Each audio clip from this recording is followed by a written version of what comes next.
reason spotted, call me Mr. Fahrenheit. I'm traveling at the speed of light. I'm gonna make a supersonic wallow on you. Don't stop me, don't stop me, don't stop me. Hey, hey, hey. Don't stop me, don't stop me. Ooh, ooh, ooh. Don't stop me, don't stop me. Have a good time, good time. Don't stop me, don't stop me. All right, yeah.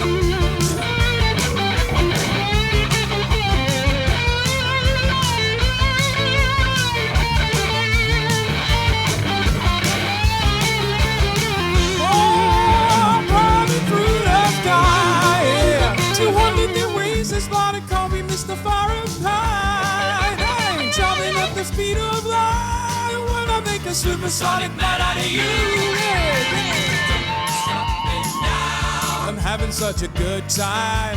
I'm having a ball. Don't stop me now. If you wanna have a good time, just give me a call. Don't stop me now. Try to have a good time. Don't stop yes, me now. A good time. I don't wanna stop at all.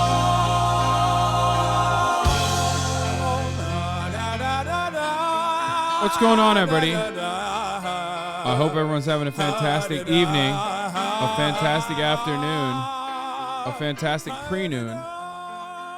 No matter where you are in the world, I'm Hasan Piker, and this is the HasanAbi broadcast coming to you live from sunny California, Los Angeles, folks. We're live and alive, and I hope all the boys, I hope all the girls, and I hope all the MBs are having a fantastic one, because today is yet another incredibly sunny day here in sunny California, Los Angeles. 79 degrees and sunny here, but it's also a very special day. It's an important day. It's a day of celebration. Is it because it's strike day? Well, maybe for some. Is it because it's I don't know, it's getting closer and closer to my birthday? Maybe for others, but the real reason why it's important is because you know we finally here, right? It's fucking Friday. It's Friday then. That's right, ladies and gentlemen. Saturday, It's Sunday, Friday, it's Friday, 7/14, July 14th, 2023, and we're live, and we're alive. Folks, it's Freddy Friday, it's fucking Fran's mom Friday, it's fucked up Friday. It's Friday, baby. Come on, I gotta fix my microphone Friday. God damn it.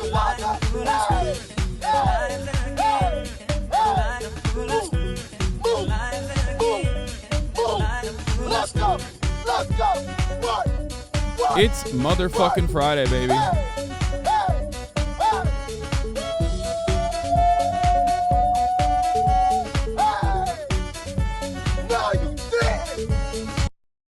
He did, but that he did. Hold on. Gotta fix this real quick. I just gotta fix my microphone. 1 second, chat.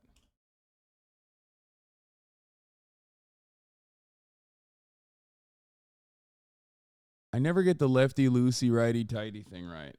Annoying.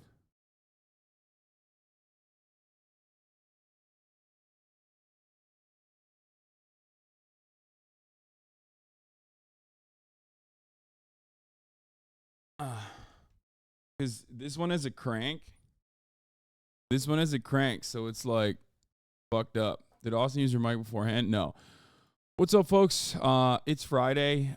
This is part of the broadcast where I tell you a little bit about my personal news, about what's going on in my life between the time period where I press the stop streaming button and press the start streaming button. That's right. This is for all my parasocialists out there. Now, I will just say it like this. I was supposed to go to the strikes today, but unfortunately, I will not be able to make it.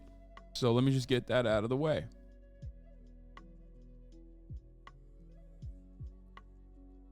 I never knew this. Saying thank you, this will improve my life drastically.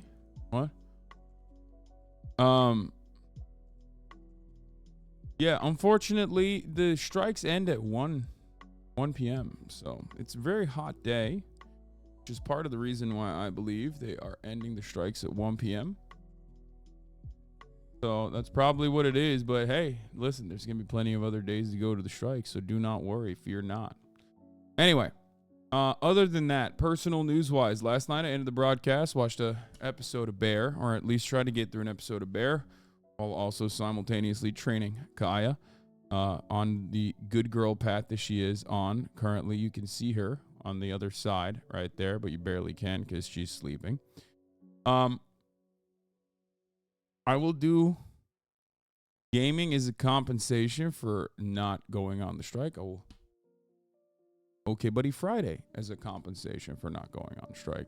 So, not going on the picket line. But don't fear not. Fear not. There's definitely a lot of good content to make up for it. Anyway, where was I? It's part of the broadcast, like I said, for all my parasocials. I was watching Bear and training a bear. This bear. I mean, who's sleeping. Sleepy bear.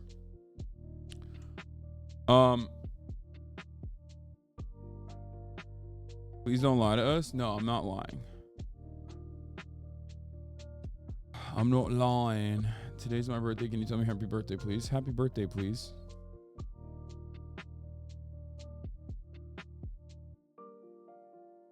Shadow shows you a video that's 3 hours long. No, I need to have more fun on stream. Anyway, but yeah, what else did I do? Oh, my diet is actually, since post-France, my diet is not as bad as I thought it was going to be. So that's good.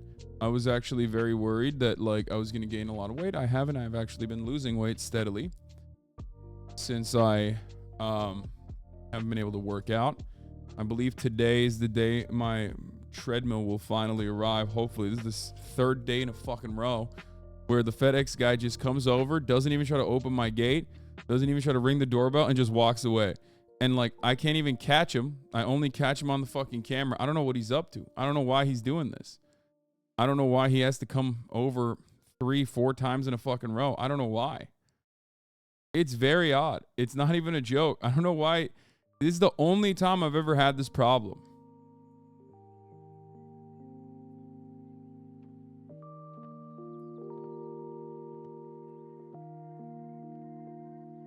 I'm not even kidding. It's always everybody else is always great. I'm overly communicative with delivery people because I know it's like can get confusing. You're knocking on like 1,000 doors a day at minimum, right?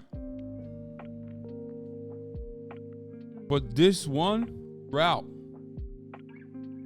for reasons unbeknownst to me, has been particularly tricky.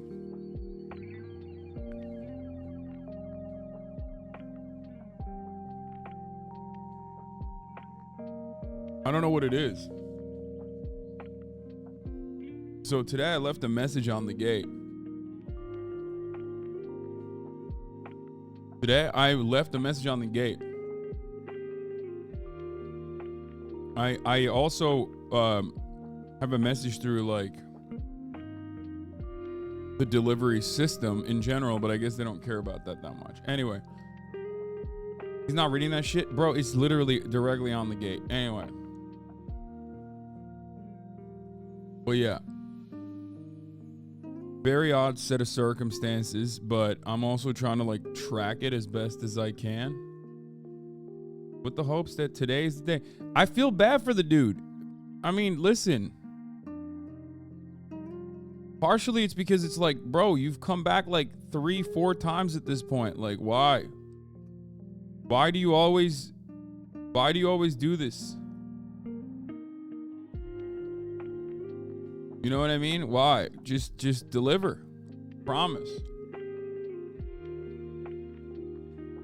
You're playing hard to get. It happens.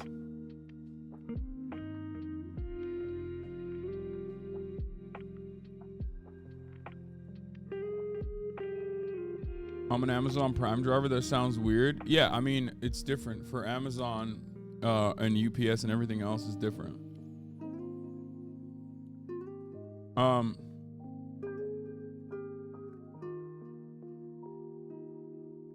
Man has like 60 other deliveries and make it in an hour. They don't have time. I know, but like, just see if the gate is open. You know what I mean?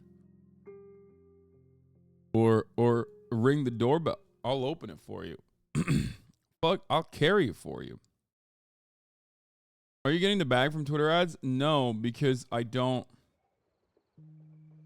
I will not. I'm not getting the bag from Twitter ads because I don't have that monetization unlocked. I think.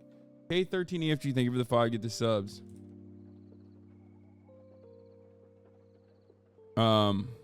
So that's why.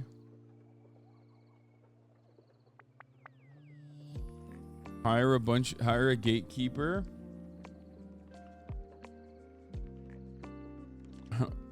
Your chat is full of them.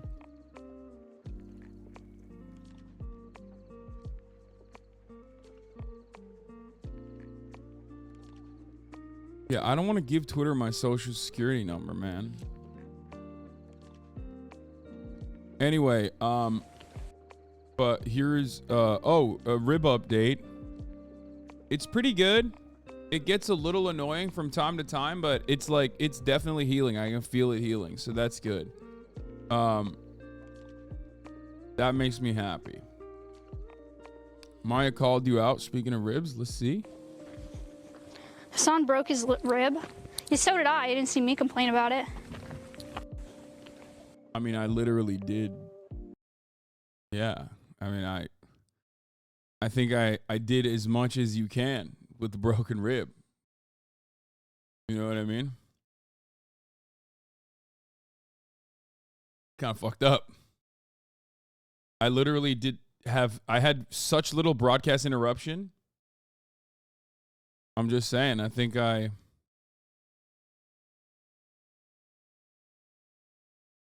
just giving more so updates, right? Not like complaining or crying about it or anything. Anyway. You do keep talking about it? Yeah, I mean, it's a parasocialist update hour. Maya is pro Hasan and whine about it, but shits on you and TTV because of demographic watchers. Big brain Maya. True. That is kind of funny that now that you mention it. You're right. You're fucking right. Maya's always got my side. Maya's always got my back on whine about it, but on Twitch, she's like, fuck Hasan. It fucking sucks. You know? Seems pretty shitty to me. No, it's a joke, guys. This is how, come on. It's a joke. Are you crazy? It's Maya. Please. I think there should be at least, like, if there's one person on this platform who's like allowed to. What is this? Yep, Boomer Blast Off. 3-dot button, bottom right to download. Oh, fuck. That is really good. Okay. I'll use that. I'll use that as a blast off.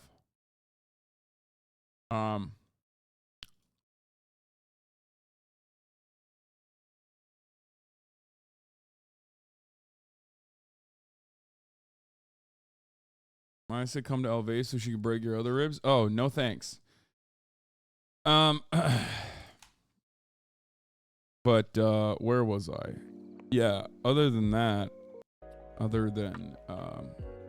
ribs good. I'm you know, working Kaya out in the mornings, walking around with her, so that's good. You know, she's getting a good workout in on these days.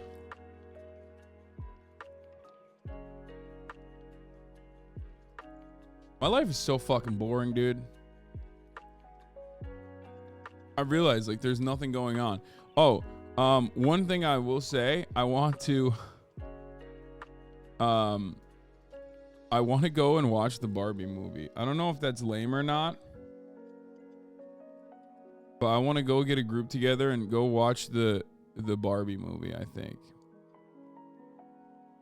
I am in the mood. I've been captivated by the ads. They got me. I've got. I want to watch the fucking Barbie movie. Bro, you just traveled to France and Japan. Your life is boring, Lamau. Yeah, but like, think about it this way. I just traveled to Japan. It's awesome. That part was sick. And then I traveled to France, and I didn't really do anything in France. And my life is boring now, I think. What I mean is, like, there's not really much going on in my life. The Barbie movie will beat Oppenheimer in the box office. Is that crossing a picket line? Watching a movie? No.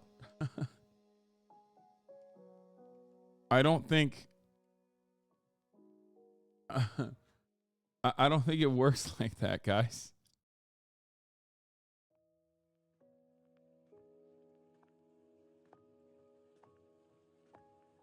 Oppenheimer, Barbie, Oppenheimer, Barbo, double feature, Barbenheimer. Barbie production emptied a company's worldwide supply of pink paint. That's nuts.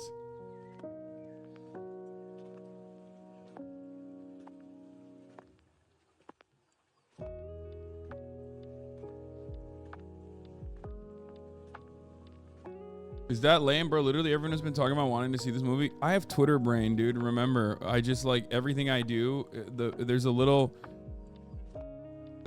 voice in the back of my head that goes, you know, every fucking antisocial personality disordered fucking weirdo who's like 38-year-old alcoholics that post under anonymous accounts like Himmler's left tit or Maoist revolution now in the first world is going to look at that and go, Hasan, you're a 58-year-old man and you're going to want to watch Barbie. That's disgusting. I'm actually very frustrated with you. You must be a pedophile and also a sex pest beyond pedophilia. You're going to do a different kind of pedophilia, a new kind of pedophilia, it seems. You're 68 years old. So it's like,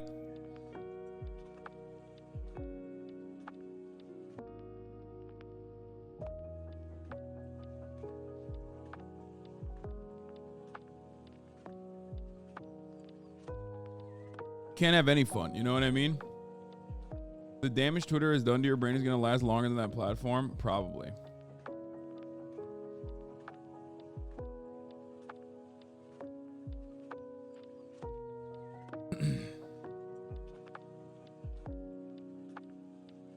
I've seen people on the timeline saying you're a scab for going to see Barbie. I don't think that's how it works, though. Wait, what? Okay, this is why I'm mentally ill, okay? Because I haven't even said that I'm going to go see Barbie yet. Like, I'm saying it currently. This is the first time it's coming out of my goddamn mouth. And there's already, like, mentally unhinged people in the chat being like, I've seen people saying that.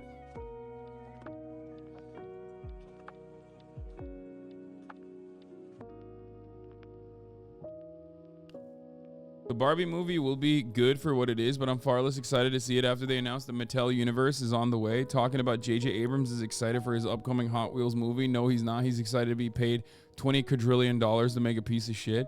Wait, they're making a Hot Wheels movie?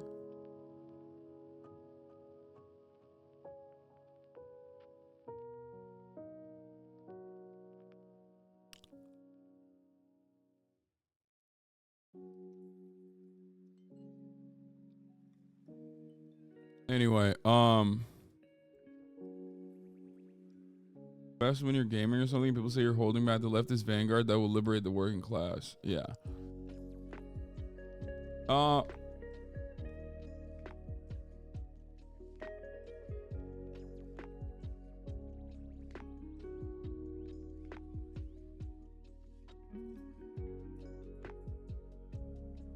Where was I?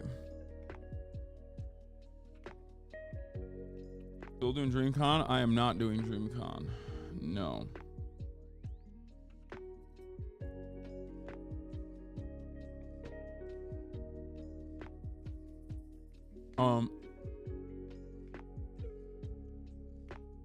What was I gonna say? Yeah, I mean, I guess that's it. That's all I got. There's not really much going on in my life other than that. Tan today. I did go outside and sit under the sun for the most part. This is what I did the entire morning. It was awesome.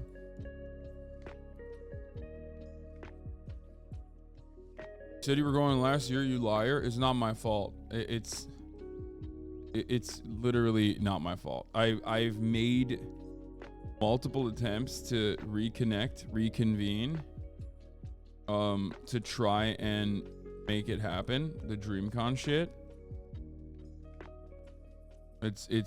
You know, Mark just stopped responding.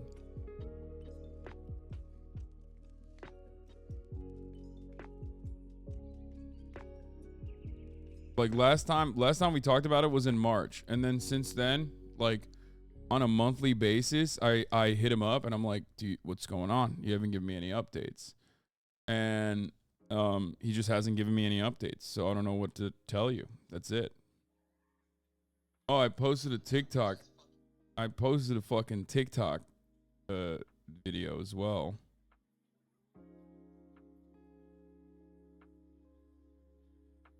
Or forget.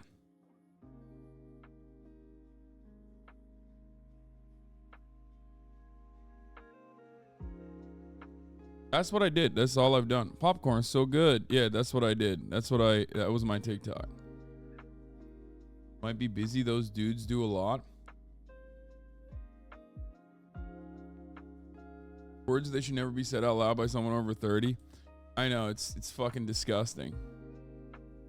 And I kind of hate it, but there's not really much else I can do. I'm a content creator. Got to do what you got to do. Sometimes you got to substitute your dignity. You know what I mean? I did the old person. Look, I did the old person TikTok.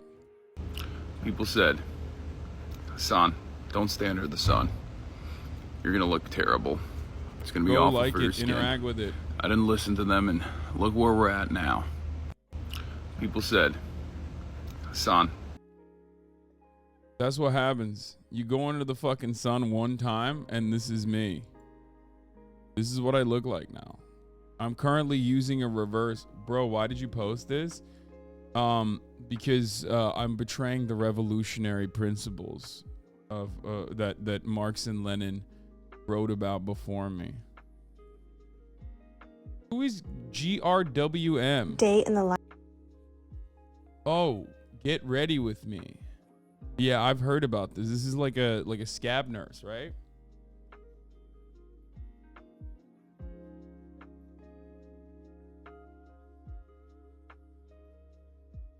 He went to the beach that makes him old. Yeah, I did. I went to the beach.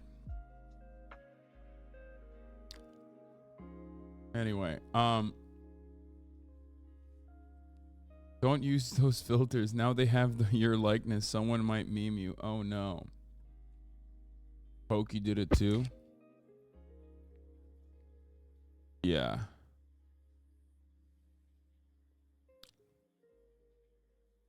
What you drinking, brother? Looks good. Red Dead tonic vibes. It's a potion I got from the apothecary.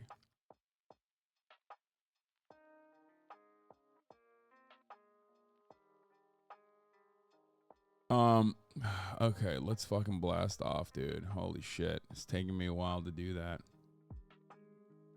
Began to be designed. The US is ugly. This is why. Love that. Well, I always talk about how ugly the United States is. Here, let's blast off.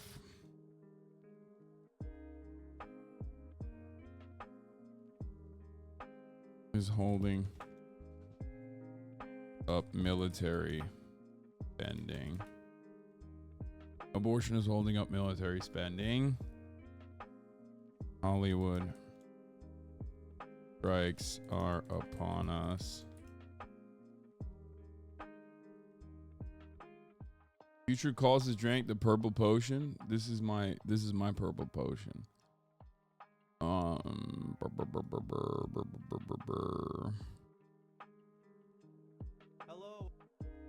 Hold on.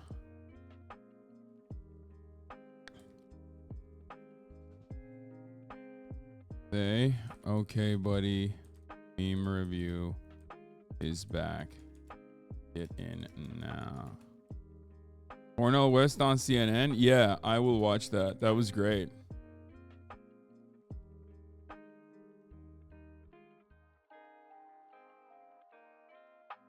There was a lot of fun stuff. Is Kaya a free roaming queen nowadays? No. Senpai, do you like the acronym clothing line by Errolson Hugh? No. I mean, I have no opinions on it. I'm not like big into tech wear. The closest I've ever gotten to tech wear is basically my recent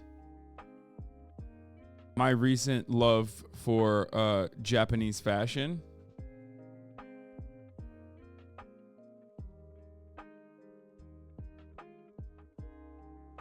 And And I guess like kind of Y3 sometimes.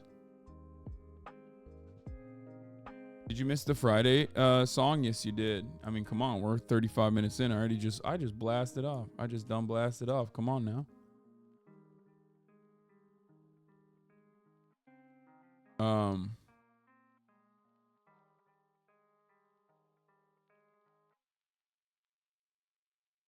Have you gotten any Issei yet, Hasan? I don't fit into any Issei shit, unfortunately.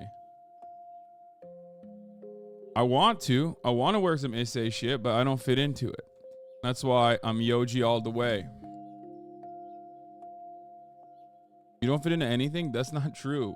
All the H3 stuff I got, actually, the largest fit me perfectly now.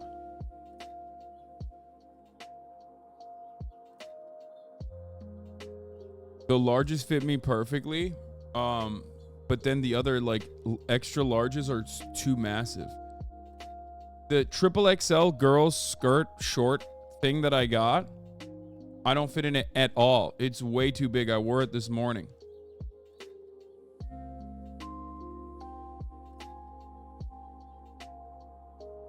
Home Plus large is like 32-inch waist chatter. Yeah. Look up pleats, please, Issei Miyake. Guys. I don't.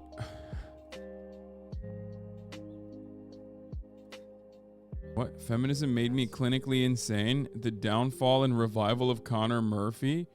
Wait, isn't this the guy who like went actually insane? This is 2 months ago. Why are you sending me this video now? This is the guy who like literally went crazy, right? Like actually crazy. I don't mean like, oh, everybody goes. I don't mean like psychotic in the way that I call everything psychotic. The Abbey Iconic West Hollywood Gay Club is up for sale. Yeah, I saw. found a house for Austin to live in, dude. You know it does. The Abbey does have. The Abbey does quite literally have accommodations. Pretty sure they used to house like homeless gay youths that were kicked from home or whatever.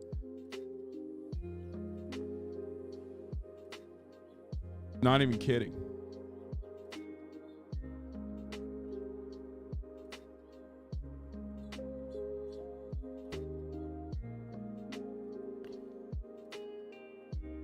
Strike stuff from an actor? So nothing like millionaires striking to be even bigger millionaires. I mean, yeah, that's what it is. That's totally.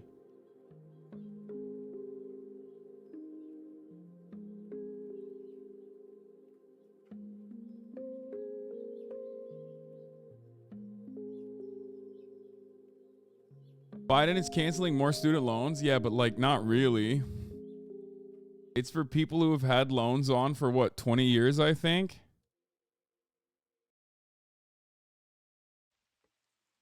Most gay bars from pre-1990s have remnants of that. My bar in Cleveland does that. Yeah.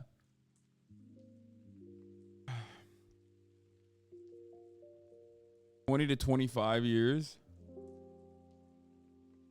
Austin says, buy me the Abbey. Yeah, okay, dude. This is the story of our lives, and I wish you could talk about it. The Senate just put forward the UAP alien disclosure bill for 2024. The government is announcing aliens. Yeah, man, I don't know what happened to every single alien guy, but they used to be fucking cool and anti-government. Like, if you're an alien guy, and you're a conspiracy guy from the jump, the one thing that you shouldn't trust is when the government says, oh yeah, aliens are real. If anything, your mentality immediately should change to, why the fuck are they disclosing this? What is the real purpose for why they're disclosing this? There is 0% chance that this is actually real.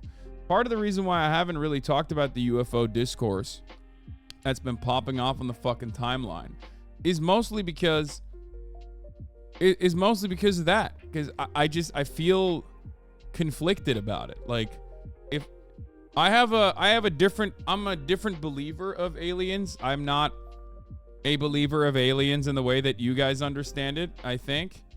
I have a different mentality on whether aliens are real or not. I've talked about it before. I think they are. I mean, it's an inevitability, given the universe is so, I mean, the universe is so vast, it's infinite, right? So it's unlikely for there not to be what you would consider aliens. However, it's not humanoid aliens. I don't think that they're humanoid aliens. I don't even think that they are comprehensible by our with our brains. You know what I mean? I just don't think that if they have ever truly arrived on Earth, I don't think that they are aliens that you can see and comprehend and understand or touch or feel. Yeah, we have anthropomorph. There's two different things here. The people that say aliens are not real, we are the only human organism that exists on this universe, and the people that say aliens do exist, of course, and they've come here and they went to Iowa and they look in a way that I can comprehend with my brain, and they're very anthropomorphized, like humanoid style aliens, are operating from the same perspective. They are operating from hubris, okay? They are incredibly selfish, they're human-centered, and they personally believe that the rest of the planet revolves around them. Either they believe that the rest of the fucking universe revolves around them, or they believe that the other species that could exist potentially they would resemble something that they can see with their human minds, that they can comprehend with that. You talk way too much about how you want to fuck aliens, like so much. Yeah, I mean, that's a meme for the most part. So,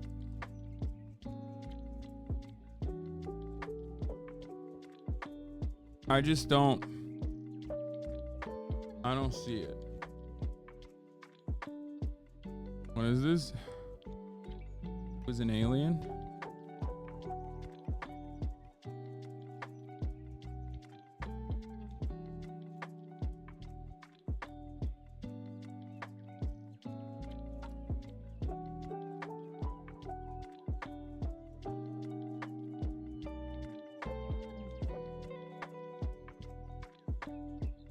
At the top of the hour, there's a 3-minute ad break. Fuck you. Fuck yourself. If you no longer want to see those ads, I'm banning you. I'm banning you. Take a second off. Fuck you. If you no longer want to see those ads, all you need to do is subscribe. Sakura Gore, thank you for the 20 gifted subs, allowing 20 people to no longer see the ads at the top of the hour. Let's go.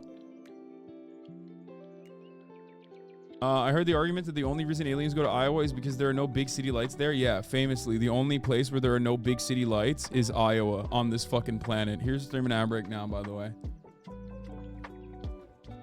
The odds that another civilization exists, let alone a techno civilization like ours, is smaller than just the question of whether or not life exists outside of Earth.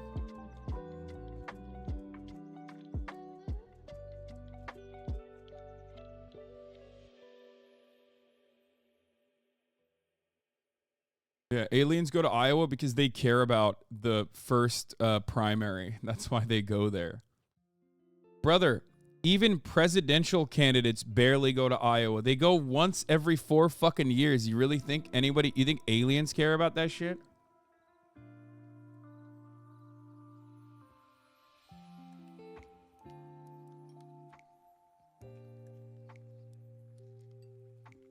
Would you fuck a hot alien babe if it was safe? I'd fuck a hot alien babe if it was unsafe. This is a dumb question. Stop asking me that. Please.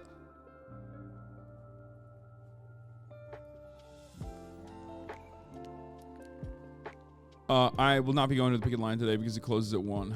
So...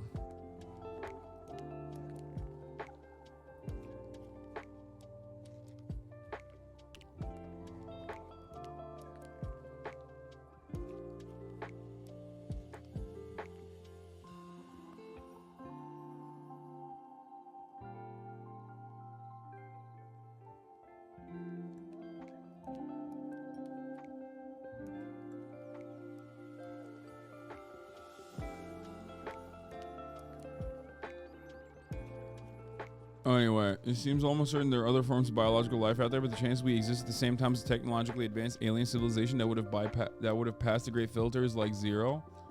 I mean, yeah. I don't know. I just don't. Isn't every production shut down now because the actors are striking? Where are they picketing? They will be picketing outside of Netflix. They will be picketing outside of Paramount. They'll be picketing outside of all of the big studios and their headquarters because there's still meetings going on, right? Even though actors and writers are picketing, even though they are no longer working, it's not just productions they can shut off. It's always going to be, there's other aspects of creating a movie that they can always interfere with. In this circumstance, it will most likely be, you know, executives meeting to. Hey guys, welcome back to my channel. Today we're going to check out the 357 billion season of Fortnite. I can't wait to see all the new skins and the floating cars and... This filter is scary, man. It makes me... Yeah. I guess, like, I'm just so fearful of aging, even though it's a normal part of life, right? Don't stand under the sun. You're gonna look terrible. It's gonna be awful for your skin. I didn't listen to them, and look where we're at now. People said, you look like Harrison Ford. I don't know. I just don't like it. I don't like it. I don't like that I'm getting older. I don't like that I'm getting older, and I don't like that I look really old here. I went to the beach that made me old. You bald, you'll be bald by then. I mean, what my plan is to just, again, when I hit the wonderful age of, like, I don't know, fucking, wait, hold on. I think I'm gonna need to crack a little bit of a painkiller today. I went yesterday the whole day without one. I hope I didn't get, like, too overzealous. And then,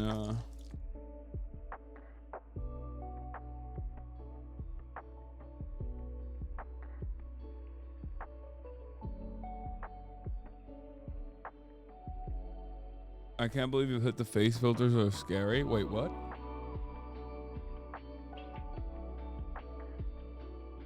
I don't think face filters are scary. I just think that getting old is scary. She was ahead of her time. Me calling Hasan's sun freckles that he gets from not wearing sunscreen that will evolve into skin cancers in 40 years. Skin cancer in 40 years. Adorable. I love his baby skin cancer. It's so cute. Yeah, I mean, this is like every single time. Every single time I like post under the sun, there's people that are like, you're going to die a very horrifying death due to sun cancer, skin cancer. Like, I don't know what's going on with that.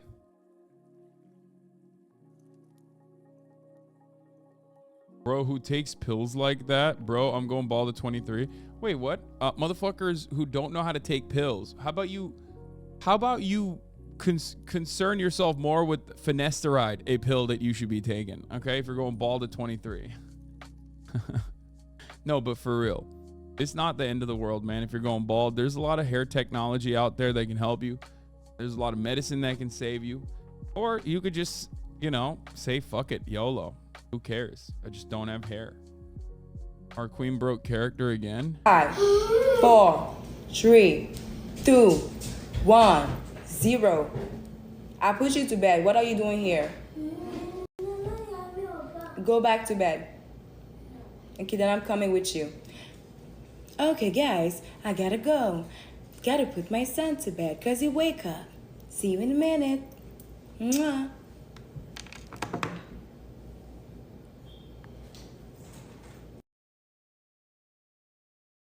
Yeah, she's a mother first. I took finasteride and it made me go crazy, so I went bald. I mean, I take finasteride. I used to take 1 milligram, and I didn't like the feelings that it made me feel. Maybe like depressed, made me emotional, made me high strung. So I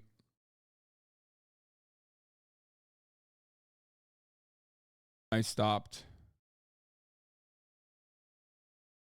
taking 1 milligram.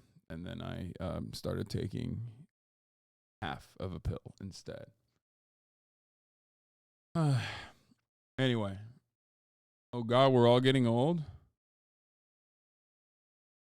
If you want to be happy, get an old woman from 1990 and 1999 and settle down. They are tired and won't disturb much. I said what I said. An old woman from 1990 to 1999? Excuse me? An old woman? What are you, 12? This is what I don't understand. Who's posting this? A 12-year-old? How old are you that you consider a 24-year-old girl, old woman? This is what the biggest issue with the internet is. There needs to be, I am 100% an advocate for Xi Jinping style walled garden internet that is all encompassing. There is so much surveillance happening.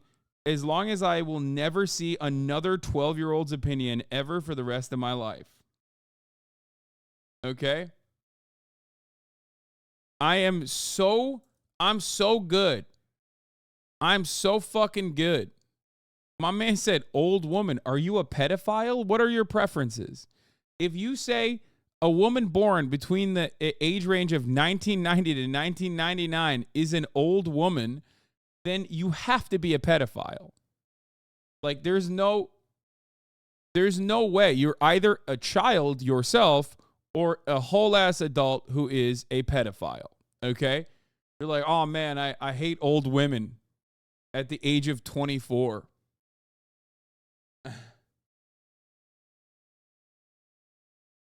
Anyway, I mean, this is most likely a joke, but...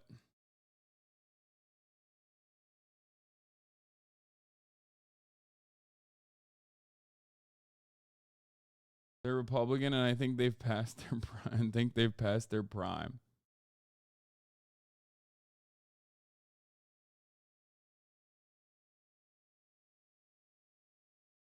Yeah, he was like saying, get an old woman as in like a nanny, like a babysitter. Fellas, you don't understand. Older babysitters are so much better with nap time, okay? Fellas, you don't get it. I'm 12. Get a 24-year-old babysitter, a nanny. An old nanny like that is going to pay off in dividends.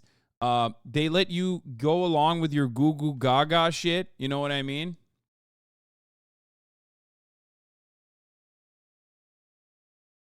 Bro, chill. My grandma's on this app. That's funny. I suppose when I was 18 in college, 24-year-olds had jobs and shit. They're going after Obergefell. Oh, sick. Nice. That's awesome. I love that. Yeah. Yes, yes, yes. Nice. Nice. Ooh. Yes, yes, yes.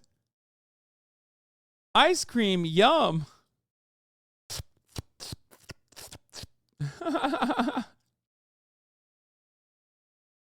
If you think Clarence Thomas will not vote against, if you think Clarence Thomas is going to defend interracial marriage, you are delusional, okay? Let me tell you something. Clarence Thomas is 100% striking down interracial marriage, despite being in one, okay? Are you kidding me? He is Mr. Kick the Ladder Down. He don't give a fuck. He's like, yeah, whatever, I'm married.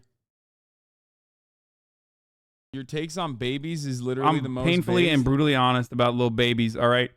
I think babies are fucking boring. They piss, shit, cry all the fucking time.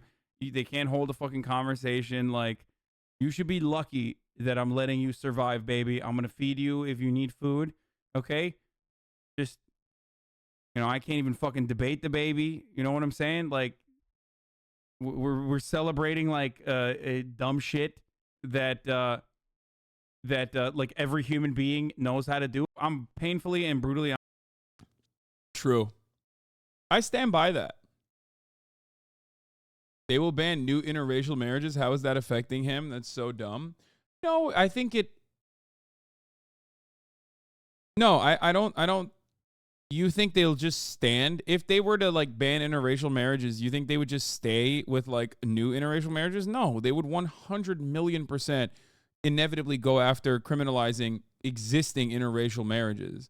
I mean, that's not so far in American history where that has happened. So I don't think he just gives a shit because he's really rich and really powerful. So I don't think they could touch him. So he doesn't give a shit from that perspective. That's all I'm saying. Okay, let's watch this. Let's watch people not getting the point of the Hollywood strike. So SAG actors are going on strike. What does that mean? My name is Luke Cook. I'm an actor from The Chilling Adventures of Sabrina, Katie Keene, Dynasty, Dollface, and I am not a I have zero clue who this man is, by the way. I have not seen a single one of these things that he's millionaire. I drive a 2010 Mazda S3. My previous car was a 2006 Ford Taurus. 95% of the actors in SAG cannot make a living from acting. They've got to have side hustles, etc. I am one of those actors. So the actors that you're thinking of who are the millionaires are usually series regulars or big A-listers in big movies. The actors who surround them, though, are actors like myself, guest stars, co-stars, etc. And we're paid chips. I'll give you an example. I did a show called Dollface last year. They put me on a billboard on Sunset. Do you know how much they paid me to be on the billboard? $0.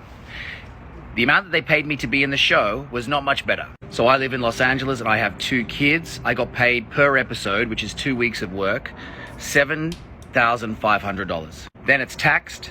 Then a manager takes 10%, an agent takes 10%, and a lawyer takes. This is one aspect of the entertainment industry that goes unnoticed because of the, the lip quivering numbers that are discussed oftentimes with respect to like wages, salaries, and whatnot, in comparison to the average individual.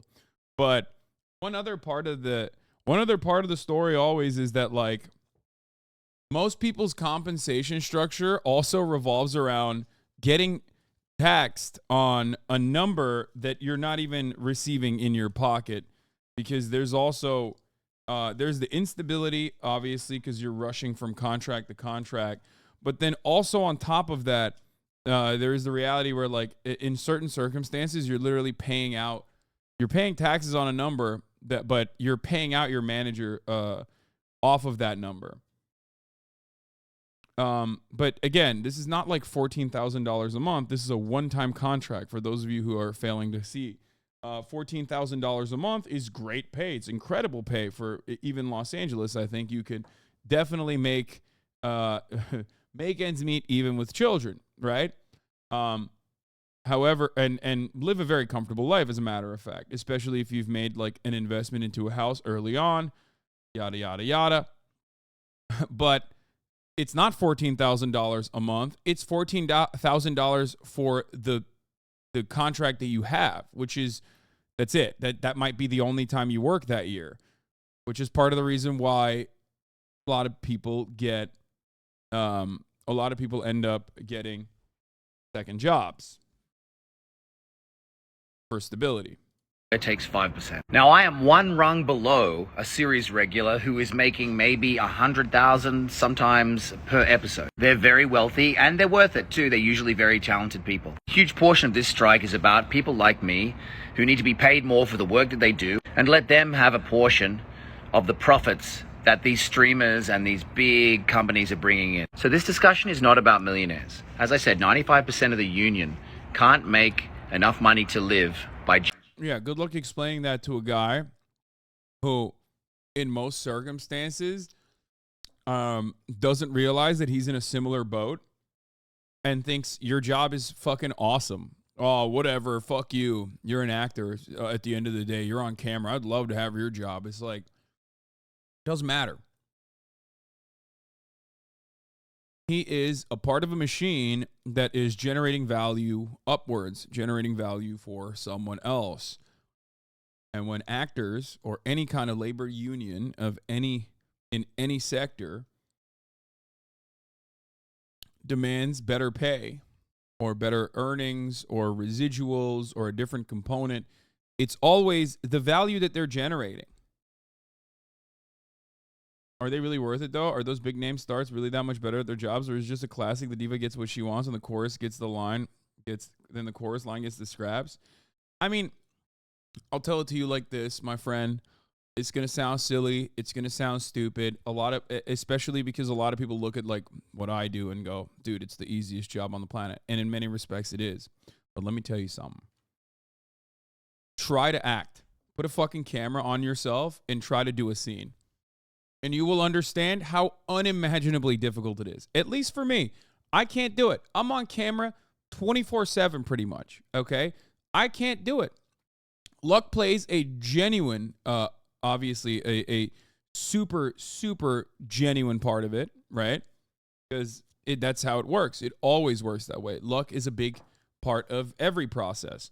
What family you're born into, what your finances are, they play a significant role. For that reason, I think that Hollywood has always been pretty nepotistic and has become even more nepotistic in the past decade or so, when you got the actors who like got on a bus from Kansas and then started working at a cafe, got noticed, became famous, but now their children don't have to do that. Their children are also getting into acting. Much easier for actors. Much easier for someone to become an actor if they don't have to fucking make ends meet on the side. They don't have to like work at a cafe, work as a waiter, and have all of those things covered. You know what I mean?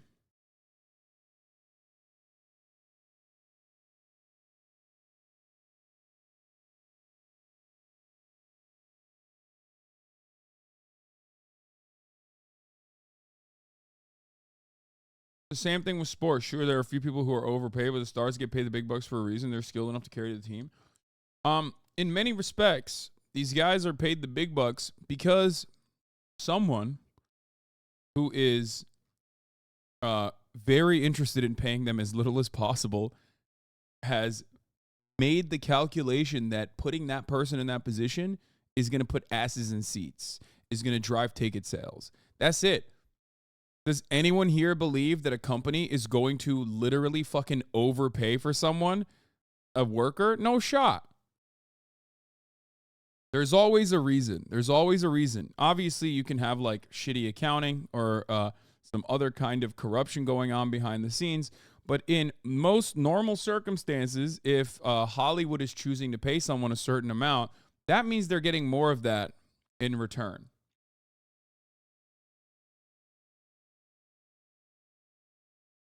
I mean, there is no greater indication of this. There is no greater representation of what I'm saying than the fact that Hollywood studios now just want to take a fucking photo of your face and just artificially recreate you for television shows and movies in perpetuity after paying you one day's work. So remember that.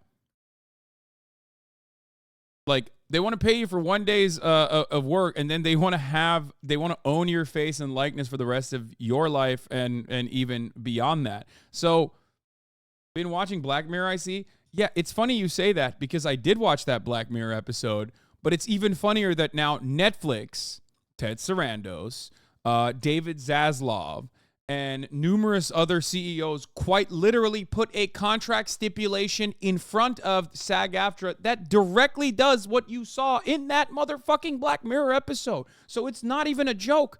It's not even like an unimaginable thing.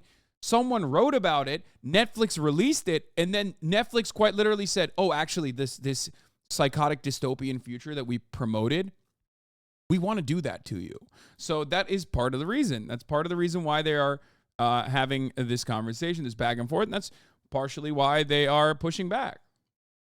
Just doing this job. Now, your favorite actor probably won't be too affected by this deal. Whatever the deal ends up being, they'll just continue to get paid a whole lot of money. But everybody else who surrounds them, who enables them to play the roles that they get to play, who play the smaller roles that surround them, are asking for a better payday. And as someone who's a battler, and I always have a side job, I think it'd be great to get paid money to be in your favorite shows. That just seems fair to me. Like, if you see... Yeah, I think everyone that talks about this, like all the actors, everyone that talks about this issue, talks about it in terminology that I think is not so appealing to the broader audience. They just like kind of don't do a good job, in my opinion, of like communicating this to the broader masses. It's not about a payday. It's not about like, you know, spreading the wealth or anything like that. It's quite literally about getting back, clawing back the value that you generated, because there's no value without labor. And part of the reason why they can't actually talk about it on such terms is because there is no Marxist analysis. There's no dialectical materialism. There's no labor theory of value. This is not something that is taught in schools. This is not even in our lexicon. It's not even in our culture in general. So people literally cannot communicate the appropriate reasons as to why this is just about fairness. They always end up using liberal-ass terminology for it, which, in my opinion, throws off a lot of people. You know what I mean? It's like, you're the reason. It's not about like whether you like a particular show or a particular actor. It has nothing to do with that. It's not subjective, right? It's not subjective at all. You're there. You're generating value for a movie. Your presence there is basically either, you know, driving ticket sales or making this art work in a meaningful way. And you want more of the value to not go to the executives, to not go to studio executives and like random fucking shareholders, but back down to the people that are working there. You know, that's it. That's it. That's how it works. Do you think people are really that dumb? I think most people understand they need more dollars to live. No, I don't think this is about stupidity or anything like that. I think this is exclusively about fairness. And when you communicate using like liberal terminology, like spread the wealth or whatever, even if it's progressive liberalism, it's still liberalism. Most people don't understand that. They go, spread the wealth. You already are wealthy. What the fuck? It's not. It's not about that. That's why I always advocate for LeBron James and players' unions in the NBA. That's why I always advocate for these like highly visible sectors that have labor unions, because most people look to that and go, what do you mean? I'm a fucking stevedore. I don't make that much money. Fuck you. Or I'm a plumber. I don't make that kind of money, and I'm doing like actual fucking menial labor. What do you mean? You want more money? Fuck you.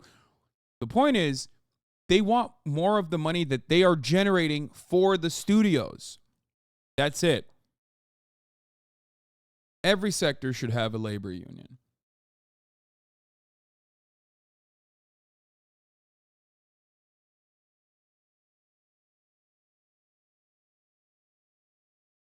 You are not asking for handouts. You are not asking for charity. You are not asking for more than you are given. You are demanding more of what you are giving to the studio bosses. That's it. I hear you, but you are wrong. Okay. Thanks.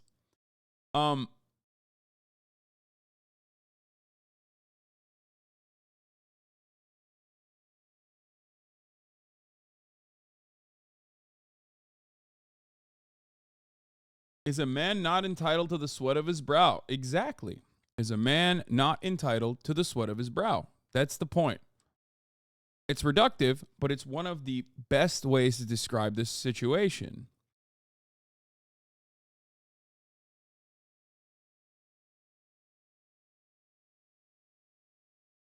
So,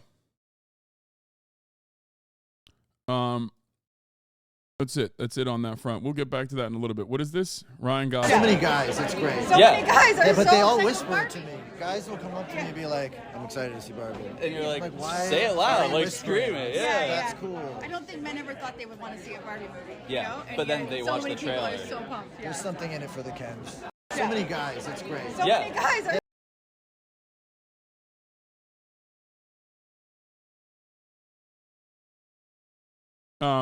By the way, these people just don't have the news talking about how much their boss makes while they can't pay rent. Every movie has a very public profit margin, and I bet if Tony was told his boss makes $30K on that drywall, he get paid $300, he would be pretty pissed too. That's true. There's also another aspect of this that goes unnoticed. You want to know what that is? It's called Hollywood accounting. Now, I'm going to describe to you what Hollywood accounting is, but before I do that, I'm going to talk about someone from Hollywood who very clearly described Hollywood accounting as well. Because, like, then they'll turn around and go, wait a minute. This movie didn't make any profit. This movie costs money, as a matter of fact. Well, that's not always the case. So let's take a look. John Cusack is obviously a very interesting guy. I think he's a cool dude. Where is it? Oh, here it is. The greed is almost legendary, is almost a legendary comic trope. One fun fact, when I was a youngin', I did a film with a boombox, and somehow I got points. Net, not gross. Never expected to see any money, but the film became quite famous. So about 10 years ago, I looked again at the financial statements they were obligated to report. And to my shock, they claimed they had lost $44 million on the film. I thought, wow, I almost bankrupted Fox. Not really.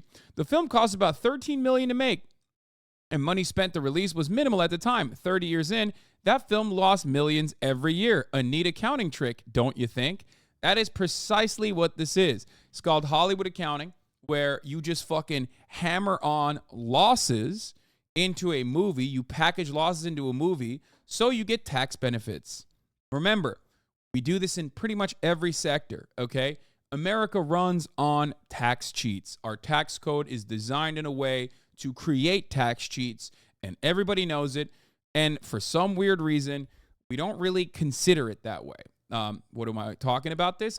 Why am I talking about this? Well, real estate is another sector where you do that all the time. Real estate is a big part of this. Real estate is a great way to do that. That's why Donald Trump only paid like $11 in taxes for many, many years, much less than what you would pay as the average citizen. Okay? How did he do that? He called all of his assets that he owns depreciating assets. He claimed that all of his assets were depreciating. You can do that with real estate, okay? That's how you do it.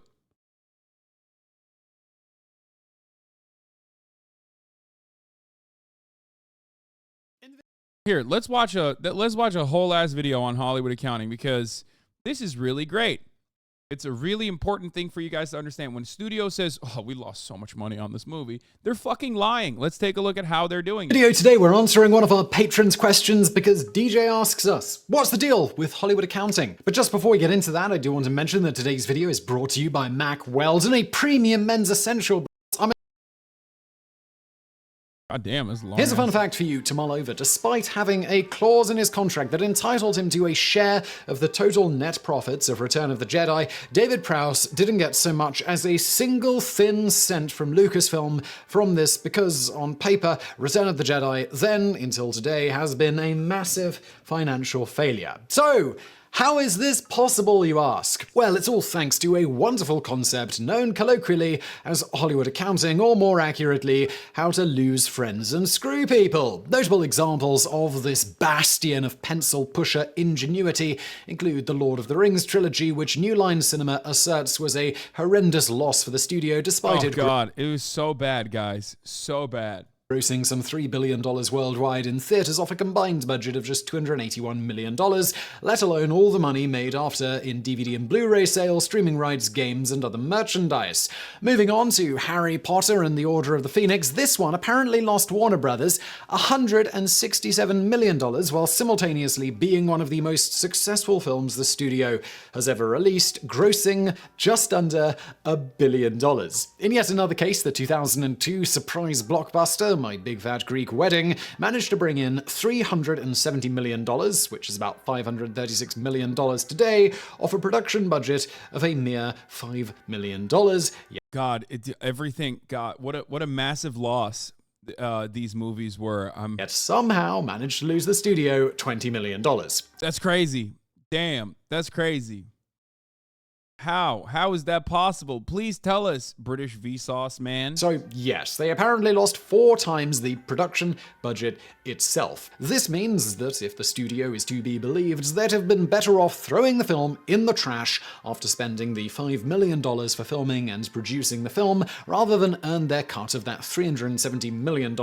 Guys, the reason why they keep making Marvel Cinematic Universe movies, despite the fact that they are gigantic holes, they are causing massive fires in the accounting departments of these individual studios, is purely for us. It's out of the kindness of their hearts that they do this. You don't understand. How is this? You don't get it. These guys love us. They love movies and they love us. After all, Nicole Kidman told me so. That's why they're doing it. In ticket sales and all the revenue streams that came after. Perhaps best showing how it's impossible to make money in Hollywood is the case of Forrest Gump, one of the most critically acclaimed and successful movies ever made, which cost $55 million to make. Despite this relatively low figure, unfortunately for executives at Paramount Studios, it never turned a profit after grossing nearly $700 million at the box office. Our condolences to the They spent $600 million on Indiana Jones to make $200 million for us. Okay, that one is actually a bit of a flop, though. There's a difference. There's a difference there. What you're talking about with these other movies is like they spend like $1 million and make 10 in return, and then they say the movie lost $20 million for the studio. That one actually is a flop. If you spend $600 million on Indiana Jones and then only get fucking $200 million on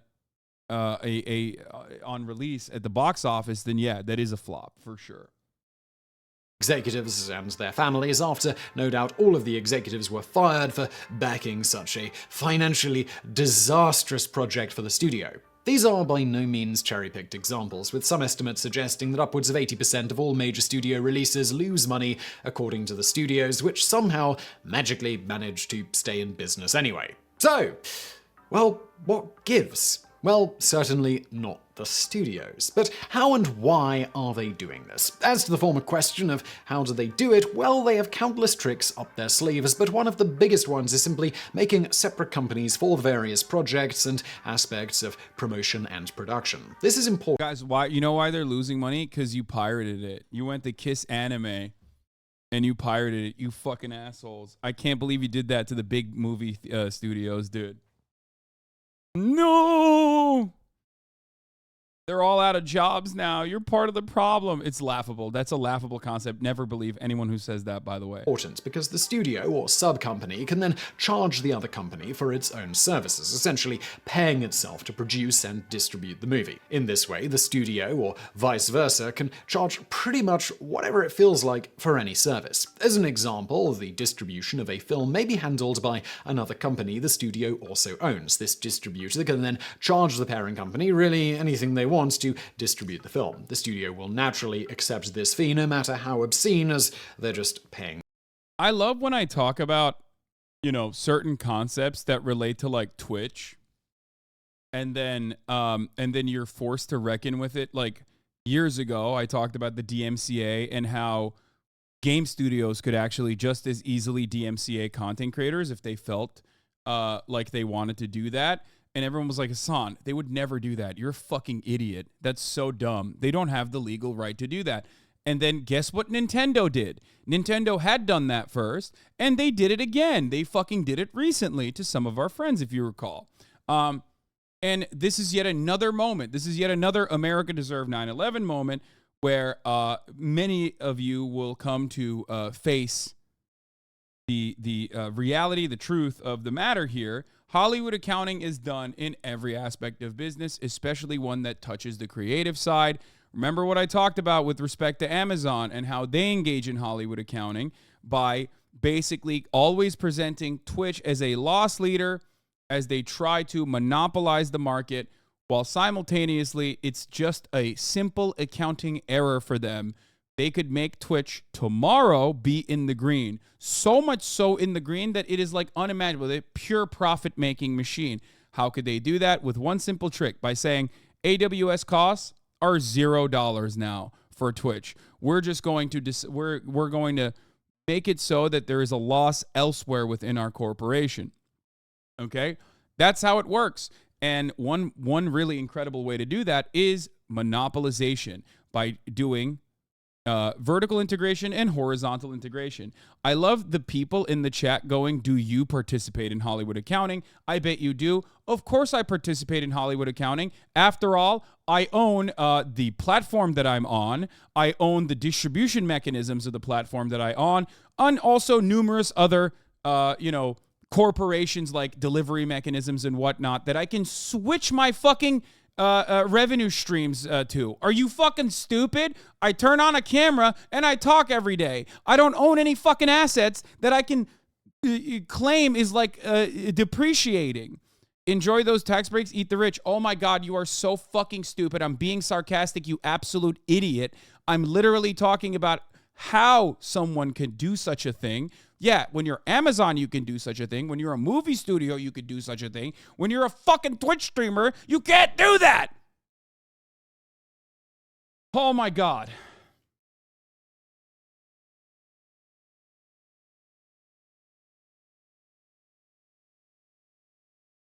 Please understand that in order for someone to be able to do this, in order for a corporation to be able to do this, they have to have a fuck ton of assets that they can swap around. They have to be contracting a fuck ton to write out these to write out these fat checks towards and claim that they're losing. Okay?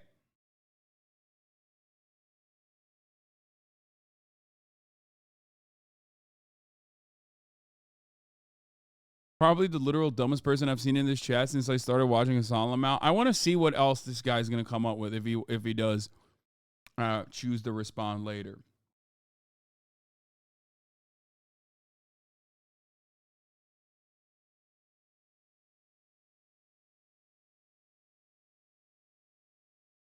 themselves. But now they can show that they had to pay, say, $100 million for distribution, even if the distribution only cost a fraction of that. The distribution company owned by the studio just made a haul, while the film officially cost a lot more to make for the studio itself. A similar thing is often used in marketing, again using a separate arm to handle that, who can then charge the studio who owns them anything they please, which may or may not reflect the actual cost of marketing a given film. Another trick, if a movie was particularly profitable, is to charge fees to cover the pay and bonuses of various studio employees, whether they actually directly had anything to do with the project or not. Similarly, many of the other internal operational costs of a studio can be shifted around to different projects easily on paper. Using this fact, part of the losses from an actual box office bomb can be moved to a film that they made a ton of money on, thus making the box office bomb help reduce profits from the successful film. Again, yeah, Hasan's tax evasion accountant says, the magic of intercompany accounting is beautiful. Exactly.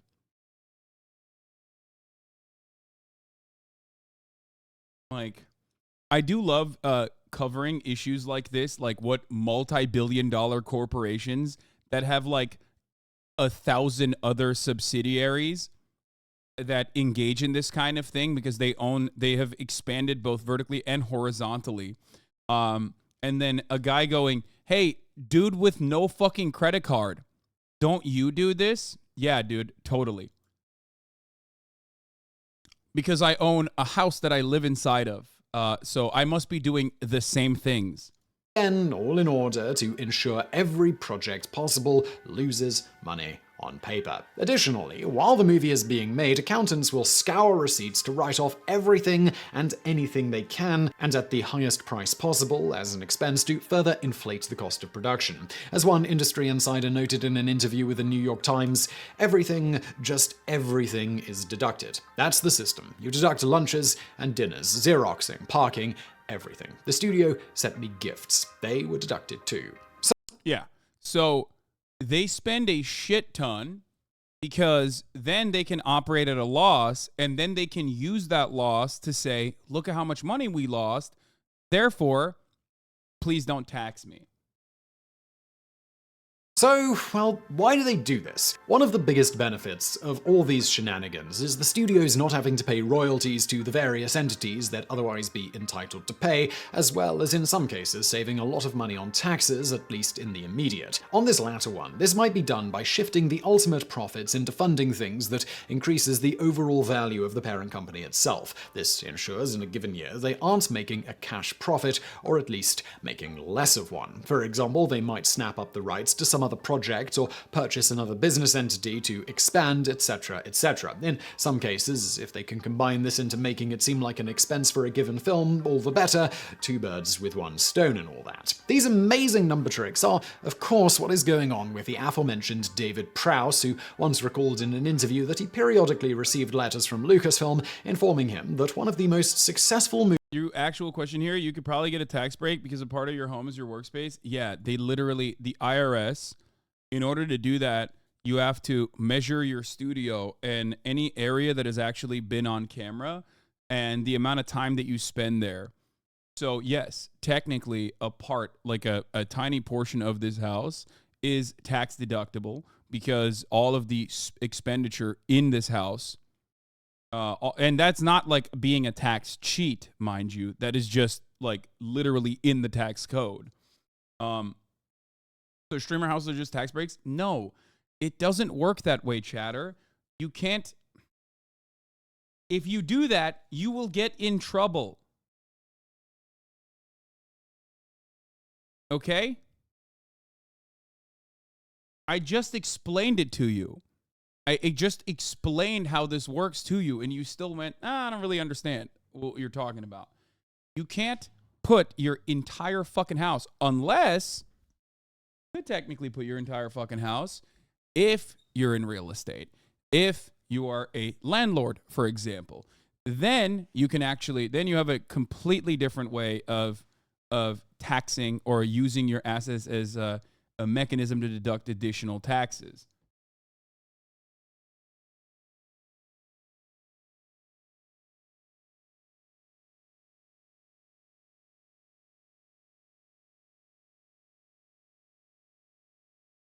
Do you write off your clothing and jewelry you wear on stream? No, because writing off your clothing or jewelry, which would be fucking hilarious to write off this jewelry. Yeah. My incredibly expensive clothing and jewelry. But I have more expensive clothing than I have jewelry. However, if I were to write that off, it also would be technically not allowed because the tax code dictates that the only kind of clothing that you can write off has to quite literally be a costume. It's not one that you wear on camera, especially if you can wear it off camera. So that is the only thing you can write off in most circumstances. It has to be a uniform or a costume. You cannot write off your regular clothing. People, I'm sure, still try to do it. You're a clown, though. Thanks. Wear a clown costume every day. What do you mean? Yeah. Got it.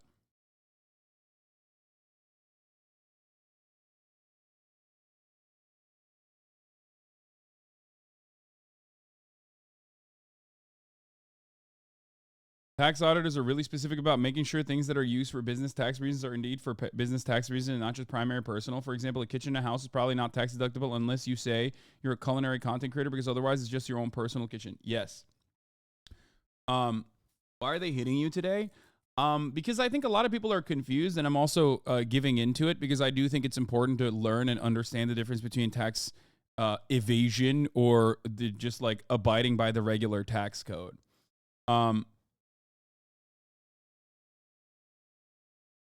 I just don't think that people, I don't think people understand it.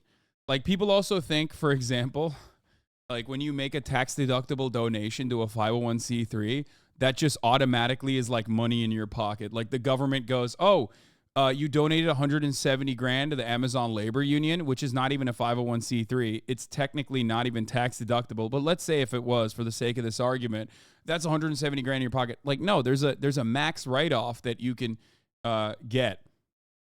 And even after that, It doesn't work that way. It's not like directly taking it off of your. It's not the government giving that money back to you. It doesn't work that way. That would be free money.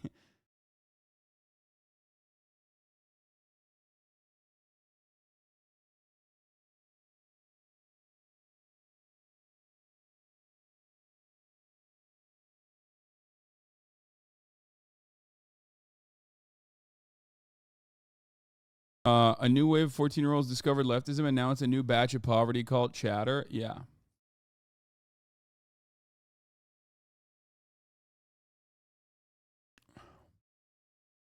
NA education and TurboTax has actually helped keep people so in the unknown. Holy fuck. I mean, I'll be honest with you. I think it would be better if no one knew what the fucking tax code was and the government already hired the accountants internally at the IRS to just cut a check to every single person or send a bill to every single person at the end of the year. This is how it's done in other countries. You shouldn't need to know how all of this complicated tax structure works. The only reason why a lot of Americans know it is because, let's be real, Americans love cheating on their taxes, okay? It's a huge part of being an American. We love to game the system. We think the American government doesn't really do much for us, which is understandable. It's kind of true. And for that reason, most of us want to fucking cheat on our taxes. A lot of people that have any kind of businesses, a lot of people that have LLCs do that pretty much on a daily basis. That's why SALT was a major thing in Congress.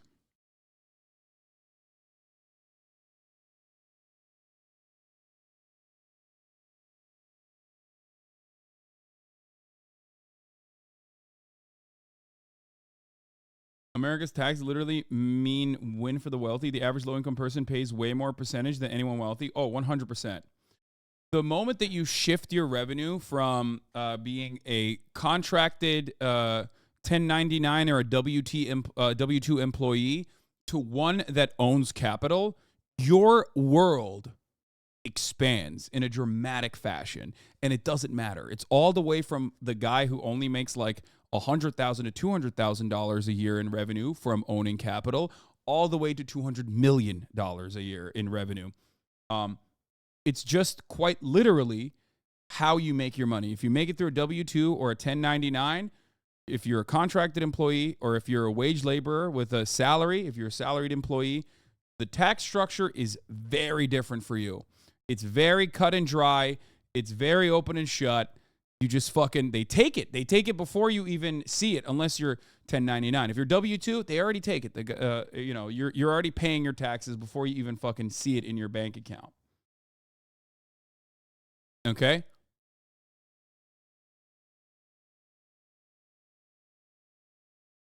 Why is it so fucked for the workers? Well, there's a lot more of workers. There's a lot more of laborers than there are wealthy people. People that make their money off of their pre-existing assets, their pre-existing capital, which is precisely the reason why you have to do it kind of in that way. It's just that it should be the same for those who have capital as well. That's the problem. The problem isn't necessarily that like the W-2 1099 structure is designed in that way. The problem is the structure for capital earnings and capital gains is not designed in a similar capacity.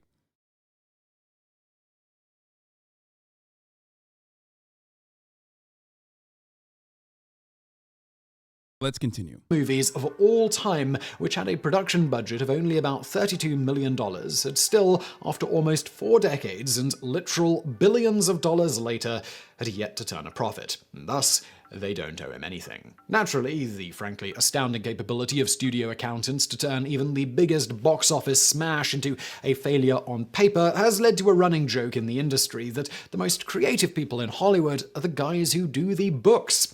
A thing to note before we continue is that while Hollywood is by no means unique in its use of such accounting shenanigans to save money in various ways, what is somewhat unique is that certain entertainment industries, like Hollywood studios and major sports team owners, as we'll get into, to in one example in the bonus facts in a bit, they use these methods to quite publicly emphasize how much money they lose, something not really observed in most any other industry, where widely broadcasting your losses would normally see stocks plunging. Naturally, because most studios can be fairly confident that their accountants will figure out a way to make sure most films they release will lose money on paper, they can use the sweet allure of a share of a film's net profits to hoodwink unsuspecting creative types, tricking actors, directors, writers, and producers into signing onto a project for less money than they ordinarily would by giving them a percentage of the net profit, knowing full well that they'll never have to pay anything out. For example, consider the case of Winston Groom, who was promised 3% of the net profits of a film based on a little book that he wrote called Forrest Gump. As noted, Paramount would later argue that the film, which cleared almost 13 times its production budget, a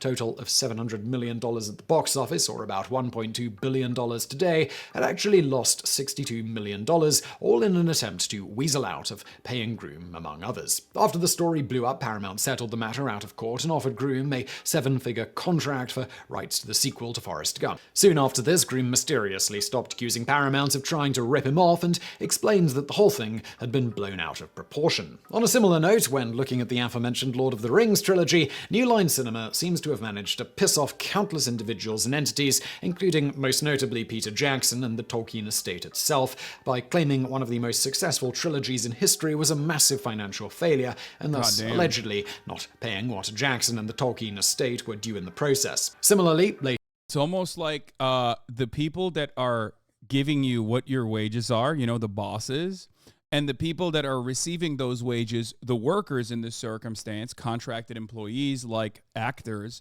are in an antagonistic relationship, like directly, because this kind of accounting proves that, right? I mean, they write it in your contract that you get points off fucking movie, and then they massage the numbers in a way that goes, well, the movie didn't make any money, actually. It lost money.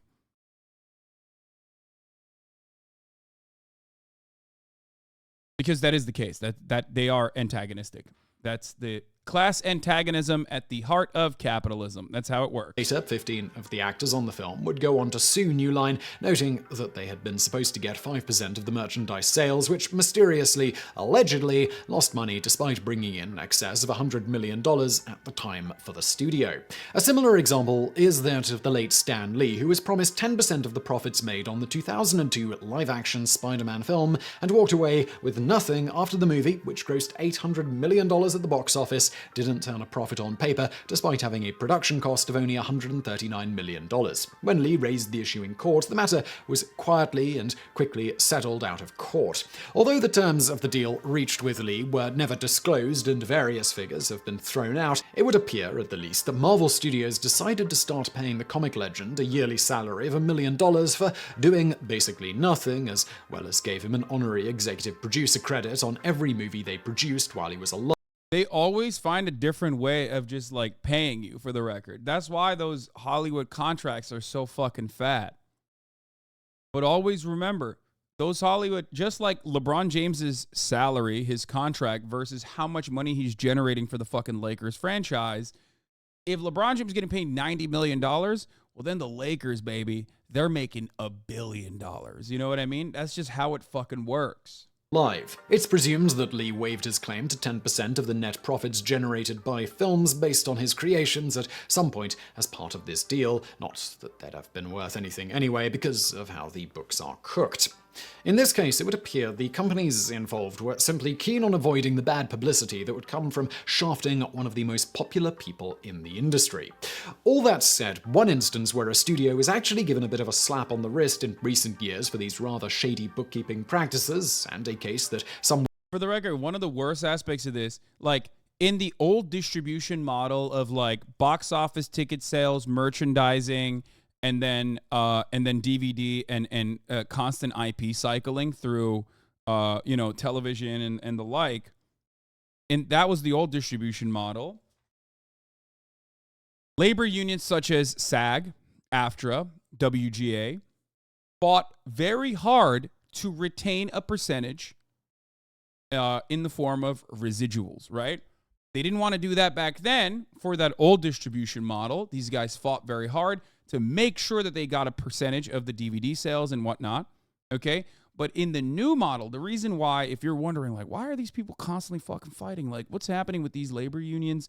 Why are they picketing? Why are they striking? Because there's a new model in town. It's called streamers. And I'm not talking about Twitch streaming like the one, like what I'm doing here. I'm talking about what Hollywood calls streamers, like Paramount Plus, HBO Max, now called Max. I'm just stupid, but whatever. Netflix, Hulu.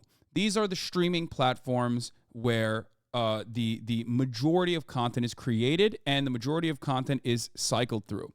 So in the new distribution strategy, studios and big publishers, big developers have decided, well, you know, we get to retain more of the profits as a matter of fact this way. We don't have to give you back anything as a matter of fact. And we can even shelve certain projects and stop cycling it through our streaming platforms if that means you make less money.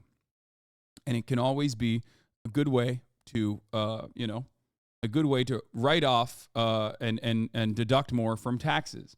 So that's precisely what is going on here. And that's the reason why they are currently picketing. That's the reason why WGA, SAG, and AFTRA are currently striking. That's the reason why IATSE, on top of obviously horrifying workplace conditions, was originally fighting for, because streamers also came with a new set of standards for workplace conditions as well. That's it. Within the industry, Hope sees studios playing a little more fairly in the future is when an arbitrator in 2019 ordered 21st Century Fox to pay $179 million to various individuals involved in the show Bones. Among other things, the arbitrator, Peter Lichtman, criticized the deal Fox made when signing over the streaming rights to the show to Hulu, an entity which Fox owned a large stake in, now, interestingly enough, mostly owned by Disney, so if you're paying for Hulu and Disney Plus, you're kind of paying Disney twice for streaming. So what was wrong with this deal? Fox not only gave the streaming rights for the show away practically for free by industry standards, but, says Lichtman, perhaps the most shocking piece of evidence related to the Hulu issues, Fox actually signed both sides of this agreement. Mr. Dan Fawcett signed the Fox content license agreement on behalf of FAG, Fox Entertainment Group, and Hulu. Yeah, this is what happens when you also own the streaming platform. You're the studio and you own the streaming platform. So you're covering the production aspect of it and you're covering the streamer side of it. So you're signing both sides of a contract. Unlike myself, where I signed one contract with Amazon to serve you a top of the hour ad break at the top of every hour. And Amazon tells me, Hasan, you have to do that 4 minutes an hour. That is how it works. These guys get to sign both sides of that fucking contract and they can dictate the terms and change numbers on either side to suit whatever purpose they have. At the top of the hour, however, there's a 3-minute ad break. You didn't sign a contract, but you will see an ad unless you subscribe for $5 or for free with a Twitch Prime. By connecting your Amazon Prime account to your Twitch account, you get 1 free Prime subscription a month. Use it on your favorite broadcaster. Hopefully your favorite broadcaster is me.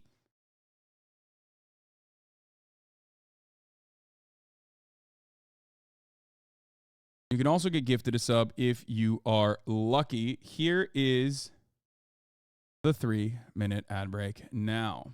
Fanboy Agitprop, thank you for the 5 gifted. Hunten Keshin, thank you for the 5 gifted as well. Streaming annoyingly makes it so much harder to track the profits per each project because it's no longer based on ads. Yes, there's no asses in seats that you can log. There's no ticket sales that you need to show anybody. It's completely hidden in a black box. And the reality is, these dudes, especially because of their market interests, do not want to release their internal metrics. If you don't release your internal streaming numbers, as Netflix hides it, right? You can, one, lie about it, which is great. You could just say, this is the most watched news. This is the most watched fucking show of all time. 7 gorillion people watched it, and everyone has to believe you because, you know, there's no other alternative way to see how many people actually watched it. Right? Crossing the picket line. Give NCAA athletes pay based on how much money they bring in for the organization in general. 2, let me strike crossing the picket line right now.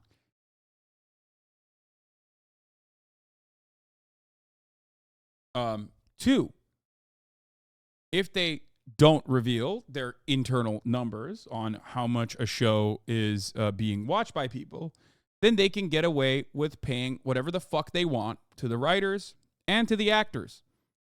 They could just say, sorry, nobody watched your shit.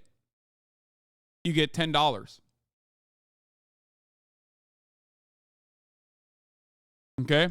It's such a major dub for Netflix to be able to get away without revealing this kind of information that it's unimaginable for them to ever be forced to reveal this information.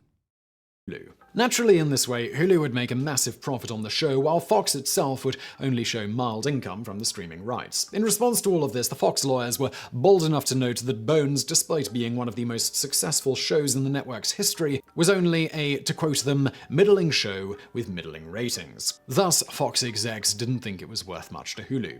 The arbitrator didn't agree, noting similarly rated shows had streaming rights sometimes selling for the hundreds of millions of dollars. And thus, after all his tallying and tacking on a bit extra just for Fox being allegedly so unscrupulous, he ultimately doled out a $179 million ruling against Fox. So, moving on to how this whole Hollywood accounting thing got started, it's largely thought this was in response to studios getting wise to actors taking advantage of gross revenue sharing schemes which started en masse around the 1940s. Specifically, industry experts often point to Rita Hayworth as a trailblazer in this regard, as the starlet's agents are known to have secured lucrative deals for the actress that saw her taking home 25% of the gross for many of the films she starred in. Being rather dense, allegedly, studio execs wouldn't actively work to change this precedent until the 1960s and 1970s, when such deals were Shaking Kai is breathing hard. Yeah, she's fucking sleeping and dreaming, weirdo. all the rage. Things began to change thanks to actor Warren Beatty, who somehow managed to argue for an astounding 40% of the gross of Bonnie and Clyde in return for reducing his usual fee. The movie went on to gross, adjusted for inflation, about $500 million, which was about 30 times its original production budget. Naturally, losing 40% of that to Beatty stung a bit and finally made studios start to realize that with an abundance of talented actors who would sell their own souls for a bit of fame, they probably didn't need to give out gross deals like that except in rare cases. Doubling down, they seem to have realized that they could still reduce pay anyway by instead giving out net profit deals and then cook the books so they didn't actually have to pay anything extra to anyone. In the end, Hollywood accounting is an often mocked and derided element of film production that many in the industry would happily see die and be replaced by a fairer, more transparent system. However, this like Hollywood accounting directly is an attack on, like, Hollywood accounting is done in a way to, one, cheat in taxes, but also to pay less to your specific workers. Less than what you originally signed on with a deal. Bro, I think you have a dog behind you just checking. What's wild is when you get into Tobashi type schemes where shell companies with different accounting periods from the parent holding company, you just shift around the times you recognize incomes. Oh, that's, I don't even understand how, I mean, that seems insane.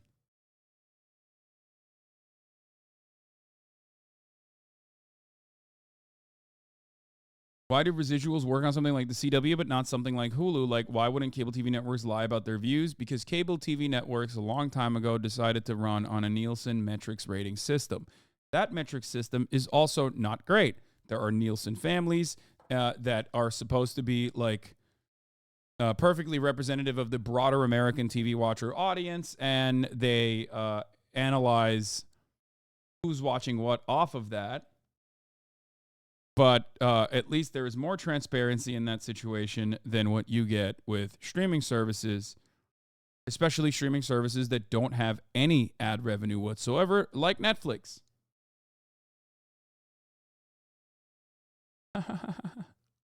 What the fuck?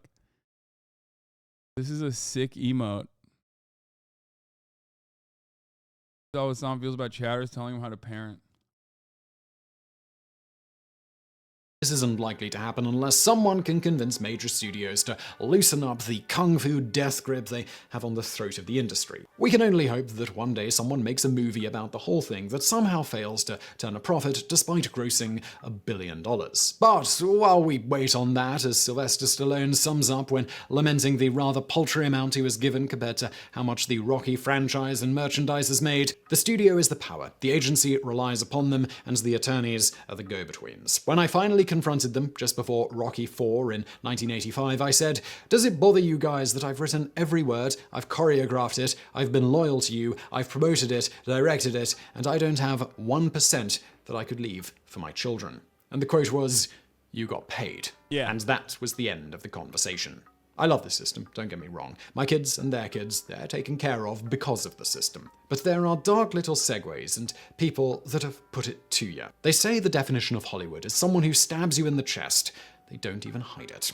And now for a bonus fact. As alluded to, Hollywood accounting to try to show losses when you actually made a huge profit isn't just limited to Hollywood, as has recently been seen with the ongoing rather messy battle between the Major League Baseball Players Association and MLB franchise owners. In this case, multiple Major League Baseball owners have been very publicly crying poor by noting they don't profit much or at all each year, despite by just about any reasonable ballpark figure you want to look at showing the league should be profiting billions annually. They are, of course, seeming to employ many of the same tricks as Hollywood to ensure that on paper they don't technically make a profit, but the value of their franchises and the league, of course, continually increases by doing things like taking profits each year and investing in land around stadiums, purchasing larger stakes in the very sports networks that show their games, again using the trick of then essentially having a second company that pays themselves, etc., thereby turning many billions each year of profit into losses for the clubs on paper. Naturally, the Players Association, beyond rejecting overtures of revenue sharing this season, which of course would very likely just see ownership cooking the books in their favor a la Hollywood, isn't exactly buying the "we lose money" argument in the recent negotiations, especially as the ownership is on the whole refusing to open their books to show that's happening at all. That said, while the Players Association isn't buying it, many among the general public are, which is of course why the owners are being so vocal about how unprofitable baseball is, despite the franchises themselves mysteriously selling for billions anyway. Clearly, the billionaires buying and running these teams have no idea how to manage money, paying billions for franchises that just hemorrhage losses every year.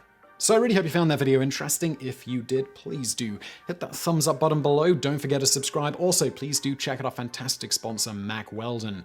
And thank you for watching.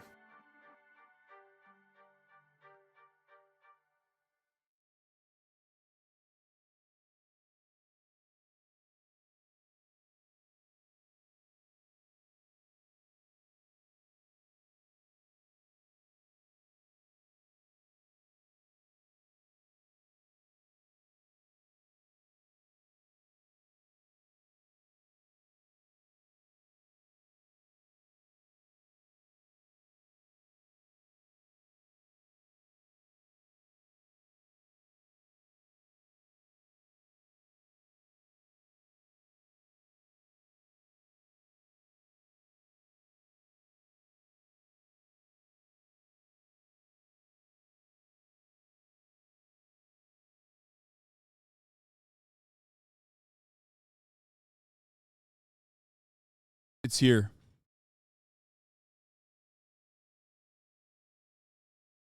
The treadmill is here. It finally made its way here. Very exciting stuff. I don't understand how you can watch this and be skeptical of the idea that Twitch is still very profitable. Yeah, it is. I mean, it is depending on what you think of it, right? Yeah, if Twitch wasn't owned by a company, if Twitch wasn't owned by a company that literally owns the web hosting services, then yes, you could make that argument. However, because it's owned by Amazon, Twitch's profitability is just a matter of an accounting trick. Get the treadmill idea from Todic Lol? No. What brand treadmill did you get? I don't know. It was just Maxone under the desk treadmill. It's wood electric treadmill with remote control, walking, jogging machine. Installation free.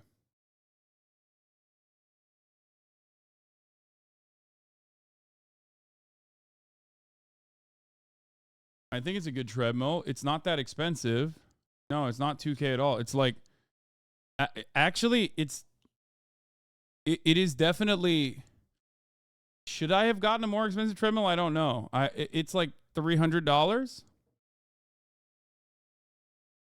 which is I think less expensive than you would think for a treadmill, right?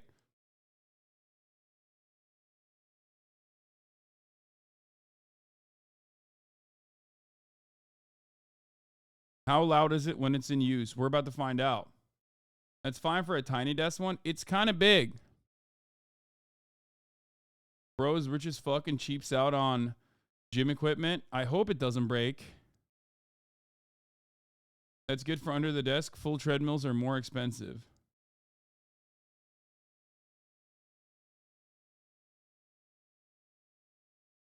I don't know if your noise gate is good enough to filter out those dummy thick cheeks clapping every step. We're going to see. 300 for a nice treadmill is a good deal.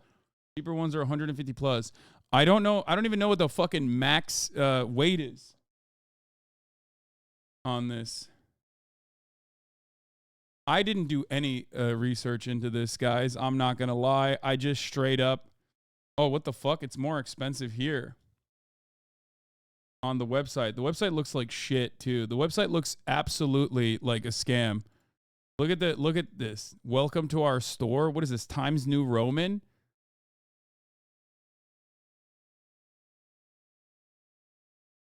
What are they? They're selling emergency auto tool. Oh, Jesus. This is a Squarespace ass website.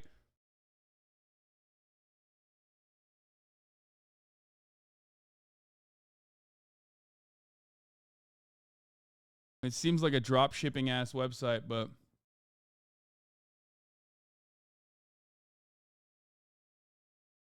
we'll see. Little bro bought the Alibaba special. I did do that 100%. You got to do your research, my brother in Christ. I mean, if it breaks, it breaks. Well, I'll get a new one. CW not made any money since and I'll do accounting. I'll do Hollywood accounting on it. How is the CW not made? Chat. The reason why I bought it, the reason why I literally ran to fucking buy whatever treadmill was immediately shown to me when I said I needed a treadmill was because I was legitimately fucking terrified of the prospect of not being able to. Hold on, I'm gonna put this. Oh shit.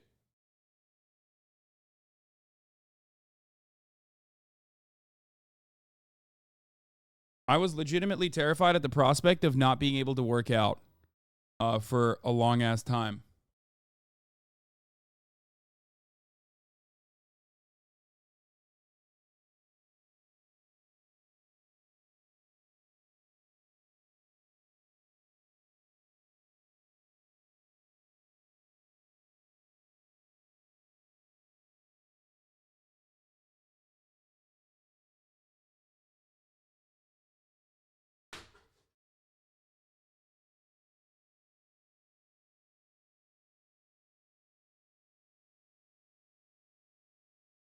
That's why.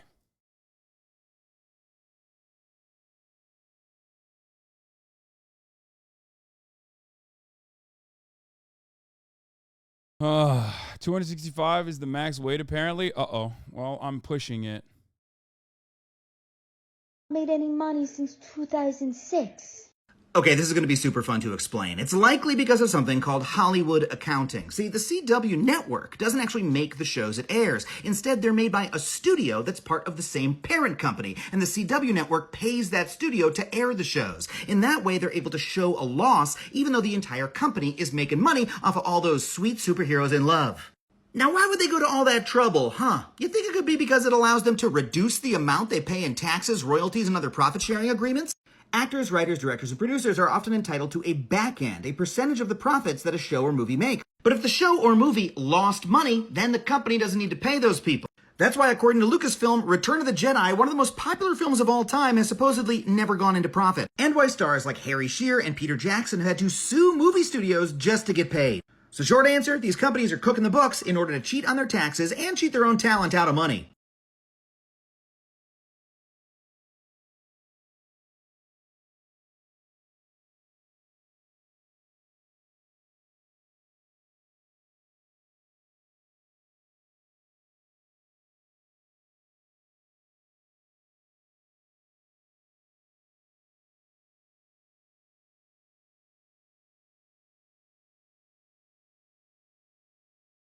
My mom and Marat always just fucking move my knives around, so I just never find. I can never find a fucking knife.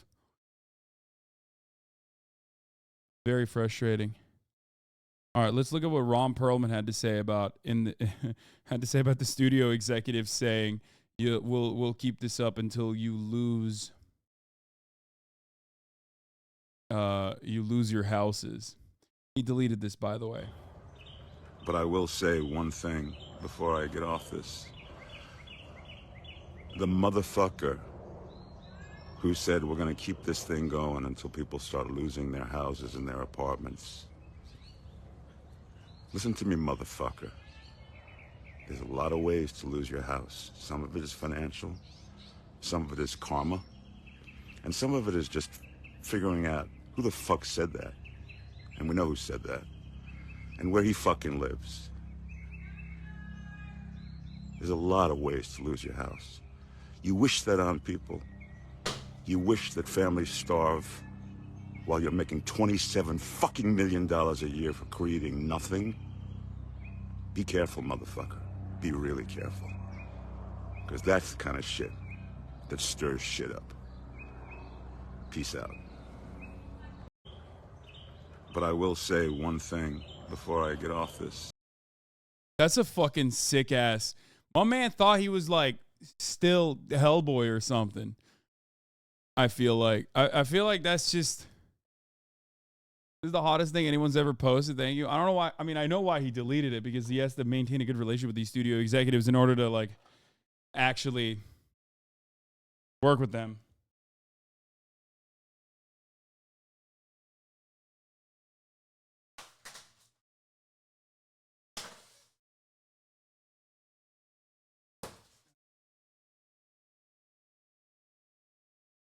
See, the difference is if Ron Perlman, for example, was a Twitch streamer and he said something like this, he would have a million fucking people that constantly bring this up, that constantly complain, that constantly say, look how much money Ron Perlman made, though. Fuck him.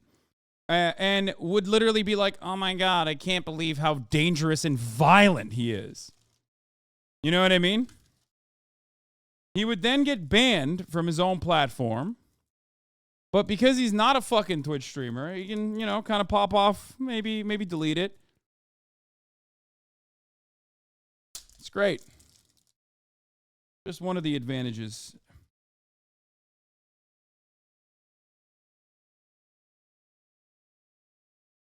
Was Sons of Anarchy a show you watched? No. Ironic, because I said I couldn't watch Sons of Anarchy directly because I just couldn't watch Ron Perlman.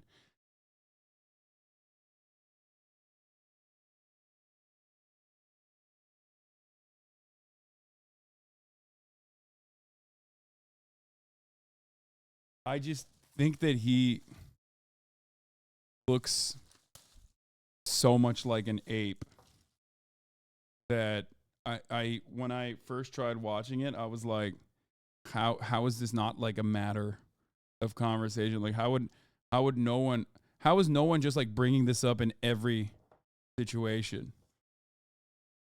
Looks so much like a Neanderthal. I know it's terrible. I know. I'm a bad guy for it, but he's a good dude. He's a great dude. He's a bit of a lib too. Like he's like, I pissed in my hand and I shook Donald Trump's hand one time or something.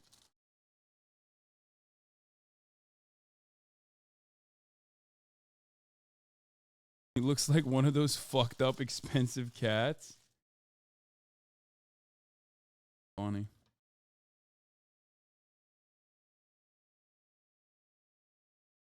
The arm on this girl nailing pants with a water balloon. Wait, what?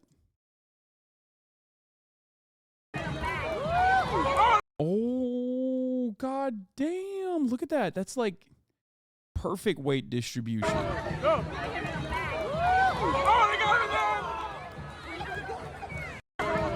Oh, this is like, that's like a part of the fun though, I think. It wasn't like a protest thing. Still fire.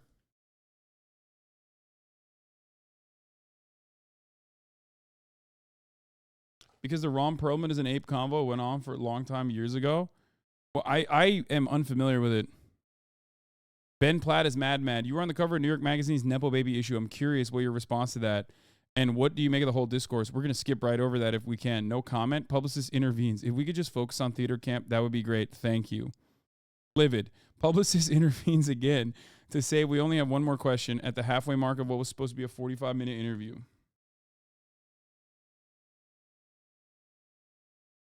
I don't know who Ben Platt is, but my friend is in this movie, Jimmy Tatro, and he's not a Nepo baby. Who's Ben Platt? This guy? Why is he a Nepo baby? I don't know. Ben Platt is the son of the producer of Legally Blonde. His dad has produced every single thing he's ever been in. It's egregious. Got it. He's a major Nepo baby. His dad is a huge producer. They turned the entire article into a story about that question. Don't ask Ben Platt this one question. Yeah. Honestly, I mean, as a Nepo baby myself of the Cenk Uygur variety, even though I have certainly by other metrics, or by some metrics, been able to surpass the Nepo baby allegations by making it out entirely on my own after the big boost that I got originally in the beginning from working for my uncle's online news show. I can see why that would be annoying, but also at the same time, there's got to be a better way to address this. You know what I mean? Like, you got a small loan of 1 million viewers. Yeah, small loan. Yeah, Cenk famously still pays every single person to watch me. That's why he could only pay for 35 people when I first started on Twitch, or 17 people actually was my first stream. And then still to this day, he's paying for a lot of you guys to sit in here and watch. Even though most of you didn't even know that I was either A, related to Cenk for the longest time, or B, had anything to do with the Young Turks.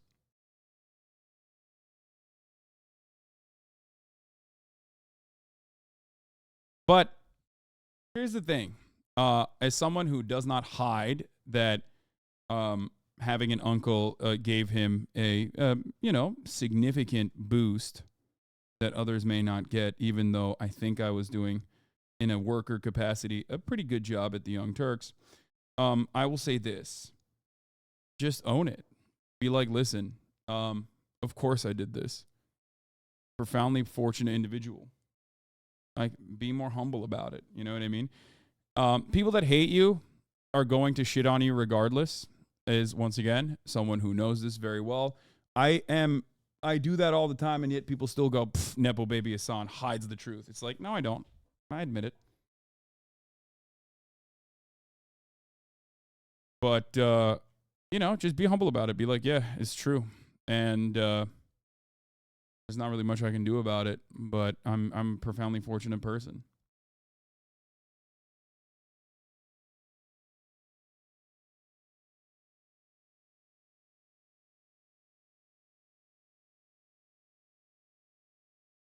You know what I mean? Brother, you started as a Nepo baby and made it big yourself. These motherfuckers' entire career as Nepo baby, of course, can't answer like you would. No, I think ultimately he can. He can do that. Not talking about it is just going to Streisand affect it anyway. What's the point in hiding? No, I think before the Nepo baby article came out, I didn't know so many of these people were Nepo babies.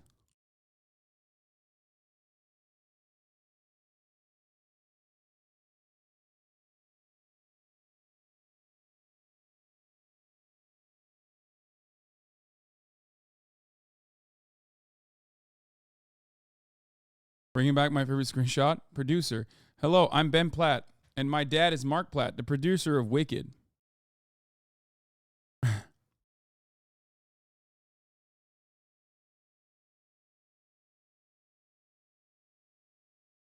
The Purduer.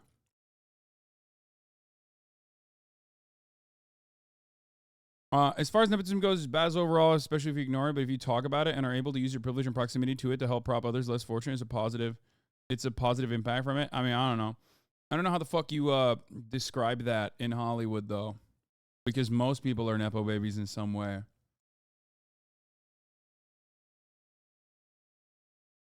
You know what I mean? In Hollywood, I mean. Hollywood is filled to the fucking brim with nepo babies.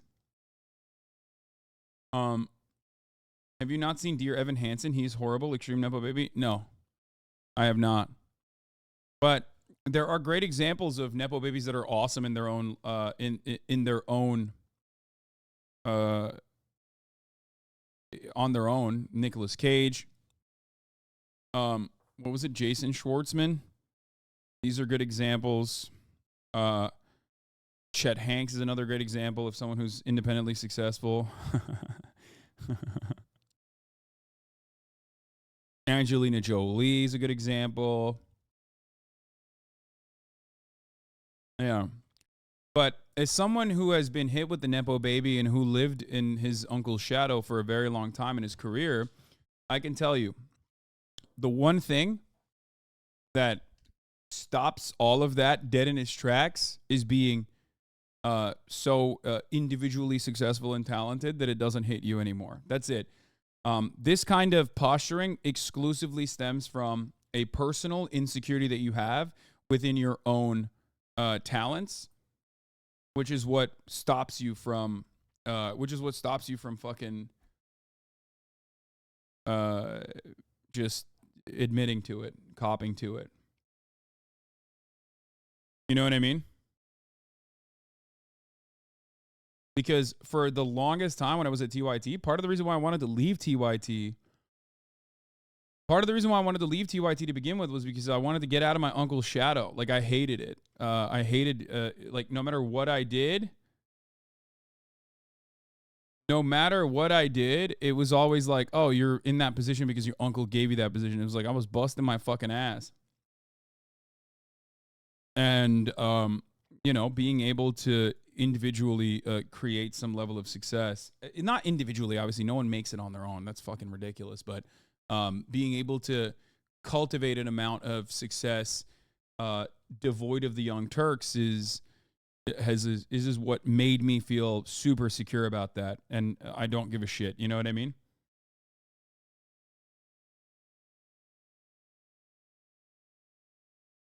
I'm a very spike-driven person in that regard. I think it fuels me. It was always something that I wanted to overcome.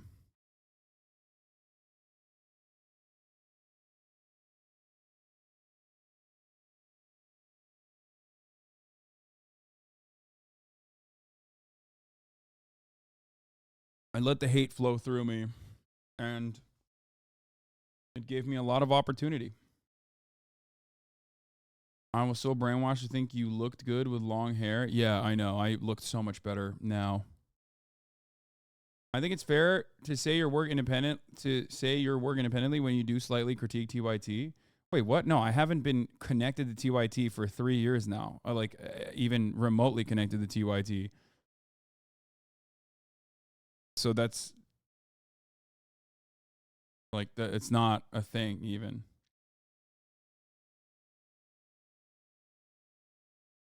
You look like you do like really old clips right now. I think when you first started, being the guy who was on TYT helped you more than it does now. It was part of why I started watching you, just by literally never once watching TYT gives an air of legitimacy. Yeah. 100%. Yeah. Having Twitch is a very insulated platform. So having some kind of success outside of Twitch was truly beneficial for getting coverage on Twitch. Offering you like a patina of legitimacy on Twitch, and also is what got me on, you know, Austin's shows, things of that nature, you know what I mean, which greatly boosted my platform on Twitch. So that is what was like really, really helpful. It was one component out of many. but an important one. Let's take a look at the strike nurse. Day in the life. Get ready with me as a strike nurse as I go and scab. Day in the life as a strike nurse. I am on my way to the airport to fly into the city where the staff nurses are striking. Strike contracts are a pretty quick turnaround, so you have to be ready to go. You also have to be extremely adaptable and flexible, similar to travel nursing. Guys, this eye mask and headphone combo on the plane, I literally pass out every plane ride now. I definitely found what works for me. Transportation took me from the airport to the hotel where onboarding takes place. On the way there, I made some friends. Nurses honestly make the best friends, don't tell me otherwise. Onboarding was super organized, which I love. And my nurse bestie that drove in to work the strike picked me up for dinner. To bed I go for a long week.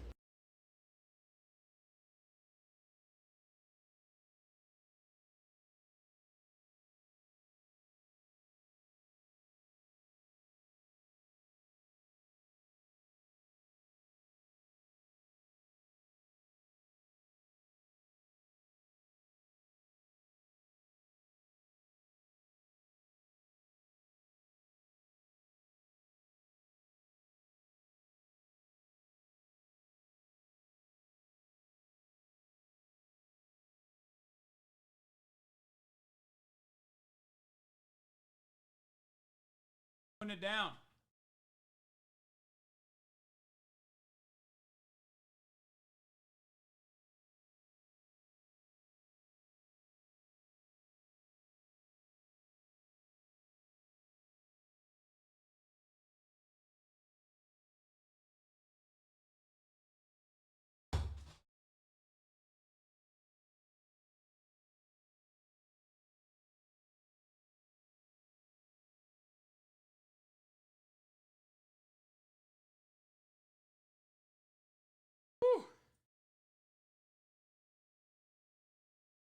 Is that a bathing suit? No, it's Kith. It's not a bathing suit.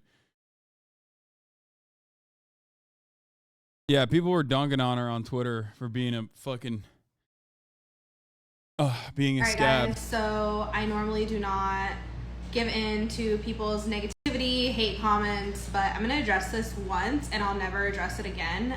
First and last time doing this. I posted 2 videos on my page of me working or going to work on a strike, and I've never encountered more nurse bullying than I have the past week. Let me just say that nurses are professionals, and the way that some of you guys are name calling and threatening me on my page is disgusting. The way you treat others is a reflection of you. So just be careful with what you say to other people. I really do wish you self-healing and self-growth, and I hope you fix whatever you got going on internally if you like to be mean to other people. Just know that working as a nurse, whether you're a strike nurse, a travel nurse, you're a staff nurse, you work in med-surg, you work in ICU, you work in the clinic, you work in aesthetics. Nothing is wrong about that. You are going to see a lot of opinions all throughout social media about different jobs. There is nothing wrong with you going and working and paying your bills. There's something very wrong with that. I love my job, and I'm not here to get a real say job. Any negative things about people. You're wrong. And I won't. I hope people like this have a better day. Your job is actively displacing nurses that already work at that hospital by literally doing their job as they are demanding better work conditions. Your entire job is to live off of other nurses being mistreated. It's really fucked up. Is it self-powered? No. I'm putting it at 2 speed. 3.5, 3.7, 3.8, 3.9, 4.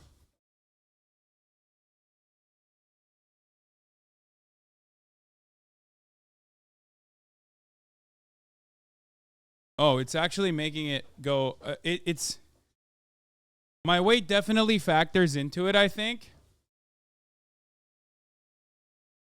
My weight definitely factors into it because it seems like when I step on it a little bit, it ends up slowing down a little bit. Did you oil the treads? No, I didn't. Oh, shit. Was I supposed to do that? Oops. Anyway. Kaya is very confused. He's like, what are fucking humans doing? Why wouldn't he just take me out on a walk? All right. Now that we did a Hollywood accounting, let's move on. Oh, Barbie's production emptied a company's worldwide supply of pink paint. Insane. I saw a good QRT for this. It's that normal people don't understand labor conditions behind the strike and just thinking about themselves when accepting these contracts, not knowing why they exist in the first place. I think if you're a strike nurse, if you're a scab, if your job is professionally to displace laborers that are actively engaging their bosses for better pay, you definitely have better recognition of the evil that you were putting out there than the average person.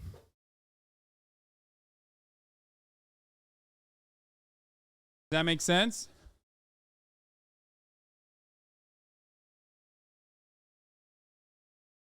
Like, you know why the fuck you're saying strike nurse and just a regular nurse? Exactly.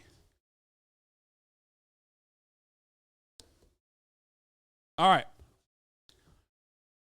It's a little bit harder to read when I'm walking.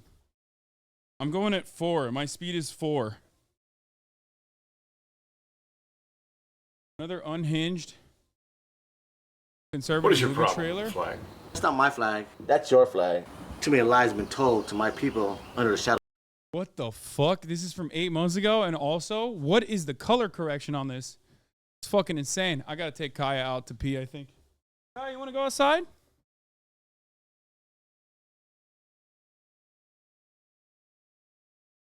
Taking a while to slow down. But when I come back, we're gonna continue doing this.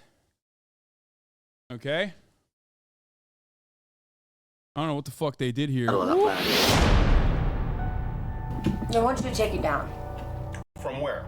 Your truck. My truck, my flag. Some people find it offensive. What if I find them offensive? You're gonna take them down? Why not take the anti-Mexico filter? I like the old trade. Yeah, this is the exact opposite of the Mexican filter, where it's like, it's like, this is America, goddammit. This is not Mexico. No sepia tones here, brother. Road 2, Arnie. I know, but there are other roads. I got a shotgun. It seems to me some things are worth losing your job over, Maggie.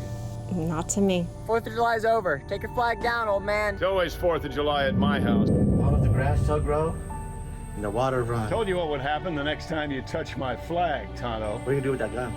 Don't get out of my yard, you'll find out. And I can identify with Mr. Quinn's position on this matter. Why the hell is everybody so damn worried about losing their jobs and so little worried about losing their freedom? Next time I'll cut a donut in your damn living room. Touch my flag again. In fact, that school is where I learned to say the Pledge of Allegiance in the first place. Indivisible. But you live under it now. I live next to it. There's a difference. Do you drink up enough nerve to tell me to go to hell yet? Do us both a favor and take the new road in and out of town from now on. It hurts me as much as it does you. Somehow I doubt that, man. I'm going to file the restraining order for the school. Against me. Crazy old man. With great displeasure and embarrassment that I find in favor of the plaintiff in this case, Miss Quinn. You're going to jail, Quinn. No kidding. Somebody ought to put that dog down, put it out of its misery. Somebody ought to put you down, put you out of my misery. I'll call the cops. Get them in jail. Actually, I'm not planning on being around that long. I have a right to take a knee. It's called freedom of speech. You don't have a right to know squat. You gave that up the second your knee hit the grass. Why don't you just Kaya leave the country? wants You to hate get so on damn it. much. Kaya, get on it. Let's see if it works. Let's see. Hold on. She's on it right now. Come on, Kaya. Go, run. Oh, she jumped off of it. Come on. Get on it. Oh, no.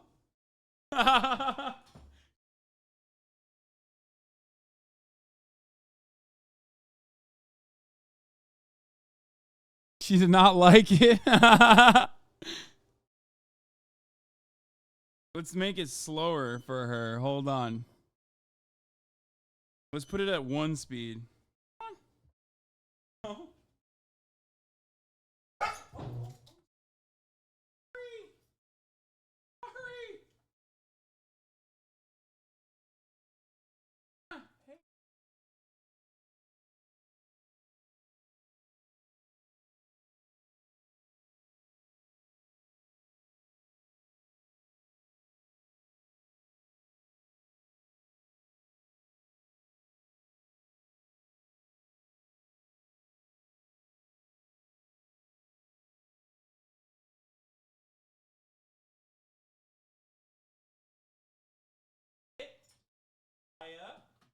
Girl.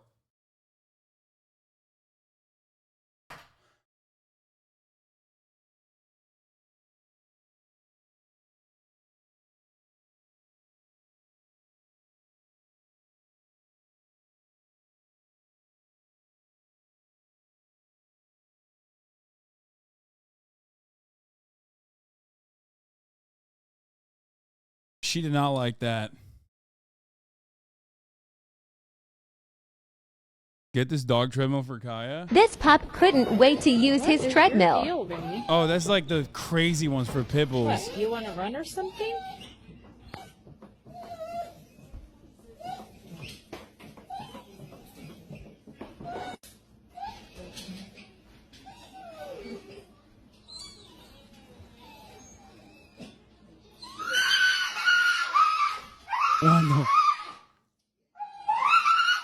What the fuck?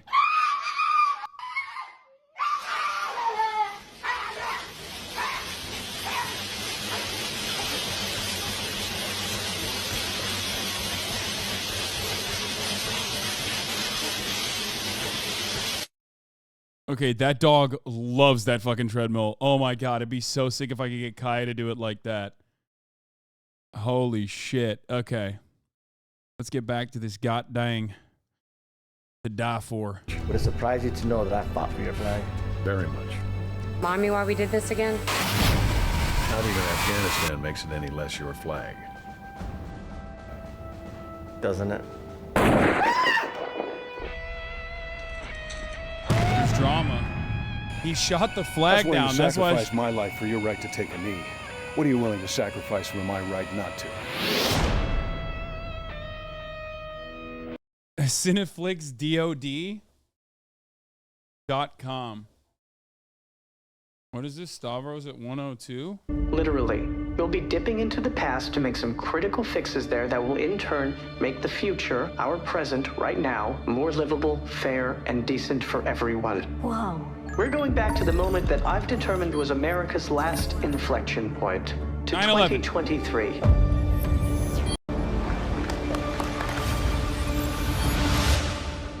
You put a wormhole in a washing machine? It's a cosmic string generator, disguised as a high-end dryer. Here's the funny part. Traversing our wormhole requires ingesting a synthetic substance related to psychedelics and playing the theme song from the movie Mahogany. Sounds crazy, right? But it works. Okay, I have so many more questions now.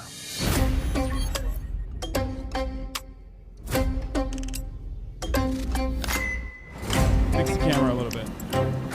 We actually connect directly into people's brains. Oh! Stavy Baby's on this? Oh, dude. This is nuts. What the fuck? Let's go. I gotta pee. So they think what we say are their thoughts. Hello? It's me. I mean, you hear your voice when I speak, right? Because you're me.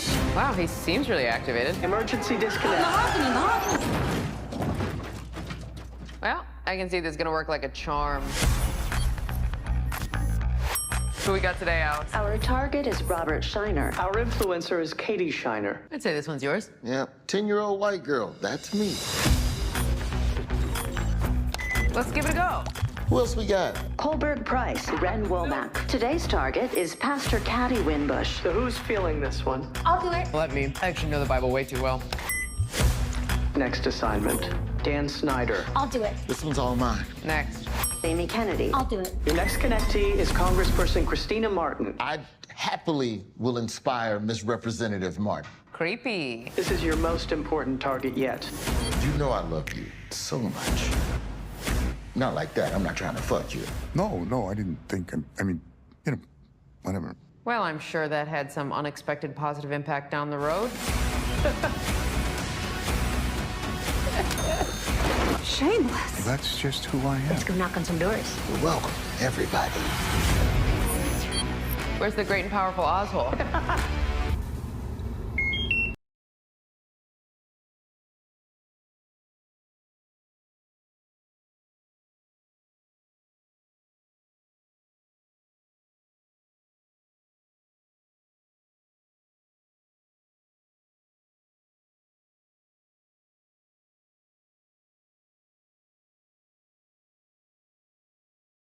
So it's basically a new being John Malkovich. Okay.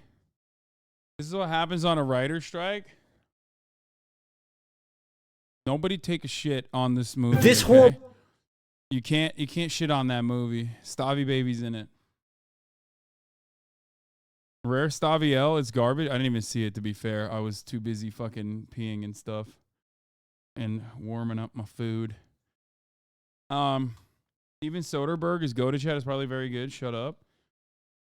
Okay, well, we'll see. All right, who wants to watch a crazy conservative movie review to die for?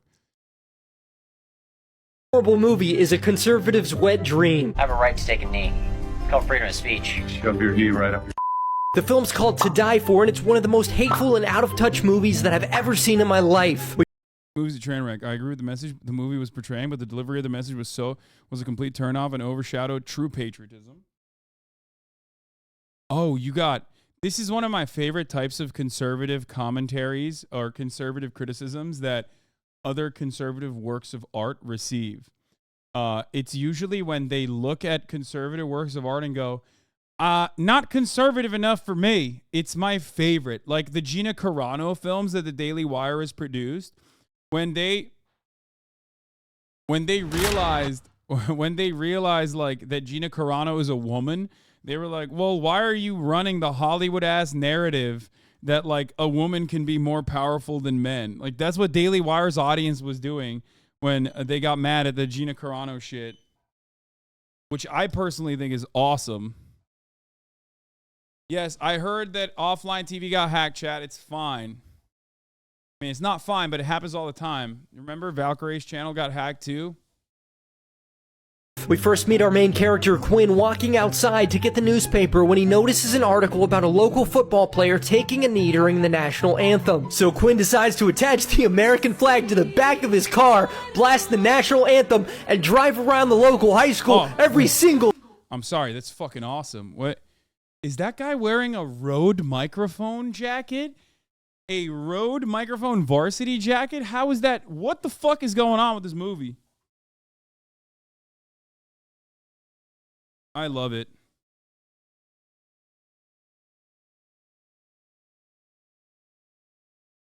...day like a idiot. Soon we get this amazing joke about black coffee. I thought black coffee mattered. And then we find out that only beta liberal soy boys drink lattes. What the hell is a latte? Eventually we meet this guy who Quinn just refers to in offensive Native American slurs throughout the entire movie. Other topics in the film include global warming. Get that global warming piece of trash off my lawn. And here I thought all of you liberals started calling it climate change because it was so cold. The vaccine. I wouldn't get that shot with Baldwin's arm. And the Pledge of Allegiance. We haven't said the Pledge of Allegiance at this school in 15 years. But problems arise after Quinn is issued a restraining order from the school to stop harassing them. Now, if I can't drive with the flag on the back of my truck near this school, who the hell can? In retaliation, our hero paints the American flag on the front of his house. But soon after, the kid that took a knee swings by and sees it. 4th of July's over. Take your flag down, old man. It's always 4th of July at my house. It's pathetic. So he decides to crash a car into... It's always 4th of July at my house. Bars.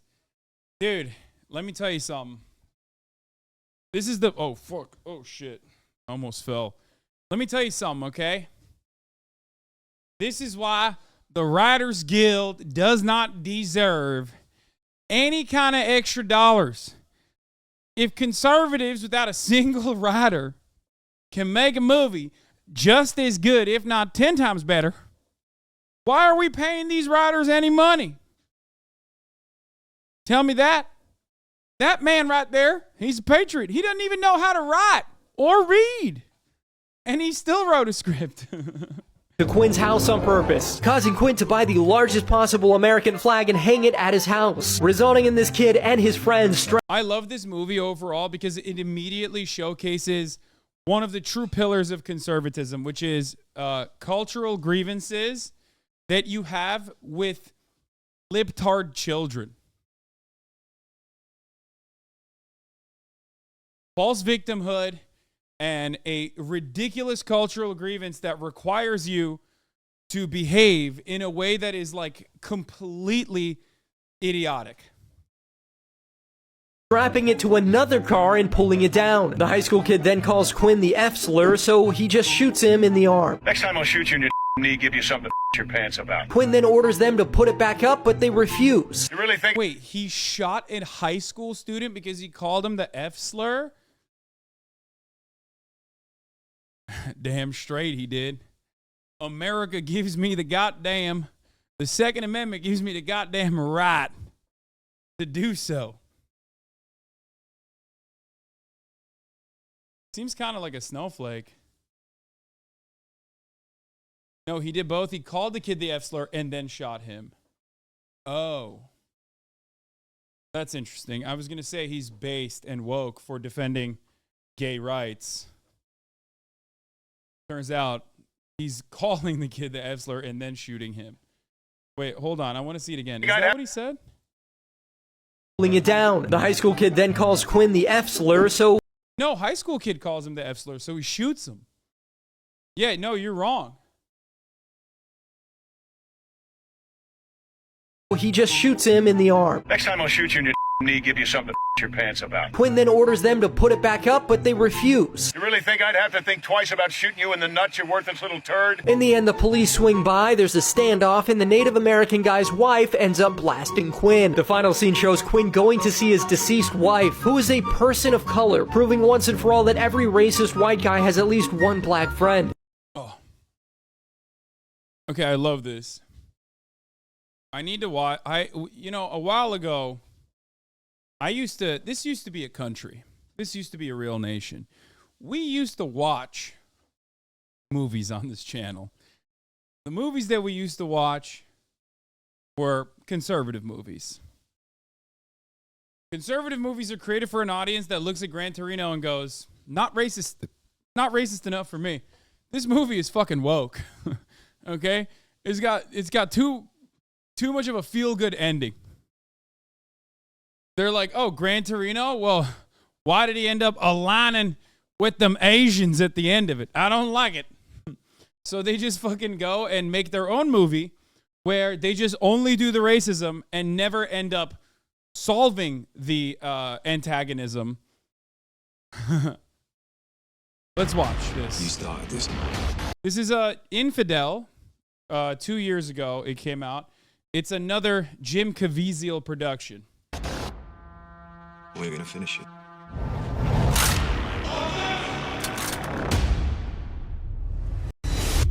D'Souza Media? Dinesh D'Souza has a production company?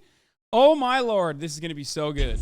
He's a good people. You wanna know the saddest part about this? If I'm fucking Michael Knowles, if I'm Steven Crowder, fuck it, if I'm Ben Shapiro, and I have a production company, or my friends have production companies, and they don't either star me in their movies, or they don't even use my incredible writing in their scripts, I'm pissed.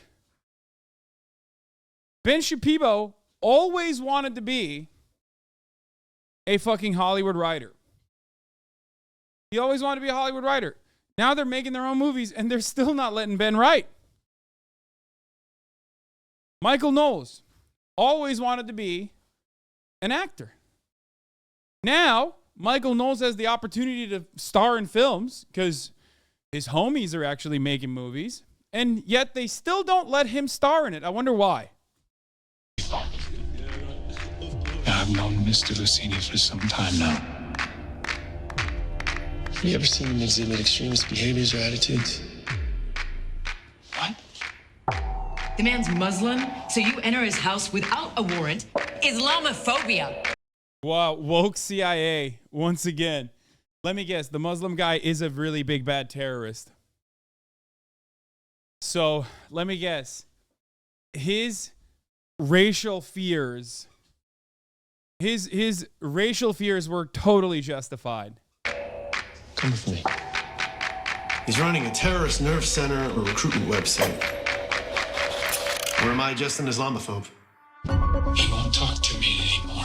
He knows what I saw. I love that already. It's like immediately, it's like sometimes racism is good and valid. Like in this instance. Except if you were to look at like the entire sequence of FBI activity post 9/11, pre 9/11 too, but post 9/11 specifically as it pertains to Islamophobia, all they have done is not this, but the exact opposite of this, which is to find like autistic or mentally disabled Muslim teenagers online in chat rooms and then give them money and goad them into doing an act of terror only to stop them and then permanently arrest them in perpetuity. It's great. And what does that tell you? He is the one that said, go to Cairo, talk about the faith. You're not suspicious? I'm asking you, don't go. I will call you. It's gone viral in the Middle East. Holy shit, is racist Jack Ryan? I mean, Jack Ryan's already pretty fucking racist, so I guess it's a little bit more racist Jack Ryan. That you're preaching to Muslims. Well, I was invited. Don't blame me, mate. Who's there? Dog! Can you hear me?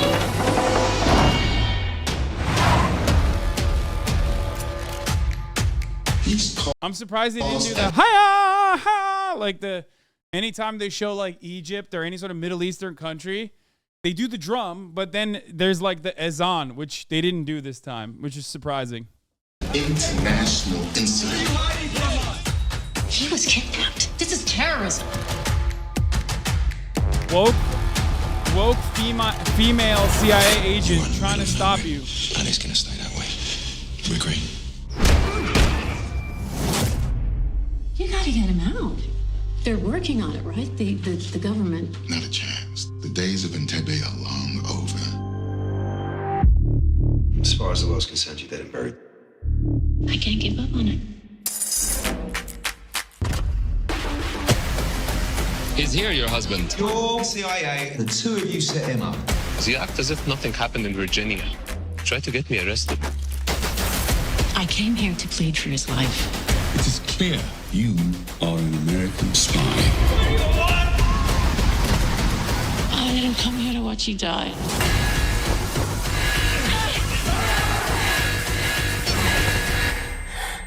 We're not afraid to die. That's why we're gonna win. Yeah, it's supposed to be anti-woke because it calls out radical Islamic terrorism. Hollywood has been using Middle Eastern actors to represent terrorist criminals for decades. Yeah, not good enough, brother. It also is twofold because it also shows woke CIA women, like how women in the CIA ruined the CIA by being woke. So it's a twofer. I'm not afraid either.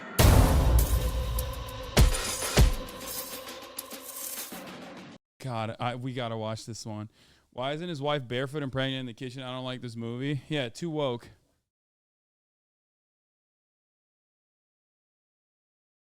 I've lived in Egypt for a while and it does not look like that. Yeah, bet you would say that as a sympathizer of terror, acting like that's not exactly what Egypt looks like. Fucking got him. That's also what Turkey looks like. See? I am not pro-terror, so I will tell you the truth. Everywhere you go in the Middle East, there is that same filter.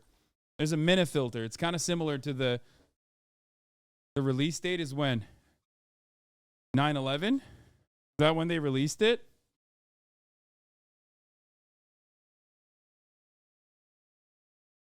I love that. July 4th, 9/11. These guys got it right. Let's look at the comments. Literally one of the best movies I've seen this year. Action-packed suspense. Love everything about this movie. Jim is one hell of an actor. I like that Jim stands up for what he believes. He was absolutely awesome in The Passion of Christ. He hasn't caved in the Holly Wicked. He hasn't sold his soul. Such an eye-opener for like warm Christians and ecumenical preachers. What? God bless you, Jim, and also the producers of the Infidel movie. Wait, finally, these fucking warm Christians and ecumenical preachers get their comeuppance by seeing the reality of all these other religions.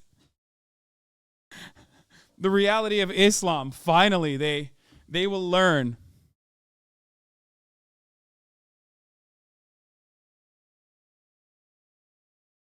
It took Jim 22 years to make 2 mainstream movies. I mean, you got to put respect on Jim, okay? He was in Passion of the Christ, so that was a pretty mainstream movie. What is this? Middle East and Hollywood? Oh yeah, this is my favorite short. This is exactly what I mean. All right, how the fuck do I move this?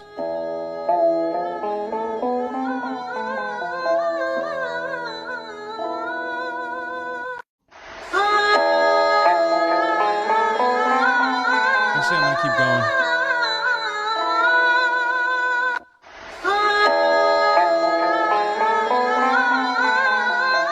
Bazaar scene too. You gotta hit the bazaar scene.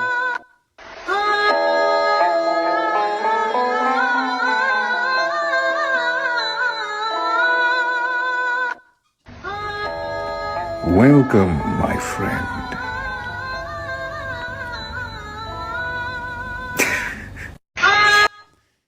Oh, the one-dimensional black character only there to give funny one-liners. Welcome, my friend. God damn, it's hot. I'm sweating like R. Kelly in Disneyland. Kevin Hart reference. Oh, it's good. Jim's best movie, unironically, was a movie where his wife was killed by a serial killer that used his car as a weapon, and guess how Jim gets revenge? That's right, with his own cool car. It's called Highwayman, and it's incredible and stupid.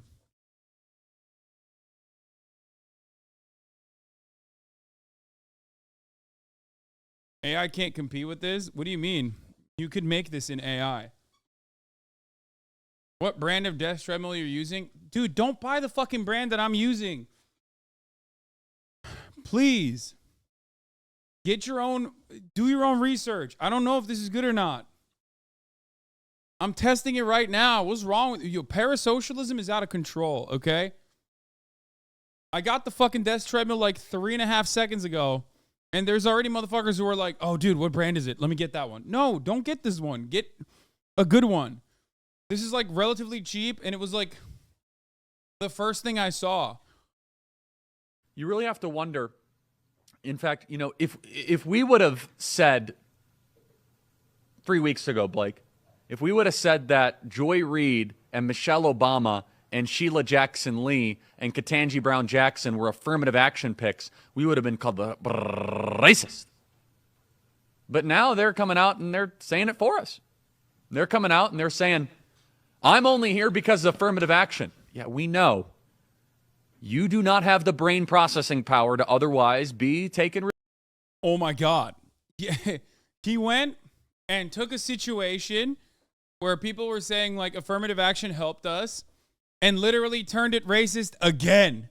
Turned it extra racist.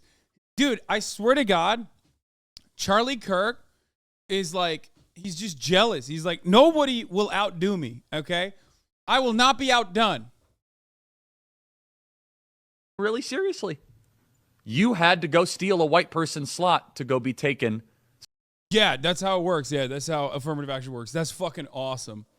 Well, don't steal anyone's slot at the top of the hour when there's a 3-minute ad break by subscribing. There's also a separate program similar to affirmative action. It's called Getting Gifted a Sub. Now, unlike affirmative action, it actually revolves around being lucky. If you're lucky enough to get gifted a sub, then you'll be able to avoid the ads at the top of the hour. Here's the 3-minute ad break now. Kaya thinks you're a hamster, not a debate.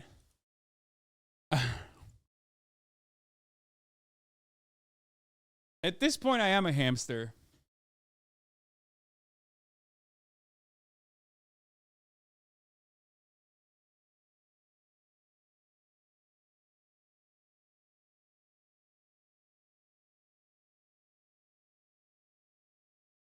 Charlie Kirk, one of his famous lines is that he has lied about how affirmative action stopped them from getting into the military academy, which was a lie, by the way. There was no indication that he was ever supposed to make it into the military academy, but he just lied about it. That was like his first lie. I think he wrote a high school paper on it, which got into Breitbart. That was how he became famous. Blue Wizard called. Thank you for the 5 gifted. The Asian Sensation. Thank you for the 5 gifted. Allowing 10 people to no longer see the ads at the top of the hour. Somewhat seriously, play cut 52. But I rise today as a clear recipient of affirmative action. Liz Newby, thank you for the 5 gifted subs.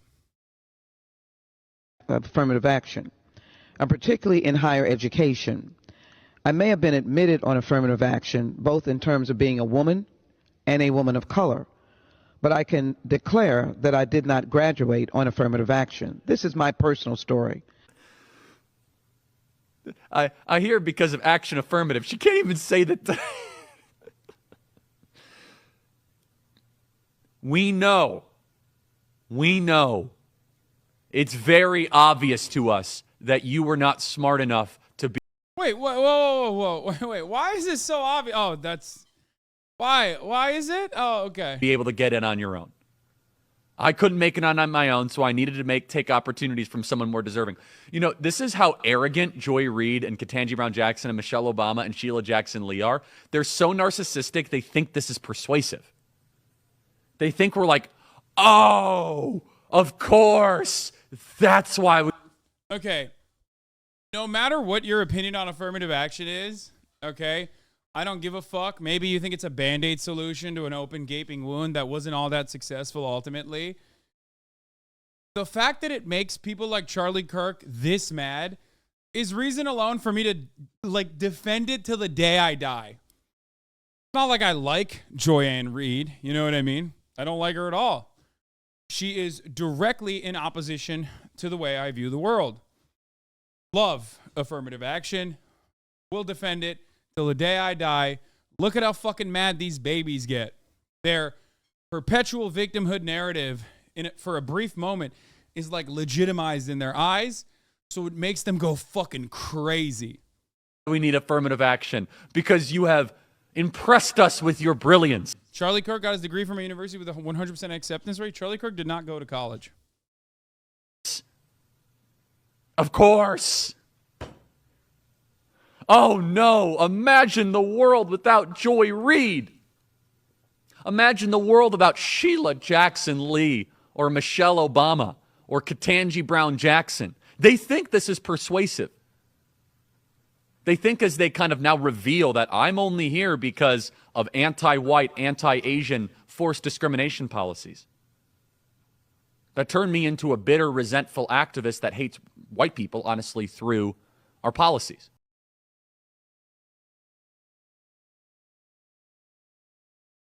Charlie Kirk said Joy Reid, Ketanji Brown Jackson, Sheila Jackson Lee, and Michelle Obama used affirmative action because they do not have the brain processing power to otherwise be taken seriously, so they had to steal a white person's slot. The idea that, like, affirmative action directly steals from white people, puts a black person in the position of a white person, pretty funny considering they tried doing that with white people, and it didn't work. So then they had to go and find Asian dumbasses who were silly enough to be the little soldiers of the white guys that set up these organizations. So what now? Now all of a sudden affirmative action immediately indicates that black people are dumb and they're displacing white people? Yeah, they couldn't even find an American Asian dude. They found a fucking Canadian one. Would you say the same about Clarence Thomas? Probably. He's that racist. Oh, this was a wild fucking take, too. Look at this one. Well, Mr. Chairman, though, that was unbelievably inspiring. My amendment has nothing to do with whether or not colored people or black people or anybody can serve. This guy goes, what? Yo! Whoa, my man dropped the C word. And I'm not talking cracker, folks. Whoo! It's back. Racism is so back, dude. White people are so back. 2023 is the year of the white folks, okay? Okay?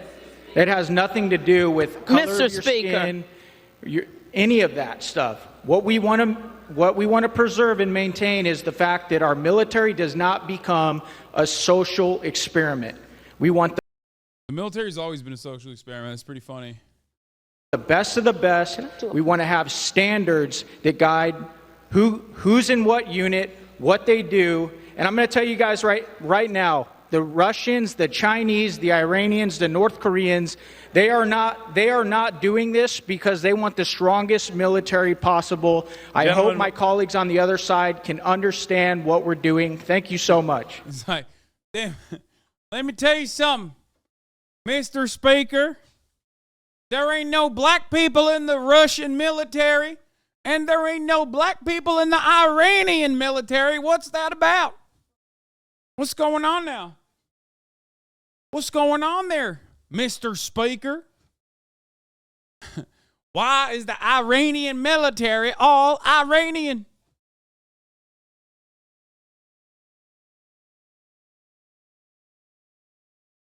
Mr. Speaker, it's going to be recognized to have the words colored people. For what purposes generally seek recognition? I'd like to be recognized to have the words colored people stricken from the record. I find it offensive. Oh, I can't wait for them to be like, what group are you a part of? The NAACP? Watch. Watch. They 100% they hit that. Yes, because we all know that colored people is horrifically racist while people of color is perfectly acceptable. Nobody can explain why this is the case. Everyone can explain this. This is the easiest thing to explain. It's called people first language.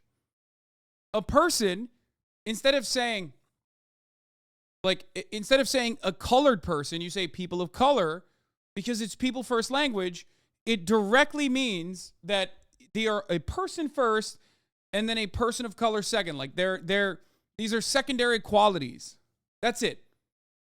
That's it. That's it. It's so easy. I did it. I just did it. This is my second favorite Republican commentary. My second favorite Republican commentary is other than vice signaling. Okay? Other than vice signaling, where you just basically tell everybody and their mom that you're the worst person ever and that you just literally love vices, like you're a bad guy, you're a bully. My second favorite type of Republican commentary is just when you go, nobody can explain this. It's really fucking weird. What? Nobody can explain how airplanes fly. Nobody can explain how the fucking DMV works. It's like, no, everyone can do that. You can't because you're a fucking idiot. And you know that your goddamn community is full of fucking idiots too. So you just go, yeah, nobody can explain it. It's like, no, everybody fucking can explain it. Like, professionals can explain it. This is like a thing that people have explained and could be explained. It's very simple. Yeah, the Todd goes in, Todd goes out. Can't explain that.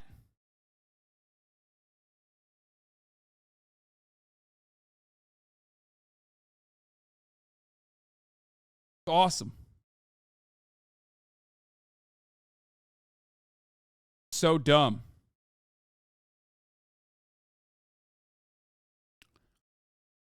White powder found in the White House and nothing happened. Imagine if it was anthrax and I was like, yeah, that's a different thing, lol. That's what your conservative dad said.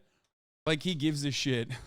Like, conservatives would be the ones sending the fucking anthrax to kill Joe Biden. And they're like, oh, what if it was anthrax? Yeah, guess what? If it was fucking anthrax, the Secret Service would have still done the same shit. They would have figured out who sent it.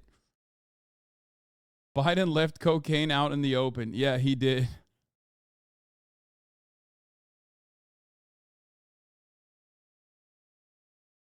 Also, There has been times.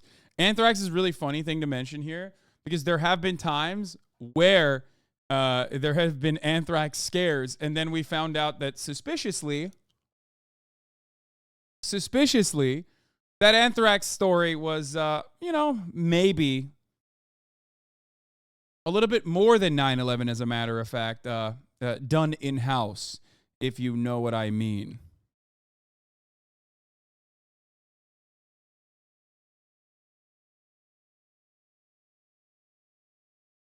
And very inappropriate. Is the gentlelady asking for unanimous consent to take down the words? I am asking for unanimous consent to take down the words of referring to me or any of my colleagues as colored people.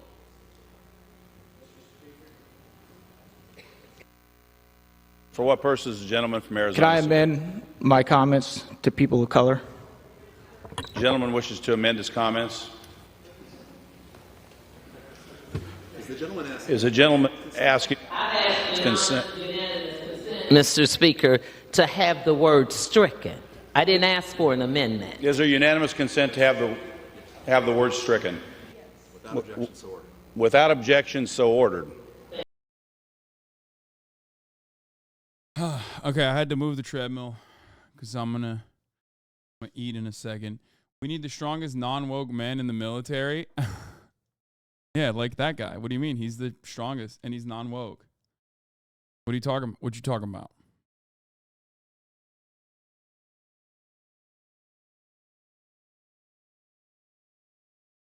Hasan, you still haven't gone anywhere, man. You got to stop walking. You're still literally at your desk. You've gone insane, man.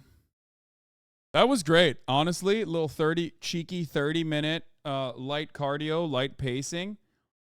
I'm a fan. I like it. You know what I don't like, however? How ugly the United States of America is.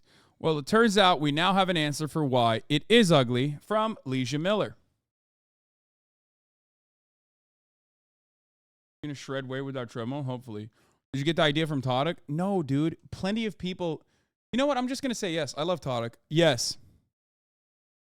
That's what I got it from Todok. Who cares?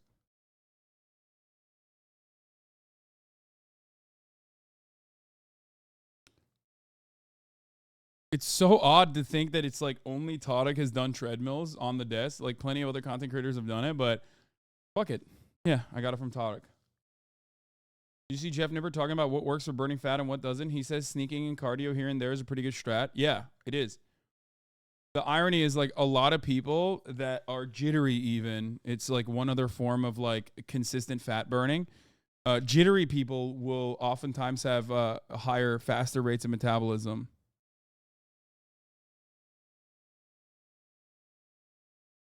The United States is fucking ugly. Sure, we have mountains and beautiful national parks and amber waves of grain, etc., but the majority of Americans, 52% of them, live in places that look like this. Or this. Or this. I see nothing wrong with that. That looks awesome. This person is woke. There are no other streamers, only Turks. True.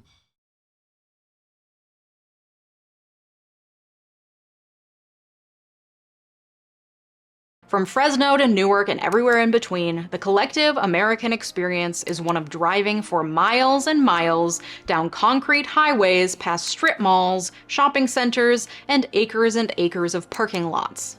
These photos ugly as fuck. Wait, that's my town. Yeah, the irony, of course, is that every single photo that she showed could quite literally be pretty much every single city in the United States of America. And I mean every single one, including Los Angeles. Obviously, there are certain cultural landmarks and whatnot that that make up the culture and identity of one American city in the heartland versus another American city in a bi-coastal place. However, most of the cities literally have exactly this aesthetic.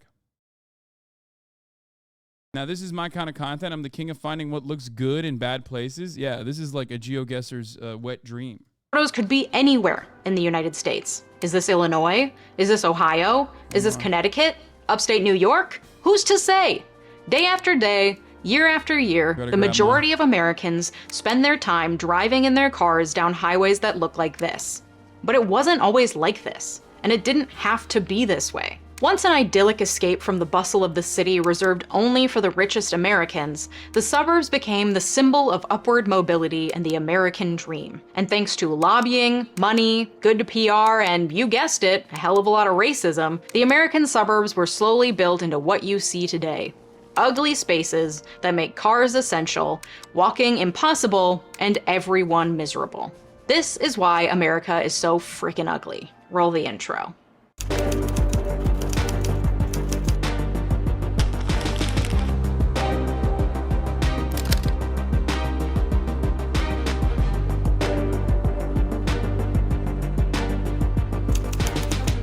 You know who loves the suburbs though? Serial killers, am I right? I'm excited for today's sponsor, Hunt-A-Killer. Hunt-A-Killer is the adult board game company that creates immersive murder mystery games. There's Suburb was perceived on Target or Walmart to get your own immersive murder mystery game today. Thanks again to Hunt-A-Killer for sponsoring this video. In the late 19th and early 20th century, the concept of the suburbs emerged as a result of the Industrial Revolution's rapid urbanization. At that time, the suburb was perceived as an escape from the chaotic, crowded, and often unsanitary black people. And also, oh well, I guess technically it wasn't just black people, it was like Italians. And also, I guess, Jewish people. And who else? You know, the Irish. Does Kaya have fleas? Yeah, definitely. Oh, man, she's just itchy. And Polish people.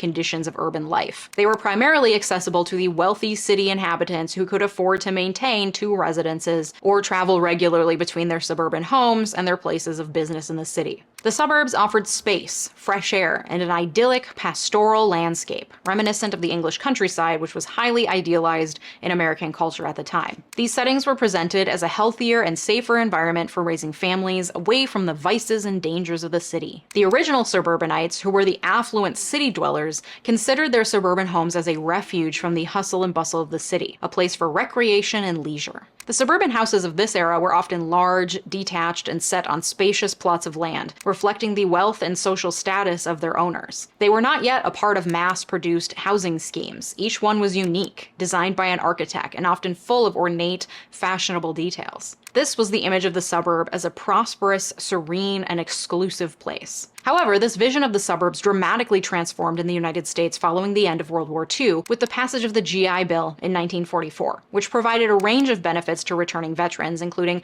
low-cost mortgages. This, coupled with the economic boom and the growth of the middle class, facilitated a massive wave of suburbanization, marking the beginning of the era of the mass suburb. While the GI Bill provided a range of benefits to returning World War II veterans, including low-cost mortgages, job training, and college tuition, the implementation of these benefits was not equitable across racial lines. Though the legislation itself didn't explicitly differentiate benefits based on race, in practice the distribution of its benefits was largely influenced by social and institutional racism. The GI Bill worked in tandem with existing racially discriminating housing and lending practices such as redlining and restrictive covenants, which effectively excluded black veterans from enjoying the same opportunities for homeownership as their white counterparts. Redlining was a discriminatory practice where lenders would designate neighborhoods with a high percentage of black people as high-risk areas for mortgage lending. These areas were often outlined in red on maps used by banks and other lending institutions, hence the term redlining. This led to a systemic denial of home loans or insurance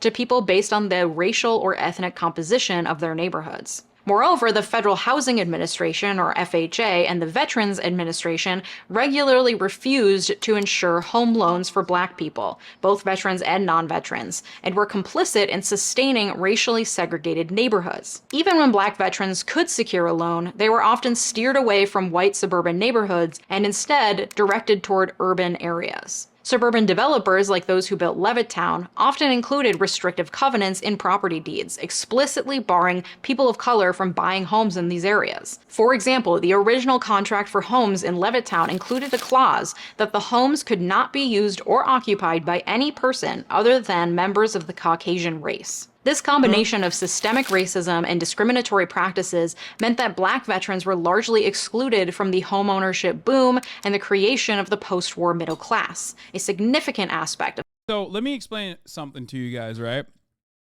So obviously, there's plenty of books that have been written on the subject matter, and plenty of evidence that this was a very successful form of systemic discrimination. And yet, you know, Ben Shapiro and his kind, conservative monsters, will regularly say, well, point to me where the law is racist and I'll stop it.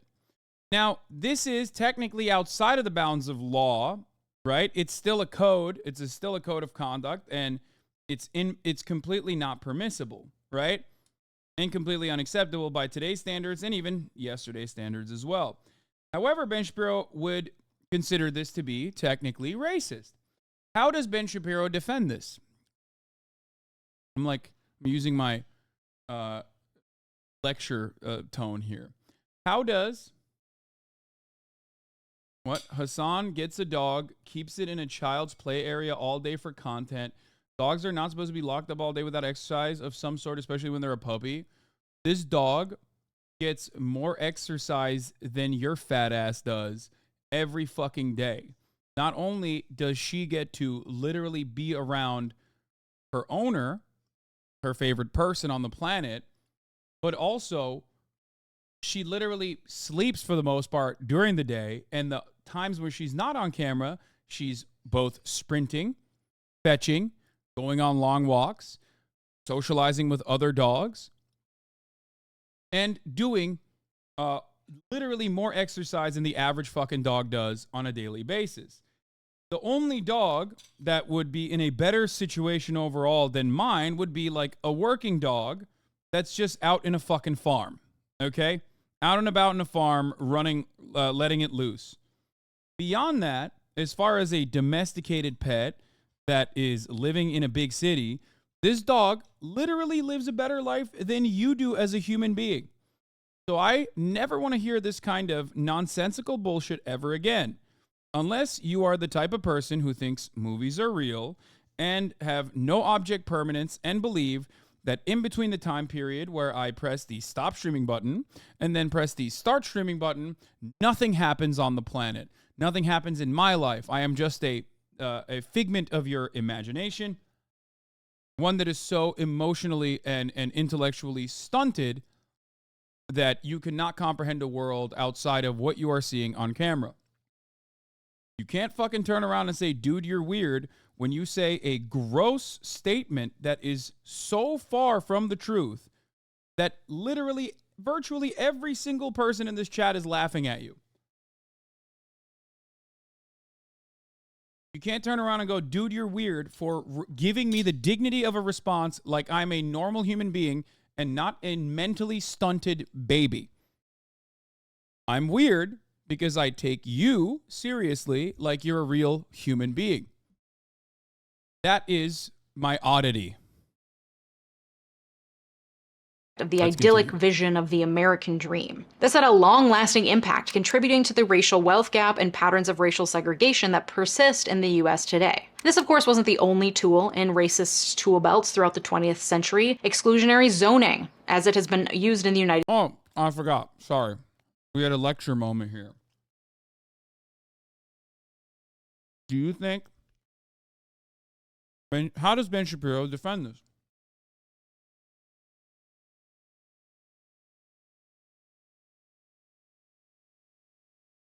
Flex those creative juices, chatters. Don't Google it. And explain it to me.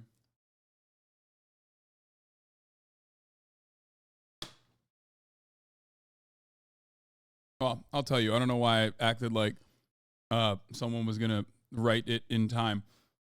Ben Shapiro will defend it by saying redlining is actually not as horrific, as horrifying as the American woke intellectuals will have you believe. It's actually a consequence of blacks not being able to pay their loans. Of course, a bank, a private institution, is going to want to make sure that someone can pay back their loans. This is the reason why banks were reluctant to offer loans to black neighborhoods.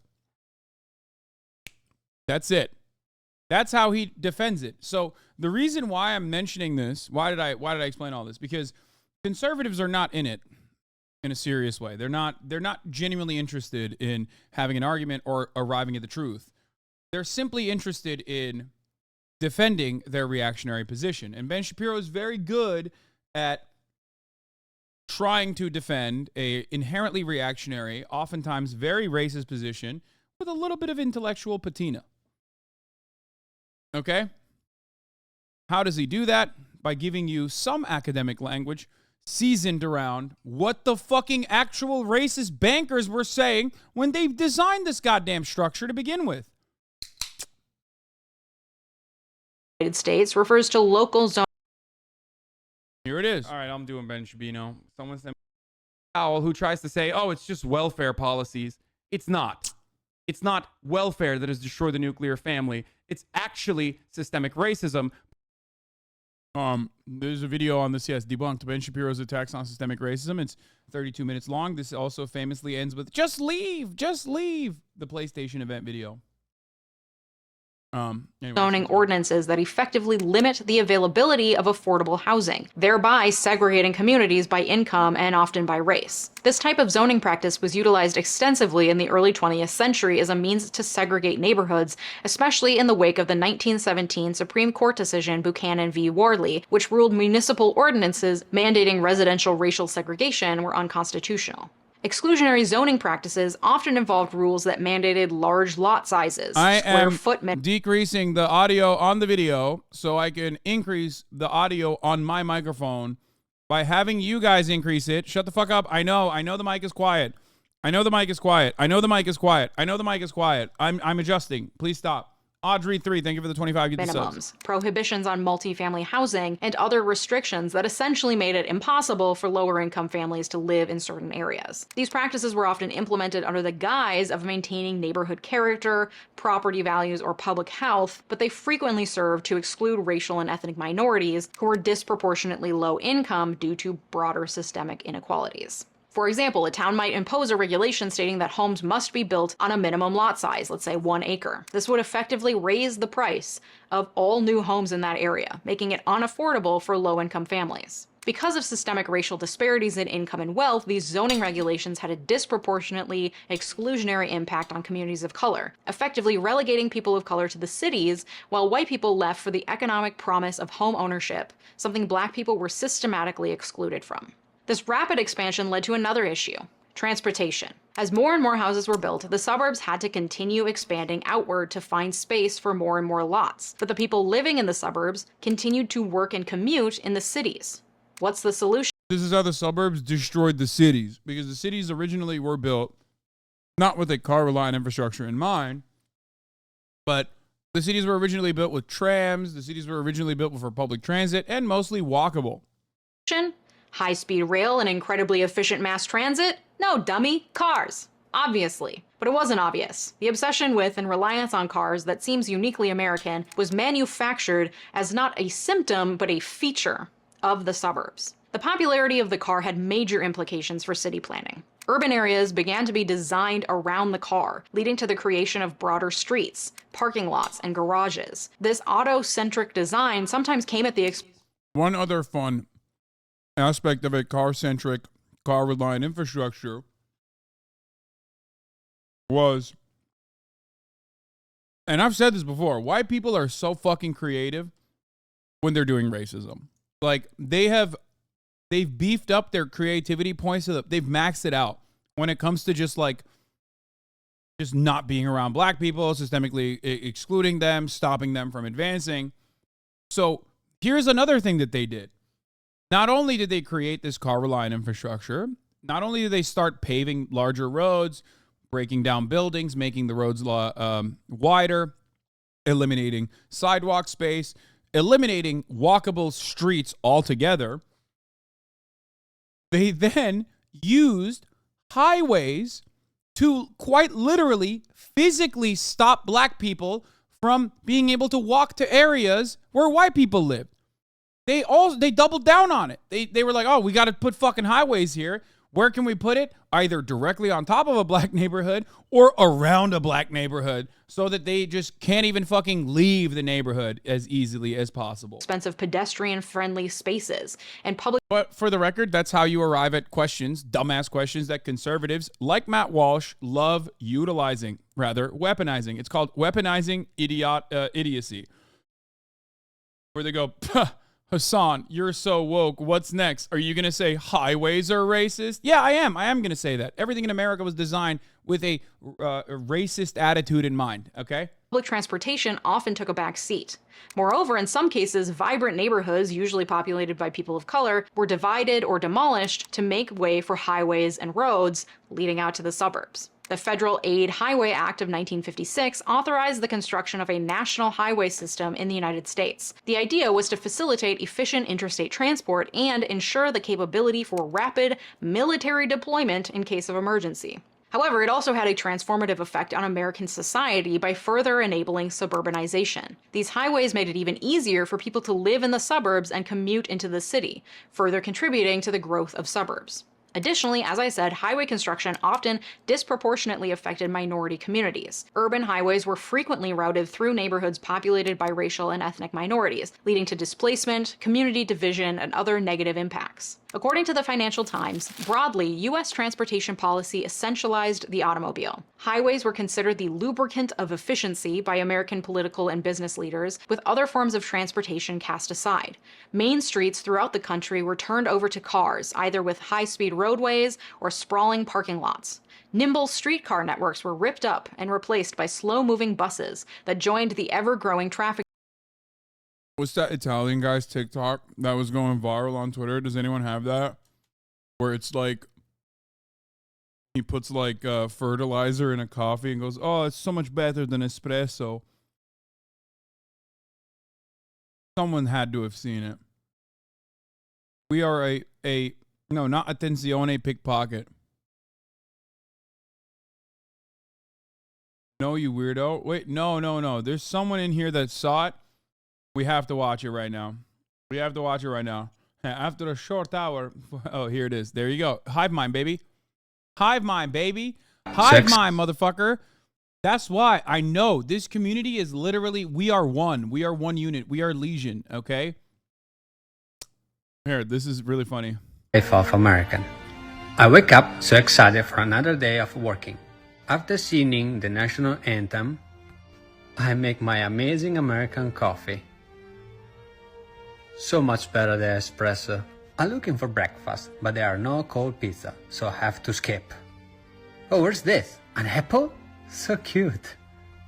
I'm so lucky, because I have only 1 hour and 45 minutes to drive to work.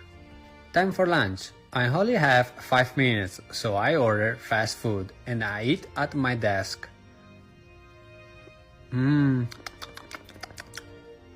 After a short 14 hours, it's dark, so I take my work home. Good night, my love. See you tomorrow. Oh, it's an apple. So cute.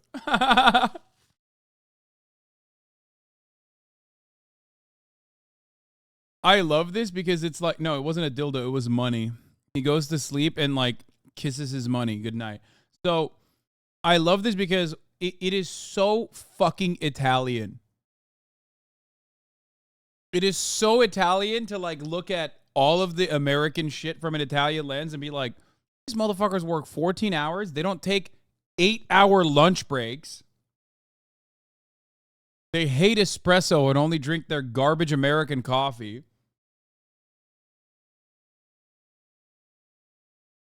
Drip coffee slander. This else is true. I mean, espresso clears. I'm sorry.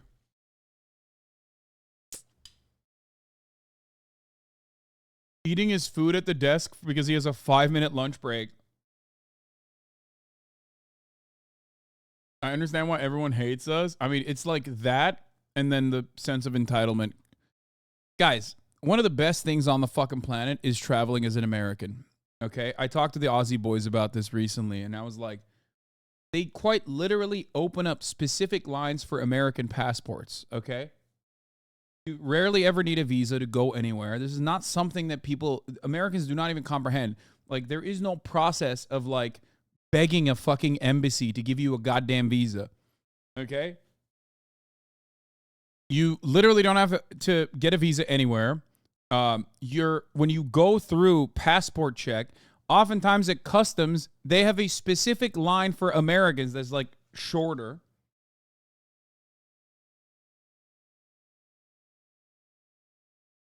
It's not the best for locals. We all hate you. Yeah, probably because, and I want to show another tweet from another tweet that went viral. It was a TikTok of the model lady who went to, where did she go? To Naples or something? Napoli. Do you guys have that one? Let's watch. That is the perfect representation of why also people fucking despise, the Amalfi Coast, sorry.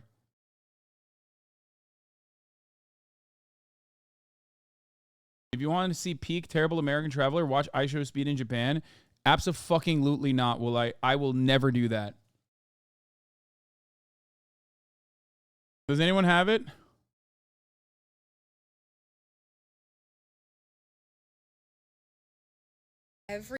This one. Now, there's two different things I want to mention here. Okay, thank you so much. There's two different things I want to mention here. Don't get me wrong. I love it, but be serious. This is a literal manual labor, not vacation. Okay? So this person went to a desolate part of Italy, okay, and, like, looked at how beautiful it is and didn't realize that, like, it's beautiful and preserved for the reasons that she's about to complain. Let's watch. Every single influencer and TikToker who put the Amalfi Coast on my For You page over the last 2 months deserves jail time. Because while they showed you the gorgeous coastlines and the cute little towns, what they didn't tell you were the disclaimers. First of all, it's impossible to get here. You have to fly into Naples. Then you have to take a train from Naples to Sorrento. Then you have to stand in 90-degree weather waiting for a ferry. When I heard that, that's where she lost me. I was like, what do you mean? You, like, that's a bad thing? I was like, I'm sorry. So you're going on a beautiful train ride, like a fucking incredible journey, covering Italian pastures? Why are you saying this in a negative way? I don't understand. To take a train from Naples to Sorrento. Then okay, first of all, don't say she could have taken a fucking car. Have you seen Italian streets? Are you out of your mind? An American can barely fit physically through Italian fucking roads, let alone in a goddamn car. Are you out of your mind? But yeah, this is immediately when she lost me. She was like, oh, you got to take a train? I'm like, are you fucking joking? That's the point.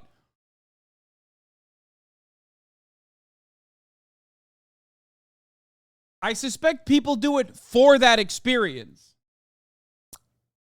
Then you have to stand in 90-degree weather waiting for a ferry to get on a ferry with all of your luggage. Mind you, we've been in Europe for 2 weeks. All of your luggage, lug it onto the ferry, get to Amalfi Coast, finally. Then, to get to the highest of the high points, the beautiful hotels with the gorgeous, there's no streets here. There's no cars driving.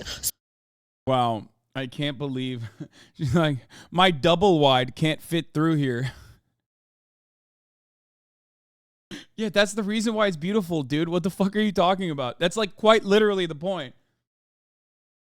I went to Cuba and they didn't have a single car that was built after 1953. What is going on? This is awful. Where are the Ford Focuses?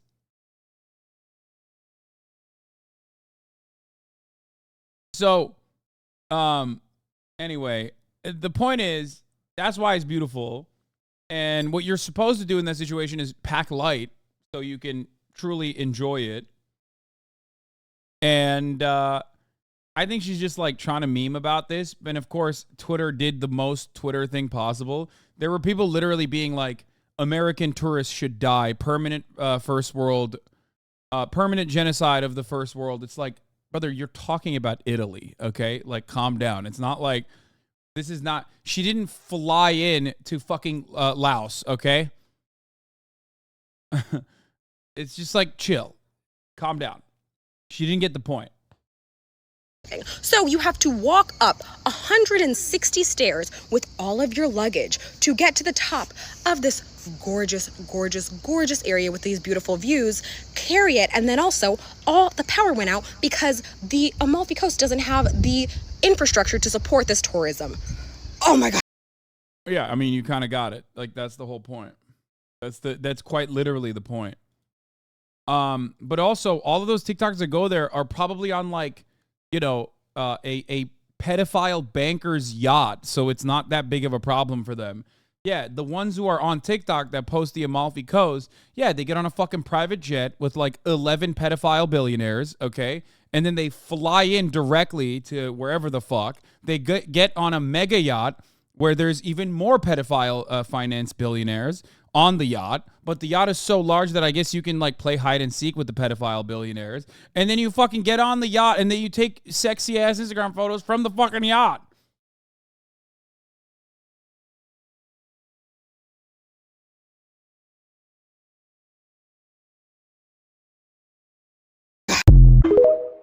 Anyway, I was told it was a finance industry networking event. Yeah, always. It is. It's a finance industry pedophile networking event.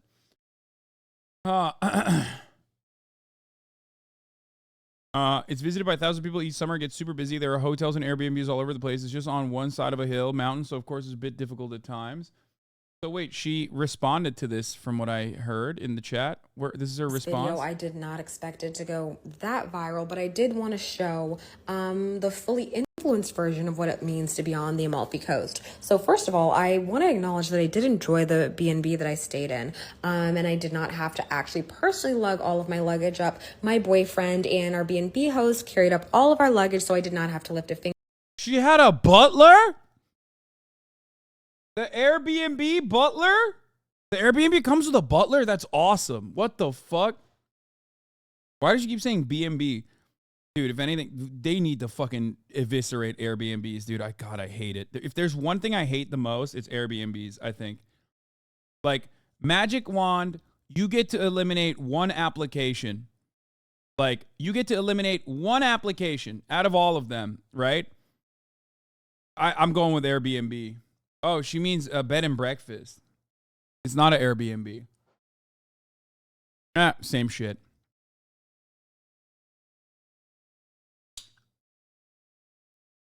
LinkedIn? Fuck no. No.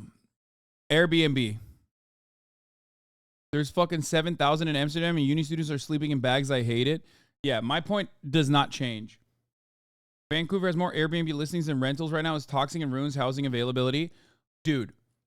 One day, give me one fucking day. I take the application down, and I forcibly take every single Airbnb unit away from these Airbnb fucking landlords on TikTok. Oh my god, oh my god. I'm not even talking about the mom and pop landlords at this point, dude. These are the worst of the fucking worst. Holy shit, dude. Oh, my mouth is literally watering thinking about. Oh, the opportunities, dude. The fucking incredible future. It just immediately would open up so much real estate. Housing markets all around big cities, all around the fucking country, all of a sudden opening up at least 30% of inventory, okay? Prices begin to normalize. People no longer have to sleep in sleeping bags outside as they go to college or when they go to their fucking place of work. People no longer have to shower inside of gyms. Oh my God. Oh, and best of all, I'm not even talking about the humanitarian aspect of eviscerating homelessness, because that is just the cherry on the top. The real goodness. You want to know what the real icing is? Not the cherry on the top, but the icing. Every single Airbnb quadrillionaire TikToker is crying on TikTok. Oh my God. Just imagine a future where every single guy who's just like, I don't get it. Just find $100,000 and put a fucking down payment on your first house and then rent it out on Airbnb. What the fuck? You're so stupid for not doing this. Every single guy that has done that, over. Their lives are not over. They just have to go back and work at McDonald's, but their TikToks are over. Oh, no more content such as this. That is the true prize. That's a prize, honestly, almost as good as being able to house hundreds of thousands of people globally. That's how much I fucking despise the get rich quick scamming ass dumb motherfuckers with like rich parents who are just like, how did you make your first million? I found $100,000 in unmarked bills that I put into my first ever apartment that I owned in Vancouver, and then I turned it into an Airbnb. Anyway, fuck. Which was amazing. The only thing I was hoping to shed some light on is that it's not as easy to get here as some people make it seem. It's actually quite difficult and time intensive, and while the views are gorgeous, you're staying along the water, there's amazing food and amazing people, it's not as easy as it might seem. So if you want to come here, definitely make the time investment and, you know, plan to stay here for more than a couple days, because this is us after our dinner. I am literally running up the stairs out of exhaustion after eating a full plate of pasta and drinking a full glass of wine. And we did have an absolutely incredible time. So I bet that's the Airbnb owner right there. He's got the Airbnb owner face. I want everyone to know that we absolutely loved it here and we highly recommend.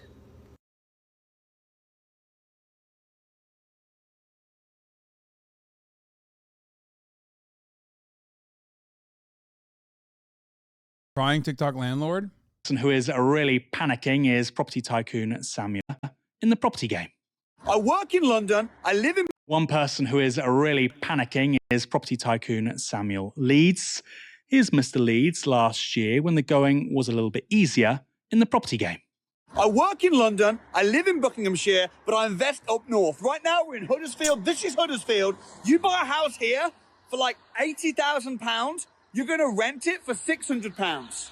In London, you'll buy a house for £800,000. You're not going to rent it for 10 times the price. So you want to buy low, rent high, with a property manager nearby. People say, oh, but Samuel, I have to buy close to where I live so that I can keep an eye on it if there's any problems. That's not financial freedom. That's called a rope around your neck. What is going up with his accent, by the way? He sounds like James Corden. Why does he sound Australian? It sounds like he's got some weird mid-Atlantic twang because he's trying to appeal to US audience as well. That's our theory here anyway at Novara Media. What goes up invariably comes down, however. I'm sure your parents told you that as a kid, and guess what? They were right. Rising rates have left our TikTok property oracle in a sticky situation. The Bank of England are absolutely destroying and killing the property market right now. The housing market is on its knees. Property investment is very tough right now. And if you're anything like me and you got a lot of houses, there's some of my properties that were making me nice money. I was making a couple £100 a month. Now I'm losing money on. And it's the Bank of England's fault. So base rate going up has screwed us all. We had properties, didn't we, Amanda? How much? We were paying like, what, £300-400 a month? Now what we're paying? 600. 600. And what's the rent? 500. Right. So we were paying 300 on the interest because base. Wait, what? They're making so much money, bro. Rate was low. Interest rates were low. Now we're paying 600. The rent's only 500. What does that mean? That means that the property sucks now. Now it's not an asset, it's a liability. Sorry, it's gone a little bit dark now. It's doom and gloom message. I think that's why. So what's happening now is people can't afford to buy houses. And the reason they can't afford to buy houses is because... Bro, it's like... What the fuck is wrong with you? What? Oh, Sammy? Come on.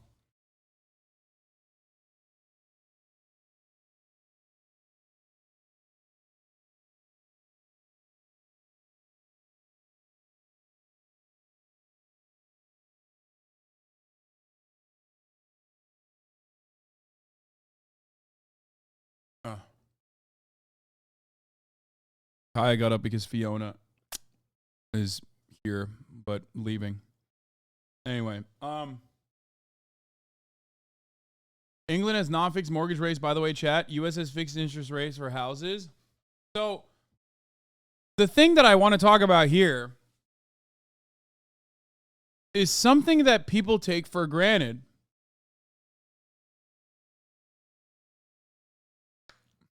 They have this mentality, landlords, I mean, have this mentality where they think like, well, of course the government is supposed to help me out. Like, what do you mean? There is no risk, actually. There is no risk. This is an investment that is risk-free. And for, you know, for a long period in history, a lot of these investments are kept risk-free by the government. So when they can't do it any longer, they can't sustain it any longer, and they change some of the,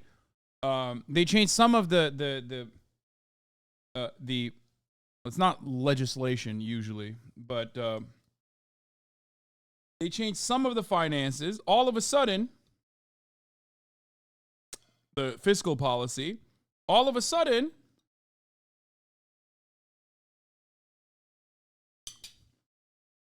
these guys are just mad that they're losing money. It's like, bro, you took the risk.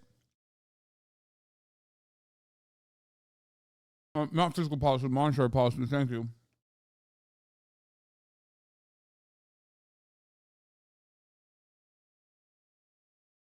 Work, baby. Indeed.com. Get a fucking job, dick face.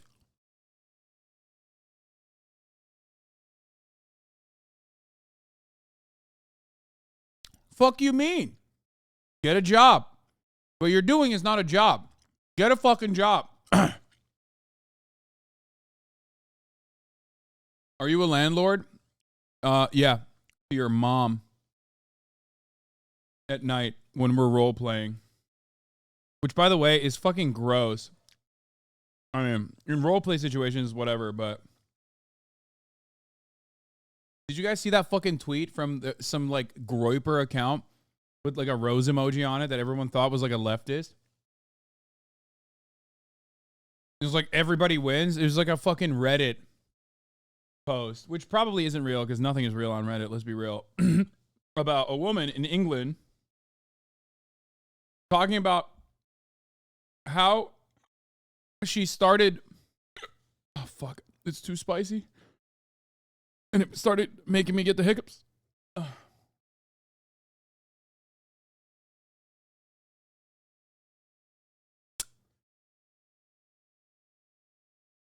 Does anyone have the Reddit post? Oh yeah, Besdy Marks. Here. I've been blowing my landlord instead of paying rent. Oh, fuck. Fuck. Oh, I hate this.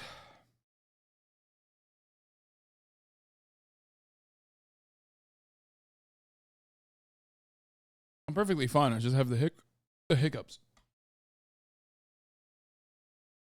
It's not even that spicy.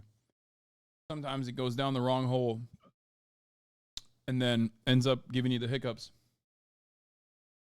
I've been blowing my landlord instead of paying rent. So yeah, this has been going on since June 2020 during the pandemic when I lost my job. Started out as a monthly thing, but I'm doing it every 2 weeks now. Not exactly proud of myself, but to be honest, I'm happy not paying rent, which is ridiculously high in London anyway. So, oh, here is little Fifi. Fiona! Here. Quiet, sit. No, don't run away, Fiona. Bring her in here. All right.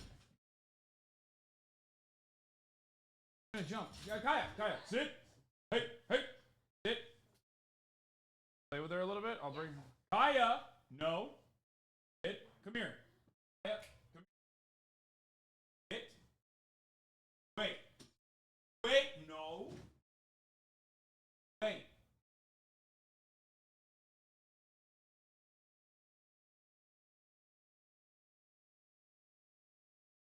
Kaya.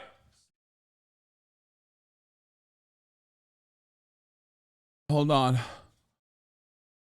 Kaya, sit. Sit. Kaya. Sit. Sit.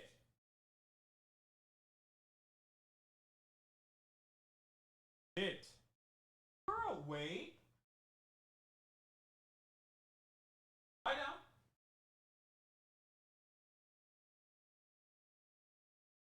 So close. We're so close. Sit. Lie down. Down. Sit.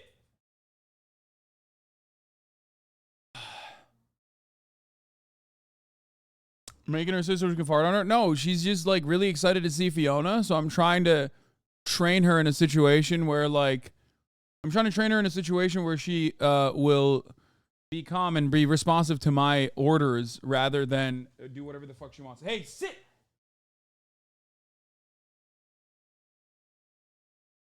Girl.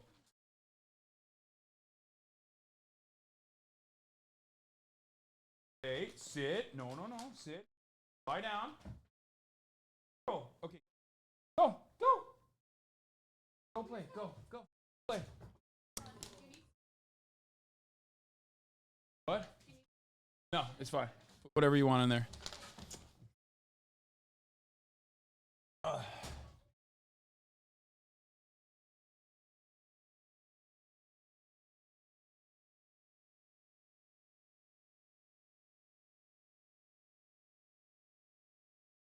Okay, so anyway, so yeah, this has been going on since June 2020. She started doing this during the pandemic, and this fucking dickhead goes, everybody wins here, and it's like the Chosenberg with the fucking wicked glasses, so you know it's like a fucking psychotic Groiper account.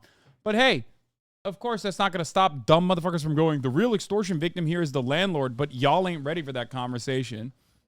On a serious level, assuming no coercion from the landlord beyond the inherent coercion all landlords have over all tenants, there's nothing wrong with this scenario unless you're a communist or whatever. No, actually, as a matter of fact, there's a lot wrong with this fucking scenario.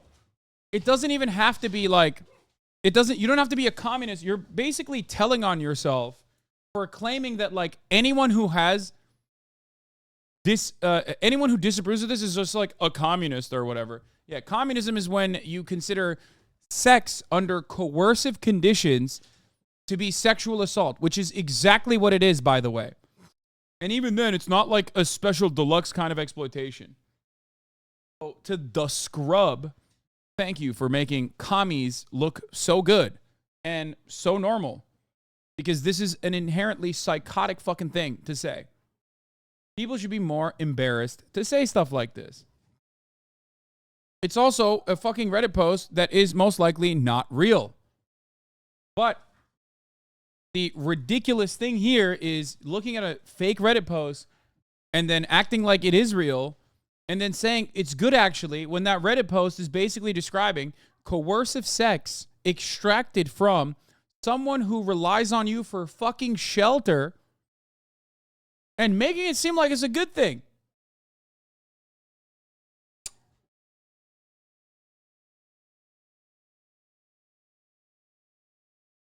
It blows my fucking mind. And before people go and say, Hasan, what about sex work? I mean, that's monetary transactions for, that's like offering money in exchange of like sexual acts. Yeah, exactly. You want to know the difference though? It's literally consensual. It's consent.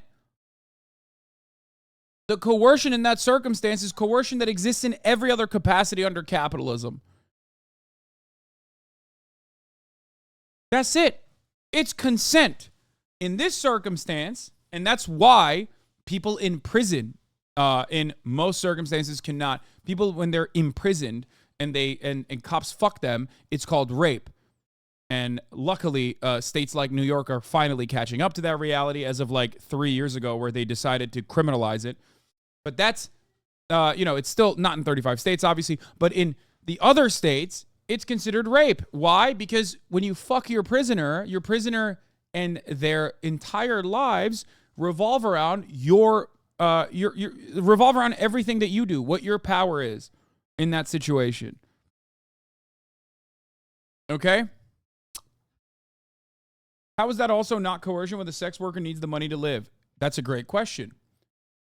That level of coercion is coercion in the same exact way that you experience coercion when you choose to take a job at McDonald's. You don't want to take a job at McDonald's, but you do the job at McDonald's.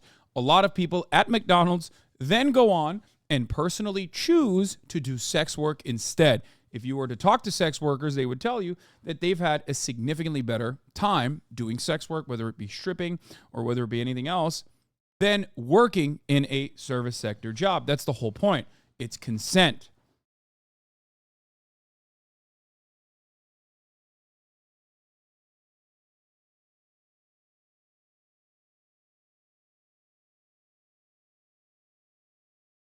And I'm not saying this as like, sex work is all fucking peaches and roses. It's all flowers all the way down. I'm not saying that at all. There are certainly negative aspects of sex work, as there is any other industry. And there's plenty of horrifying things that happen in the sex work industry that is unimaginably cruel and fucked up. Oftentimes, it's sex trafficking and not consensual sex work, however. But there is a major distinction here. Coercion to clean the floor isn't rape. My friend, I already described to you what rape is. This is rape. I am specifically explaining to you that there is an additional level of coercion when you choose to do sex work that exists for every other job. It's cleaning the floor when you don't want to clean it, or it's fucking someone that you chose to fuck, but getting money out of that. That's it. In that circumstance, you're still consenting to fuck that person for money. Okay? And without that money, without money in general, you wouldn't be able to survive. That exists for every job. Okay?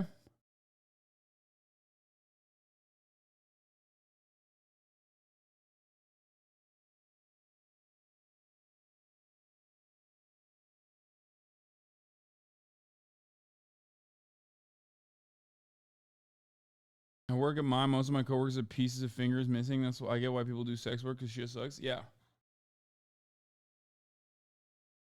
A landlord and a tenant have an inherently coercive relationship with one another, especially when the tenant has no other option they have no other option but to live there.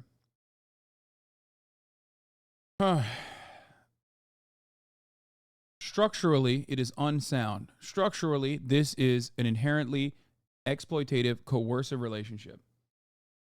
Okay? Would it be okay if she had the money but chose blowing him instead?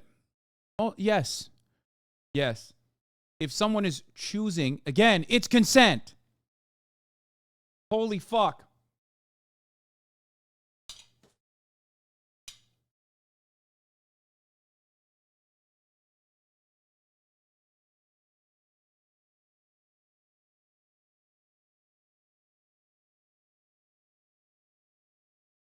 And there is no gray area here.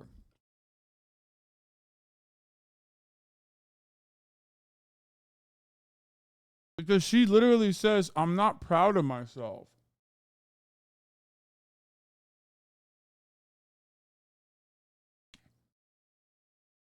She also explains another thing that is fucked up. It was a monthly thing, and now I'm doing it every 2 weeks.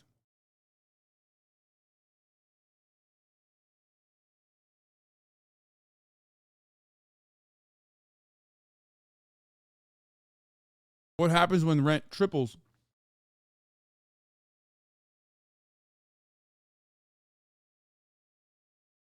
Rent doubled. Then it's going to triple. You know?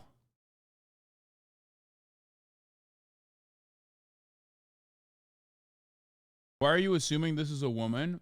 Did I even indicate gender?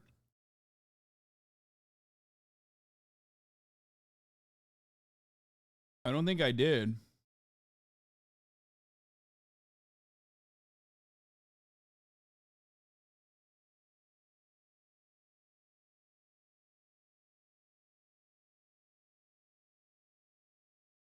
I mean, Roisin Babe seems like a woman's username, but I don't even think I indicated gender in this circumstance.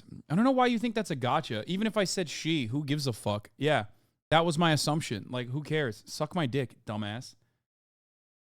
God, I fucking hate you losers so much. You're like, haha, I got you. I found something in this argument, and now we will move the direction of the conversation to something else.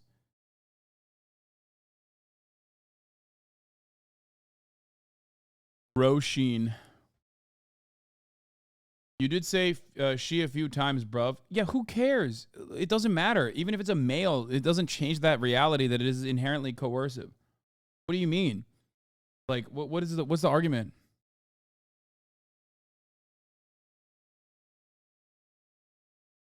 God, you guys are such fucking losers sometimes, dude. Not all of you, obviously. How do we get here? We got here by the U.S. is ugly, and here's why. Let's get back to it. Jams in American cities. The removal of those streetcar networks was often lobbied for and or financed by oil and auto companies. And when the streets became so clogged that buses couldn't complete their routes on time, people turned to buying their own cars, making the problem even worse. To further encourage the adoption of the car above all other forms of transportation, the auto industry actively demonized pedestrians, making fun of pedestrian victims of auto accidents and coining the term jaywalker from the term jay, used in the late 1800s to mean worthless, fourth-rate, a hick, or a dope. And walking in the suburbs is actively discouraged through city planning that completely removes sidewalks on purpose to remove the urban feel from the suburb that comes with pedestrians. Plus, homeowners didn't want to give up their precious yard space to a sidewalk. So not only does that make walking anywhere in a suburb more difficult, it also actively makes it more dangerous. Pedestrian crashes are more than twice as likely on roads with no sidewalks. What this led to was a massive shift from pedestrian-centric streets and city planning to streets clogged with cars, necessary because of the car-centric planning or lack of planning in the suburbs where workers lived.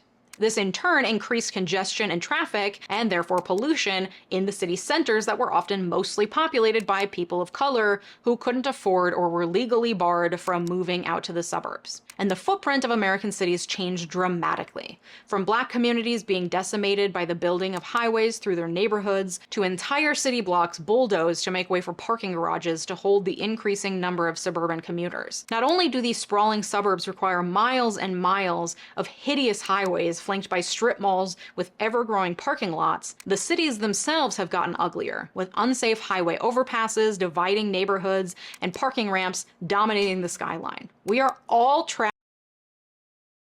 One of the other aspects of this is that Americans only encounter walkable cities when they're either in college or if they go to a truly privatized, perfectly shielded area, like whether it's cruises, Disneyland, Disney World, or Las Vegas.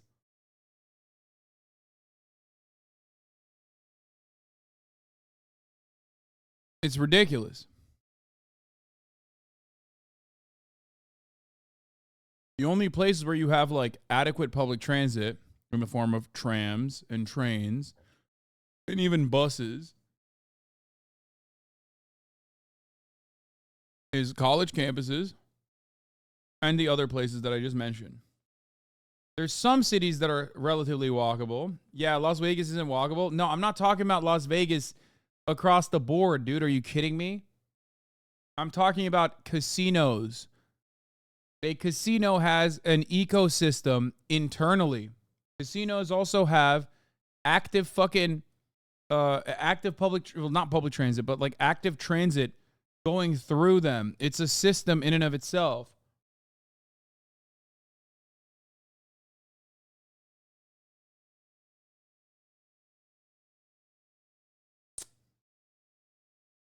There are, of course, walkable cities in the United States of America. Philadelphia has a degree of walkability and good public transit. Boston has a degree of walkability and good, decent public transit. New York, obviously, is very walkable and has public transit. I wouldn't say it's even fucking decent, let's be real. Parts of D.C., Chicago. There are places that have it. San Francisco is another one.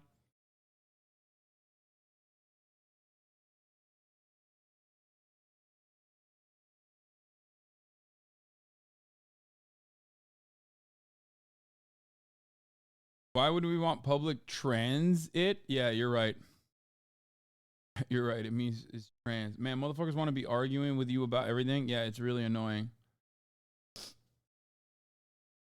What do you mean? New York is more or less than decent? You think New York is better than decent? I don't think it's disgusting. I mean, New York public transit is always fucked up. It's fucked up in the summer because there's no like air conditioning or anything like that, and it smells awful. It's fucked up in the winter because it floods. It's always awful. Lines constantly fail.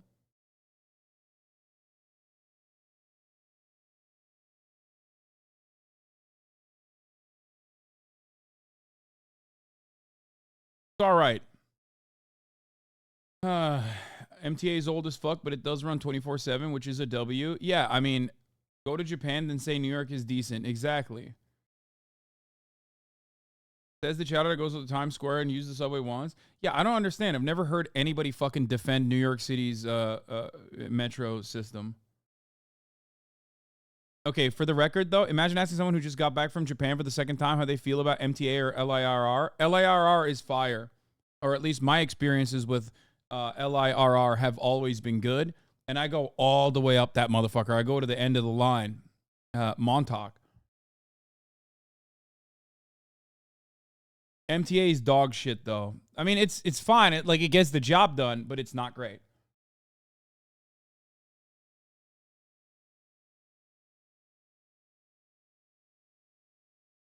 LIRR is dog shit.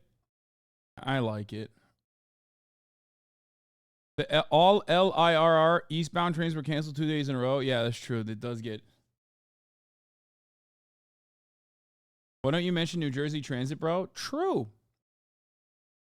Interestingly enough, NJ Transit also exists, mostly to take you to New York or Philadelphia, but it exists.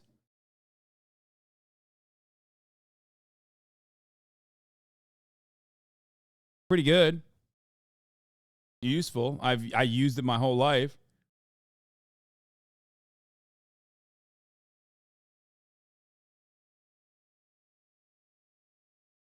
I lived in New Jersey and went to the new school for a summer course, for a summer semester, where I learned two-dimensional design.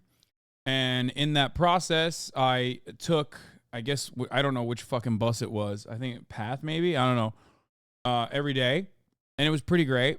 You get out at, not Javits Center. Where the fuck do you get out? I've forgotten everything. Port Authority. Thank you. You get out of Port Authority.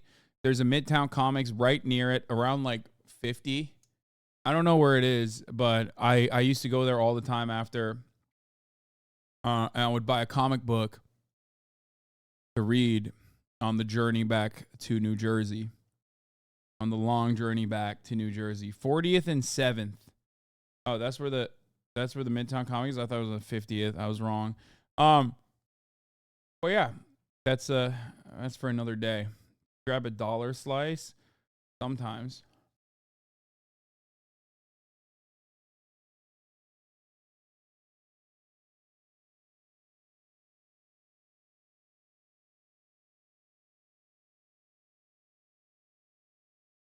But yeah, that's what I did. And it was great. I was young. I had so much fucking freedom. I was able to do all of that stuff only because of public transit. I would have never been able to do that if New York and New Jersey did not have any kind of public transit, and I would have to rely on a car somehow. Good public transit means your situation, your commute is better and easier when you don't have a car. That's how it fucking works. Awesome. All right, let's watch in this ugly hellscape that the auto industry built for us. And what's most insidious is the financials behind all of this. As the suburbs expanded, they needed more and more roads, highways, bridges, infrastructure to stay afloat. But because the nature of the suburb is spread out single-family housing as opposed to the densely packed city apartment dwelling, the suburbs have too few people to be able to fund this infrastructure. And so they have to keep expanding in order to fund themselves. And even then, they still can't fund themselves, and so they often rely on tax dollars from city dwellers to subsidize their suburban excesses. And who lives in the cities because of white flight? Oh yeah, people of color. When it comes to housing, people of color have been screwed over in literally every way imaginable. So we have this self-perpetuating cycle. The growth of suburbs leads to more suburban sprawl, which increases the need for cars, which leads to the building of more highways and roads, which leads to not enough income to pay for the suburbs, which leads to the growth of the suburbs. And black and brown communities and cities are forced to subsidize suburban lifestyles at the expense of the beautification of their own communities, leading to the degradation of inner city neighborhoods. So we're literally all living in ugly shitholes. Well, almost all of us. According to an article from The Guardian, beautiful cities have 6 qualities. They're orderly, but not homogeneous. Humans love organized complexity. They have visible life, streets full of people. Yeah, like Kowloon. I mean, I'm not even kidding. I do think Kowloon is kind of fire.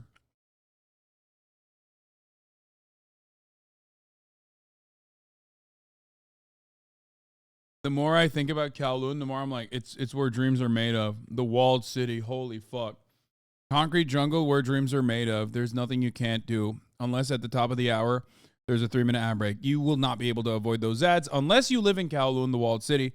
I don't think I serve ads there. Or you could just subscribe for $5 or for free with a Twitch Prime by connecting your Amazon Prime account to your Twitch account, where you get 1 free Prime subscription a month. Use it on your favorite broadcaster. Hopefully that is me. Here is the 3-minute ad break now. And activity makes cities beautiful instead of bleak. They're compact, not sprawling. They have orientation and mystery, the ability to both get lost and not get lost, which is achieved by a balance between small streets and big ones. They have appealing scale with an ideal building height of 5 stories. When we adhere to this sort of guidance, we get dense and medium-rise cities like Berlin and Amsterdam. And they're uniquely local, embracing the unique characteristics of the place. This accurately describes many cities in Europe, which is why so many of us flock there for vacations to gawk, because we literally can't imagine living in a place so aesthetically pleasing. But it also accurately describes the richest, most gentrified areas in our American cities, minus the uniquely local part, because they all kind of look the same. I'm talking former warehouses, often around 5 stories tall, turned into beautiful lofts, lots of small local boutiques, adequate public I fucking hate this shit so much. What are they called? Is it 5+1s or whatever? I see that. This is my most NIMBY take. I'm sorry. This is my most fucking NIMBY take, dude.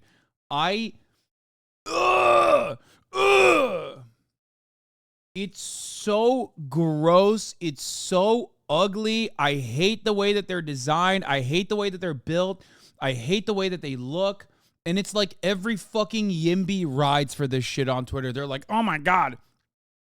Oh my God. It means you hate, it means you want homeless people to die on the streets. It's like, no, I don't. No, I don't. I don't. I would prefer brutalist architecture, which this is like, I guess, what is this? Like modern brutalist? I don't fucking know what this would be considered. But I would much prefer the fucking rugged, communist, brutalist city block to this, okay?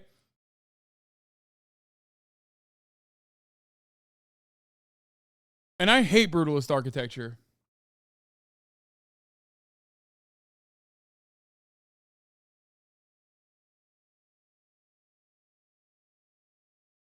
Look how gross and nasty this shit is, dude. Ugh. 5/1s only exist because it's cheap, but it's awful housing because it's timber framed and you hear everything.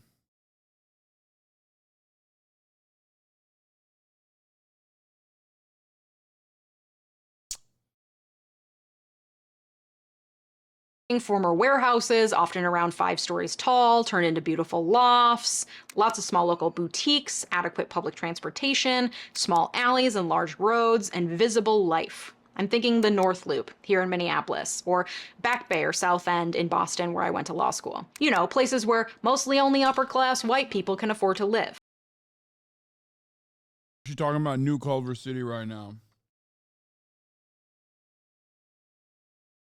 What Culver City's been like turned into, basically, what they're trying to turn Culver City into. Obviously, Sony has been there for, you know, decades, so they got a lot of tax dollars.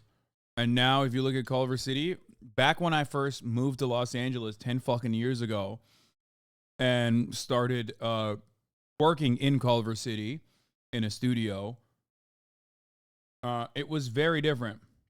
It was very different than what it is now. So many fucking parts of Culver City is just exactly that. Because of course. But like I said at the beginning, it didn't have to be like this. And there are people working to undo the last century's work of uglifying our entire country. Cities like Minneapolis, where I live, as well as Los Angeles and the state of Oregon, have started changing regulations around single-family homes to allow for greater density and less reliance on cars, such as allowing for the addition of accessory dwelling units to existing houses, and removing requirements for certain numbers of parking spaces for every unit or bedroom in apartments in cities where inhabitants are the least likely to own a car. And across the country, ballot initiatives are being introduced related to repealing or adjusting zoning rules that unnecessarily bar the creation of more affordable and more dense housing where it is desperately needed. At the same time, there's been an increased call for focusing on the walkability of cities, both in urban areas as well as suburban areas. This involves wider pedestrian-centric sidewalks, investment in mass transportation infrastructure, and increased green spaces, which should be implemented equitably with a special focus on lower-income neighborhoods in cities where the suburbs have historically drained the funds away from those inner-city neighborhoods. On the federal level, in 2015, the Obama administration passed the Affirmatively Furthering Fair Housing Rule, or AFFH rule, which required cities, counties, states, and public housing agencies receiving money from the Department of Housing and Urban Development, or HUD, to create plans that take meaningful action to overcome historic patterns of segregation, promote fair housing choice, and foster inclusive communities that are free from discrimination. But then, of course, the Trump administration rescinded the rule, and then... Okay, let's be real. I don't know enough about this, but given Obama's performance, I doubt that this was already like a successful of an initiative. I can't speak for Obama's direct performance in this regard, or the HUD under Obama, but I can speak to what I have seen in that time frame, and it never really was. They rarely ever addressed any of the racial wrongs. And Biden issued an executive order telling HUD to examine the effects of repealing the rule. But whether the AFFH would have really made a huge difference is questionable, as it didn't require cities to actually prove they were doing anything. They just had to show a strategy or plan and then get federal dollars. So not only is it questionable the efficacy of a federal law aimed at righting the wrongs caused by suburbanization over the last century, will also always be stalled because of the predictable pendulum swing of politics and political opinions at the federal level. So ultimately, the monumental task of fixing a century of hideous city planning wrought by the expansion of the suburbs, supported by federal bills and extensive auto industry lobbying, falls into the hands of states and localities. But trends are changing. Demand for large lot suburban sprawl is down, and some experts estimate that most of the demand for new housing between now and 2040 will be for attached homes and small lot homes, because largely people want what the cities have, i.e. things to do.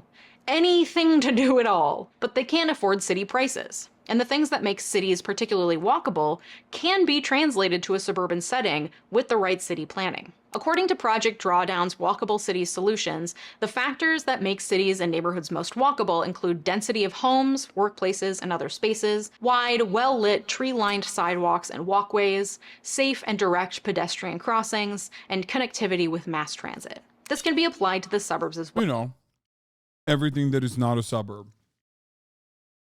Well, think Stars Hollow from Gilmore Girls, a designated downtown area that isn't monopolized by parking garages, where shops, workplaces, restaurants, artist studios, and more are concentrated in a central location.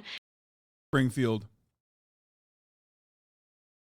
Again, interestingly enough, so much Americana, so much of American culture in television and movies have featured this idyllic, this incredible, like suburban paradise that's a suburb, but it also has like a downtown area.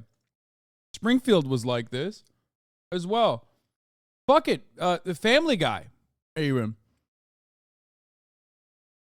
Didn't Family Guy have a downtown area as well in Rhode Island?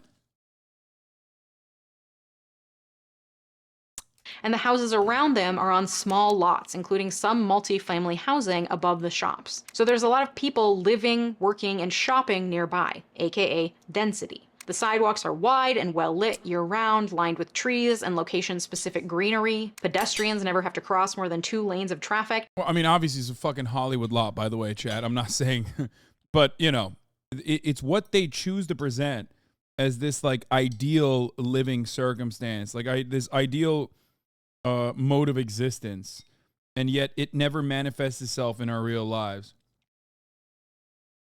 To get around the town, and it's centered around a town square with green space. This layout creates easy community building as it is rife with third spaces, that is, spaces outside of home and work where people can meet and form community, spaces that are dramatically lacking in the United States today. The only thing missing from the Stars Hollow scenario is connection to easy mass transit, like a commuter rail line, though the East Coast is slightly better at that than the rest of the country. Oh, and also black people. Black people and low-income people are also missing from this scenario. Because this idyllic picture I just painted for you in the few localities where it does exist in America is largely designated for rich white people, a remnant of legally enforced racism that barred black people from ever getting a foot in the door when suburbia was coming up, despite the fact that the expansion of suburbia actively decimated their communities through highway reconstruction and rerouted their tax dollars into building the hideous suburban infrastructure that we all live with today. So I wanted to end this video on a positive note, as I so infrequently do, by highlighting the work that is being done to center black communities and black lives in city planning and urban development. Black Space is a collective of 200 black designers. This is an incredible YouTube video. Fuck. Oh my god, mask off for me. What? University towns kind of support with this, with all the students supporting this type of setup, but also crushing it with the university infrastructure. Bro, OMG, mask off for me with my last comment based on higher education demographics. What are you talking about? Black people are you know, they're represented in higher education demographics. It's actually mask off for you to assume that black people don't go to college. I'm confused by what you're saying. Why does she think she can speak for all blacks, though?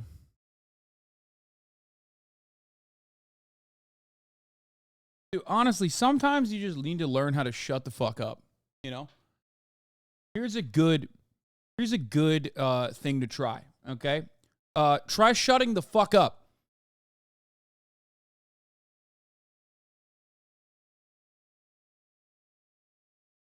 You could just not type that shit and then press enter. It'd be real fucking good for you. It'd be real fucking good for everyone else in here, you know what I mean? It'd be good for all of us. Oh, my Lord.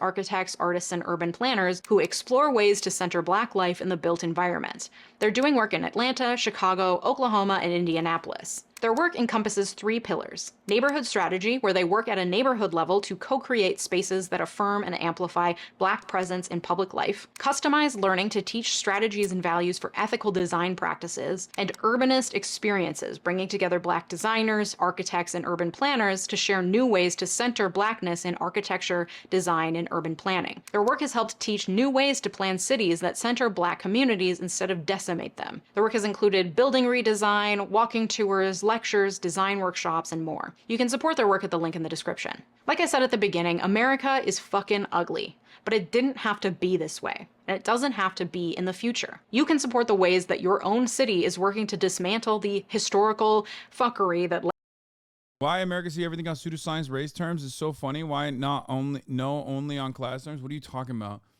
Race and class in this country are mixed in very obvious ways. That's number one. And number two, she also did talk about poverty and keeping poors away. But when you're talking about redlining, it's not on racial boundaries at all. As a matter of fact, she actually literally accounted for a massive amount of government help that came for white people that black people were not allowed in the form of a GI Bill that excluded black GIs. So in that situation, you have to factor race into it because the segregation is done on racial boundaries. Led to this by contacting your city council members, running for office yourself, donating to projects like Black Space, and getting involved in zoning board meetings that could help change the density and makeup of the communities where you live. If you like this video, you might also like my last video all about how Watergate ruined everything. Thank you to This was incredible. She's fucking awesome. Leisha Miller? I'm unfamiliar with her work, but goddamn, this is fucking great. I mean, it was clear, concise, beautifully written. You know, it was awesome.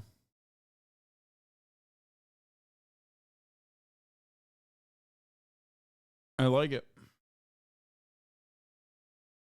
Why are you avoiding this, Hasan? Too embarrassed of your history? What is this? Yeah, I have it right here.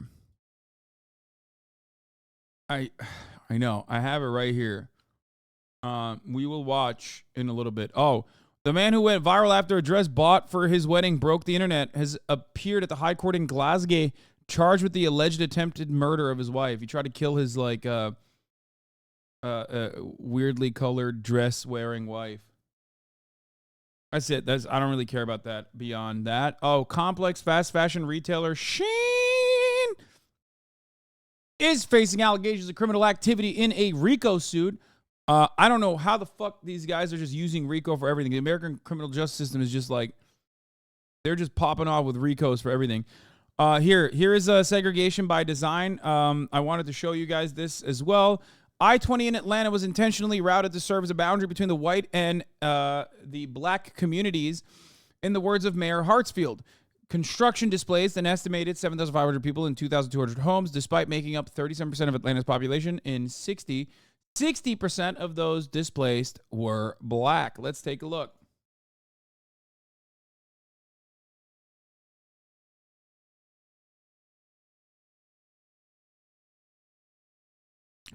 I mean, you have no use for that green space anyway. You know what I mean? Eminent domain time, baby.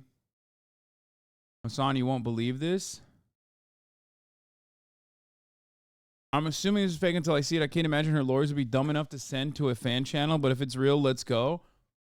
Hey, H3 Podcast, Colleen's lawyer thinks I'm you and sent me a cease and desist asking for Mr. Klein. What should I tell them? Cheers, my dudes. Love ya. Oh my God, they actually did that? They actually fucking sent a cease and desist? So Colleen Ballinger is going after Ethan? The lawyer king? That's crazy. This is what he does, man. This is what he does. Yeah, I mean, here, we'll pop off for this one.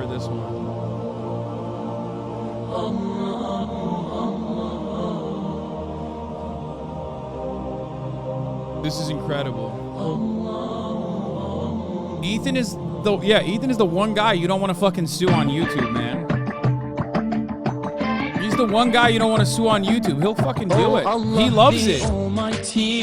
Allah, protect me and guide me. Oh, your love and mercy. Ya Allah, don't deprive me from beholding your beauty. Oh, my Lord, accept this plea.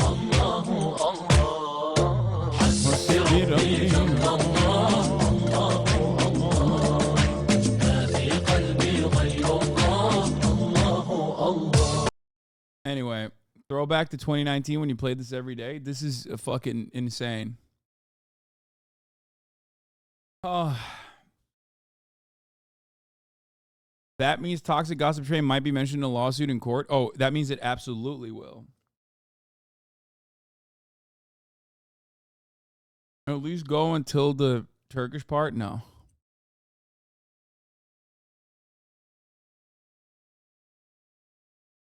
All right.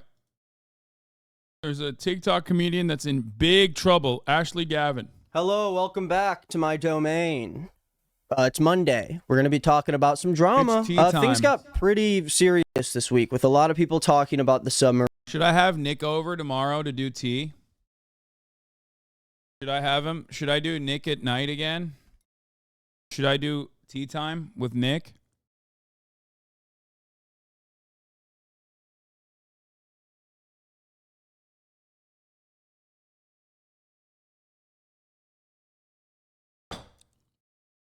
Nick at Night is copyrighted. I don't give a fuck, dude. I'll fight him.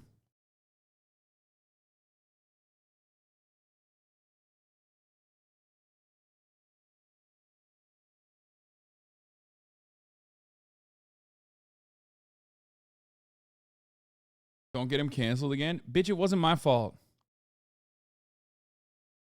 All right, Marine, a lot of people talking about the Kick streaming drama and all the debates going on over there that I covered on Friday. You should check out that video. So I'm glad we get to go back to talking about news that is somewhat useless, in the sense that most people in the world will never even know that any of this occurred. But that doesn't stop it from being interesting to talk about. No, it doesn't.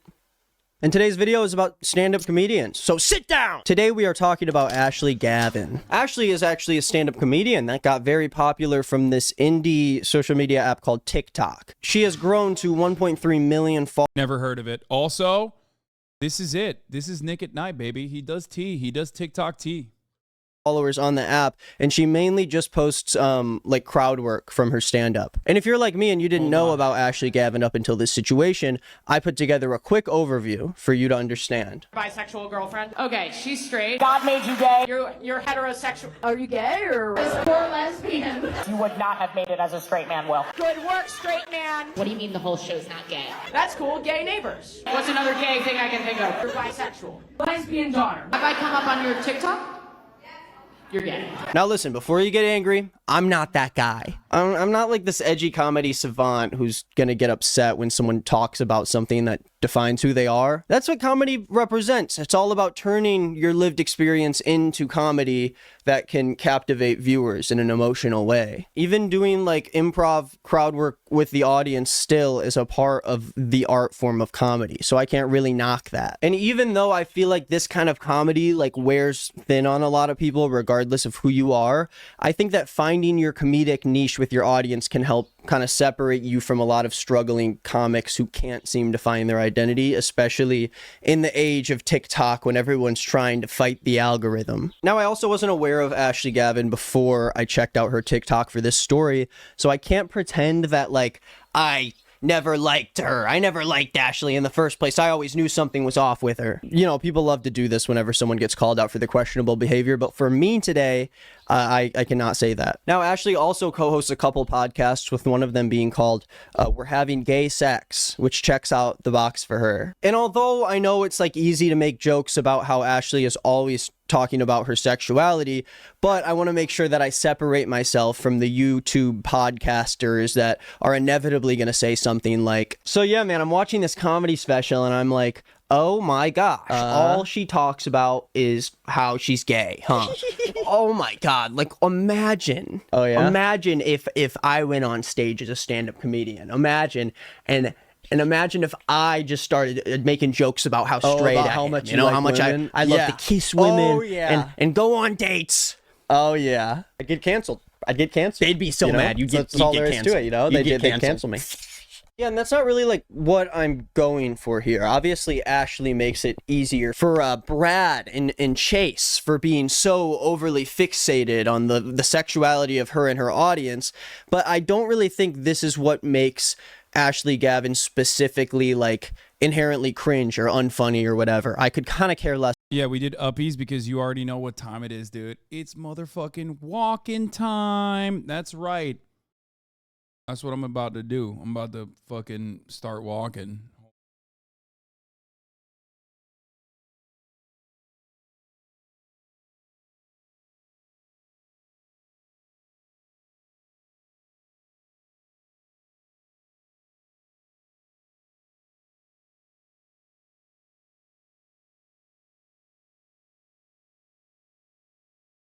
I have to figure out a way. I have to figure out a way to like carry this though because it's heavy as hell.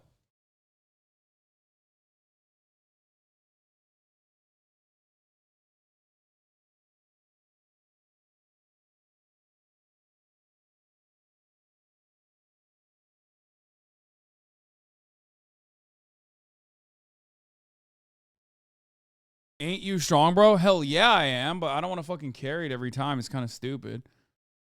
Carrying is part of the workout. Bro, don't you got a drone that can walk high yet? No, I don't.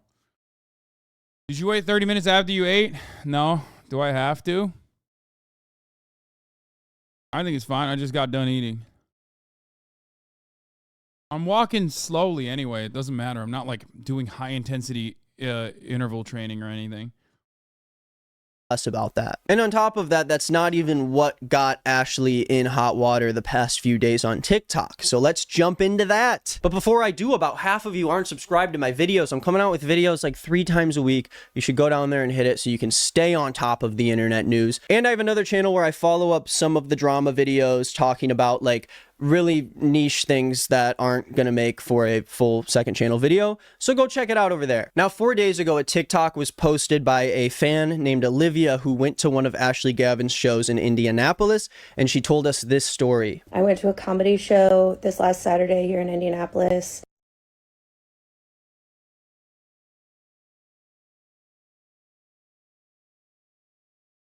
And she's explaining how they're kind of like getting the crowd riled up. They're telling them that they should make a lot of noise during the show. And Olivia talks about how during one of the jokes, she let out like a woo, and she was like cheering and stuff for Ashley, and Ashley halted the joke and singles out Olivia in the crowd, as she does a lot during her shows, because she does do a lot.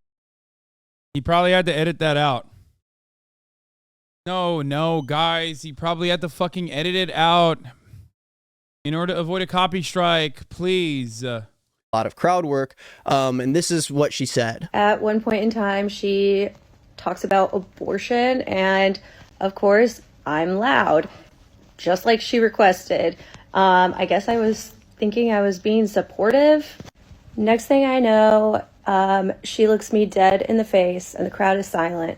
And she tells me that I am the most annoying fan that she has ever had come to one of her shows. Immediately after that, she tells me to go unalive myself. And I, jokingly, but also very seriously, was like, I already have. She proceeds to tell me to go unalive myself over and over and over again. So Ashley tells her to unalive her. Wait, I want to see. Does anyone have the video? I want to see this. This seems funny.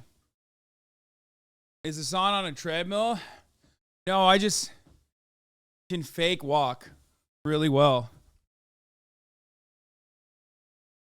Keep watching. Herself. She tells her, oh, I actually have tried before. And then apparently Ashley continues to egg on Olivia in the crowd and make jokes. And so she embarrasses this girl at the comedy club. She walks out without her friend because she doesn't want to be embarrassed anymore. As quietly as I could, I walked the ultimate walk of shame in front of this entire crowd that I just got like mortified in front of, and I just walk out with my head down. And the server actually comes outside and apologizes to Olivia and offers her and her friend free tickets to another show because of what happened. Then her friend comes outside and tells this to her. My friend decided to walk out after myself because we didn't want to cause a huge scene. We were trying to be quiet about it. And she tells me that Ashley Gavin had, in front of everybody, told her, oh, I'll comp the tickets, blah, blah, blah. And Emily's like, I didn't even know who you were. I'm here for my friend. And my friend wanted to see you so bad that she got VIP meet and greet tickets. And she was really excited to see you. And then she told me that she said, and your jokes weren't that funny. And then multiple tables of people booed her on the way out. Then Ashley apparently blocked Olivia and her friend on Instagram because she saw earlier that day that Olivia tagged her in a photo, I guess, and then she found their names on the tickets and blocked them. So the video blows up. We have all these people validating Olivia for feeling upset about something like this. This is like a very hard topic for a lot of people to battle with, and to be, you know, singled out at a show in front of hundreds of people, it can be a little traumatizing. There's also people who are or were fans of Ashley who have been to shows in the past who say that she is a lot meaner in her live shows than she comes off on the internet. The jokes are a lot like edgy or whatever. I don't know. And hey, you know, comedy's subjective. I never said it wasn't. And after all, we didn't really see the video for context. We don't know exactly what happened, so I can't be like, oh, this person needs to go to hell. And it seems like gross to me, you know? And most of the reason for that is because after this situation happened, she didn't say anything. And she still hasn't. Like, she literally has not said a word about it and refuses to try to make any of it better. She just blocked the girls, and she's trying. So relatable that you look uncomfortable walking on that thing. I'm actually not uncomfortable at all walking on this thing. To move on while she's on this tour. So then this person posts this short clip online of the show that night, and the clip seems to be Ashley ranting about this girl, Olivia, and saying that. Or like, you could go outside for a walk? Oh my God. Oh my God.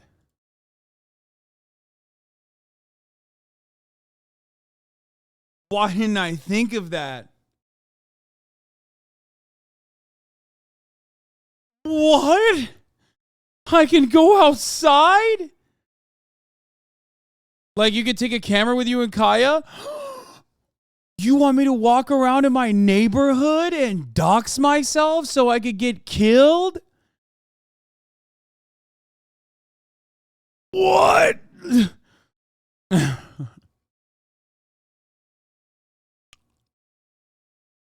Anyway, let's continue. Yes. I am tweeting, okay? Tweet that I am pro-suicide. I will retweet that shit. And I think some of these TikToks really. It's cute, chatter. You're being cute. I shouldn't be making fun of you. You probably don't really understand how this works, so let me explain to you. I can't do that.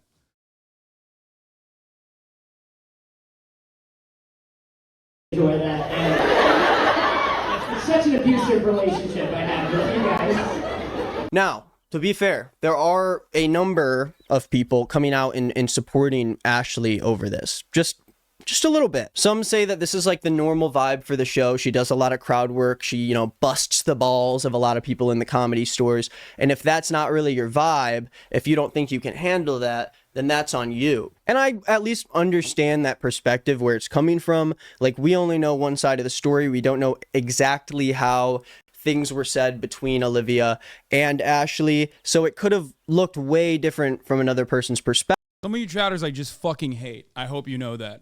You're like, not all of you, obviously. I love most of you, like the overwhelming majority of you. But some of you dumb motherfuckers who have been like long-term community subscribers, you get banned permanently because you're a fucking idiot. I just want you to really know that. Right now, you can't write in the chat, but you're a fucking dumbass. You're an absolute fucking baboon, and that's why you got banned.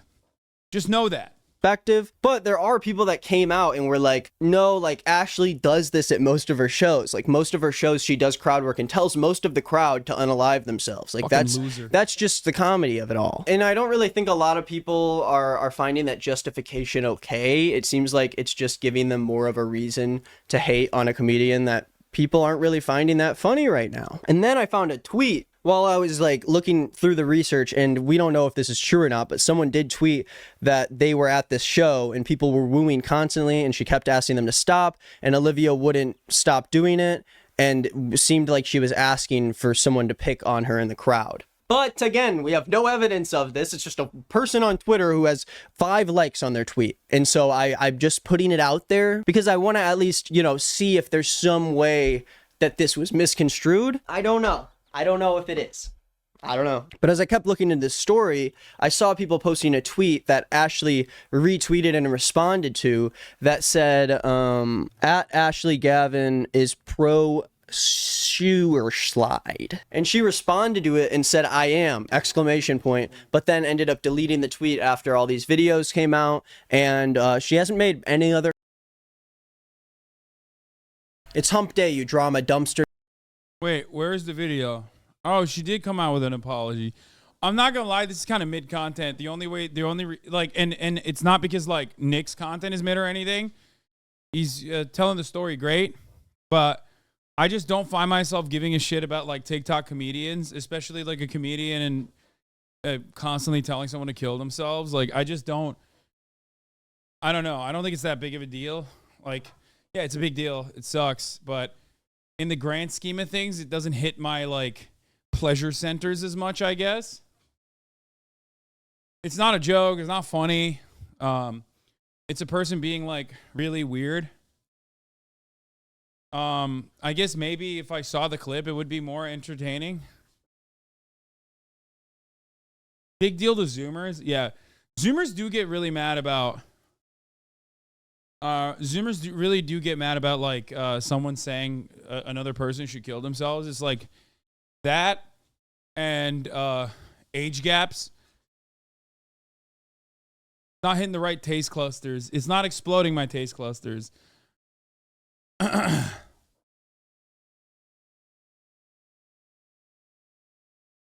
clip is later in the update video. Should I skip this and watch it? She actually screamed to kill herself. I mean, depending on how hard she screamed, it could be funny. But not in the way that like, haha, she said kill yourself. That's funny. But more so like, it's funny because she just, you know, became so unhinged. This story actually got way more interesting after I watched the apology. This is crazy. So if you watch my channel regularly, you'll be familiar with this story I covered last week. Stand-up comedian Ashley Gavin came under fire after a TikTok about her came out saying that during one of her shows, she verbally harassed and bullied one of the audience members and said some pretty nasty stuff to her. Some pretty gross. Someone told Connor to kill himself last night and said the world would be a better place. I thought it was pretty fucked. I mean, I don't know.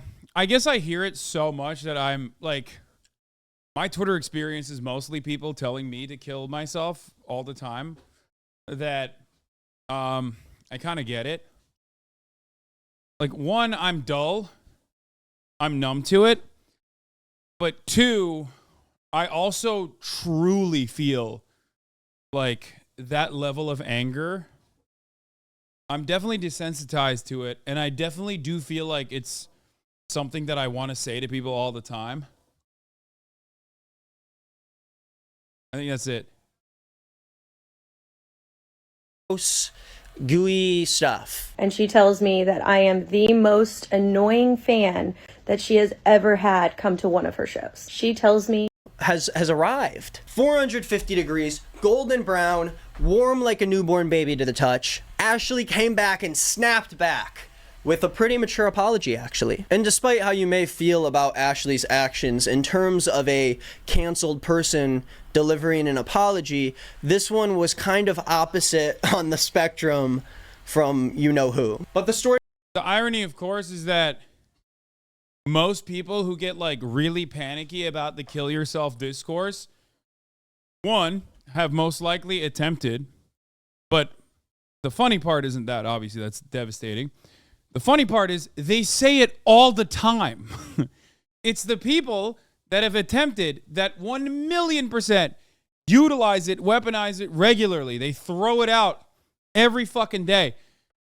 One of my favorite parts of scouring the interwebs as a brain-broken psychopath is that I like to look at the profile of a person who tells me to kill myself. Now, in many instances, they're just a sock account, so you can't really track down the actual account, the public-facing account associated with the sock account. So that one is not as interesting, and that one's not as fun. Usually, if there's a sock account telling me to kill myself, I know that that person is already mentally unhinged. They have a sock account on Twitter. So I move on. Not as interesting. Sometimes, though, it's a public-facing account. That's when I get to digging. That's when I look at some of the tweets. Usually you don't even have to scroll too much. You just scroll down a little bit and it's immediately right there. Publicly talking about their experiences with suicide or potentially talking about how close they are to it because of things that have happened in their lives. That's usually part of the reason why I stopped responding to a lot of people on Twitter, because most people on Twitter are like that. Most people on Twitter are like that. They're like, I realize so many of like the irony poisoned accounts and shit are just like old dudes who are alcoholics or abusing medications, just living in like horrible circumstances, and they're angry, and that's why they're saying like the insane shit that they say. It's kind of sad.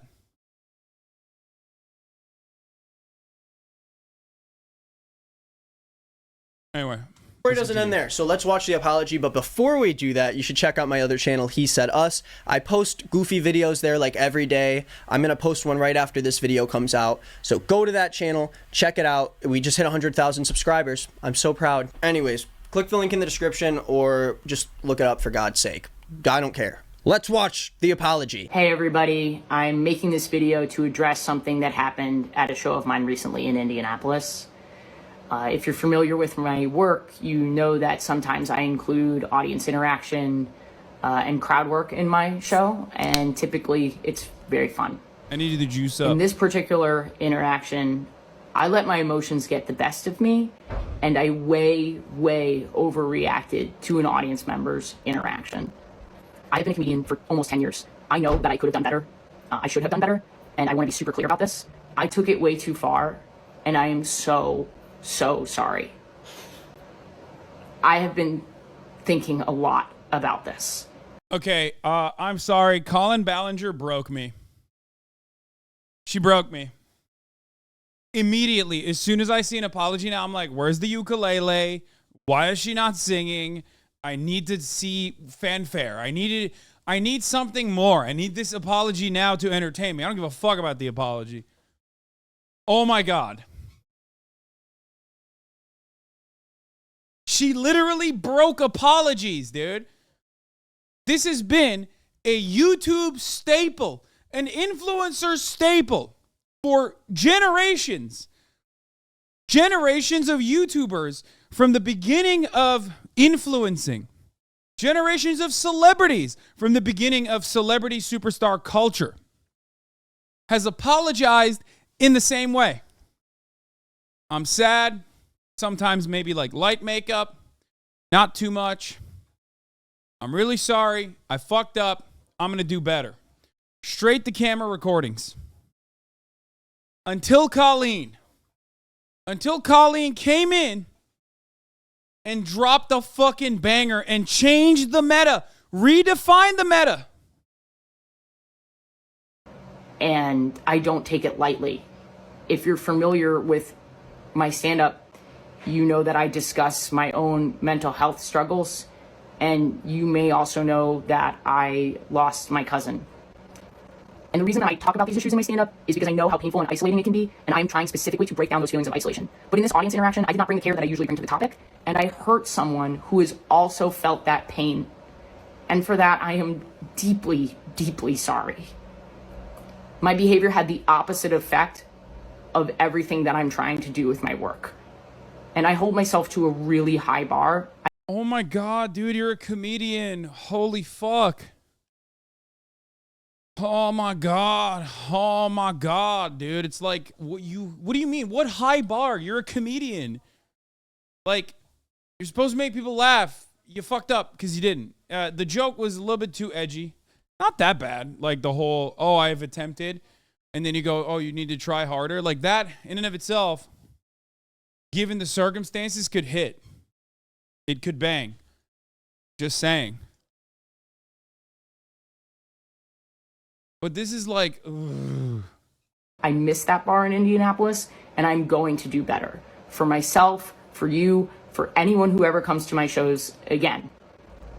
And to those of you who've reached out to me with support because you know where I stand on this issue, you know my heart, and you know that I want to be held accountable, I'm really grateful for your support. And if you don't know much about my work, and you're hearing this for the first time, I hope you can feel my sincerity. And thank you to everyone for taking the time to listen to this. So I watch this apology from Ashley and I go, oh wow, that wasn't as bad as I expected. If I was a PR agent or whatever who had to go save Ashley's career, I would say that this video is... I was going to say this exact same thing. Corporate Memphis ass apology video. That is exactly what happened here.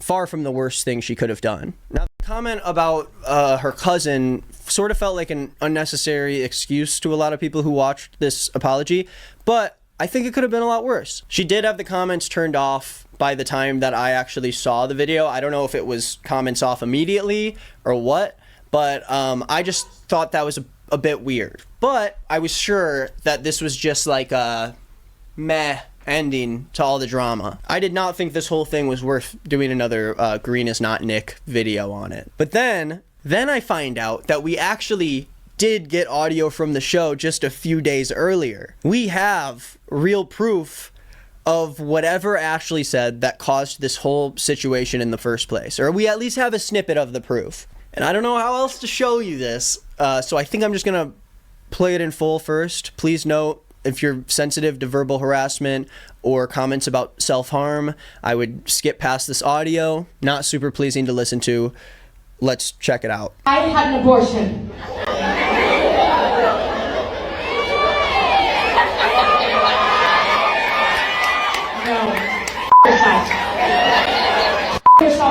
Shut the fuck up! That was the most virtue signaling piece of dog shit I've ever seen in my entire life. Don't pull back on me. That was fucking annoying as fuck. Shut the fuck up! I don't care! You're an annoying person! Try harder to yourself! Alright? You just interrupted the tension I was building into the joke your mother should have you. Okay? Jesus, don't pull back on me. You know she was... I'm not her therapist. I can't do it. I'm so sorry that at one point you tried to take your life. I'm so sorry. Dude. It's just, I don't know. I mean, my take is, yeah, she's tasteless. I don't know why she's so fucking angry. Hasan, after he tells a joke that chat doesn't get, comedian gets pissed at a heckler. She's not even a heckler. That's the reason why this drama didn't tickle my senses. This is why I said my taste clusters are not tickled, okay? Like, this is literally the definition of a 4 out of 10 adway segue, okay? At the top of the hour, there's a 3-minute ad break, and sometimes they're good, and other times they're a fucking 4 out of 10. This in and of itself is actually, surprisingly, a much higher rated ad break, but you sheep will rate it 4 out of 10 because I said 4 out of 10. You fucking sheep. Disgusting.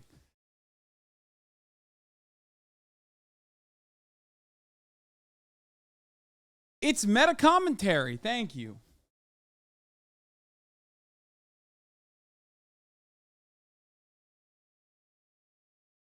She's making fun of someone's previous attempt. That's too far. Bro, it's a comedy show. I don't think it's that far. You didn't try hard enough is like, depending on who you're saying that to, it could be considered a banger. Time and place, it's a bit of a banger. That's all I'm saying. You know what else is a banger? Not seeing the 3-minute ad break when I serve it by subscribing for $5 or for free with a Twitch Prime. It's just that she wasn't like heckling. The person wasn't heckling, okay? I'll draw a circumstance for you where most of you would agree. She's a funny comedian, let's imagine, and not the unfunny comedian that she is. She makes a joke about abortions or whatever, and then there's some fucking annoying ass drunk Karen who's like, boo, abortions are murder. And then she turns around and goes, you know what's murder? You killing yourself. She goes, I've tried. And then she turns around and says, oh, well, try harder. It didn't take. Boom. All of a sudden, in that scenario, that's a significantly funnier moment that is way more valid. Okay?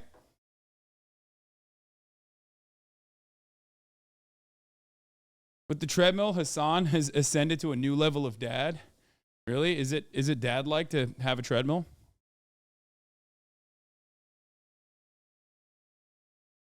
How do you use the mouse while on the treadmill? Are you using one of those standing desks? What if I was just faking it and I was sitting this entire time And I just simply am sitting on a chair you can't see from the camera angle. And I'm just slowly just moving my legs to make it seem as though I'm walking on a treadmill.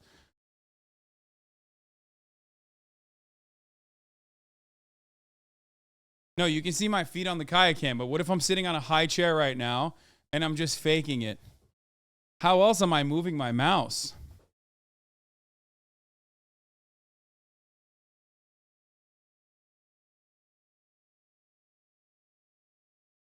Nor, you sound a little winded, Daddy. Listen, I've been walking for like 25 minutes or so. This is like way worse than I thought it was gonna be. Like, way worse. I'm gonna break down this clip, but oh my god, I have a lot to say. So Ashley states in the show that I think she got an abortion in the past, and obviously there's like a weird reaction from the audience because people don't know if they should cheer or maybe if they're supposed to clap. Probably I stand up for that stuff. But for the audience member in question here, you can sort of hear her like cheering a little bit louder than the rest of everyone else. No, I'm not gonna do a plug for the treadmill, okay? I'm not. It's not a fucking ad. I'm not giving you a plug for the treadmill. Go find your own. I didn't even do research for it, so I don't feel comfortable getting someone else to fucking spend money on a treadmill.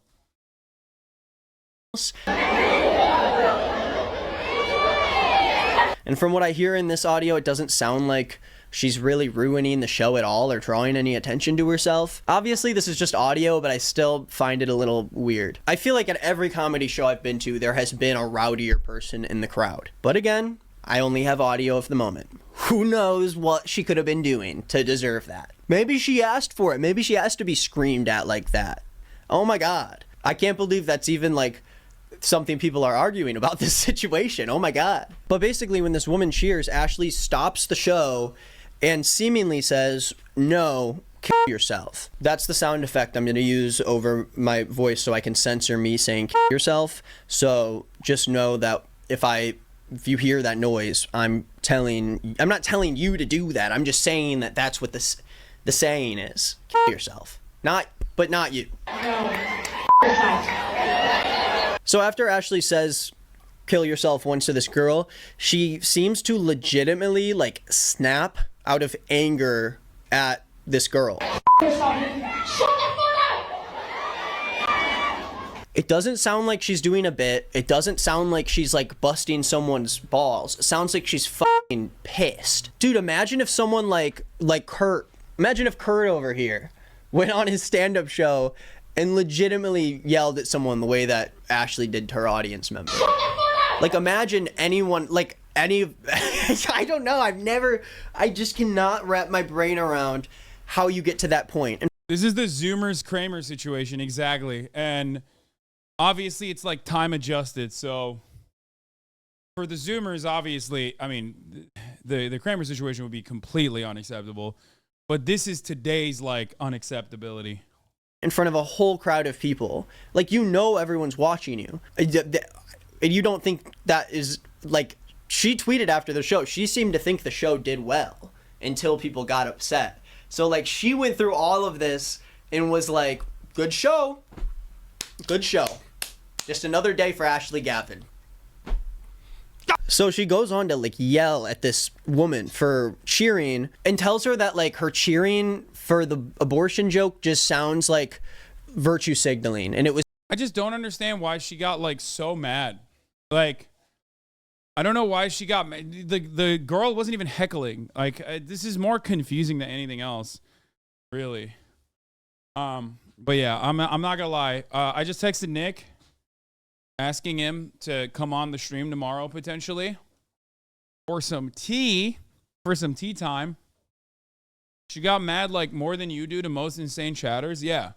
As someone who gets heckled quite a bit and loses his shit quite a bit, I like when people lose their minds sometimes because sometimes it's valid. This is not one of those moments. But ultimately, I don't think she like did something all that bad. In the audio, she says you broke the tension, so it was probably during a large joke setup and the interruption ruins the delivery. Yeah, but she wanted people to be fucking wild in the crowd. You know what I mean?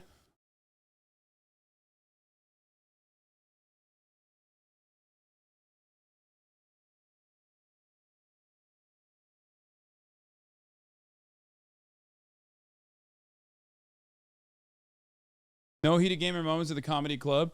Yeah, I just like, if you go to a comedy club, I expect, you know, like, I don't expect someone to be like, wow, this is really fucked up. I'm going to cancel my favorite, or I'm going to cancel this fucking comedian because I went to a comedy club and she yelled at me. Like, you're going to a comedy club.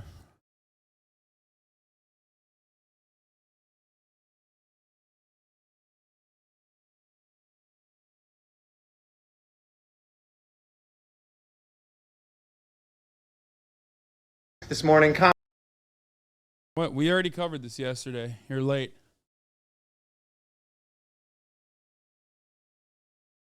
This is my least favorite. I'm not gonna lie, guys. This is my. I mean, this is lighthearted. It's not the end of the world, but this is my least favorite type of joke that this treadmill has brought.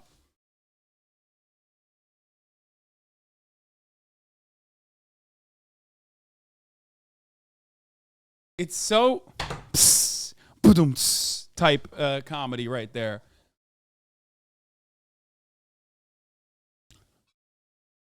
Still love you though. Keep it up. Keep up the good work.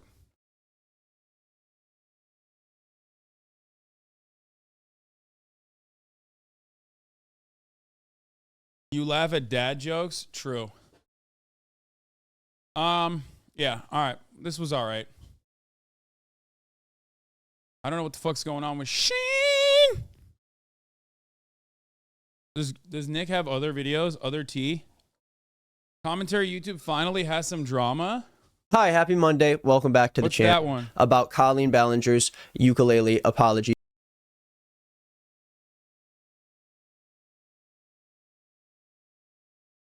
Happy. Going pretty quick. Did you talk about Adam 22? No. What a Did I talk about Adam 22? Why would I talk about Adam 16?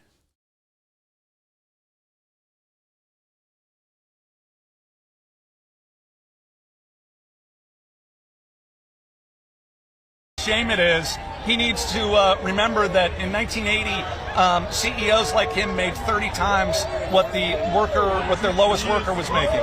Now Bob Iger makes 400 times what his lowest worker is. And I think that's a shame, Bob. And maybe you should take a look in the mirror and ask yourself, why is that? And not only why is that, is it okay? Is it morally okay? Is it ethically okay that you make that much more than your lowest worker? And if so, why? Why is that okay? If your response is that that's just the way business is done now, that's just the way corporations work now, well, that sucks, and that makes you a person if that's your answer. So you should come up with a better answer than that.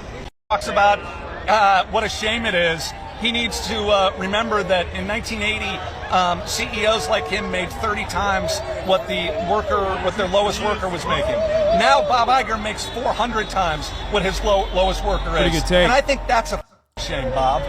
I have to stop walking because it's too fucking hot in this goddamn room. I'm sweating.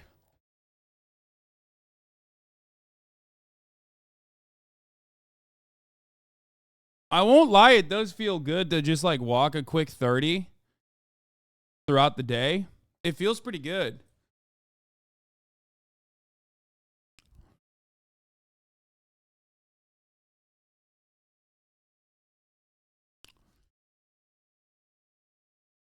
And maybe you should take a look. What is this?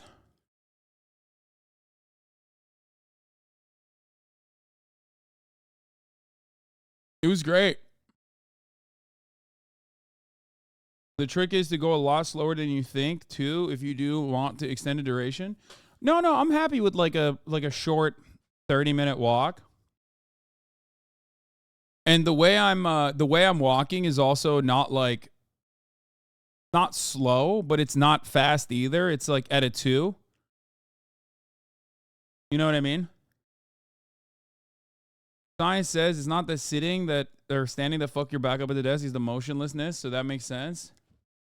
You're motivating me. How much did that treadmill cost? The treadmill was, I think, like $350, but you can get it for cheaper than that.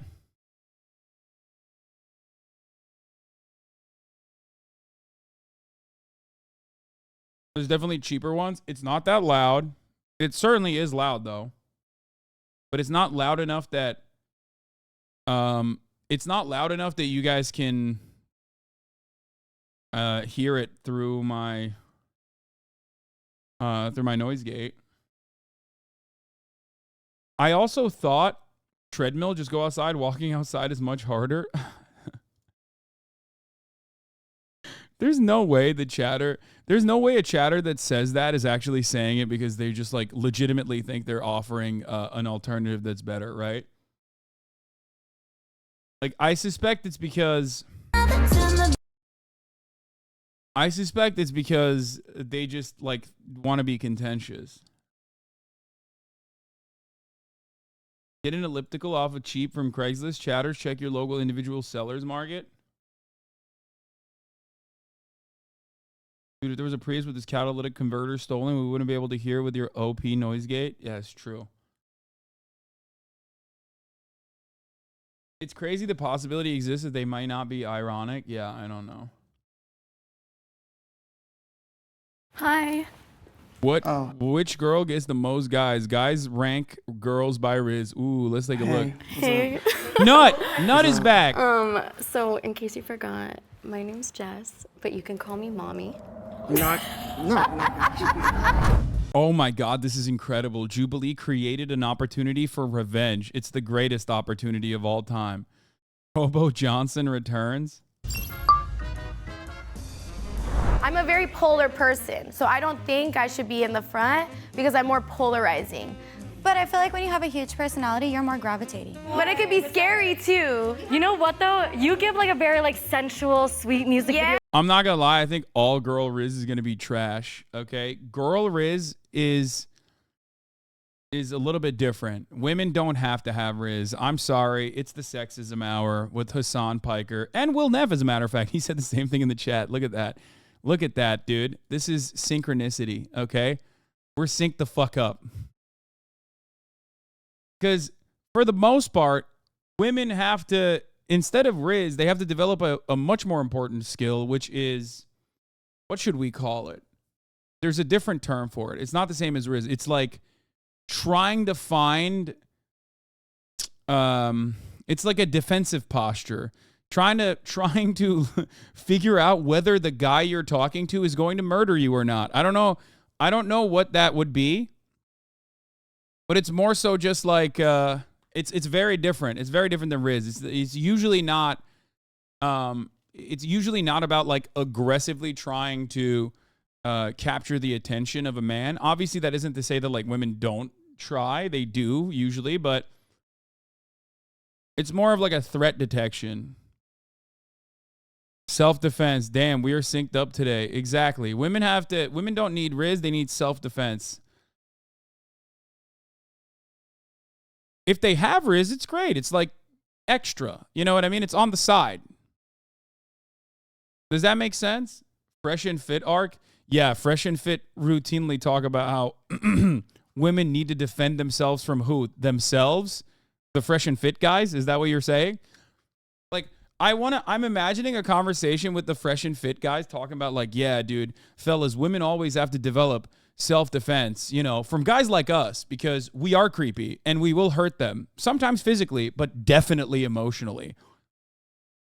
Is that what the conversation would take place at the Fresh and Fit podcast office? And then they sig heil?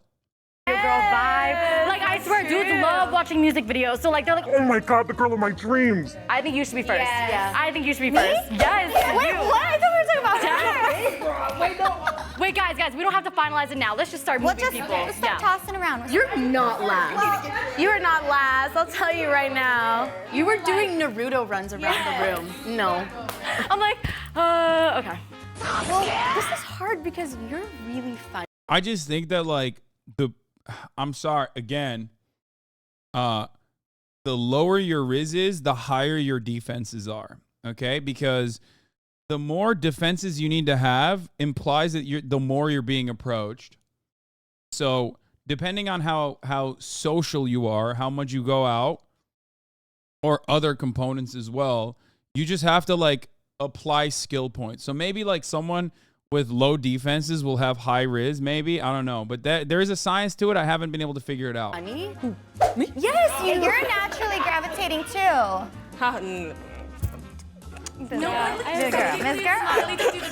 I like all of us. Just for the record, I don't think I have RIZZ. I would not have ranked myself where I was at. But we have to think from if we can, the most we can. Yeah. Yeah, of course you don't have RIZZ. Look at you. I mean, come on. Jesus Christ. It's just like that's built in. Also, you guys already know RIZZ is not like a secret set of words that you string together in a sentence, but instead everything that you have done that has led to the moment where you talk to the other person for the first time. It's attitude, it's charisma, it's the way you look, it's your vibes. You know, it's all of these sorts of things. So RIZZ, even for men, is not even a real fucking concept to begin with. So from that same structure, I would say it's not dissimilar to women either. I think from a guy's perspective, who's the most approachable? Their opinions. Yeah, no. If I like a guy, I'm avoiding eye contact. No, literally. Right? It's like if I don't find a dude attractive, I can go up to him and be like, hey, like, what's your name? But the moment I find a guy attractive, I'm like, oh my God, like. So like no eye contact RIZZ. Because I get nervous, you know what I mean? This is my approach. If I'm in a bar, I'm like, hi, my name is Jazz. Remember what you said last time women in RIZZ came up?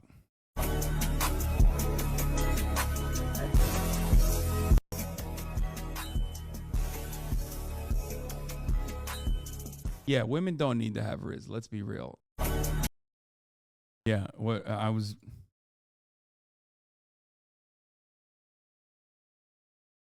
Hasan RIZZ so hard he's sweating. No, I have a fucking zit patch. It looks like I'm sweating. I thought you were really handsome and I introduced myself. That's the people that you need to stay for your It's just right. All right, you stay there. Yeah. Number 2 is true. Number 2 is definitely locked in. I don't go up to a guy and be like, oh, directly, you're handsome. I'll try to get to know your psyche, like get you to open up. Next thing you know, she pulls out the tarot cards. All right, I'm gonna do a tarot card reading. And then see if you're gonna crack. I do the psychological game. I think we're good. Okay, we're gonna lock it. Like in my anecdotal experience, you know, dating in Los Angeles for the most part, my experience with like women who RIZZ, maybe because I have a much more dominant personality and I don't like being put in a more submissive posture, is rarely ever positive. Like, I don't know. Zit patches are a scam. It's fine. It like kind of covers your zit up on camera. That's why I put it on. Hasan walks on a treadmill and becomes in pool. No, I just mean like, I mean, I'm thinking about it. Like, I've dated tons of charismatic women, but like RIZZ in the way that people understand it is already incorrect. But if we're working off of the incorrect notion of like someone trying to quote unquote RIZZ you up, like it's always like there's no need for it. I don't know. Tonka makes so much money if he did a right-wing grifter arc. Yeah, I agree. Dude, you're grug posting and I love it. Grug representation. I don't think this is necessarily grug posting.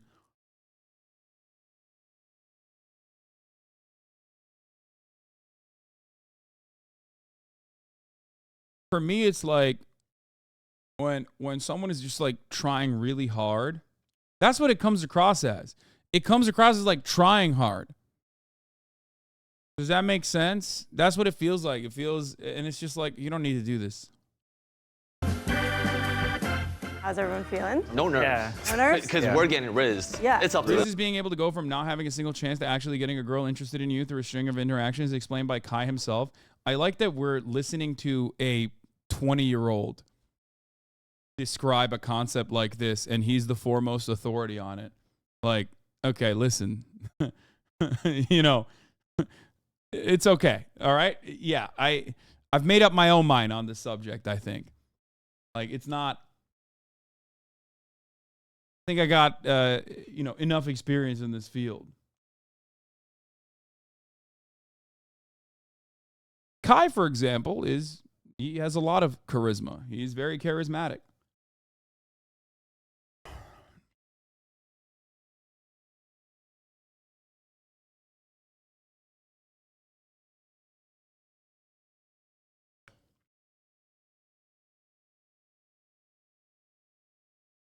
There's a reason the lesbian meme of not knowing someone is flirting with you exists. Two girls attempting to RIZZ each other is a wild time.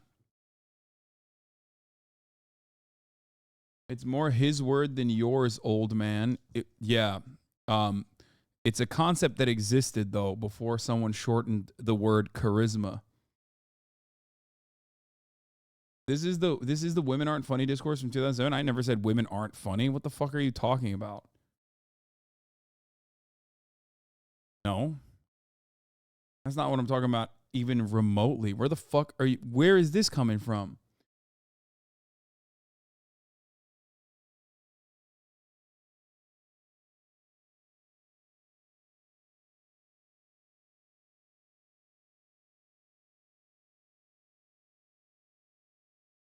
I've never been nervous before in my entire life. That's good. Have you guys ever been raised by a girl? No. No. Not really. No.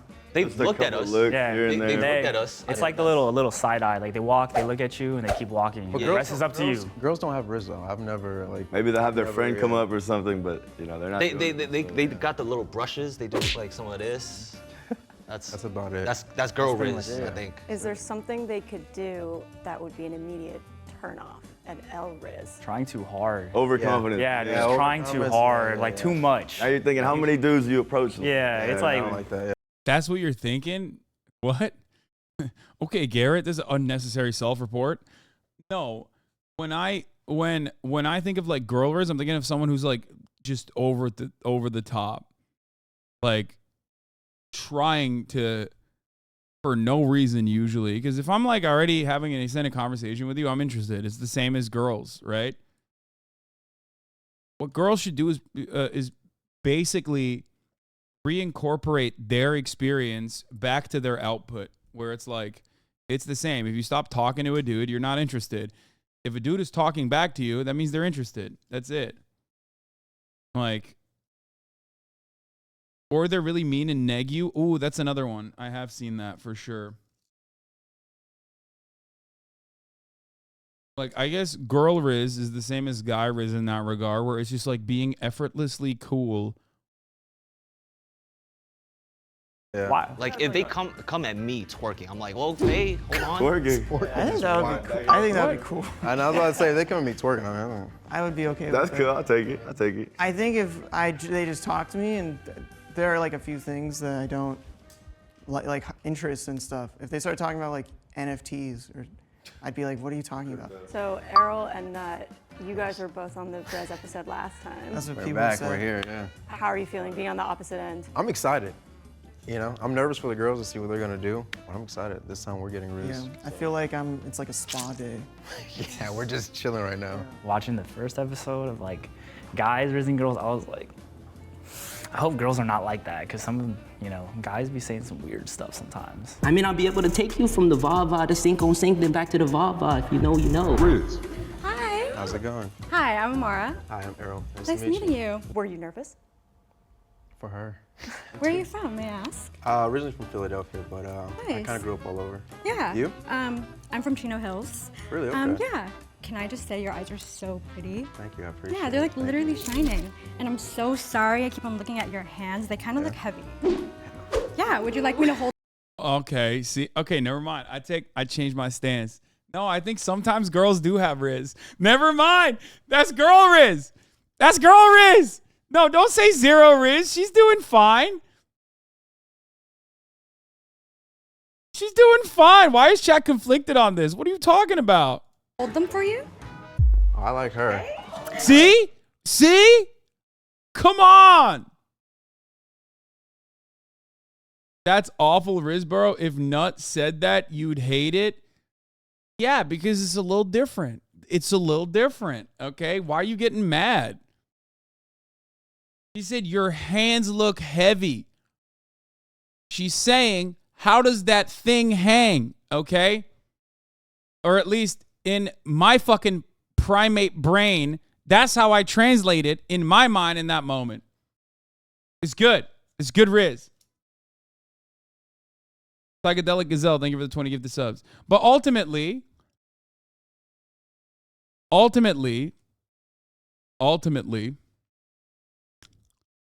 the point is, it's all of the things that she has done that led up to this moment that cause her to have charisma. You get it? Because Riz is not like a couple words that you string together. It's who you are plus that. So with that being said, I like her, right? yeah. What are we doing after this? We're gonna go eat. We can eat. Have you watched La La Land before? I haven't. Ooh, We can neither do that have I. tonight. But we can both watch it tonight. we could go to like the observatory, have a little Okay. picnic, you know, watch A woman the with sunset. plans, I like that. Okay. Yeah. I like her. She's nice. I like her. I like Really her. shaking. Cool. I like her. I'm literally shaking. The delivery almost rizzed through him and to us. True. This is actually a good episode. Yes, that was good. Shut the fuck up, chatters. Y'all are just awkward and cringe at anything and everything that comes up, okay? Y'all consider anything and everything that is interpersonal communication between men and women to be cringe and unlikable and unwatchable overall. Let's be fucking real, okay? I get it. You're watching Twitch. You're staying indoors. You know. I get it. Chat, you hate to see women Riz. Let's be honest. You hate to see women Riz. I'm on the women can Riz train now. I take it back. Hey. How you doing? Hold on one second. Okay. You looking real good today. Your turn. Ooh. How you doing? Oh, you're so sweet. Hey. How you doing? I'm doing good. You look good though. You look good too. Thank you. I like the blue. Hold on. What's up? Smell good too. I smell good. Smell Yeah. You do smell really good. Let me smell you now. All right, go for it. Oh. Okay. You smell good too. Thank you, Garrett. Okay. a little So sweaty. what do you like to do? I like to. I'm a MMA fighter. Oh, okay. So I have to train a lot. So I'm training every day. train So you with know me. I can protect you. I'm down for it. Oh my, okay, this guy has revealed too much in such a short period of time.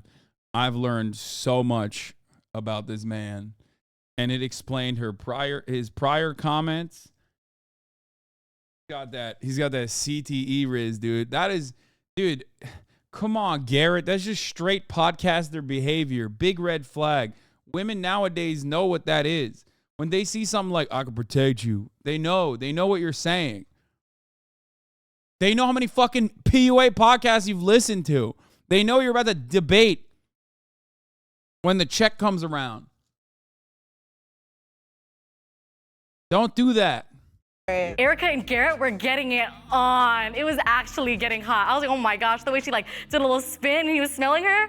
It was a lot. What do you like to do? I like to watch anime and I cosplay. Anime? Yeah. What do you cosplay as? So I just dress up as like any little anime character. Can I make a couple of special? Oh, come on. They did it dirty. What the fuck? She's like, I like to do cosplay. Yeah, I What do you like to dress cosplay up. as? So I just dress up as Why? What is this? That's not. Like, just. Come on now.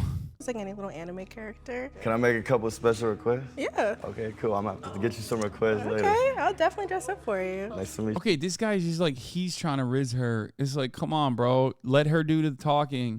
Nice to meet you too. No? Give me a hug. I hope it's 2 minutes. I feel taken care of with you. I feel taken care of with her. Of course. That was exciting. Hi. Hi, how you doing? Oh, Mai. we stay for the hug. Nice to Okay. meet you. Nice to meet you. What's your name? My name's Ivan. And your Are you- name was Mai? Mai. Okay. Yeah. Are you from LA?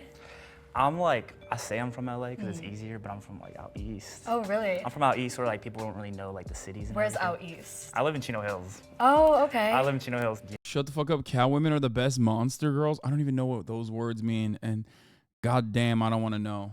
You know where that is? No, I'm Canadian, so I'm like Chino Hills. I just flew in yesterday. Oh. Yeah, just for this. So you're not from here then? No. Damn, she said long distance off the Maybe bat. you're just the lucky. So here's Girl Riz in this moment. I think in a weird way, it can be like, I don't know. Girl Riz right here, she could be like, oh, I'd really love if someone could just show me around, like a local. You know what I mean? Actually, I live in New York though, so. Damn, I was in New York last year. Really? Why didn't you hit me up? I didn't know you yet. I swear I DM'd you last year. Oh, did you? You didn't see it? Maybe you should DM me again. Are you doing anything after this? Bad. Not good Riz. Bad Riz. That was trash. That was trash? Are you saying what I said is trash or what she said is trash? Because that was bad. What she said is bad.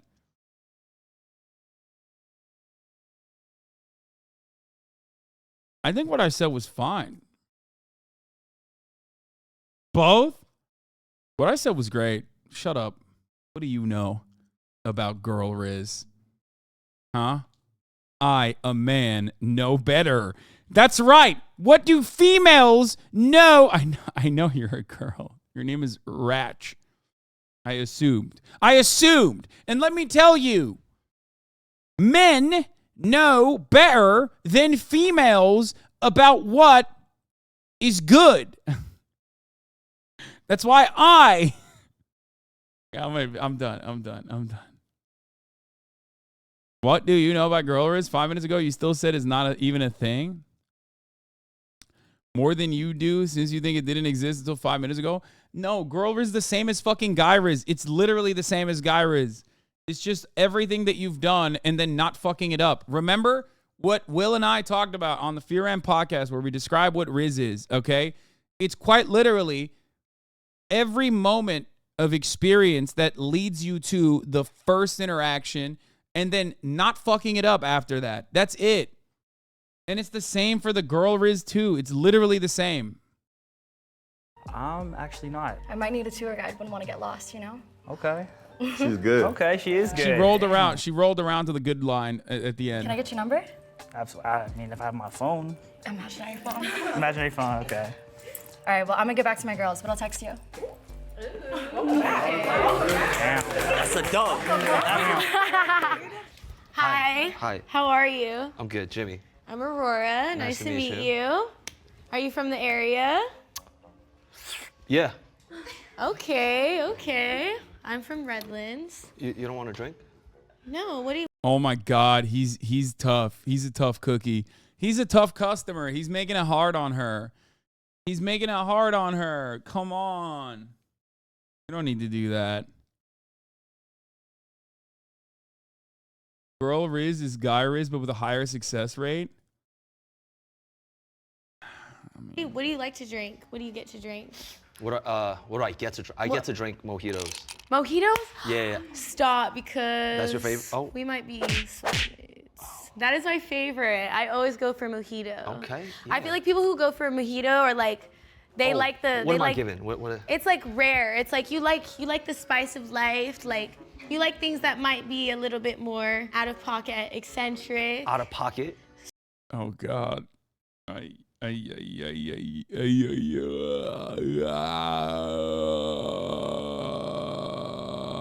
So maybe you're spontaneous. A little bit. Yeah. All the above. Spontaneous? Super. Yes. Yeah. We could just line them up with mojitos back to back. Let's see who gets drunk faster. Down? Yes. Okay. I'm sorry. I feel like I'm doing the rit. No, I know. I'm like, okay, what do we? I'm trying to get to know you right now. Yeah, you should keep going. Yeah, no, I love mojitos. What else do you like to drink? Orange juice. Are you okay? Like Sunday So mornings. you were doing this. Oh God, they put like a nuclear reactor here, dude. They just they put two of the most Rizzless people against one another, and the outcomes is that we all die from cringe. When you said that you're from here, so are you like? No, I'm from New York originally. Oh, you're from New York. Yeah. I've been wanting to visit there. Okay. Let's be real. All you have to do is compliment a man, and you've already rizzed them up. A chick told me I was good looking, and it made my week. I mean, Pretty much. Girl RIZZ, I think, might be a little bit easier if the guy's receptive, which is the same as fucking guy RIZZ. It's just the same. I'm coming to the conclusion that RIZZ is the same for men and women. Women just like need less of it overall, and that's it. That's it. That's pretty much it. That's it. I've arrived at my point. You motherfuckers are weak for attention. That's why.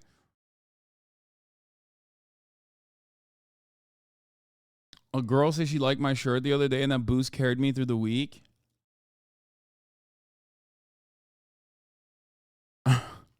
True.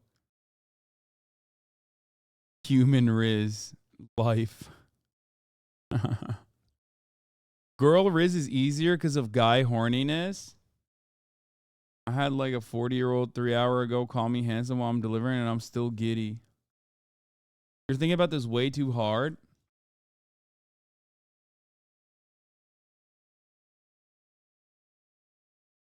Men's RIZZ is in ELO hell. You need it in other ways, like our appearance / makeup. No, but that's the same as men too.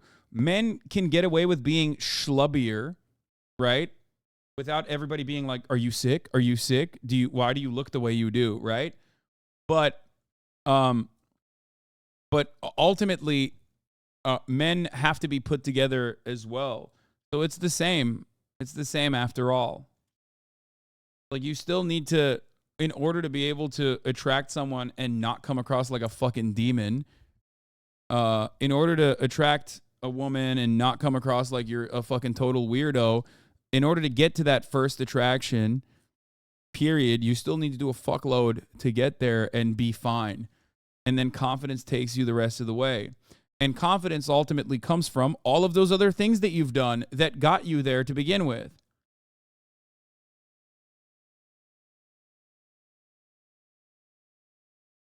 So, yeah. Have you ever been to Brooklyn? Brooklyn, Manhattan, all the boroughs. Yes, you're gonna take me around. So do you travel a lot, or? Yeah, I travel a lot. I got my Amex card. Ooh, I got a lot of points. Okay. Done? Yes. Oh, okay. Wow, that was stand-up comedy. That was so good. Jess and Nut. Let's go. Redemption arc. So we're supposed to be at a bar again? We're at a bar again. Okay. Nut. I have the clammiest hands right now. Hi. Oh, hey. Hey. What's up? So in case you forgot, my name's Jess, but you can call me Mommy. I'm not. Oh, no. She literally just, my name is Jess. In case you forgot, my name is Jess, period. It's over. That's RIZZ. No, this is what I'm saying. She went too far. She went too far. What do you mean? You can call me Mommy. No, I'm not gonna call you that. Why would It's I okay. call you I just Yeah, you attract C-Mac, dude. Look at this guy. That's what you did. You just rizzed up C-Mac. Good job. What do you have to do next? You have to get into puppy play now. This is your life now, you know? It's a joke. She's being funny. Yeah. Okay, it can be bad. I think it was kind of cringe. gave myself the ick too. It's okay. Yeah. Glad we're on the same page. We are. Cool. What's up? How's it going? Good. How are you doing? I'm doing great. Did you have a bad day? No, I've been having a good day, actually. One of the better days. So. Do you like bad girls? You wrong and booty blind? Wait, what? Do I like bad girls? Like in like a, what kind of way? Like a detention? No, I got a... Oh my God, she's literally demonstrating what I was talking about laying it on too thick. She is entirely too attractive. I know that she's doing it for the content here, but if this was a real circumstance, she is entirely too attractive to be this fucking aggro. Like, oh, what the fuck? Minor F, baby F, a little bit of baby F. It's fine. We're good. We're still here. Like a 1 second F.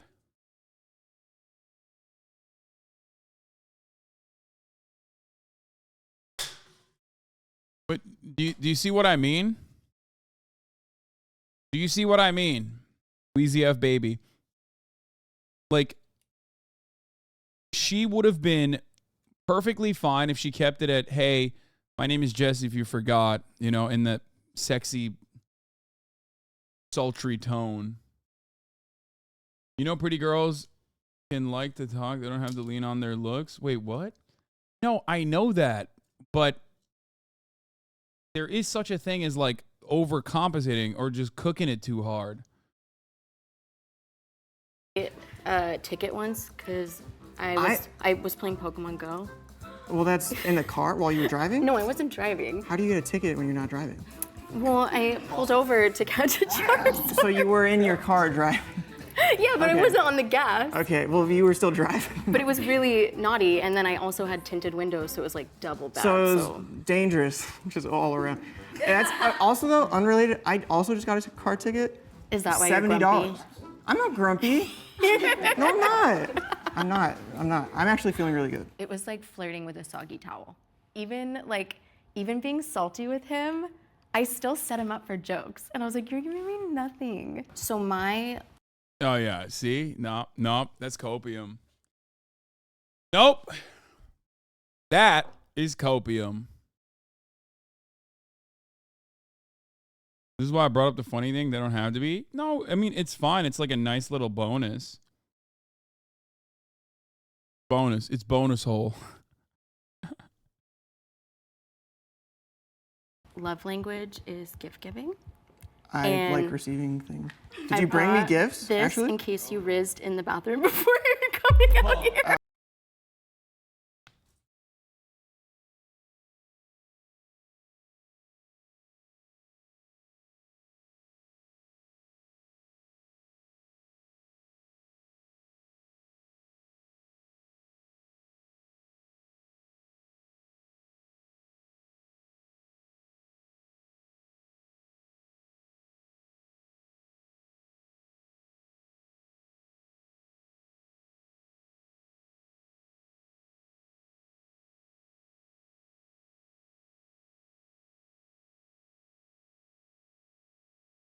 I had to take a walk outside. I'm not even, no, I had to take a walk outside.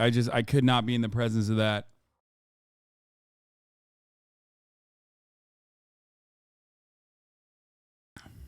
This is horrifying.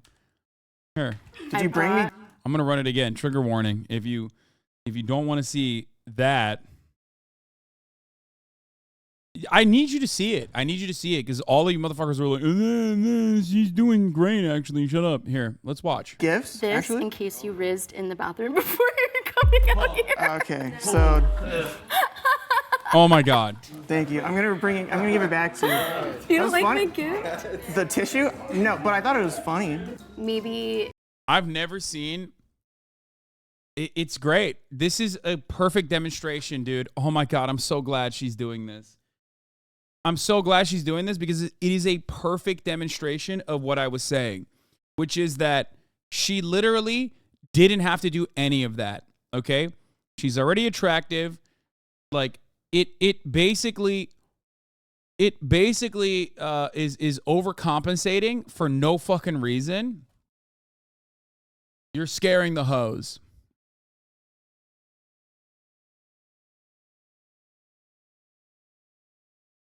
It's a reference to the last episode. Nope. Still doesn't matter. It flubbed. We watched the last episode and we still... Bro, y'all are talking... In order to defend her, y'all are talking like fucking One Piece fans over here. It's like, oh, you don't understand. Oda actually made note of Brooke in like episode 17 with the whale, okay? Originally. So this is actually a callback in episode 753. It's like, shut the fuck up!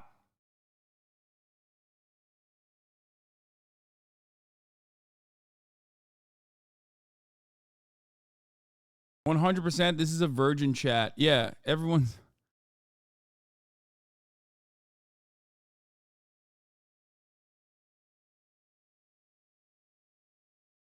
When I tell you I would simply not care if she was cringe or not, shrug. Yeah, no shit. But she's literally working against herself. That's the point. She's working against herself. Wait, C-Mac, that you? C-Mac, no. We're out, C-Mac. Good luck. C-Mac is having second thoughts. Let's check C-Mac's logs real quick.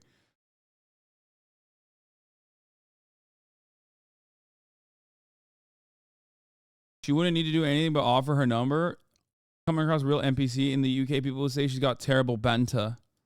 Next time I see you, now that I know you a little better, I can Yeah. bring you a better gift. For sure. Thank you very much. Wow, the last line is normal, so she like tries to salvage it, but it's too late. Okay. I thought that was fun. You're mean. I'm mean. No, I'm not. I'm sorry. I didn't think I was being mean. My bad. I forget. You asked me to smell the figurine, and I smelled it, and I told you it smelled like plastic. Like, you're making it seem in this static photo like I was smelling it out of some horny desire.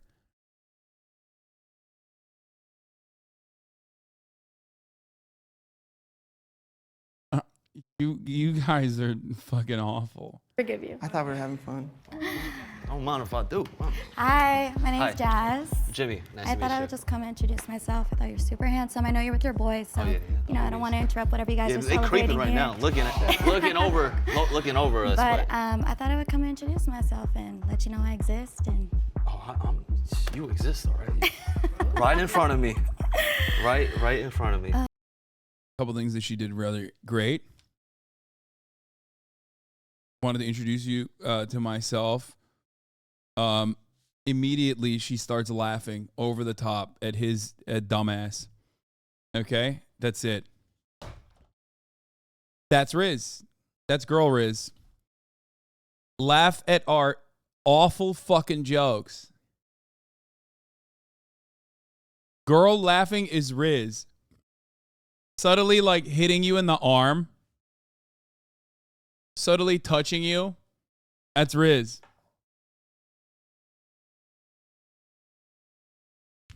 Complimenting your eyes or a part of your fit. That's RIZZ.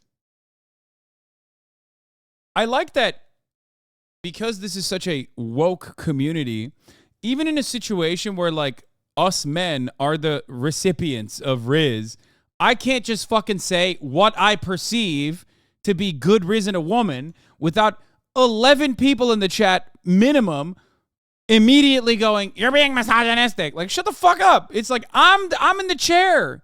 I'm the man. I'm in the chair now. This is about what I like. Okay? I don't want to fucking hear from anybody else.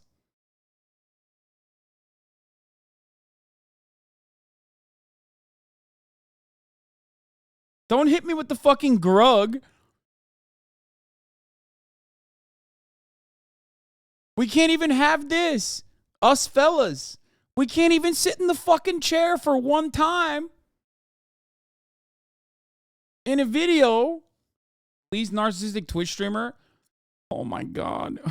Why do you watch Twitch, bro? Why? Why do you watch streamers to fucking complain? Who here literally is going to go, "Man, that guy, you're so right, dude. Thank you. Thank you for saying that." Like, you come into a fucking Twitch stream and then complain that the Twitch streamer is Twitch streaming. God damn it. Okay, we'll take a second off.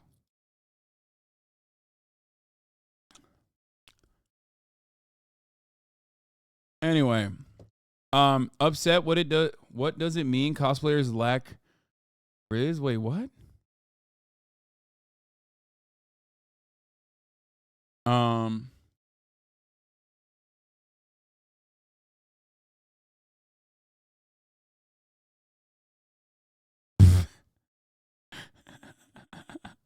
Whoever has the most like reply to this in 48 hours gets all my Twitter revenue for the next month. If I win, I'll donate all the money to the Taliban.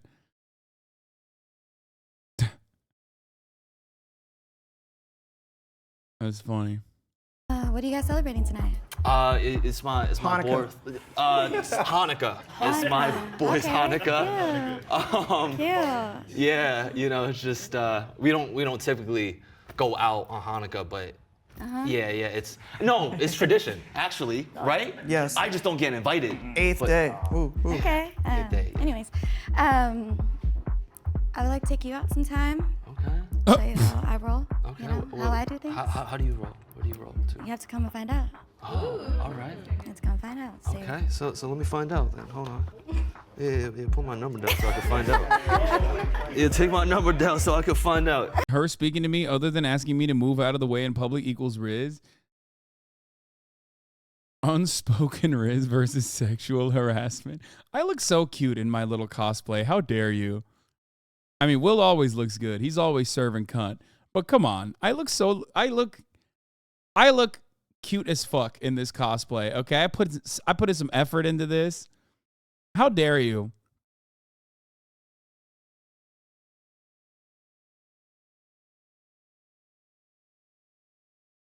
You look like a 40-year-old virgin, Lamau. Don't meet this man in a dark alley. Yeah, I got jutsus. I watched like 3 times and I do not get saying how saying I'll show you how I roll could be considered RIZZ in any way possible. That's kind of the point. You're having a hard time getting it, but like that's literally it. RIZZ is all about just like not fucking it up. Like at the top of the hour, be ready, be subscribed already, and then you don't fuck up. You don't see the 3-minute ad break. That's RIZZ. If you want to be RIZZed up, subscribe for $5 or for free. If you want to be extra RIZZed up, maybe you get lucky and get gifted a sub. You know what I mean? Here's the 3-minute ad break now. You look like you're bargaining with your mom for pizza rolls for dinner.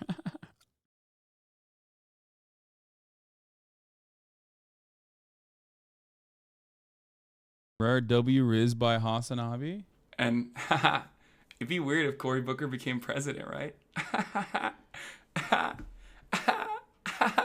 Oh my God, I'm in my mom's apartment.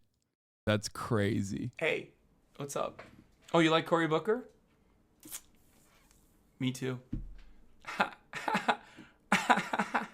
Anyway, let's get back to the politics. Okay, cool.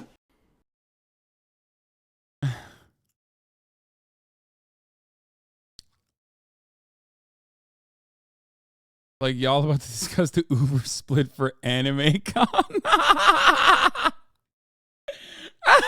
I'll give you a proposition. You buy me the Fraud Bao Buns at Anime Con, and I pay for the Uber. Oh, that's funny. Now I know why Hasan never wears headphones. This one's better. No. Just, would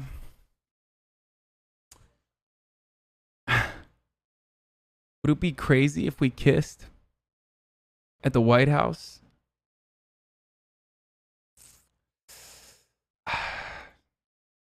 It'd be crazy.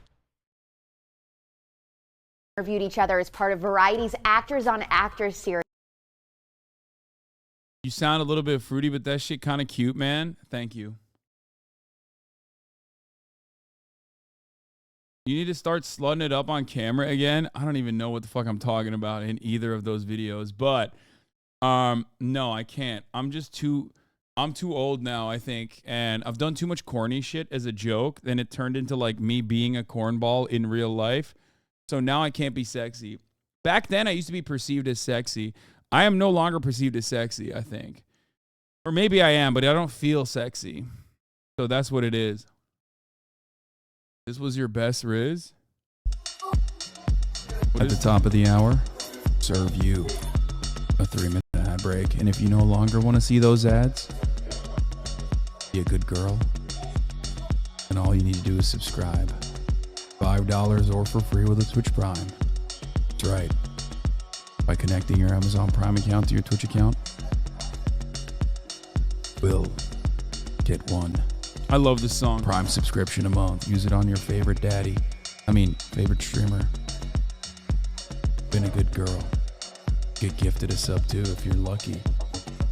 Here's a 3-minute ad break now.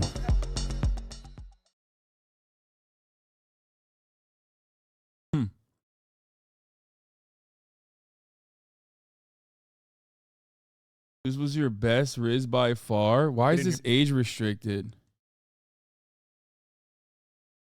What is happening here?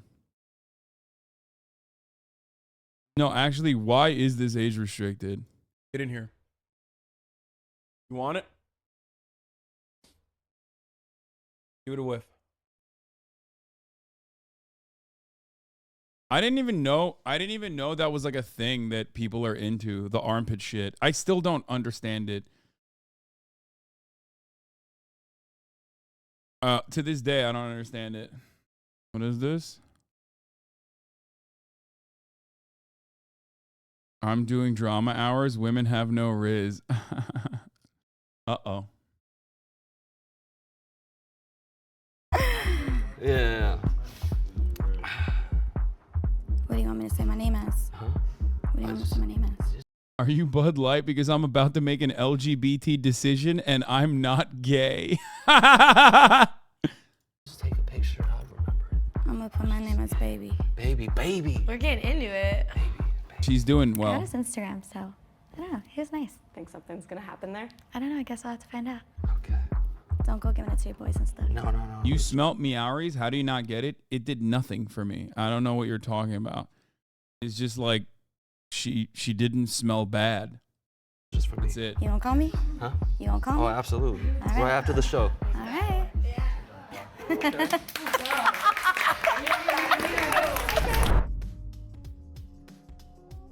The men will now discuss the women's rankings based on RIZZ. My. Yes. It was chill. It's kind of like normal, right? It was like chill. It wasn't awkward. I still feel like his girl was first. She was pretty good. She smelled good. Yeah. She looked good. I will be fully transparent. I thought everyone was like good, and I don't know how I would distinguish any of them. Or I was just distracted. I'm very easily distracted. No, it's just going through phases of life, just having autism. Like, he's like, I don't know. They were all women and they smell nice and they were around me and talking to me.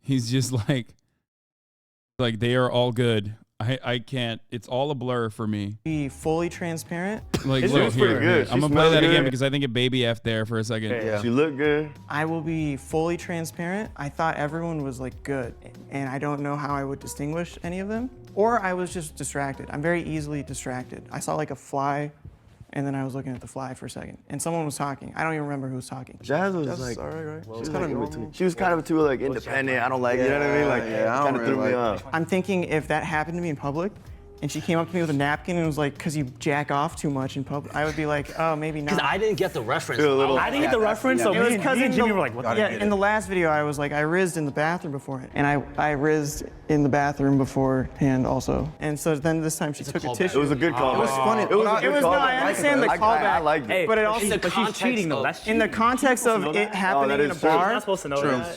True. it implies that I was like masturbating in public. Right. Which I don't think But you weren't. No, I know I wasn't. No, wouldn't. I'm just saying if a girl came up to me and was like, "Do you need some tissues?" I'd be like, I'm trying to make sure right here. Okay, we got it? Yeah. We good? Okay. Okay. We're great. Let's do it. Cool. Do it again. Okay, there is someone behind the camera with a weapon. No. I woke up this morning with a blindfold. I don't know where I am. I'm locked in this room. have to give us compliments and watch our video. They're saying you have to promote our videos right now. That I haven't eaten in 4 days. I was locked in a closet.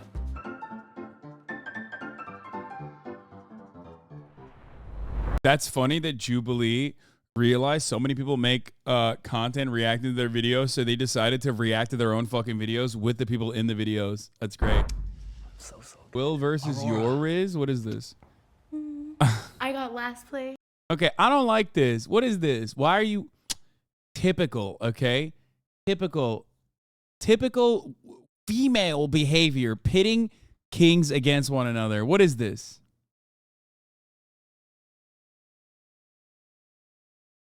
I don't like it. She's everything he just can. Stop pitting men against each other, okay? This is men's rights hour. This is the explanation. It was. I'm gonna do OKBUDDY after this, by the way. Okay, so it was. We love the confidence. It was great, but it was just kind of like overbearing. Yeah, it was a lot. You know, it was just. Okay. Yeah. It was a little strong. Yeah, that's all. Yeah, it was strong. Okay. I thought I'd be in the middle, you know, somewhere cute in the middle. I was like, oh yeah, I'm gonna be the top. I didn't think I was gonna be the best. Next, who's next? I think it was it was Oh, jizz. it was napkin. napkin girl. He almost said jizz napkin girl. 0% shocked. I thought I'd be last. No, but you gotta understand, like we didn't really like get the reference. I like the napkin thing. I thought that was Here's cool. the thing. I think you're great. I've appreciated our relationship together. So I was thinking about it as if like we're in a bar. If a girl came up to me and was like, "Do you need a napkin for your jizz from the bathroom?" I would be like, First of all, I said Riz. I was like, I'm not It's a all good. predator. Okay. All right. Who's next? It was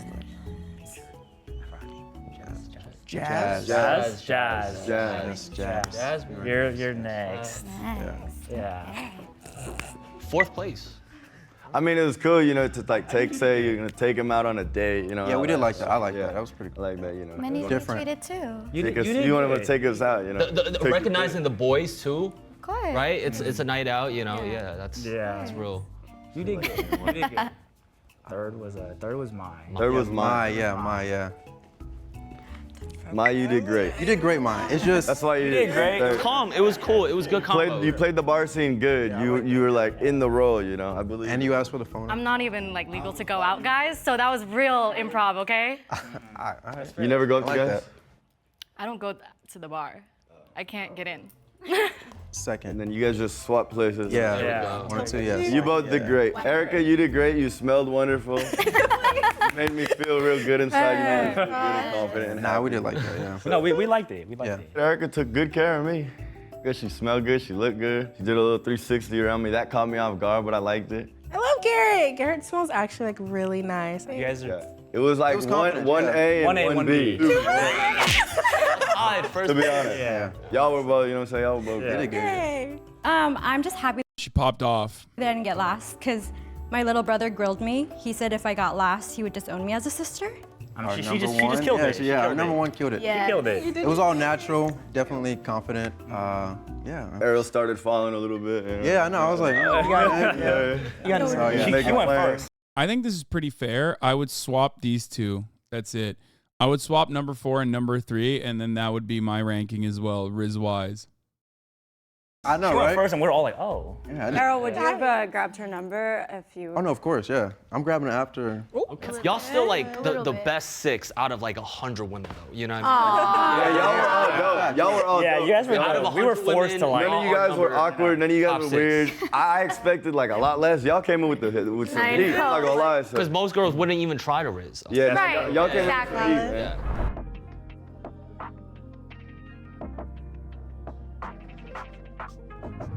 If a girl wants to try to Riz nut, do you have any advice for them?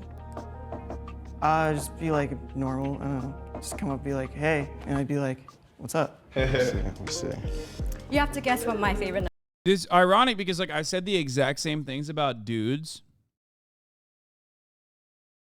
in the reacting to the RIZZ video originally. I was wrong. This is your most RIZZ clip.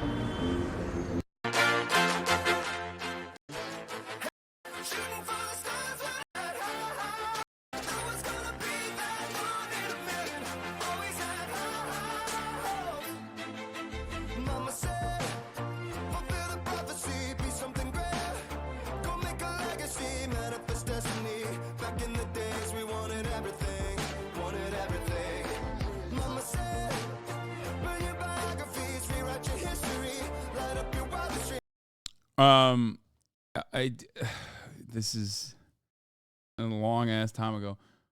Why is your fringe so flat? What? You look like the biggest dork in that clip. Yeah, that was for a lot of you who were not around back then. That was the Pete Buttigieg dance that they were unveiling. But the point is, I said the exact same things that I said about the dudes as well, which again is just don't fuck it up. Just be normal. Just say, hey, what's up? Hey, what's up? What's your name? Hasan. That kind of thing. You know what I mean? That's it. Bro, you look identical now.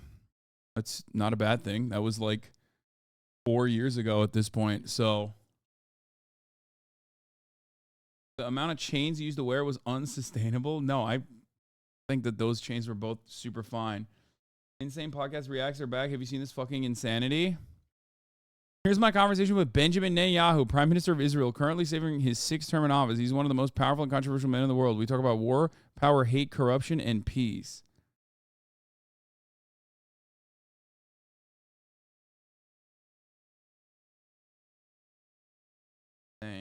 The most RIZZ you've ever had, in my opinion. But if I say I'd let Hasan use me as a foam roller, then I'm the bad guy. Sheesh. I smell good. Gucci cologne. I don't wanna fuck. Give me some dome. Bitch be thirsty. Blow on my phone. Marvin Gaye with the Glock. Let's get it on. Freestyle shit. I don't write my songs. 30 clip. Hang out my jeans and it's long. Where's the cream backward? Can't fuck with the bone. Yo, bitch in my bed. I ripped off her thong. Oh my god, this is like the Grimace Shake memes. I invented it.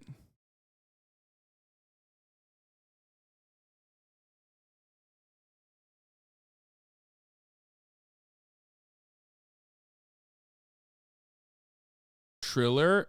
What is that the fucking Brian Kavanaugh app or whatever? This is the one time I downloaded Triller to make this.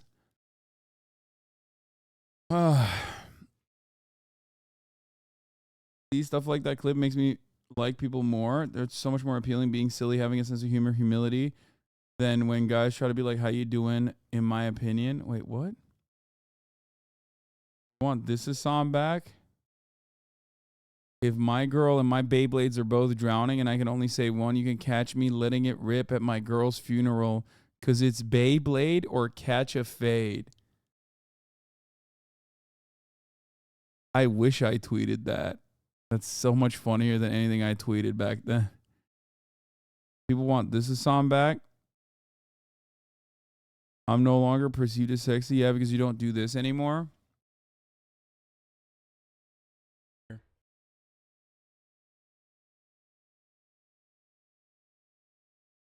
Most RIZZ, what is this? I love your grimy little tuna purse. It is fucking delicious. If you ever wash it or change it, Daddy will get cross. And I will get furious. Okay? Your grimy little what? It is.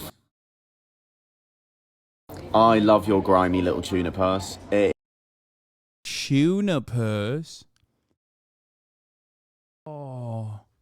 Oh, British people need to be in jail across the board. Jail all British people. Is my policy. Yo, what kind of treadmill is? Okay, can everybody calm down? I'm not gatekeeping the fucking treadmill. You guys are so silly. All right, we're doing fucking OKBUDDY. I'm looking at Twitter memes anyway, which is half of them are going to be on OKBUDDY regardless. Okay, it's been a long time. It's been such a long time that I don't even have, where is it?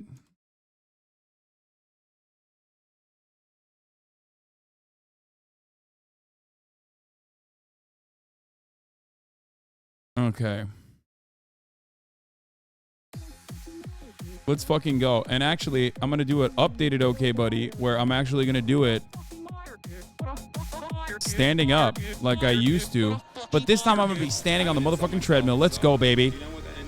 Involuntary celibate. It's like a community of people on the internet who can't get laid, and then some of them go out and like kill people. It's time. I'm not saying. I'm cringing right now. I'll explain it later. The virgin Going is up. the incel, involuntarily celibate, who never gets laid. He's like unable to get laid. He's very nerdy. He has terrible posture, and that would be someone that would be considered a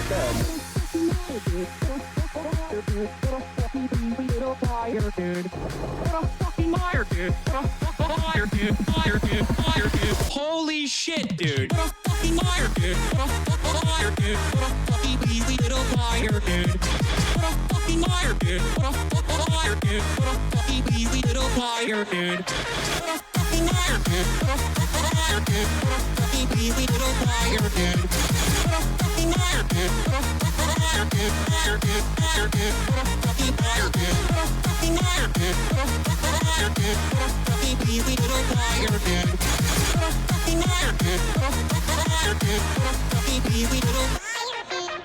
This is a short ad break by Hasan Piker. I want you to redistribute the wealth to Mall Brawl by order of Communist Turkey. Follow his Twitch streams at Mall Brawl.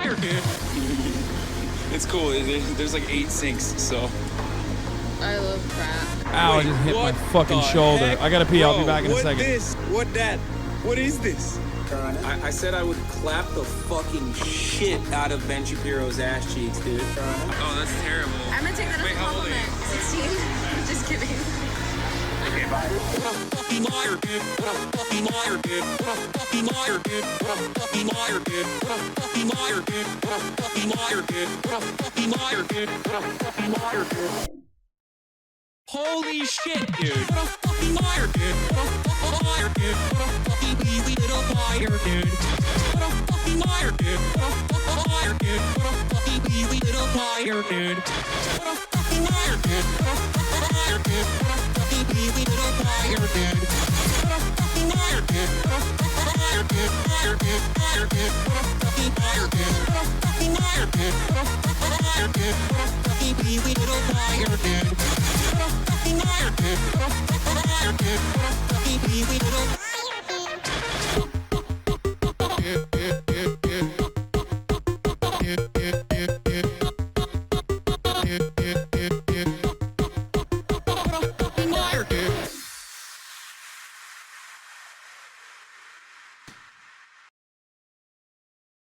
All right, it's time for OKBUDDY Hasan. Let's go, baby. Or also known as Oh Gay Buddy Hasan, because the last time I fucking looked at it was like before Pride, I guess, or in the middle of Pride Month, which is why it hasn't really been in action in a minute. Time for Oh Gay Buddy Hasan while I'm walking. Let's go.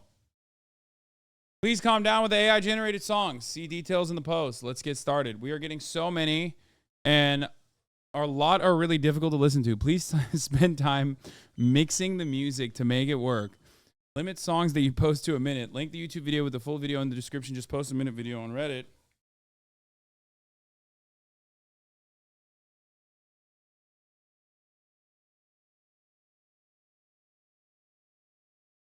Remember, this is a subreddit that Hasan checks and goes through on stream. It was designed that way to having so many posts. These songs are jarring, especially when a lot of them are poorly mixed and aren't convincing.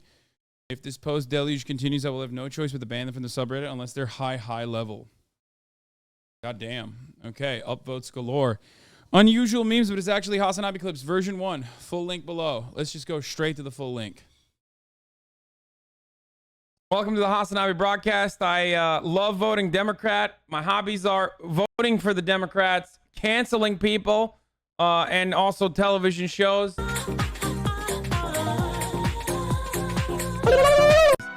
I'd like to cheer up my friend Joey, who's dealing with some serious stuff right now. Would you autograph the postcard I included for Joey and drop it in the mail? It's already addressed. This is the postcard. This is the back of the postcard.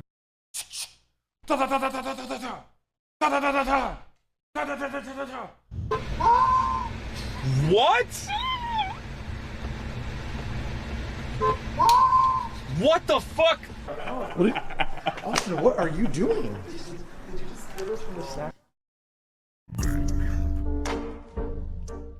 Evil Empire. I'm so mad!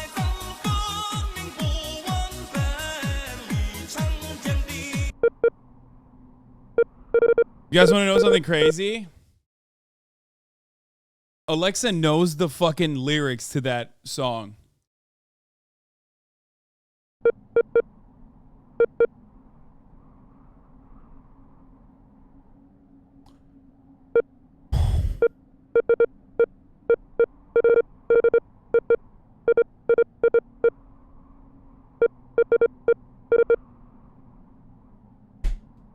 Hide.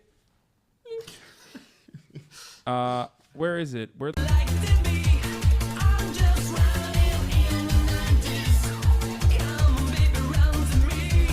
Where is my child support? Thanks Now for there's- all the streams. Hope you have a great stream, and thanks for dealing with chats and my dumb takes. Hazel. Okay, I'm gonna restart the broadcast. Restart the broadcast, Yeah, dude. you made it over a year. Like, okay, so like I'm 21, I'm in college, right? I wanna make friends with people in my class, Okay, right? then don't talk about communism. Yeah, but like sometimes it's so hard not to. Ow!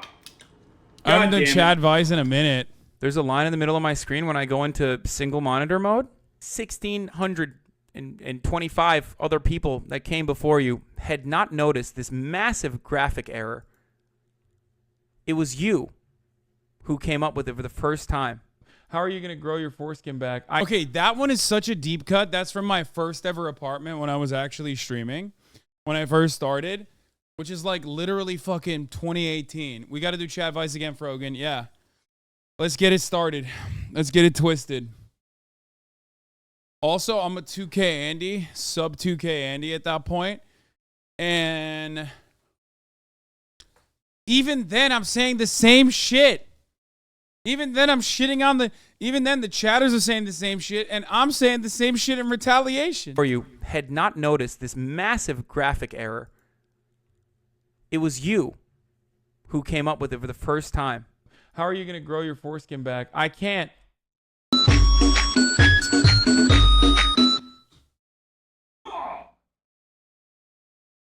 Oh, shit.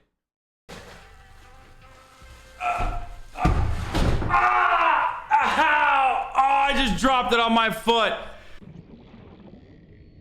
Where can I pick these up?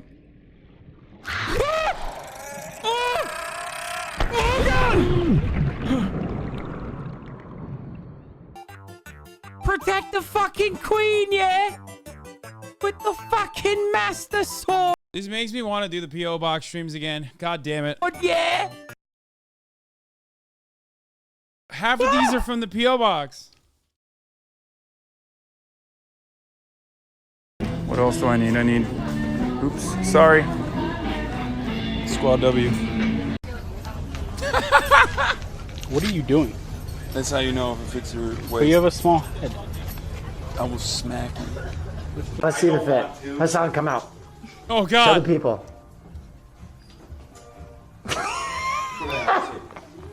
Dude, I was so fat there. It's not even funny. Look at that. That was me like... This was me like I think 40 pounds heavier than what I am now. You download this now. Oh my God, oh my God, oh my God, oh my God, oh my God, oh my God. Oh my God, that's so scary. Oh my God. Oh shit. I'm gonna fall. Why are you scared? I'm gonna fall, dude. I'm gonna fall. Oh God. Oh dude, this is VR chat with Poke. We're in like JoJo Land or something where I'm flying. Shit. Hold on. Oh shit. Hold on. Talk. Let's pull up another graph. This is the most scuffed show on the planet, dude. We have this great. What's going on, everybody? I'm Henry Cavill, and I'm actually on fucking Twitch, bruv. Said that at 7:30. Oh fuck, fish. Oh Jesus Christ. Oh no. Oh no, you little baby. Oh, you fart so bad.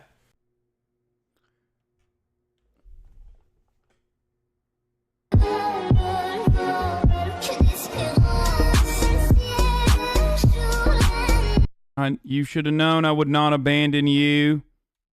You should have known I would not abandon you. Fit day, dude. Squat up. You ripped it. Oh my God. You ripped it. You ripped your pants. Any sauce in the back, soy sauce, even though I rarely ever eat Asian food because I don't make Asian food anymore. Cedars, tzatziki on deck. This is Zanku Chicken's very... It's so funny. My fridge has not changed at all since then. Same fridge. Literally, to a T. Same spices, same condiments, same situation across the board. We own tahini sauce. We have the hot chili peppers because I love to eat hot chip and lye. I think I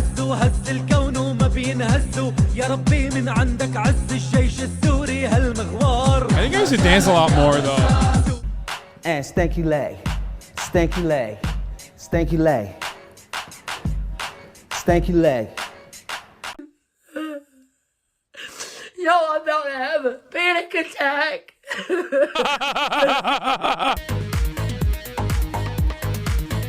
Shungite memes, Dr. Disrespect.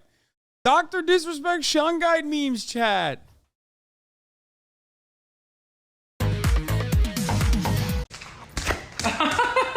He attacked the camera, chatty. Oh god. Oh god, he's got it. Am I forced to play a game now?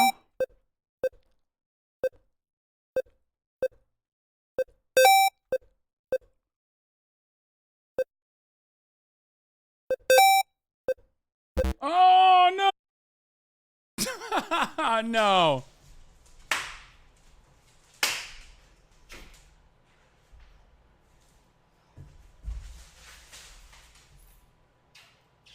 On the side of freedom and defending fascists. That's why you guys are out there. Beating. Stop fucking pausing. It's really wild to me. No, there it is. Listen, surfing's the source. Change your life, swear to God. See you tonight. Stay dangerous.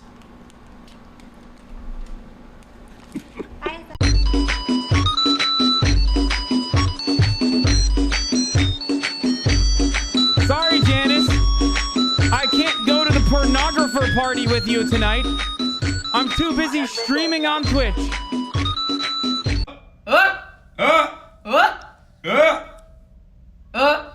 Your neighbors are gonna think you're having some weird ass sex.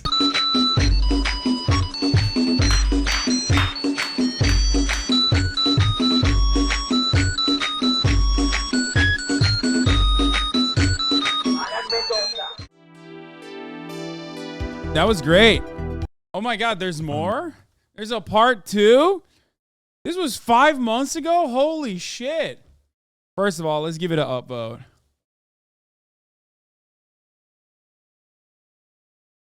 Your rhythm is the whitest thing about you to me. You need to bring back the frog and dinosaur dance. What I've learned from this is I had a lot of fun community segments that I don't do anymore. Partially because, like, a lot of people get really fucking annoying when I don't do straightforward news coverage.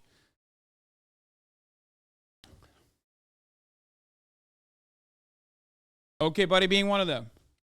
Another one would be PO box segments. Another one would be dancing and having fun. Less. That's my unless blush. Excuse me. Unless. I'm sorry. Oh. We have a doggo on the table, chat.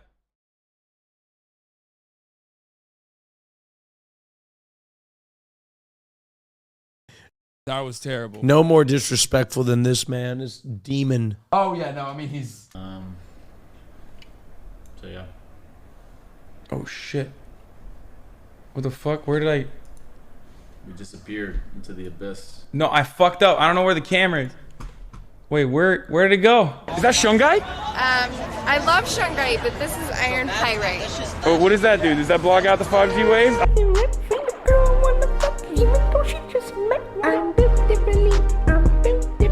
I think babies are fucking boring. They piss, shit, cry all the fucking time. They can't hold a fucking conversation. Like, you should be lucky that I'm letting you survive, baby. I'm gonna feed you if you need food, okay? Just, I can't even fucking debate the baby. Someone, you do this. You lick your arm like this? Chip shot, Sancho. Deal. Oh, God. Sancho. Oh, my goodness, bro. Right, everybody. No. Stop. No, don't do that. What is going on? You guys want to know something really sad that my friend Urban pointed out to me? The worst dad of all time, dude. Don't love the spirit of justice. There's just a line around my head now. That's the ball. No, there's a line around my... No. You had drink. Yeah, you did! Subs. Speaking of Timothy Champagne, look at #1 Timothy Champagne enjoyer in the chat. What is that? Some things never change. Does this hurt me? Oh no!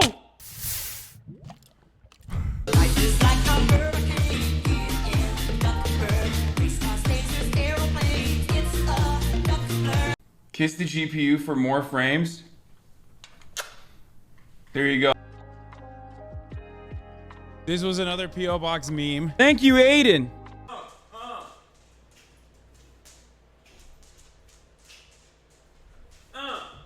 Looks like Hasan got hit with a milkshake. Yeah, my milkshake brings all the boys to the yard, but there turns out the boys are fascist. Already tell. I think this is the one. It's a series of me putting out arms. Wait, show again, show again. Oh my God. T-posing, dude. Oh, that was in the hardstyle era. There's like, you know how now I have arcs? We have arcs, we have seasons, right? 2021, it was like drama arc. 2022 was like recovering from the drama arc. 2023 is the fall off arc. We also had like music. And there was a time when I was like really into I would always listen to hardstyle.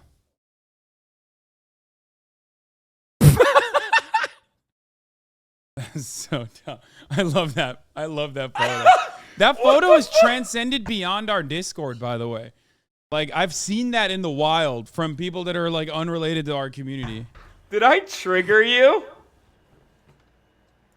Am I triggering you right now?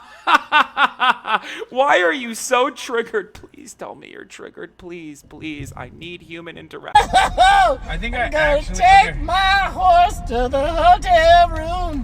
What, the Old Town Road, bro. What? I'm gonna take my horse to the Old Town Road, not the whole damn room. No, I'm gonna ride my horse to the hotel room. I'm gonna. Oh, no! No!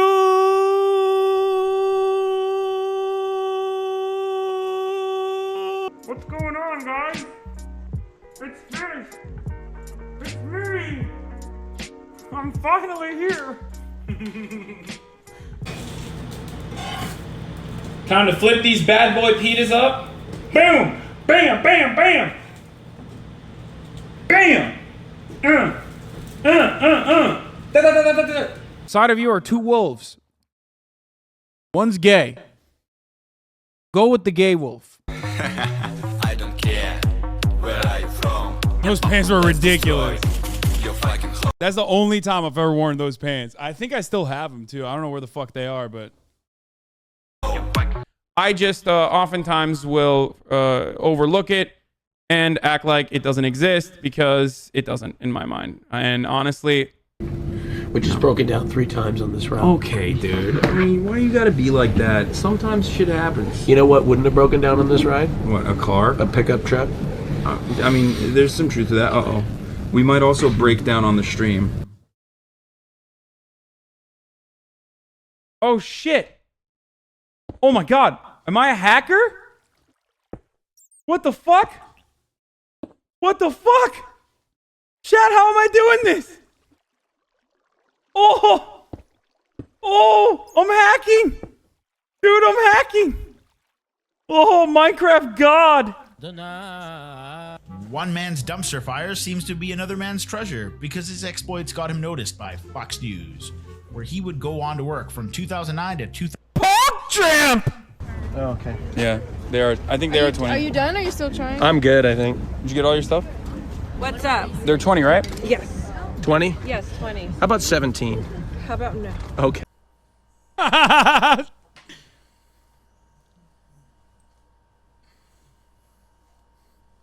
used to work out with fish.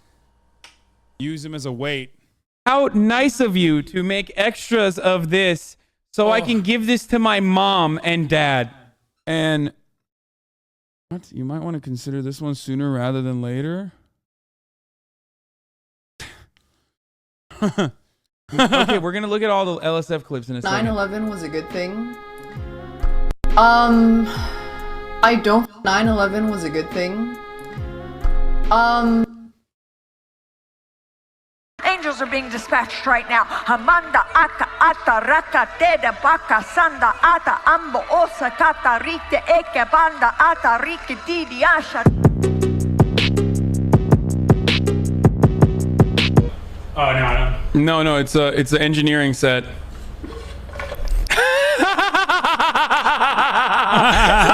Yeah, get fucked. Actually, fuck it. I'm gonna try it first on its own.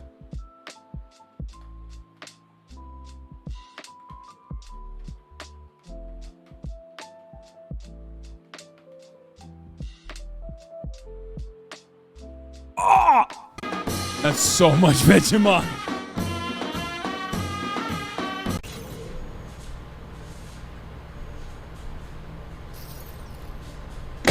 Oh, fuck! This is why I couldn't do fucking VR, dude. It was so bad. God damn it! There's a third? What the fuck? These are insane. All right, we'll get back to this after I'm done with this.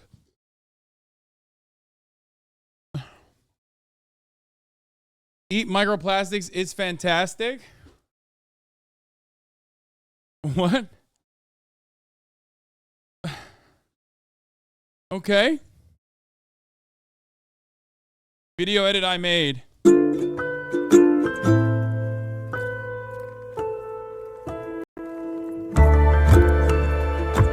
Aww.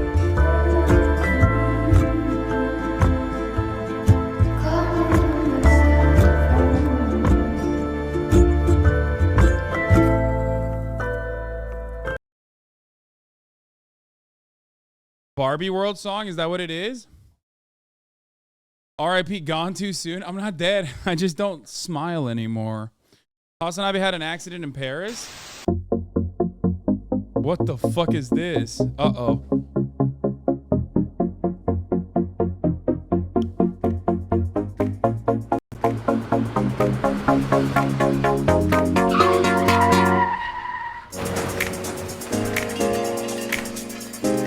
Not what happened. That's not what happened. I did not go to the American Hospital Paris, but that is a real hospital. It's private. Would you be shocked to find out that the American Hospital Paris is a private facility? Pour me a drink and clear my schedule. I'm a FaceTime with my mom tonight. These 40 minutes are essential. I'm a FaceTime with my mom tonight.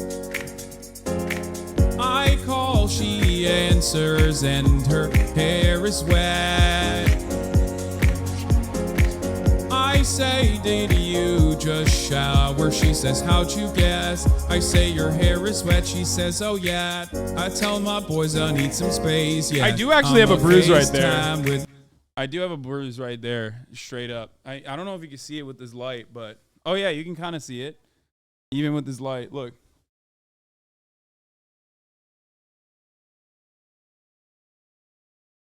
Tiny, it's not a big deal. My mom tonight, she'll hold her iPhone 5 no further than 6 inches from her face. Yeah, I'm a FaceTime with my mom tonight. She says, oh look who's here, say hi to dad. He says, how you doing? But I say I'm not so bad. And that's the deepest talk we've ever had. Watching as she looks for her classes. I'm a FaceTime with my mom tonight. She'll tell me all about the season 6 finale of The Blacklist. I'm a FaceTime with my mom tonight. My mother's covering her camera with her thumb. I'll waste my time FaceTiming with my mom. My mother's covering her camera with her thumb. I'll waste my time FaceTiming with my mom. My mother's covering her camera with her thumb. I'll waste my time FaceTiming with my mom. My mother's covering her camera with her thumb. I'll waste my time FaceTiming with my mom.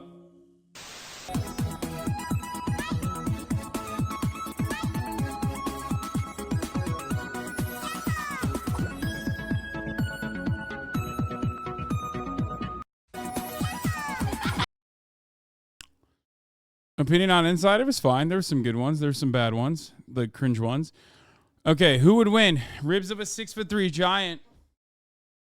Ribs of a 6'3" Turkish giant. Gay man in a go-kart. Well, it wasn't in a go-kart, but The gay man won. Unfortunately. Never meet your heroes. Thank you for changing my life. This is an old meme. I'm literally a Twitch streamer. This is literally an old meme, but it's true. I am literally a Twitch streamer. Don't forget that. Painted this cute pic of the boys. Been posting on Twitter. Someone suggested I come here. Seen this one already. It's a great pic. God bless. Before you start your preaching, let me ask you this, my friend. Have you forgotten how it felt that day to see your homeland under fire and her people blown away? Have you forgotten when those towers fell? I did not forget. I did not forget. I was dancing. I mean, I was sad. I was sad. Never forget. Inside, going through a living hell, and you say we shouldn't worry. She has to take a bite out of it, right? She has to take a bite out of it. That's the only thing that would make it. Oh God, Kaya, don't do it. Don't move the camera again. Have you forgotten?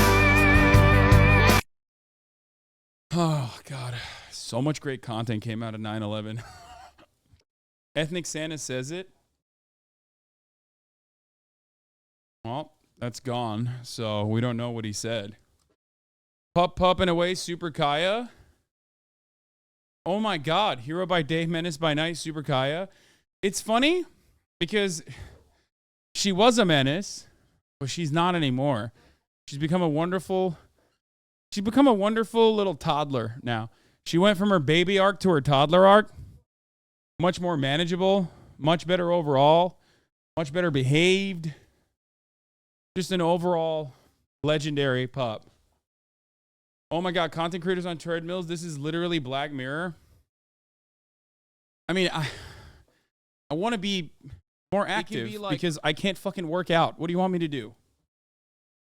The most fun thing that you've ever seen, but if you put that sound behind it, it just like automatically makes it sad. I don't know why it has this kind of like, yeah, immediately you go RIP Paul Walker. Like, I don't know why I'm so fucking conditioned, you know?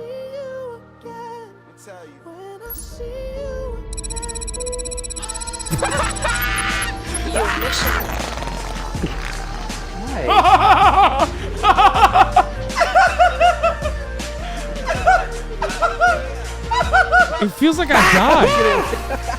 Like, it feels like I died. It's like a funny vibe, but I feel like I'm dying.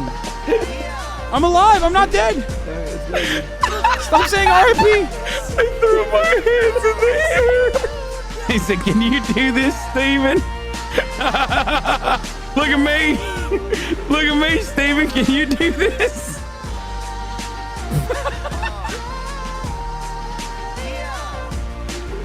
I'm still here. That's why I'm on the fucking treadmill, so I don't die. Holy shit, dude. Someone in the chat said at least Sean Hannity doesn't burp into the microphone. I can still hear him. I miss you so much. Shut up.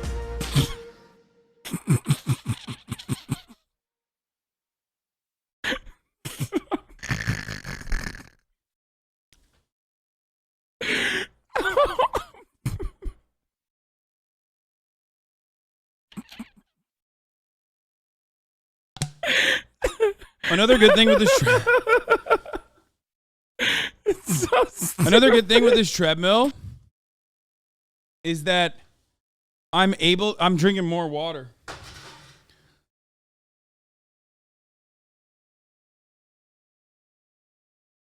Love you, man. You bring so much happiness to so many folks. I hope. I wish. Sometime. 6 days ago? Never mind. I made an AI cover of Kizuno no Kiseki from Demon Slayer 3. Link in the comments. Is this in the...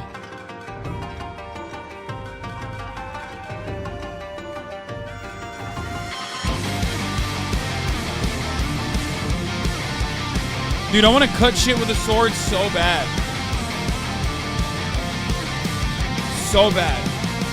Yami o can do chete. Do kole mu kabu tsuchi a cloudy takega. Hadaki talks no mi chishiru de. A time mo kanashuli mo. The Niki is I literally have a sword, I know. Yes, as the night. Kaga tameni bo to touching wa. Oh no more on Sugan Hulite. Yami Osaki no Shitade. Chikari sa sushi made. Go beyond the god about the call of the. A bop. Some III shit? It is, but it's a bop. My whole entire personality is some IIS shit. Hasan for the last like circus 84 years and not doing okay, buddy, be like, what the fuck? Literally anything else. Hasan. Fossils. Magma. I don't know what that is. Cheese curds. Oh. Magma on the other side of the earth. Fossils on the other side. Oh, it's a bloody ripper, mate. Fucking emus. Planes. Satellites. Okay, buddy.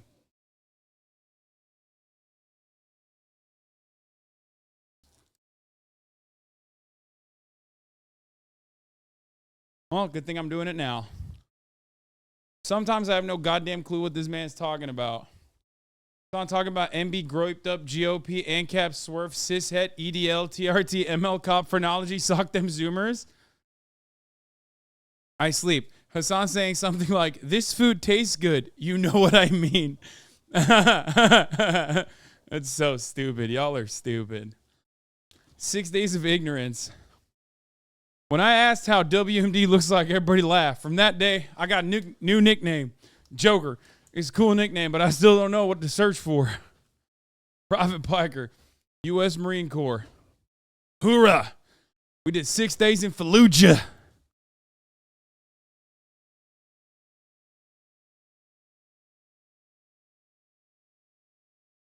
Six days in Florida? Uh-oh. America deserved it. 9/11, that is. But this here insurgency made me many friends. Corporal Hank Pecker, attorney at war, USMC. Hoorah! 6 days in Fallujah is nothing in comparison to 6 days in Florida. Hasan Kaya, Lone Wolf and Cub, homage by me. Oh, this is sick. Lone Hasan and Kaya, how can I be lone if I have Kaya by my side?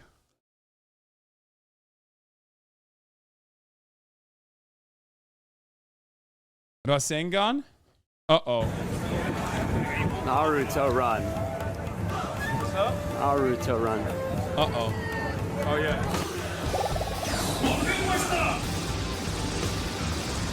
Rasengan!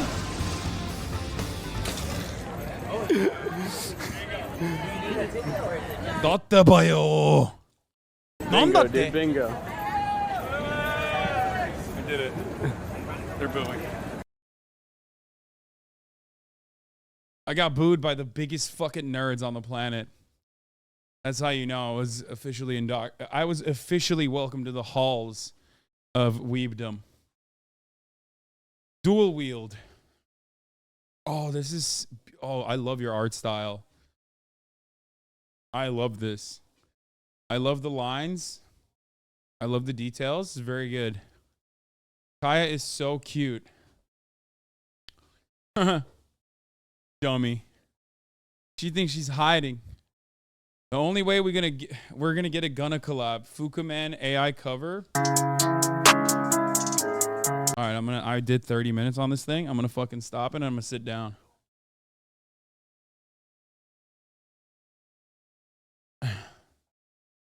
It's fuck you mean, not Fukumean. It's time to sit my white ass down and listen. That was pretty good. This hurts me. I don't know. I feel like this is... A lot of you want a do-rag stream, and then when you get like the lyrical, miracle, mystical version of a do-rag stream, and you fucking turn around and you go, oh, I don't like this, okay? You don't deserve a do-rag stream if you cringe at this, okay? Kaya and Haas has the exact same vibe. Corporate needs you to find the difference between this picture and this picture. They're the same picture. She's so goofy. I love that photo. It's my favorite.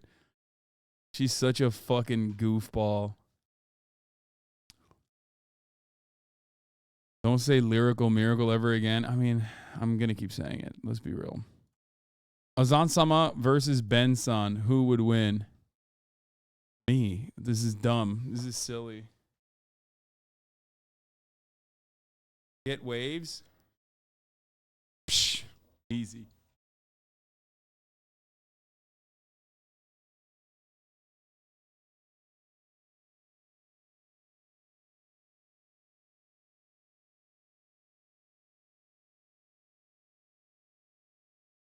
This is not even a question. Like, this is silly. I mean, he's got a cool he's got a cool washing pole, but you know, it's just like ultimately I win. Is it hard to hold a katana with your teeth? Yes, but I have enough weeb power to be able to do it. Hasan, master of many swords.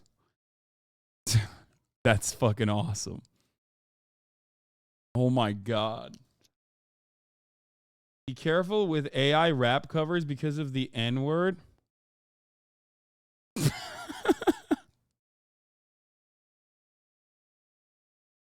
It's so fun. I don't know if you know this, but it's not really me, right?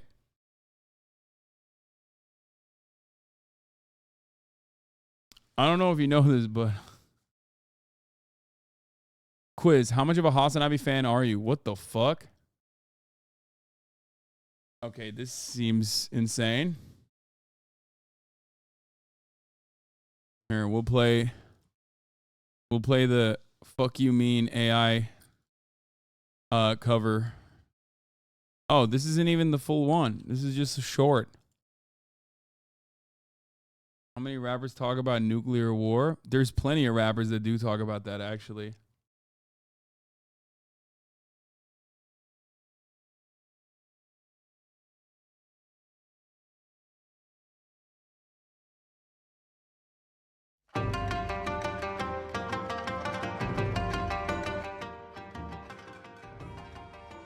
All right, let's get started. How much of a HasanAbi fan are you? Find out. Enter your name, HasanAbi. Where does Hasan stream? Kick. Easy. Incorrect. What the fuck? What year did Hasan start streaming on Twitch? 2019. Easy. What? What organization did Hasan used to work for? The Majority Report was Sam Cedar. BuzzFeed News. The Young Turks. Vice Reporting. The Majority Report was Sam Cedar. The question is timed. You must answer. What was Hasan's first major cancellation? America's deserved 9/11. What's Hasan's full name? Hasan Pikar. Hasan Doğan Pikar. Hasan Bebek Pikar? Who the fuck wrote that? Bebek means baby in Turkish. What is Hasan's sexuality? Heterosexual with homosexual tendencies. Heterosexual. Bisexual with heterosexual tendencies. Bisexual. Oh, God. It's not going to be this one, is it? It's going to be this one, I think. Oh! I was going along with what the chat thought, which was what this person who made this would be. Is Hasan circumcised? Yes, and his foreskin is gone. Yes, but he grew his foreskin back. Easy. What the fuck? Am I wrong on that too? Who's Hasan currently dating? Austin Show. What? What is Hasan's favorite anime manga of all time? Naruto, Cowboy Bebop, The Promised Neverland, only season 1, One Piece. It is Cowboy Bebop. What the fuck? Okay, that one is like actually wrong. But I can't even go back. What nickname did Hasan receive early in his media career? Woke Boy, Lefty Bay. Woke Bay. Woke Babe. It's Woke Babe.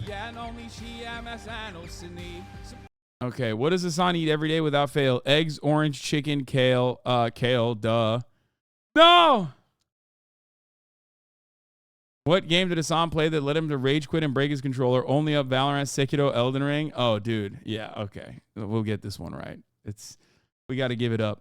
Who was Hasan big guyed by one time at Soho House in West Hollywood? Ooh, this is a tough one. Do you guys know in the chat? Is it A, Trevor Noah, B, Ludwig, C, John Oliver, or D, Hasan Minhaj? Okay, a lot of people know. A lot of people got it right. It is Trevor Noah. What female character did Hasan dress up for as Halloween? Dress up as for Halloween in 2020? Wait, what the fuck? Even I don't know this one. I actually, what is it? Is it Princess Peach from Mario Brothers? Aurora from Sleeping Beauty, Judy Hopps. Okay, I don't know who any of these are. Harley Quinn from DC Comics. It's Princess Peach from Mario Brothers. What? You have to register to know what the fuck, how many answers you got right? Okay, well.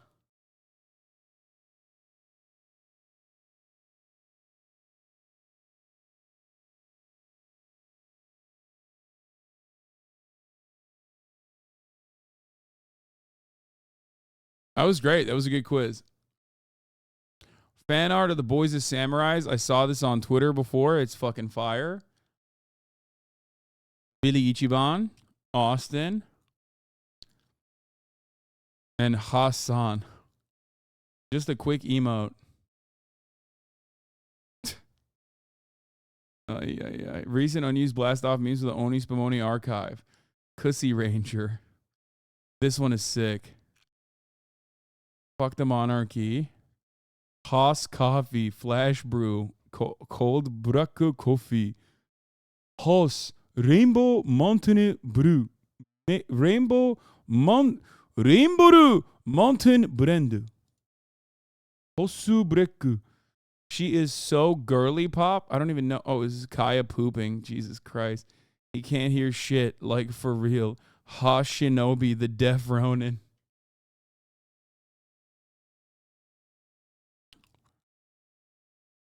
Oopsie daisy. Guy's about to be like, dude, you didn't pack yourself a lunch, a little lunchy poo. And we know that you normally eat around this time. So I'm really worried that you're going to be hangry when you get to the auction place. Please, don't forget to pack yourself a lunchy poo for the long trip that you're going to take over to the fucking auction place where they're shooting the auction. Holy fuck, dude. Why do we have a Chick-fil-A bag? Oh, your mic. Sorry, I forgot. All right. Why do I... Okay, first of all, I knew I was going to order food there. So you're wrong. have a decapitated Santa Claus? Okay, so I got really hungry because I thought there was going to be food here. And I ordered Chick-fil-A, and then I was sitting with some people there, and I was like, well, I can't just get it for myself, and then people are going to get mad. And then we waited so long that the Chick-fil-A actually showed up while I was back there. Guy's about to be like, dude, okay, oopsie daisy. In memory of Ethnic Santa, forever in our hearts. Oh, God. This one is appropriate. This is an appropriate song for it.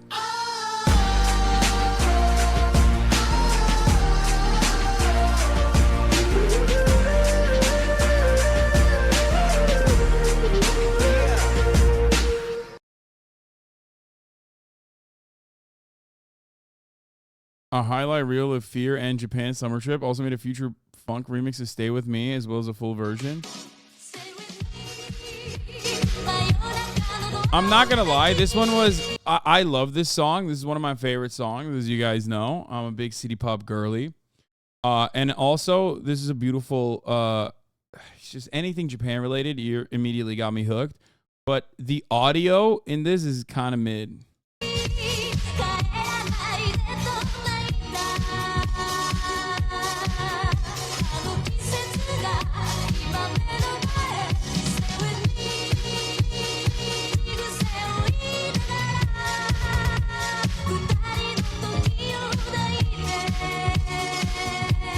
It's not an audiophile thing. No, they were, I don't know what it's called. Like, they were, like, repeating the same beat over and over again.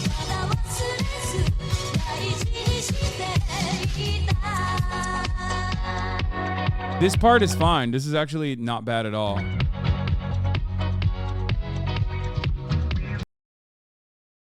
It's looped. Yeah, it's like looped weird. But it's beautiful otherwise. Kaya progress, timeline for fun reacts, details of growth and how smart she's become and how well she's been taken care of. Oh, this was 2 weeks ago. We've already watched this. I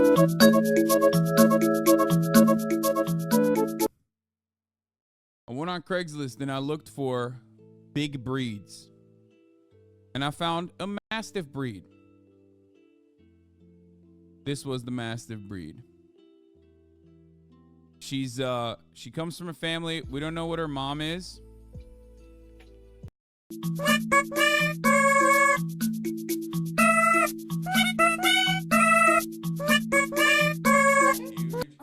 Yes, Oh my god. Yes. Oh, thank you so much. Bro, I'm not. She's grown. I swear to God. Okay. Wait. Okay. She's very big now.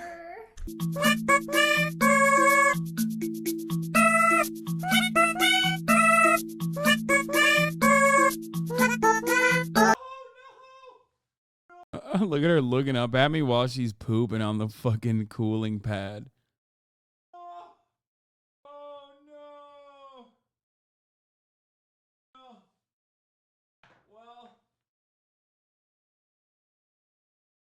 Okay, well, the cooling pad is done. No. How long ago did you get Kaya? Like, I guess 3 months ago, because she is currently, she's like 4 months old and change. She was born on March 5th. She's 4 months old now. And she's 45 pounds.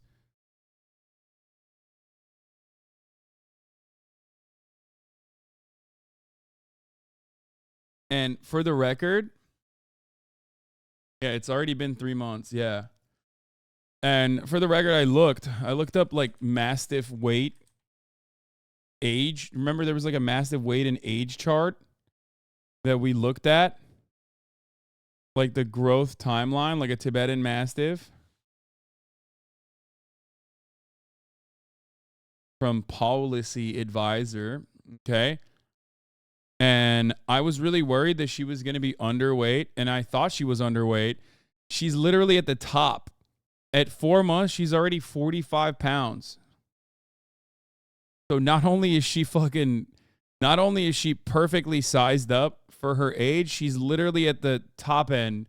So it's also like, most likely, it's also her,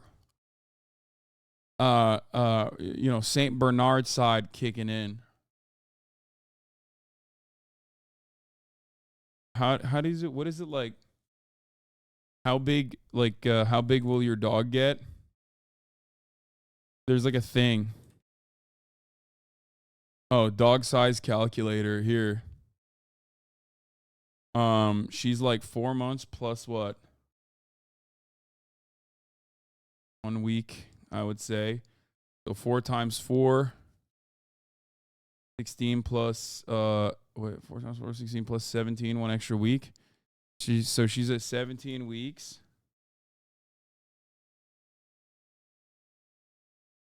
And her weight is 45 pounds. And it says the adult weight will be 137. I don't think it will be, but it's crazy.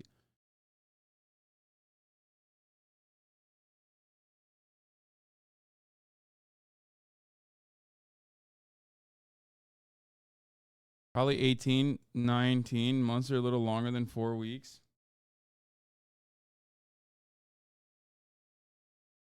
Yeah, her DNA test says she was going to be not that big. It's crazy. I think.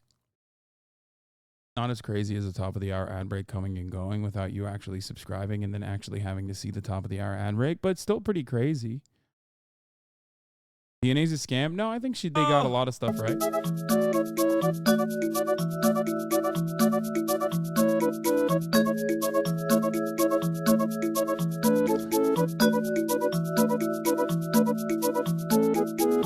Who also has some chow. Here's the 3-minute ad break now.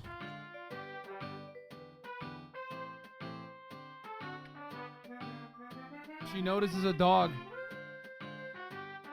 This was the first time she interacted with another dog, I think.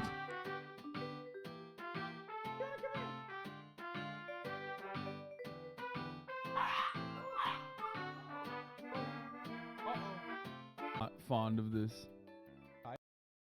This is a big moment. This is like. Okay, he goes for the. Yeah. He's getting kicked in the ribs. She loves hanging out with Huxley and Finley. She fucking vibes with them all day. Boy, Huxley. Be polite. Do they get along better now? Yeah, 100%.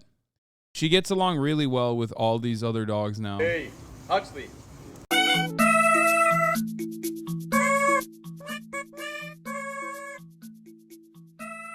She knows not to trust chat. Look at that face. I love that. That was the funniest face she's ever. That's the best face, dude. It's like the.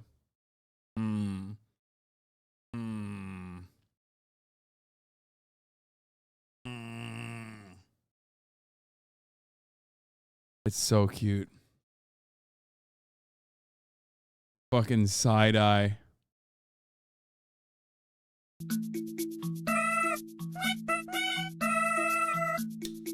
Treats over.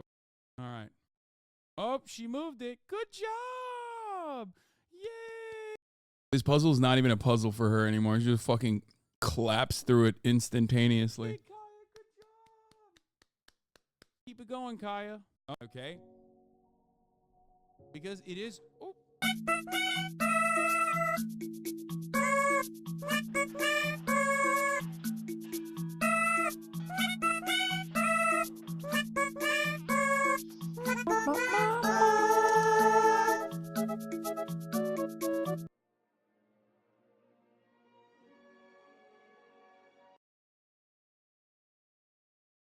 A baby. A whole ass baby. The noise between those clips was unfortunate. I think it's a Nintendogs song, which I like. Lost for Words. The hell? What the hell? No, dude. What the fuck? Okay. You live in my dream state. Relook at my fantasy. It's Yoshi's story? Oh, I don't know. I never had a Nintendo 64. Shut up. A run in with the local wildlife? You know, he's hitting the holy fuck. That is a big ass. Oh my god. Oh my god. That is like a bug the size of a bird. I'm not even kidding. It was like this big. Like this big. That was terrifying. If that thing fucking comes in here, I'm out. I'm done. I'm dead. That's Mothra. Huh?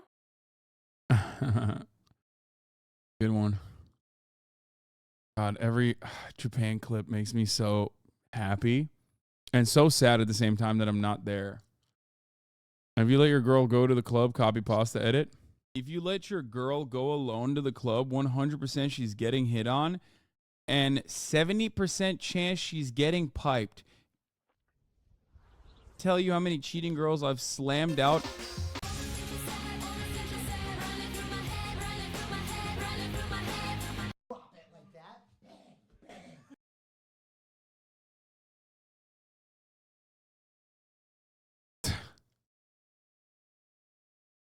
What was that? Registered for selective service. I did everything right and they indicted me? God, that's so dumb. Kai D. Piker's new wanted poster. First one is a reference for the second pick. Dead or Alive, Kai D. Piker, 617 million. Dead or Alive, Kai D. Piker, 82 million.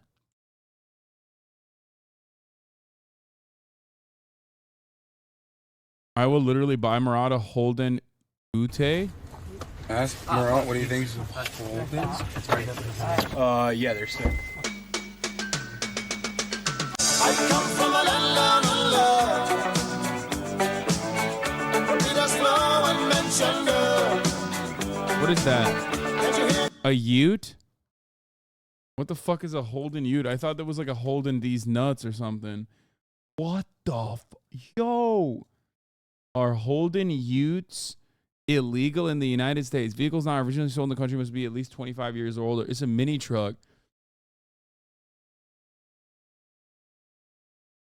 Bro, Australians are crazy. This is, I don't know how to describe it, but this is the most mullet car I've ever seen.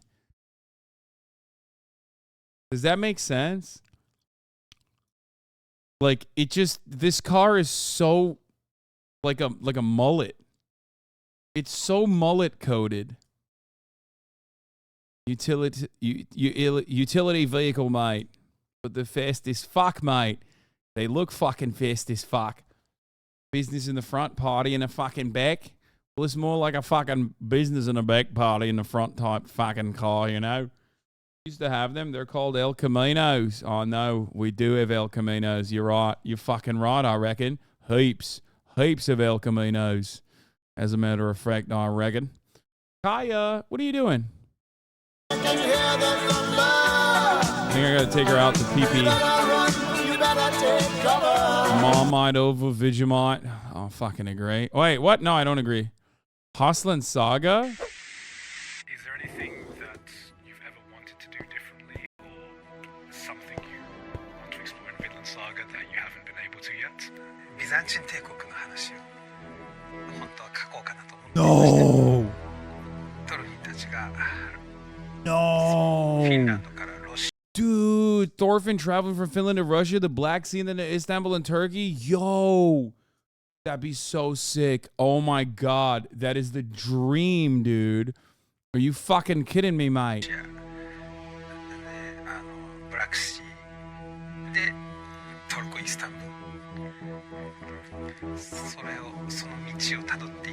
That sucks that he took that out.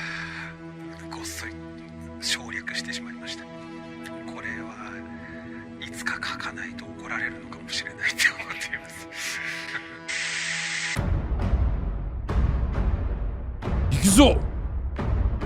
Hata Shoji, Yabuta Shuhei, Fujiyama Nakado, Yukimura Makato, Gig,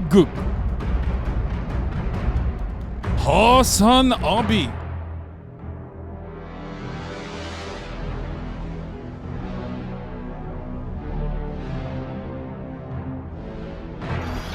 Ha siktir git lan yarrağımın anteni. Nandatte. Oha. HasanAbi voice acting arc. Scary Mama or whatever. Vinland Saga is peak. HasanAbits. Dude, I love Vinland Saga. It would be so fucking incredible if... I wish he did that, dude. Oh my God. Byzantine arc would have been so fire. Bully stick vending machine for Kaya. Alright, this is so cute. I used this as a blast off meme already. Was staying overnight yesterday at a friend's house and found this on a shelf. Weird.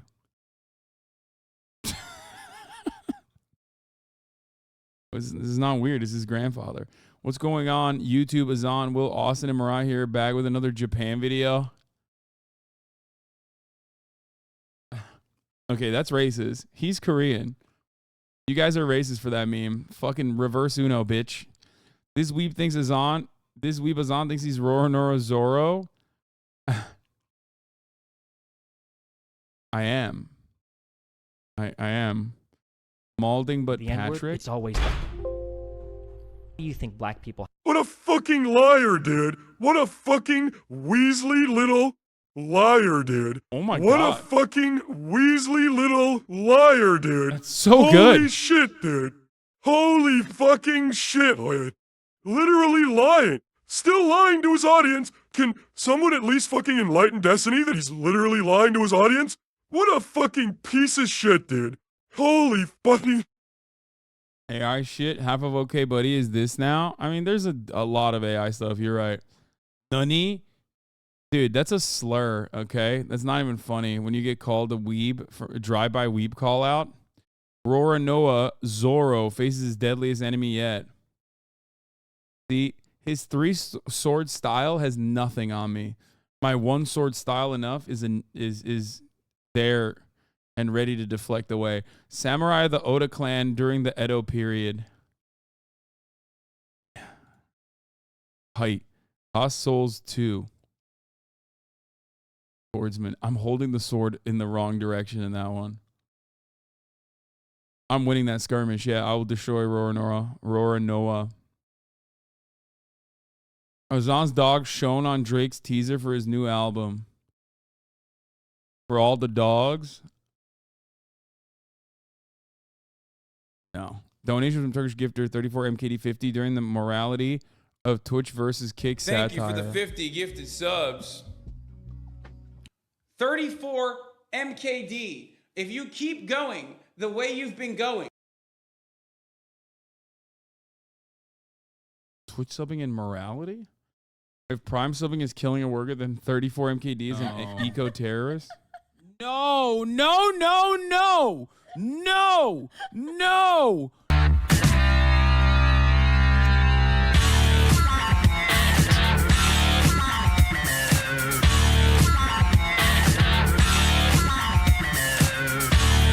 What the fuck?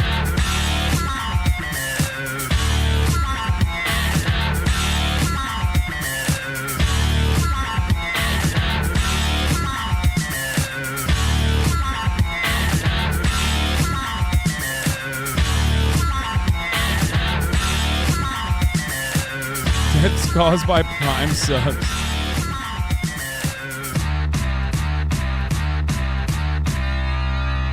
Worker site offer conditions inside of Amazon's monstrous Staten Island fulfillment center.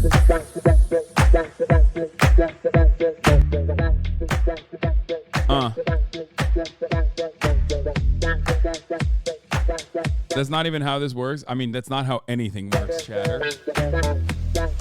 This is like more of an OG OKBUDDY meme than anything else. It's just like, it's not supposed to make sense. The Piker principle. When discourse, drama, or problematic events take place online, it's always Hasan Piker's fault. I hate this principle, but it's absolutely fucking true. It's the worst principle of all time, and it's also the only tragedy is that there aren't more billionaires at the bottom of the ocean. Hello from Titan Ocean Gate. Hello, Hasan from TYT.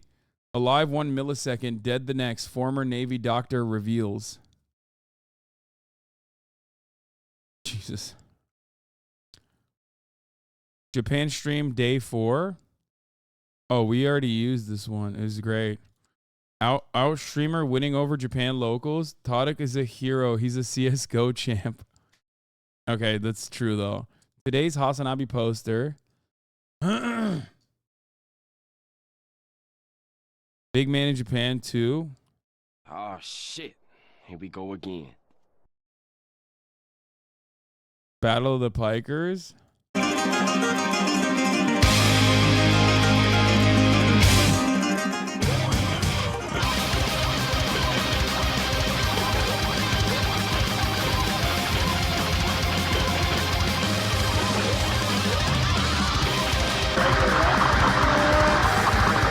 Boo Boo Piker, I destroyed him, you fucking assholes. Fuck you.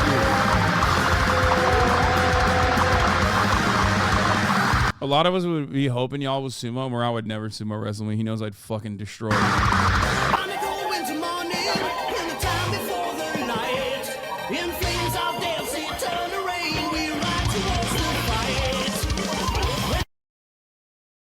He would eat you alive? Are you kidding me? Bro, why are you so slow? Because the reality is that the weak-minded fool looks at that game and thinks, oh, this is a game of speed and power. The smart, intellectual, actual winner of the sequence, me, looks at that game and realizes that the game is not just about speed, but it's also about figuring out which not to hit, which is why I got the highest score out of everyone in our group. So I won on the boxing, on the punch, and I won on that. Make no mistake. I hope the himbo is enjoying Japan. Oh, these were so cute. Straightest encounter in the least homophobic country on earth.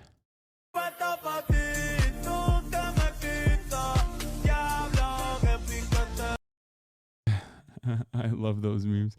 The Chad debate pervert, Hasan. You silly debate perverts coming into my chat. Don't you know that debate is pointless? Try to debate me and I will permaban you. Ethan, I will mathematically prove to the 100th decimal that you are a demon and sink your entire career. I like that, but like I still do debates as well. And this point is still correct. You fucking weirdos. Even though Ethan is doing great. And I think he's doing awesome. The bar is officially open for business. Shinzo Abbey. Yeah, you can buy it now. So technically it will. It is open for business.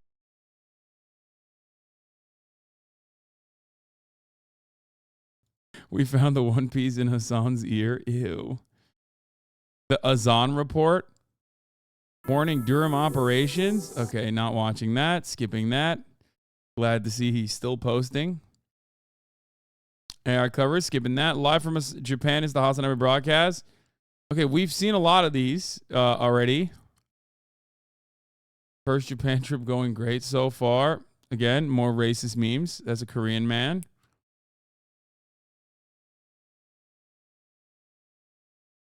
Okay, we've done a lot. Holy fuck, we've done a lot. Let's look at top of this month as well. See if there's any I've missed. Shortly before Kaya shit in the studio. Did you forget?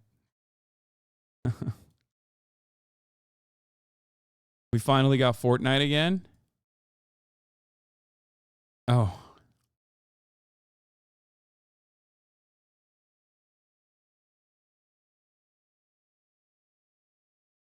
What is this? I don't even know. Oh, this is only up, only down for me. Got it.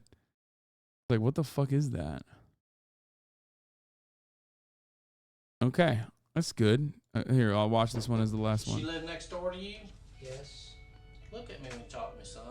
Okay? The detective has just closed the distance and commanded eye contact. I love this one. Which are this is a good meme. I'm gonna take Kaya out while you guys watch this. Yet the absurdly haunting manner in which the suspect turns his head and fixes his gaze. This is a classic from the fucking detective stream. To the point where he becomes the one to look away and reset his posture. I mean, y'all were friends, right? Oh my god, he broke him, dude. Look at him, he's just like backs away. You have no idea where she's at? No.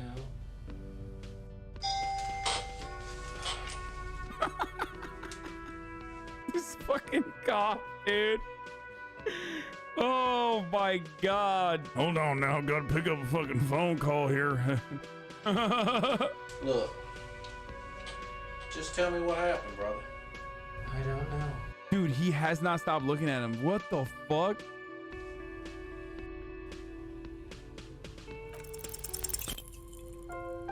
Oh my god, dude. Oh. Oh shit. He's mogging him, dude. What's up with the pair of underwear that was in your apartment? He couldn't be involved because he was on the computer. Or he was online on a porn site, or... This is not photoshopped. He literally did this. I mean, he didn't say, my partner said you don't like women, Steven. Hey, yo, look at my cop, dog. I ain't going to jail. He said, can you do this, Steven? Look at me. Look at me, Steven. Can you do this?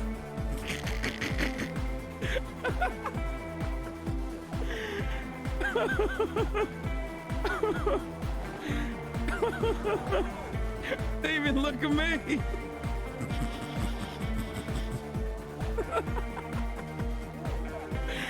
I'm sorry. Come on, Steven, try it with me.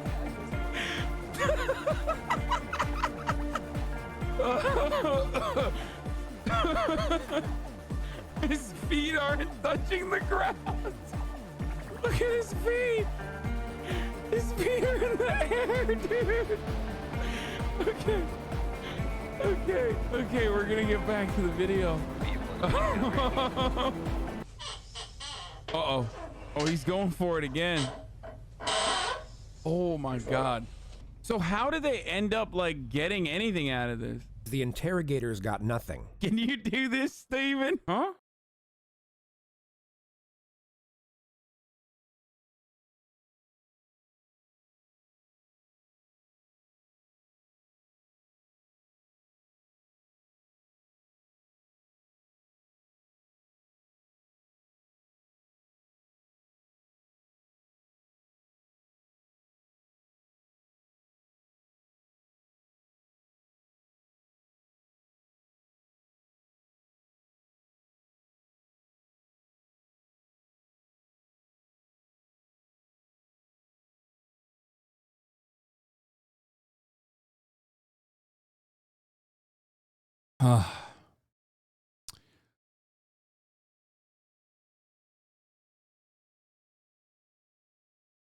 Watch the new Mogul Mail vid. Why? What's it about?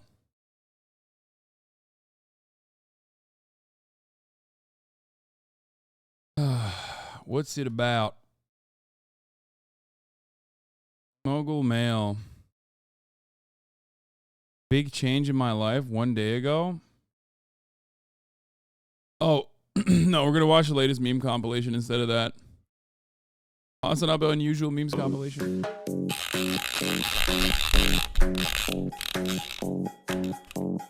But it's obvious by the way her eyes light up that she finds her comfort in the world of books, not people.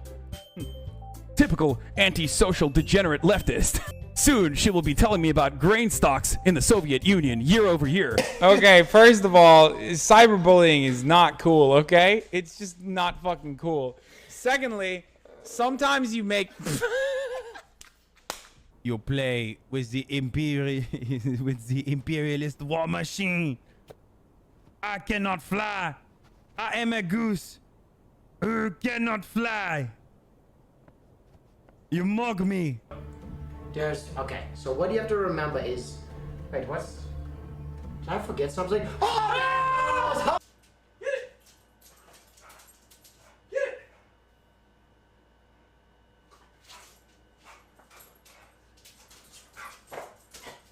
Someone tell me quickly. Oh no. As soon as I said that, now everyone is doing it.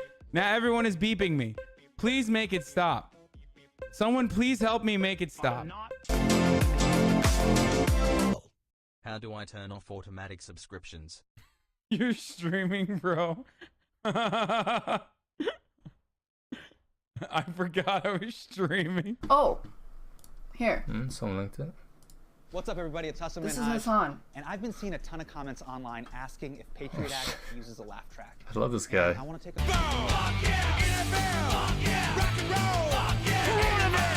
No, wait, let me try something. Oh.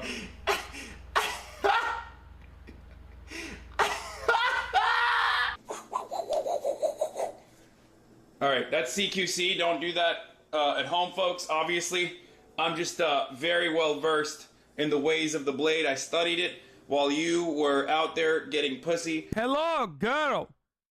Look at my tablet. I have cool new app for you. What? Oh my God, I forgot about the fucking how to do sexual harassment seminars.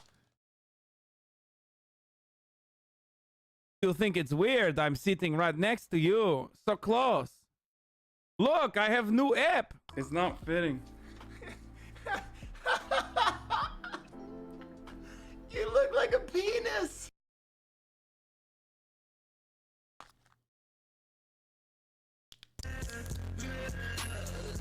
Hop in the Discord. Otherwise, I'ma split you like a split cord. 11. 12. They're saying we should add a weighted vest. We can. I will stop. I will stop streaming for life. Oh, this one was a classic too. Is that a fake clip? That's a fake clip, right? That's not from my channel, right? I was so scared. Oh, Hasanadi. Oh my God. I hired him. He's so Mint Jugert is the one who makes the Kaya and fish sub buttons.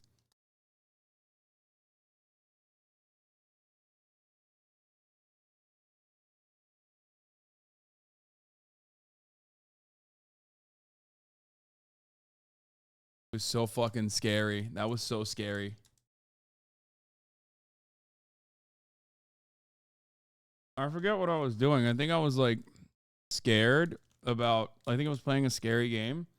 And then he made a new Twitch channel, made it look exactly like mine, and then sent me a clip from that Twitch channel. I think I was playing Until Dawn. And he manipulated the background to make it look like the door arm was moving on its own. Terrifying me. Yeah, God tier shit posting. He made it seem like the door handle moved on its own. Fucking dude, this community, we used to shit post in here, okay? Now everybody's doing fucking the same goddamn poop sock meme over and over again. This community has devolved since it got so large.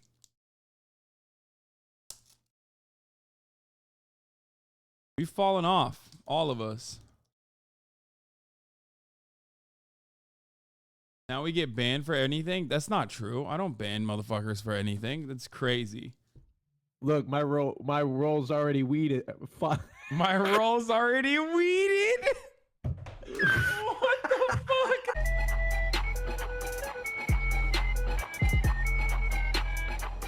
Oh, I just bought those. Once again, CNN does not want me to talk about cussy. The chicken, and the chicken is feeling like, you know, maybe Medicare for all could happen. Maybe Medicare for all could happen. Why can't we have Medicare for all? I mean, all these other comparable nations, all these other OECD nations have Medicare for all, right? That's what the chicken is saying to the sauce when they get acquainted with one another in the fucking fridge. Come on, Bobby, let's go party. Yeah. Come on, Bobby, let's go party. So, at what point can you start making fun of tragedies? Like, at what point? Are you comparing my childhood to 9/11?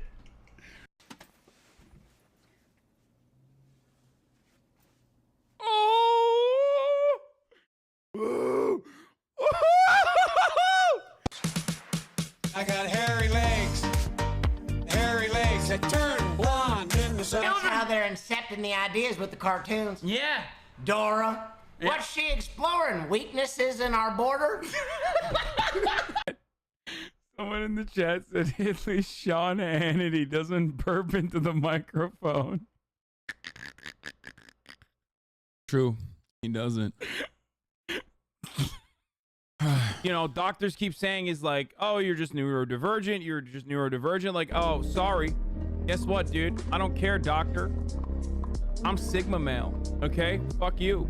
Because, like, I can move every part of my I can move my ears, motherfucker. Look at this. Look, look, look, look.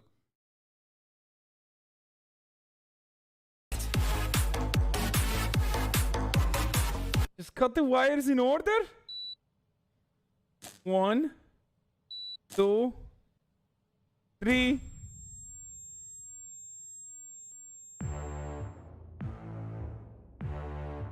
Papers, Please was a legendary Take me back art. to high school when I was bullied by people like you guys. People like me? Yeah, people like. You got bullied by nerds? What the fuck? What do you mean? This car is moving. Oh my god. Oh my god. Oh my god. Oh my god. Is he driving or what's going on? Here we go, guys. We're going down one level. Oh, he's just driving. Okay, never mind. Oh, he's driving. Oh my god. Oh my. There's debris. Look at the debris. There's debris in the air. Look at the debris flying over the top here. I thought his car was moving. Tons of debris moving. Holy fuck. I was live for 12 hours at that point. That's crazy. Watching storm chasers.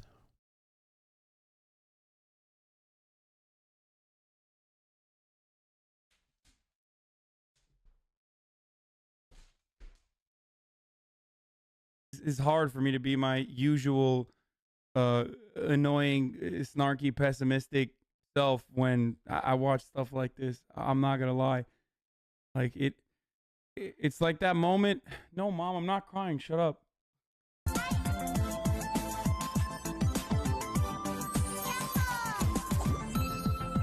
No, mom, I'm not crying. Shut up. Come out the other side. Okay, now I see why it's fastened. Oh, it's so long. That was foul. No. It's a classic. Oh my god, these are delicious. Someone sent baked cookies for fish, and then I ate them instead of him. These are literally delicious. You want this? No. Yeah, here's a love seat, dude. My fucking face. Oh, got him. I'm talking about eating pussy. What's up? Got your ass looking up car pussy, bitch. Thought I wouldn't catch you slipping? Come on, shake me like in times. Come on and fight me like. Damn. That was 5 months ago, and then Little Bear just gave up on the comps. That was sick. Shouts out to Little Bear, the lore master of this community. You guys wanted me to watch Big Change in my life? I did something brave this week. That's right. I put on my big boy pants, and I deleted TikTok off my phone. I know. That's it? That's what you guys wanted me to watch? Okay. We're not doing that. All right, let's watch this Greece versus Turkey thing from Geopold. Apparently, I'm getting Apparently I'm getting memed on this one. Greece versus Turkey. What the fuck? Okay, that Thumbo doesn't look too good for Turkey. I'm gonna be honest. I feel like this is gonna be a little bit one-sided. Why so many places in this part of Turkey looks Greek? Turkish President Recep Tayyip Erdogan is viewed as a hero here. Greece and Turkey arguing over who these islands culturally belong to. The culture of these islands. Malacca, Malacca, Malacca, Malacca, Malacca, #1 baby in this area. Meow!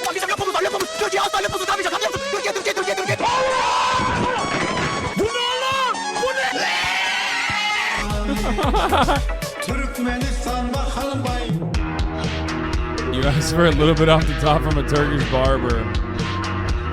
Incredible Turkish innovation. Turks on their way to vote for Erdogan again, despite the lira being worth 0.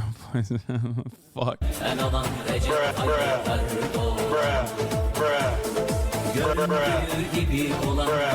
No. No. Greeks. No. No. Drunk Turkish man reported missing. Joins search party for himself. Relaxing night out in Athens or Istanbul. Advanced Turkish Black Sea naval alert system. They can smell enemy ships from 100 miles out. Bro, this is like actually deep cut memes. This is, remember when I told you guys about the noses? Like hook noses of people from Karadeniz? That's crazy that like he put that in there.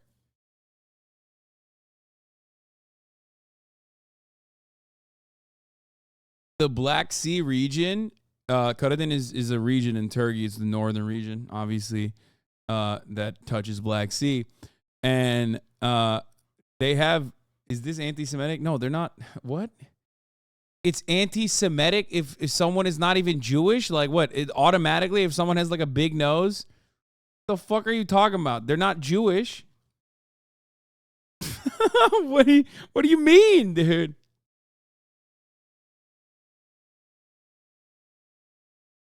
You're the one who accidentally did an anti-Semitism there, chatter.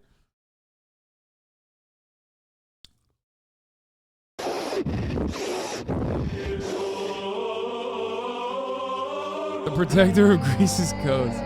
Greece, after joining the Eurozone, Yulong.meta, they stole all my money and there was nothing I could do. Turkey's current role in NATO. Oh no, it's true. The Cyprus conflict explained. Cyprus allies. Northern Cyprus allies. Turkey. Okay, it's true then. It's true then. It's true then. It's true though. Like there's facts. That's facts. Greek food is just watered down Turkish food straight up and also unoriginal. That's not a lie. That's actually facts. I don't know why this would even be a meme. It's just straight up the truth. The Hawaiian pizza was created in Canada in 1962 by a Greek immigrant called Sam Panopoulos. Of course, Hawaiian pizza was created by a Greek. Of course. Yeah, the only time the Greeks ever fucking invented a food instead of just taking Turkish food and being like, this is Greek actually. Turkish motherfuckers, when I once again bring up their country was invented by a Greek man. Visit Atatürk's birthplace in Selanik is true. This is also true. Turkish tourists in Selanik be like, wow, Atatürk's house is so quaint and beautiful, man.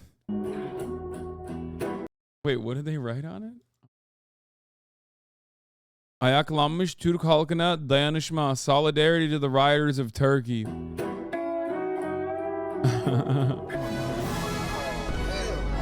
Turkey's tourist industry in 2023. I mean, this is also true, but this has also been every other year as well. That's just every year. Every year since I've been alive. And also British people. It's British people and Russian people.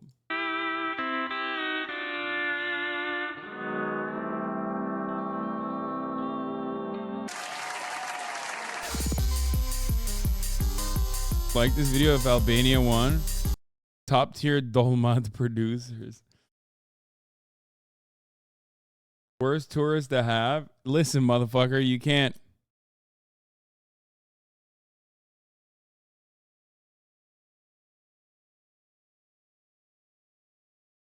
Lots of truth in this one. Funniest part is all those stereotypes on both sides are true for Bosnia too, because the entire fucking Balkans is Turkish. There, I said it. POV, you said yogurt is Greek.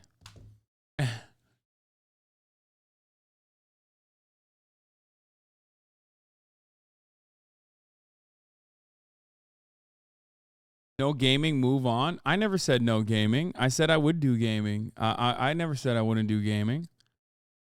Where'd you get that from?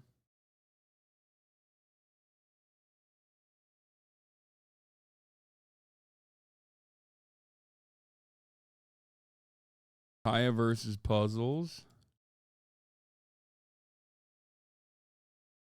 We broke a $1 million off-road camper. Jesus Christ, that looks crazy.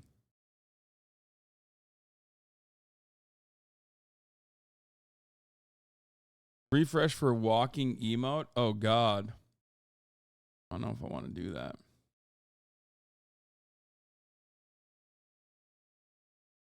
FPS dating simulator. What game is this?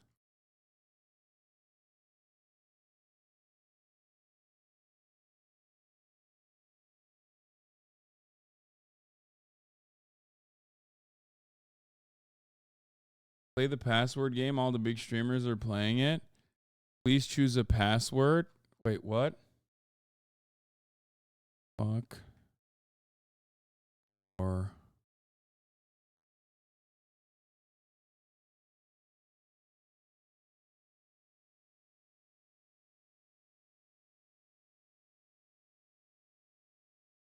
three dash. The digits in your password must add up to 25. Wait, what? Okay. Your password must include a month of the year.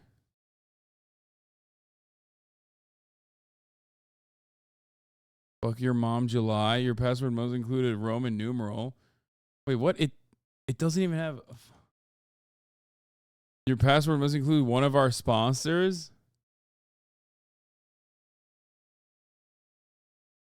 Okay. Fuck your mom at Starbucks. The Roman numerals in your password should multiply to 35. What? What is this fucking game? Should multiply to 35. Wait, how do I do that then? Like, no. Not.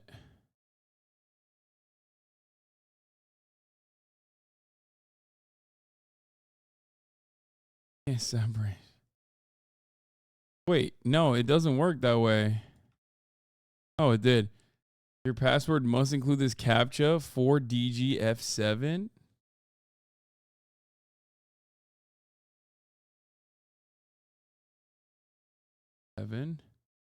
The digits in your password must add up to 25. Wait, what? It's not going to, because I already have. You can't do that. Because now you have 4 and 7, and it previously said. Wait, did they delete it?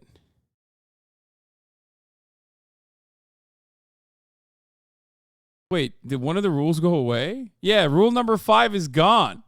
You can't trick me. Rule number 5 is gone. Oh, never mind. It's still rule number 1.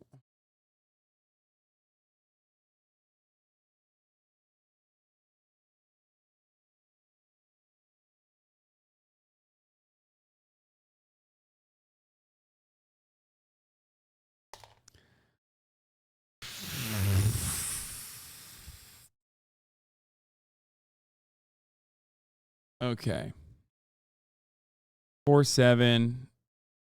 That's 11. Delete all of this and turn it into what? 14. Let's do. This is the easy part. Good luck. Wait, this is the easy part?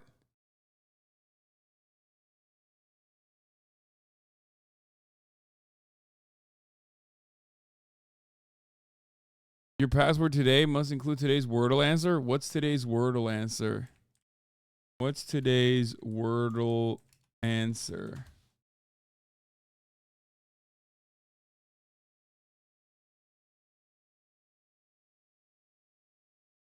What is it? Fiend. Your password must include 2-letter symbol from the periodic table.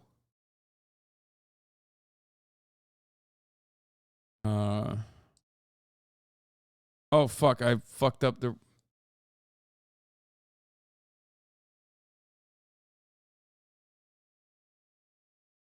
Your password must include current phrase of the moon as an emoji. What's the current phrase? Is it moon? Current phase of the moon. Oh.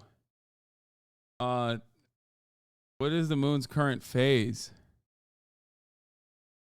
What's the moon's current phase? Current time is a waning crescent. What the fuck? I have to write waning crescent? Wait, what? What? The Roman numerals?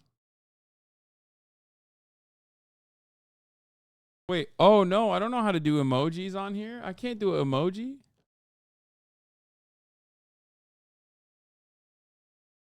Does anyone have it? Do I just copy and paste?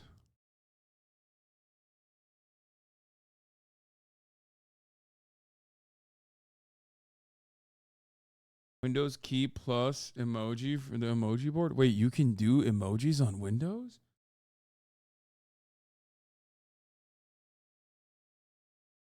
Oh! What the fuck just happened? How do I stop it? Oh, okay.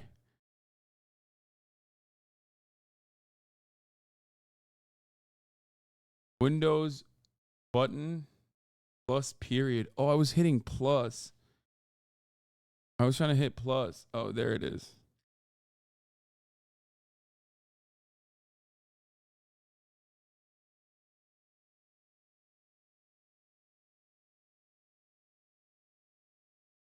Is it this one or the waning gibbous moon?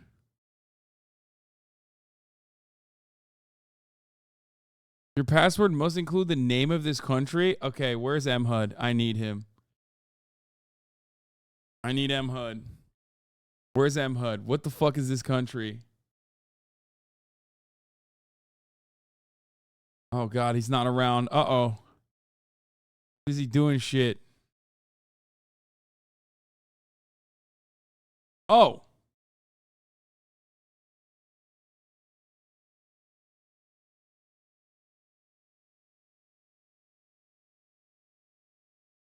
Is it China or Japan? Your password must include the best move in an algebraic chess notation? What the fuck does that mean?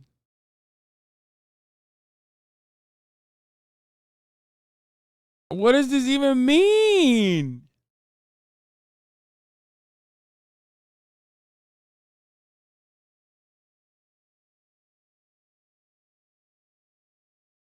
I don't know. What the fuck? It's B7. I think you lied, but let's see. And then no, that didn't work.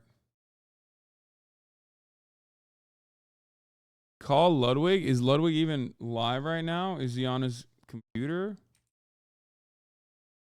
Let's call him. Let's see. Why are we calling Ludwig for chess-related shit? He doesn't know chess that well.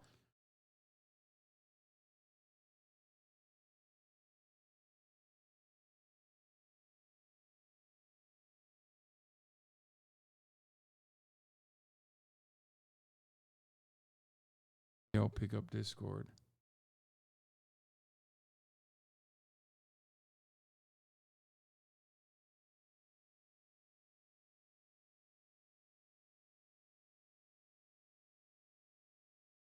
Okay, he didn't pick up. I just texted him. My man, ND3? KD3? Oh, he just did. He just picked it up. Hey, can you look at my screen real quick? Like your Twitch or something? Yeah. Yeah, I can try to pull up that website. Is it .tv? Yeah. Twitch.tv. Hey. / Aiden Ross. Sorry, I just have to scroll really far down to find your name.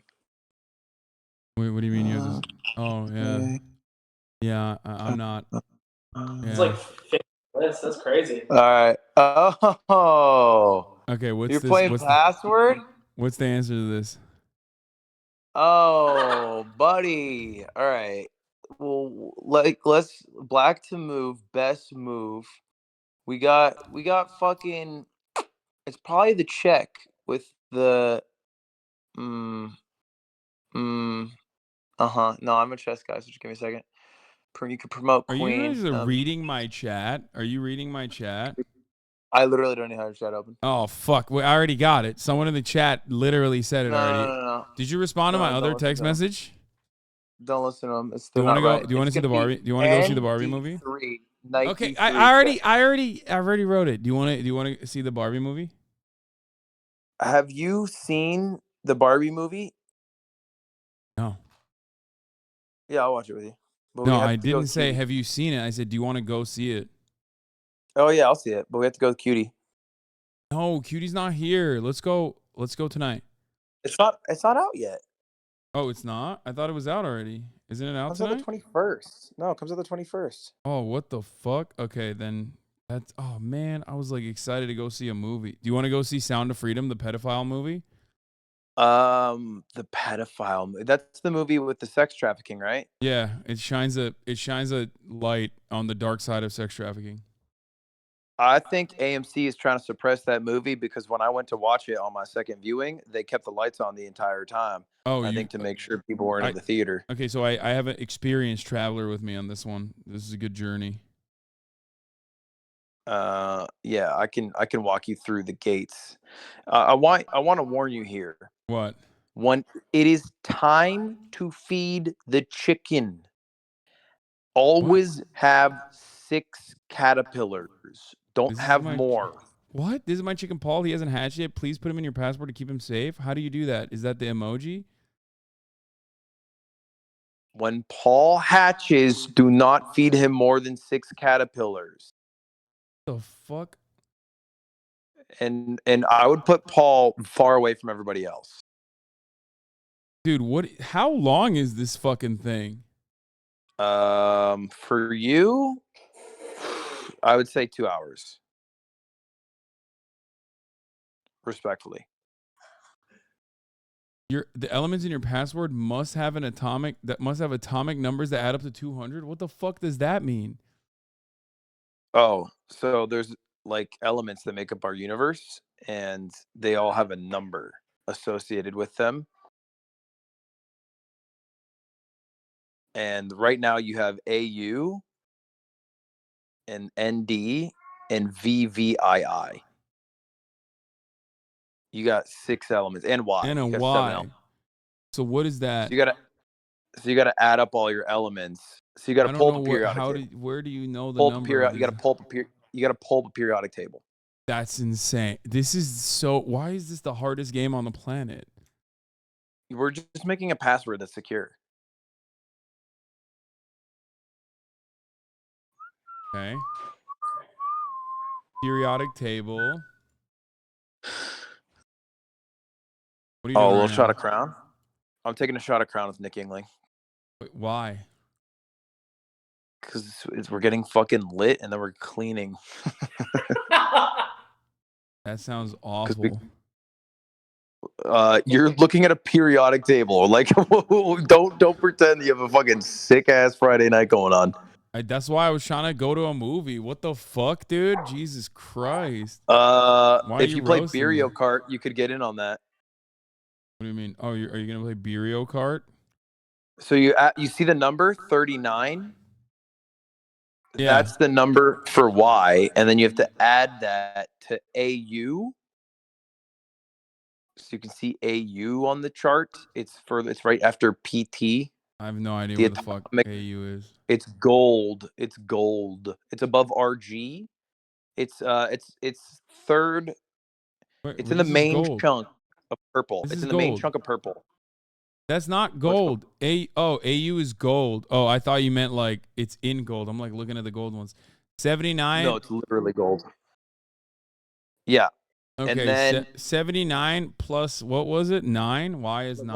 Let me just do this for you. So 79. II is 106, right? And then VV is 23, so that's 50 or 46. So it's 159 together. Let's get rid of the Y and fuck your mom. Just delete the Y altogether. Now it's fuck our mom. Wait. Yeah, that's perfect. Let's also get rid of ND. How we doing there? No, we can't. That is. I know. I'm just taking a look at the number. Pull back the periodic table, Pucko. Where's ND? Well, that's what I'm looking for. You got to pull the periodic table. ND's nuts in your mouth. Oh, you're 37. You're 37. Okay, no, you're 37. You know old what, bitch. You recently fucking got older. You're 37 now. How does that You feel? don't get older if it's not your birthday. How does that feel, dude? How does that fucking feel? My birthday's coming up soon. Yeah, July 25th. Wow, 4th? look at you. Okay. You're a Leo. You give off Leo energy. What? You go off Cancer energy. That's so mean. Wait, aren't you a Cancer? Yeah, but it can be interpreted two ways. I don't see ND. Maybe I'm dumb. I just don't see it. Is it 60? ND's nuts in your mouth. Our birthdays are so close. Oh, nice. it is Thanks, 60. Chatter. Thanks for letting me know, that Chatter. doesn't even. We have to get rid. We have to get rid of let's get rid of the eyes. I guess we can get rid of AU. Well, that wouldn't even be enough. I'm just saying, like 60 because it's 159. Yeah, we can get rid of the AU, but we also still have to get rid of an I. No, but then the Roman numerals get cooked because it needs to multiply to 35. Is there another ND way to is 60. That's what 35? chatters are saying. Yeah, but the issue is VV is one. So like if you do VVII, that's 159 and then 60. So it's over 200. Uh-huh. Honestly, ND was really unlucky. Really? Yeah, you got pretty unlucky because you can solve the chess equation with something that doesn't have a Roman numeral in it. Okay, well I got cooked, so I don't know what to do now. You got to delete something. You can do XXXV instead of VVII.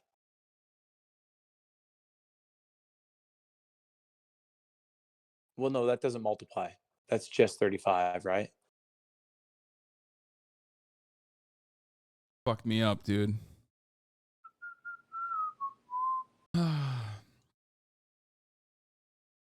Oh no, it has to be triple XV. Is that fine?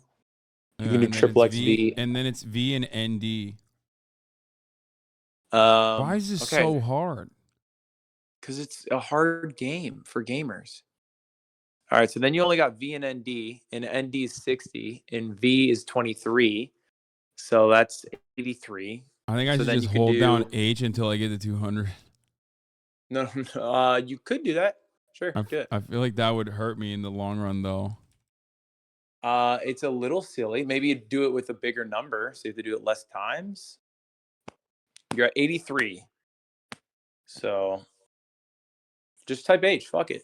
Wait, how could they? Wait, no, don't do capital. Don't do capital. Don't do capital to Roman numeral. Do lowercase. Wait, this. What? Right? No, so is it Roman? No, it's not. No, is it fine? Oh no, you're good. You're good. But all your vowels in your password must be bolded. What the fuck? How do you bold them?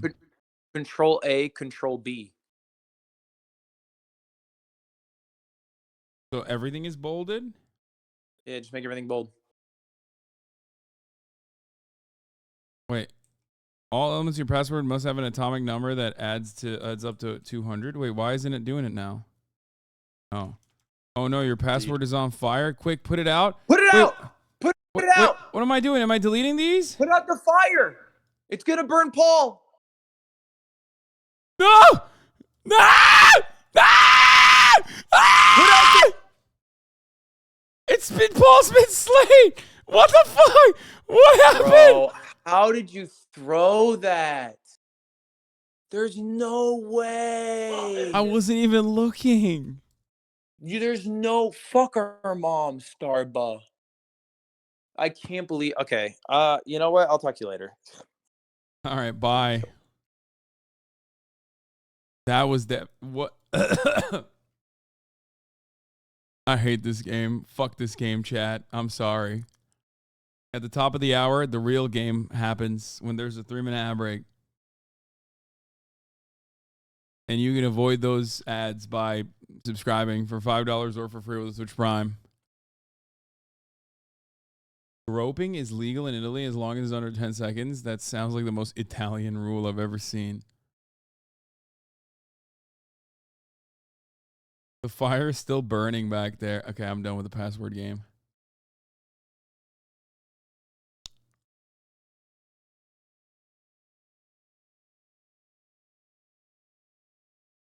Monetizing Paul's death? Yeah. No, Alex.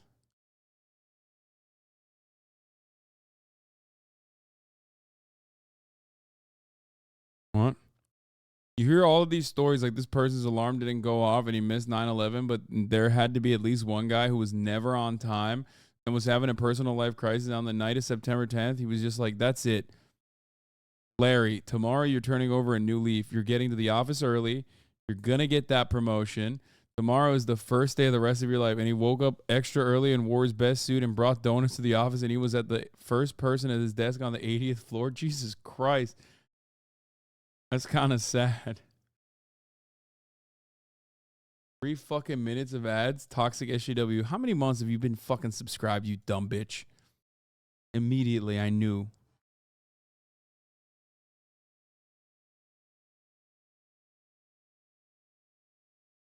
Sorry.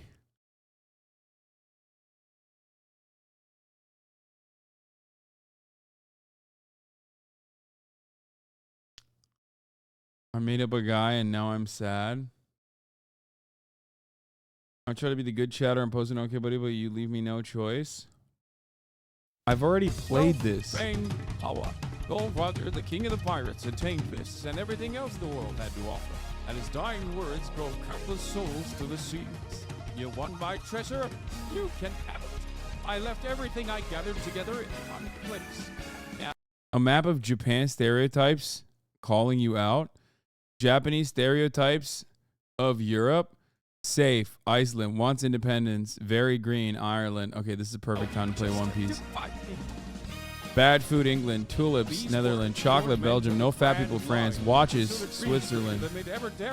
Loves Japan. It's true. Come aboard and bring along all your hopes and dreams. Oh no, it's the English version. Lard, Hungary. One Piece. Killed Jews, Germany.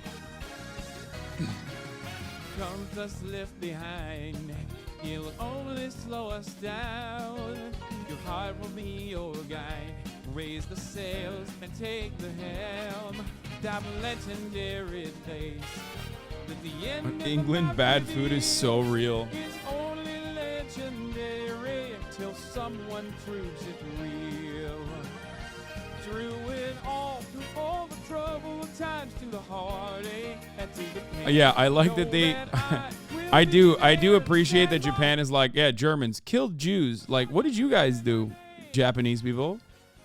During World War II, what were you guys doing? All your hopes and dreams. Huh. Together we will find everything that we're looking for. There's always room for you if you want to be my friend. We are. We are. are uncool. We are such a bop, dude. Even the English one, at least that part goes hard. You know what I mean?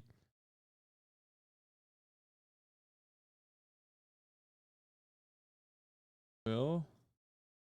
And customize his penis. Why would you want to customize his penis? That's it, Caroline. I've had enough. I'm getting you banned. See? See how quickly it could all end? This slut, dude. This fucking slut. He's always fucking getting naked on Caroline's stream. There was a time and place when he used to get naked on mine. You know what I mean? You can customize his penis. Fucking cover it up, slut.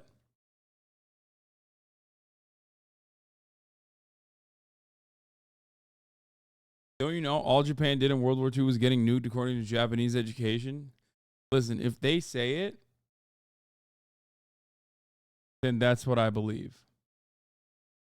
Okay? Caralho, Luizão, tá conseguindo ver a lua direitinho aí. Tu, Luiz, como é que tá tu aí? Chama, né, pai? Tá, porra, viado, não consegue ver até o astronauta. Crazy, he just got that zoom, dude. It's wild. Can't do it yourself. Watch the speed run.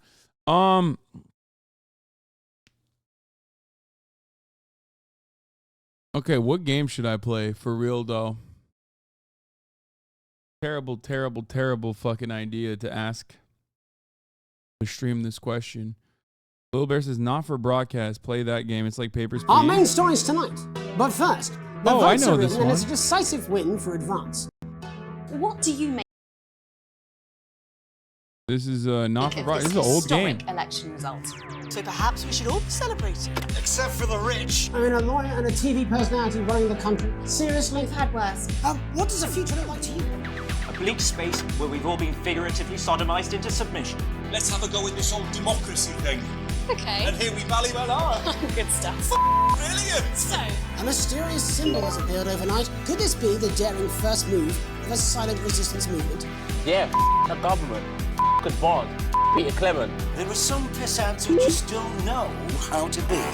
The way Japan treats World War II is the same way the Turkey treats the Armenian genocide. That's actually, yeah, you're not wrong. That's exactly how it is. An attempt was made to censor some of comments. What? Are you joking? we're only getting started. There was a game that Connor and Will were talking about in Japan. Wait, let me see. Let's look up Connor Dog's. Let's look up Connor Dog's YouTube channel. I don't know if it's probably not this one. But he played a game that he loved, that he said was fucking incredible. Fear and Hunger, but like very weird game. Is that what it is? Fear and Hunger? He said it's like really fucked up.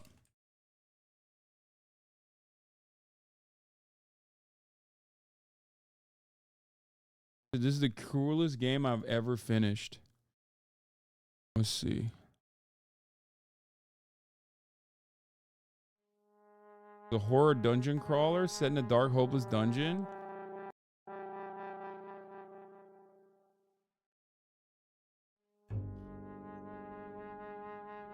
Mahabur, the city of gods. You won't like it? It's not for stream. I think it's fine, even if there's like dicks and boobs in it.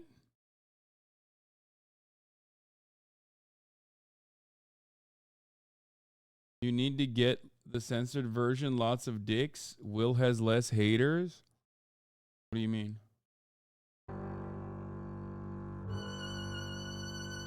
Yeah, it's turn-based and very difficult.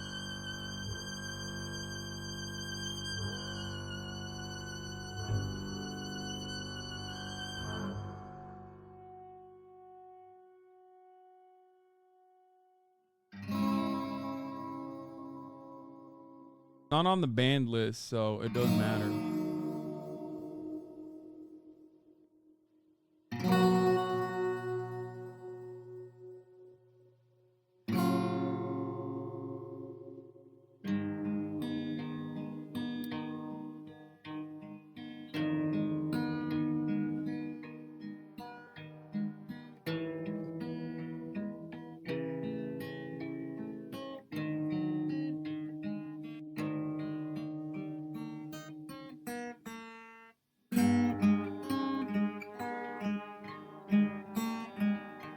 There's a sexual assault in it? Is that what you said?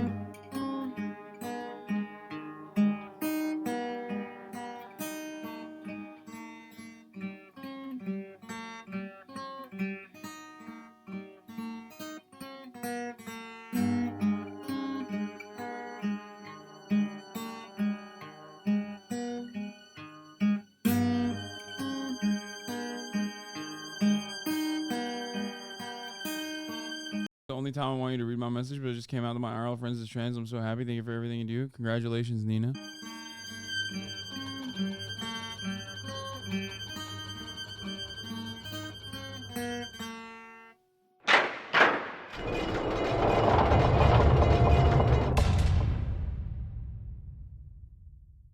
Most enemies carried a threat of sexual violence. That's crazy.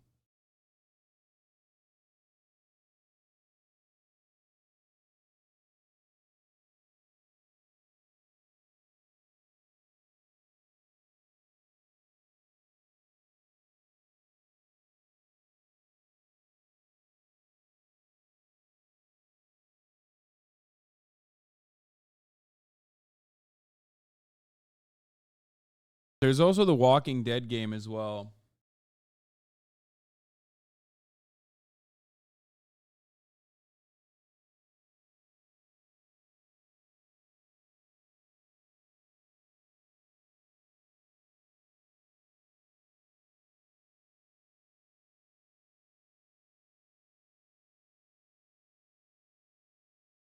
Opportunists will report the fuck out of this one.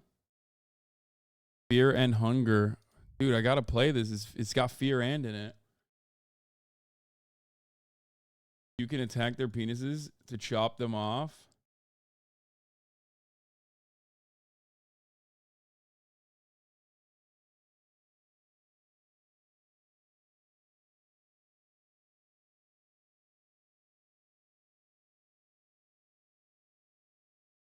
How long is the game?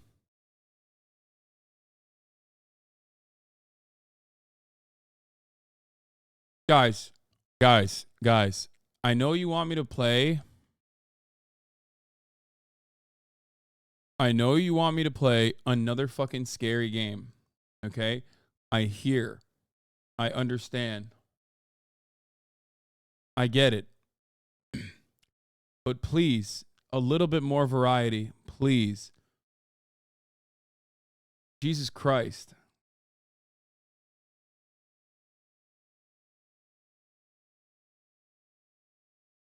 Like, everyone is just like fucking constantly. It's just like, all right, come on, play a scary game. Like, I get it. I like the not for broadcast one. I'm going to download it. That's on the docket.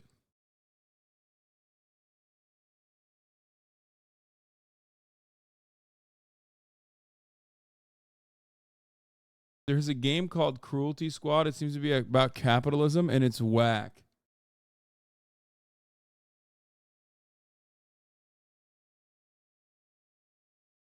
Main story is 9.5 hours for Fear and Hunger. What the hell is Nautica Blade Point? The first thing that showed up on my Steam.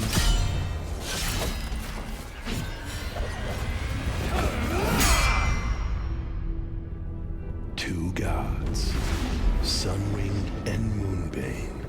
It's Sekiro BR? What? That seems fucking incredible. Their power was channeled into an earthly artifact, the Mask of Immortality. For the one who wears it, the strength of... I can't play Sekiro because it's on the PlayStation 5, and for some reason my PlayStation 5 hasn't been working on my Elgato, so it has to be a PC game that we play. The gods is at their finger. Last one standing. You'd get washed, homie. I wouldn't go down like that. It seems like very difficult to play.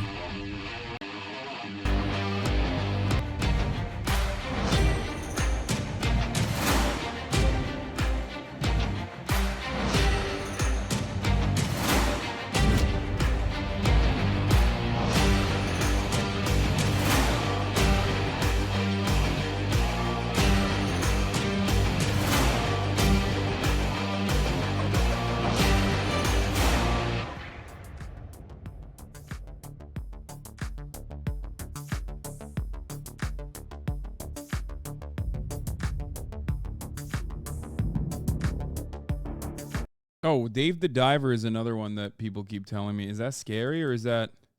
I guess with me it might be scary.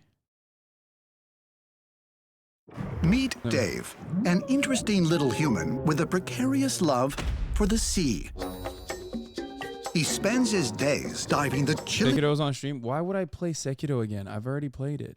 depths of a mysterious blue hole. Chat, I literally played Sekiro on the computer. When he isn't merely surviving or rummaging resources, he's often found snapping photographs, racing seahorses, farming, and really anything that grabs his attention. It's this gluttonous appetite for adventure that gets him into all kinds of unique situations. Luckily, he's at the top of his game and at the top of the food chain. Oh boy. I suppose even the most voracious hunters have their off days. The sun sets as the vibrant lights of a sushi bar gleam over the ocean. Dave, still hard at work, is faced with the most ravenous of species, patrons. And while cooking, serving, and pouring drinks aren't the most treacherous. This game has more fucking side missions than Yakuza, bro. Holy shit. It has more side games Part than of his Yakuza. job, they're unequivocally crucial to his survival.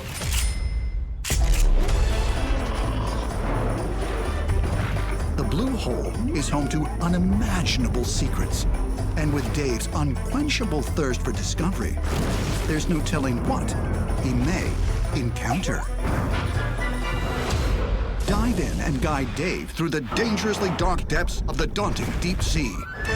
Dave the Diver. Okay. We'll add this to the queue as well. Here, I'm gonna add this to the cart. Hold on a moment. I'm gonna do that. Yakuza stream when? Yakuza stream never. Even though I do love playing Yakuza and I play it literally nonstop. I'm about to finish the second one right now. It'd be weird if I just started fucking playing Yakuza 2 out of nowhere. You missed the Steam sale. No, I already bought all the Yakuzas. They're literally in my library. Chat, look at this. You want to see how much I've been fucking playing? Look at this. Wait, what the fuck? Why does it say playtime 26 minutes? That's wrong. Playtime 5.6 hours? That's also wrong. I finished the game. I don't know how the fuck I've completed the final chapter. Steam hours are wrong. No, it's not PC playtime. Because on my Steam Deck, it says I've played for 900 hours. I don't know how.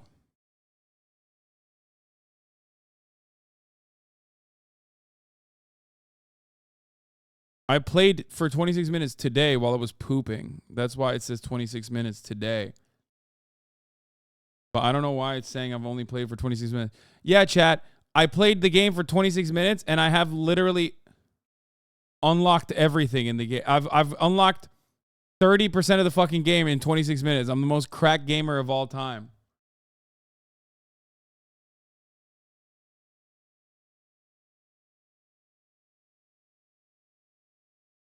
Is your stream deck offline? No, it's not. Play Dredge is a cute little horror fishing game.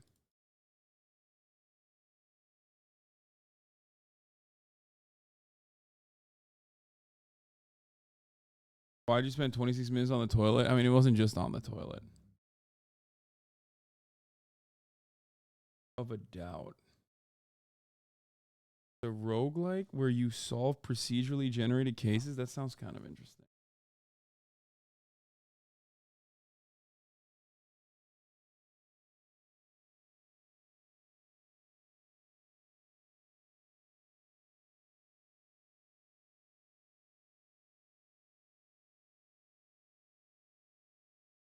On my Steam Deck, it says I've played for 900 hours, by the way. I don't know why.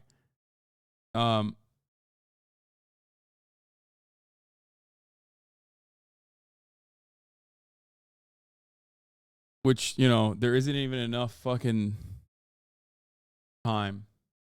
Read my logs. I explain why, bro. If the game client is open, it will log the hours. Steam logs the hours on that device on that account. No, I didn't leave it running. I always shut my Steam Deck off. My Steam Deck doesn't have...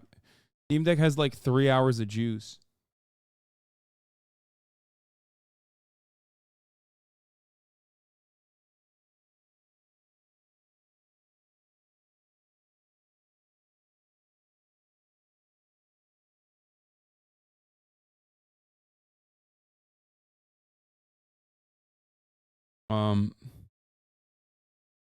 It's in standby mode. Play that submarine game that got popular around Watergate? No. Final Fantasy VII Remake? Nope. That's another one I'm playing on my own.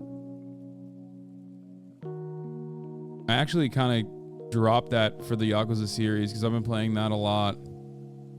Where is it? Yeah, I've played it for like 10 hours and then I kind of dropped it.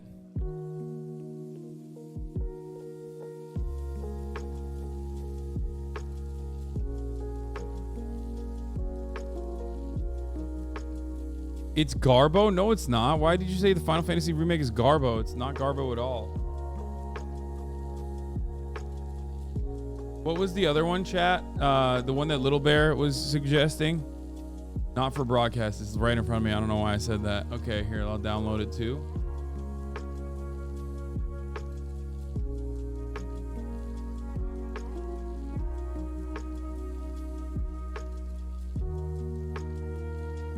Good evening. I'm Jeremy.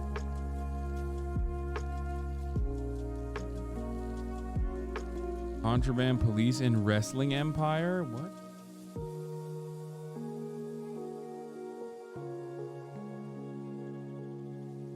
TF2 just got an update. Play that easy? Yeah, no, I'm good. Thank you. Never getting Stanley Parable? I think I've played Stanley Parable. I did. I played Stanley Parable on stream.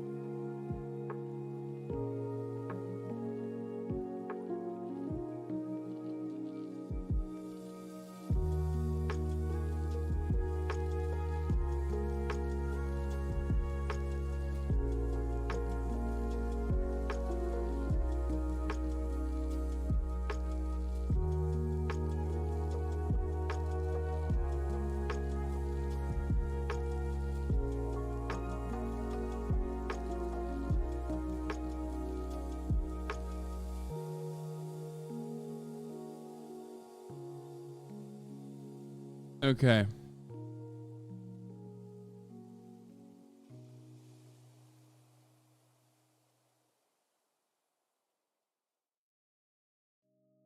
Bloodborne I'll play when it's available on PC.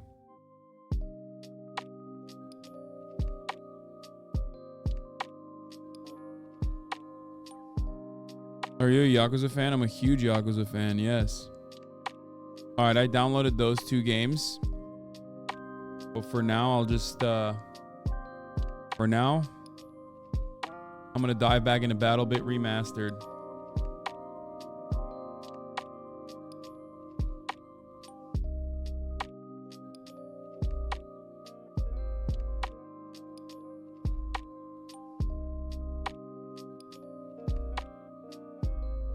Let's do it. And then now everyone that was like literally waiting in here that find it more content that I'm waiting around, that find it even more content to like sit here and watch me pick a fucking game can now all leave. Now that I've finally turned on a game.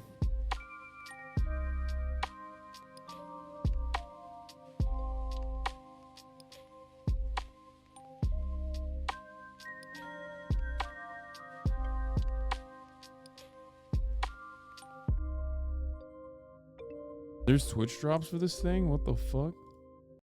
Alright, let's do it.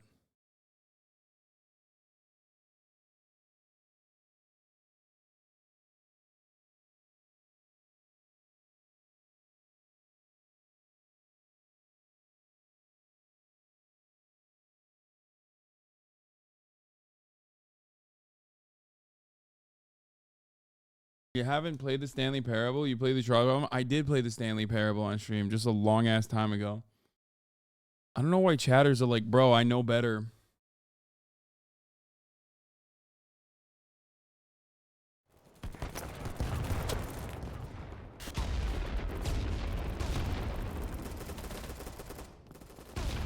Any thoughts on playing hardcore WoW when it comes up? No.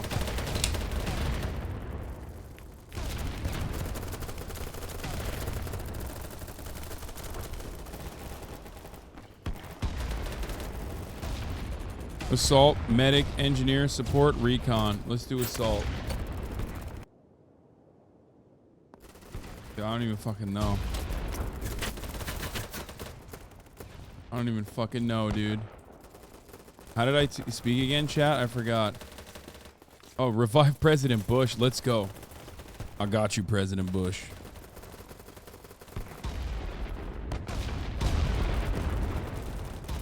Oh, shit. Those are claymores.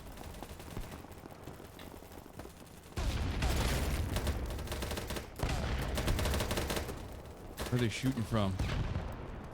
I don't see them.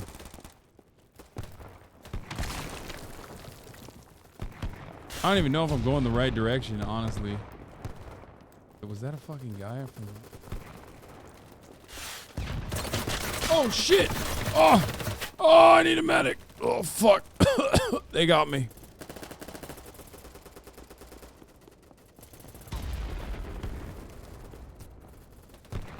You're on a site, defend it. Got it. Easy.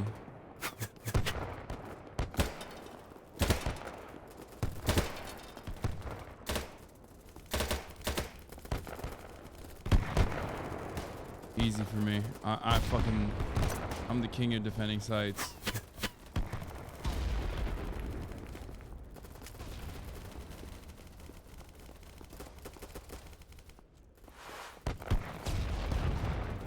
Where are they? I don't see any fucking enemies here, dude. What is happening?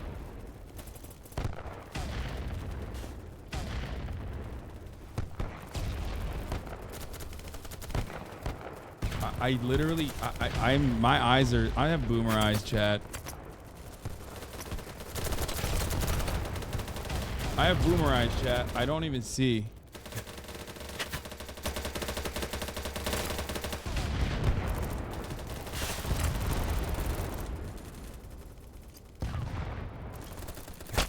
What? That's crazy. I need a medic. Oh.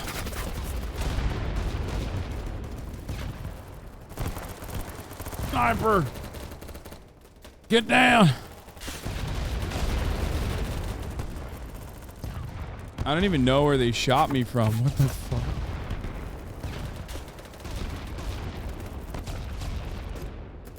Okay, I'm dying. Oh god. Alright, I'm gonna try sniper myself.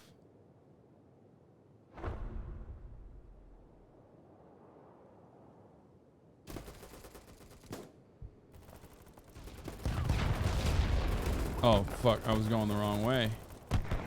Wait. Wait, how do I close off chat? Fuck! I did, okay.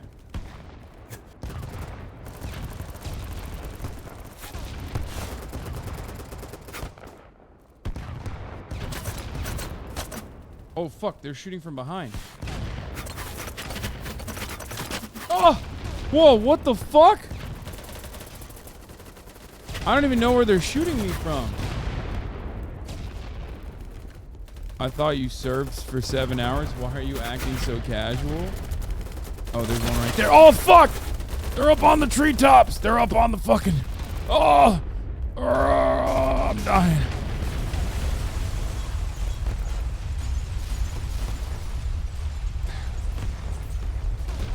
I'm Chris Kyle. Oh, they're coming. I see them. They're right above you, Kylik.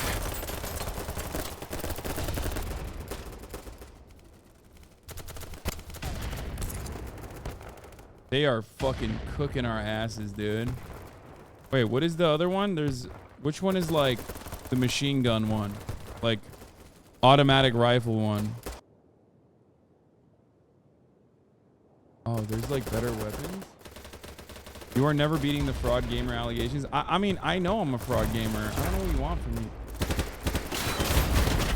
Fuck! I keep getting, I mean, I get spawn killed a lot. 12-year-olds on shitty mics. I'm getting wrecked by kids. I'm getting wrecked by children. Like, that person is cooking me with an MP7 from that distance. I can't even fucking retaliate with my weapon that's, like, literally better. I need a medic. I'm dying.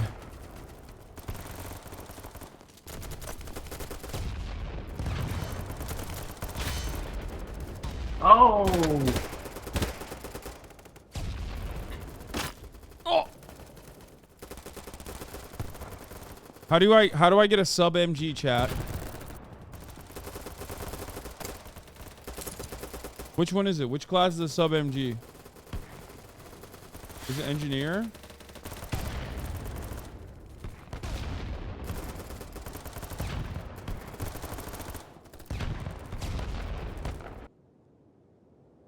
Oh, I can't even. Oh, I can. So it just comes out with a fucking submachine gun now? No, I can't. Engineer or medic comes out with a. Does the medic have it? Okay, I'm gonna try that. Everyone keeps cooking me with that shit.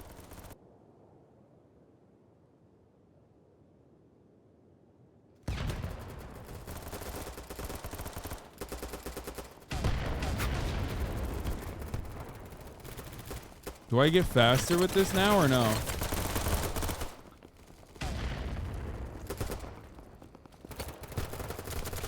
Oh my god, it's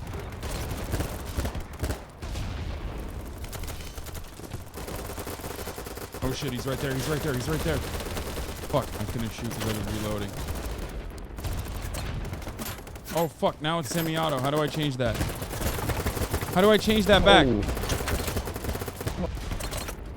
How do I change that back? X? Okay. Wait, I can't go in here?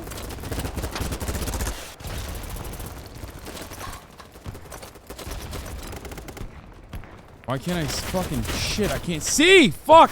Ugh. Medic! This is my soldier badge. We ain't winning the war. I don't think so either. Oh, no, fuck. The medic died too.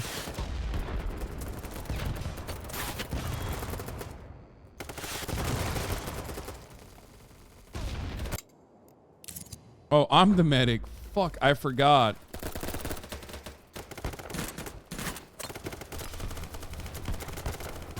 Oh, they're coming after A, and I'm at C all the way at fucking...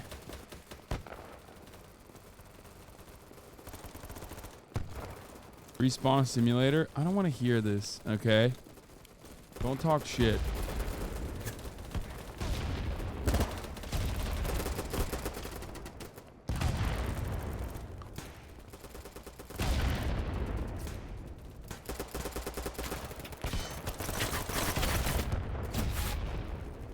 Got your ass, dude.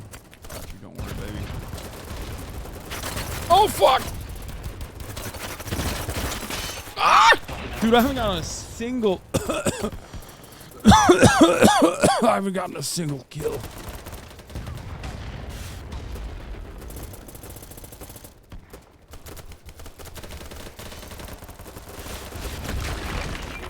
I'm pinned down.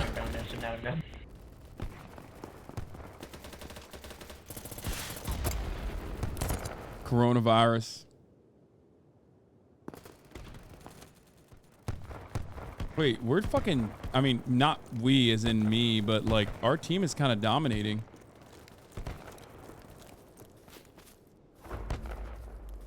Fuck objective A, we lost it.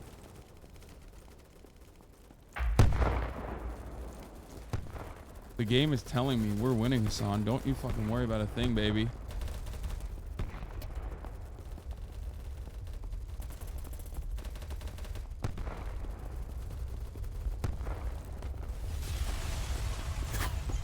Wait, what did I hit? What did I hit? What did I hit? I want to... Why is the chat on?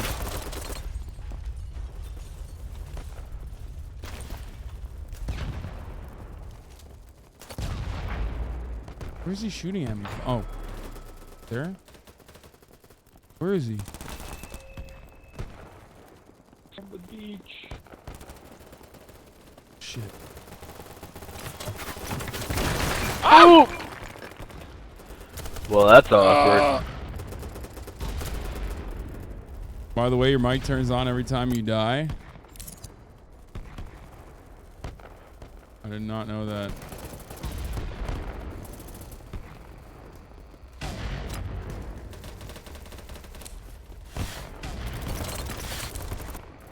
Okay, deploy there. I don't have shit. Like, I feel like I have to unlock stuff, don't I? Oh, I thought that was a guy. And in order to unlock stuff, I need to kill people. Penis. And I can't kill a single fucking person. I know, penis.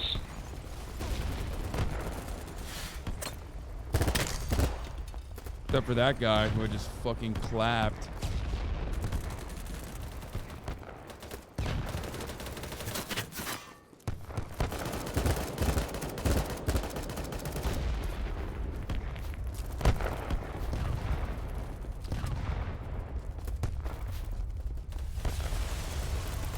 What is happening? Oh, visibility's low.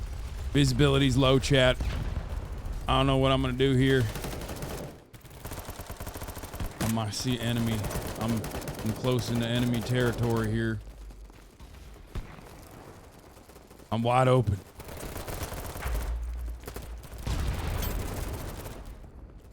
I've locked myself into a corner, it appears. I have no idea. I have no map awareness. Oh, fuck. Where's he shooting at me from? Sorry, Moldy. Oh, right there.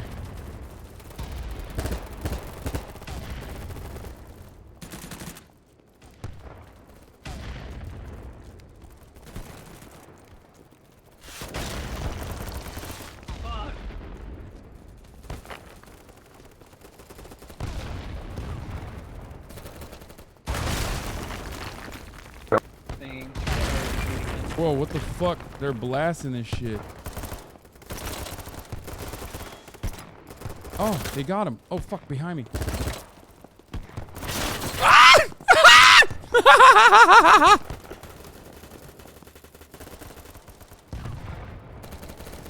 I can't, dude, this is a fucking child game, dude, and I'm still playing it like this.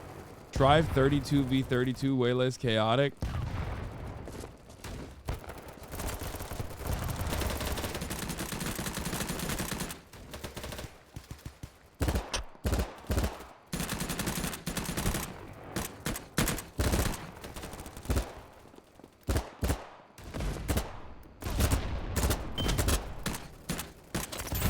Fuck.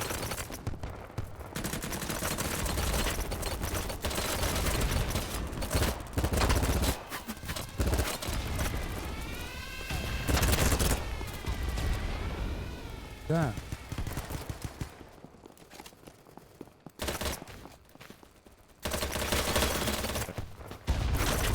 Whoa! Oh, fuck, he's in here. Oh. The Americans, they're in here.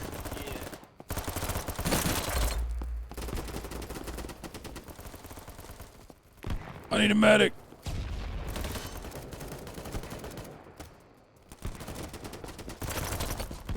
Hasan has crippling brain latency. Okay, it's true, but fuck you. How about that? Plus, we're winning. It's a team sport. Teamwork makes the dream work. Teamwork makes the dream work.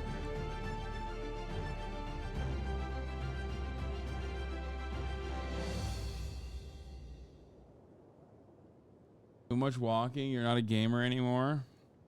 You know what? I think that's what it is. That's what made me... Which one's better?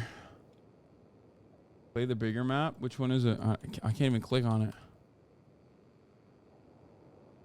I want to... The chat, I want to close it. I want to not see the chat.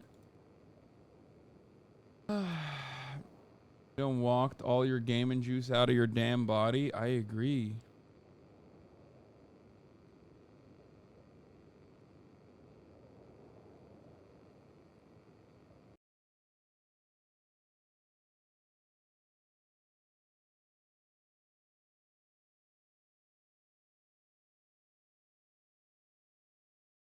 It's gonna be Valley. Let's be real, chat.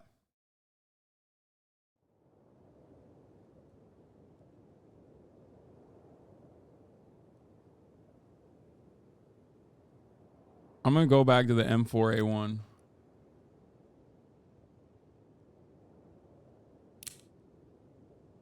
Oh, finally, we're the good guys, dude. Jesus Christ. That's why I was not playing well. Wait, what am I doing? Why can't I... Being cheating. Throw your ass in a circle to support. Okay. Are we starting? What's happening here? Hoorah, boys. Time to deliver some goddamn freedom.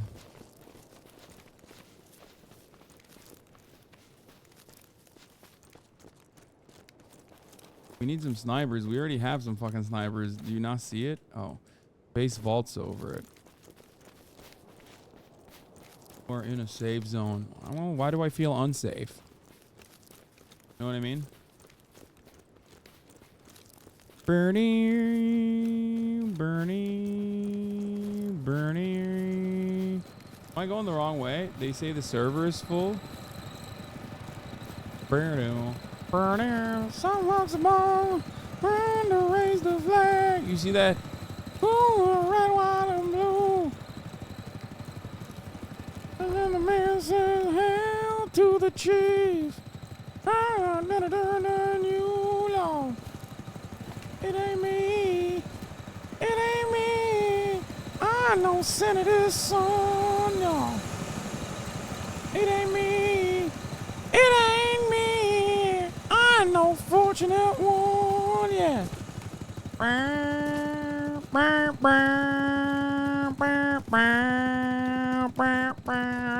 Doo-doo.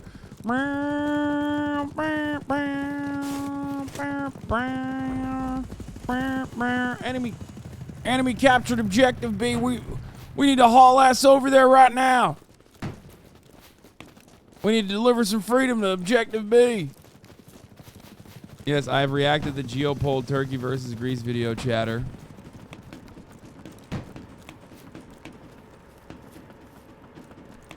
I'm hauling ass over here, but you could be playing with Baron Trump right now and not even know it. True. All right, I'm in the shrubbery. They'll never see me coming.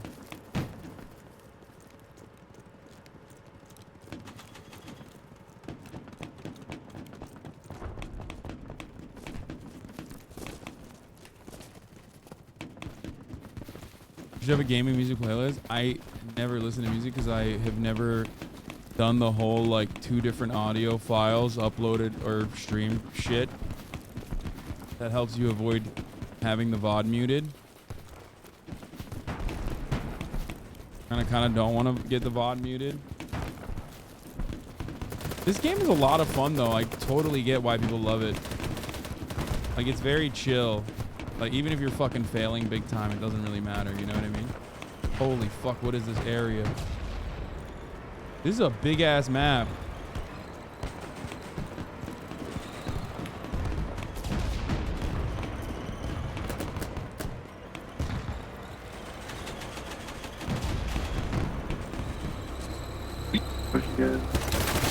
What the fuck? Down! I'm down. Down. Help! What's up? My name's Baron Trump. Okay, chatters, you're not being funny. Keep killing motherfuckers, okay? I don't want to hear. Oh my lord! Requested repairs. Fuck!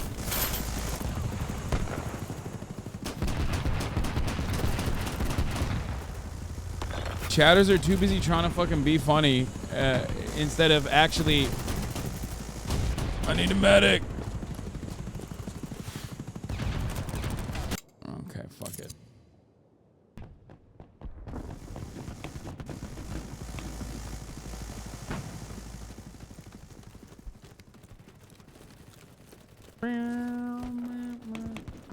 Bro, help your fucking team? What do you mean? Oh shit, I can drive a car? No fucking way.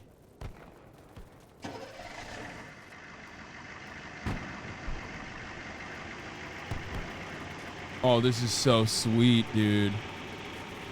Hop in, soldier. How do I get out? Oh, fuck!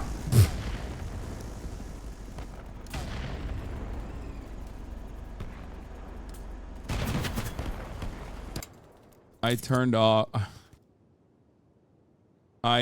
Instead of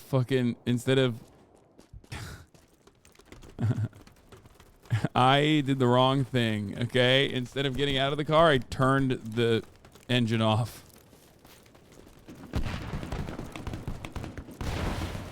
Not the best idea.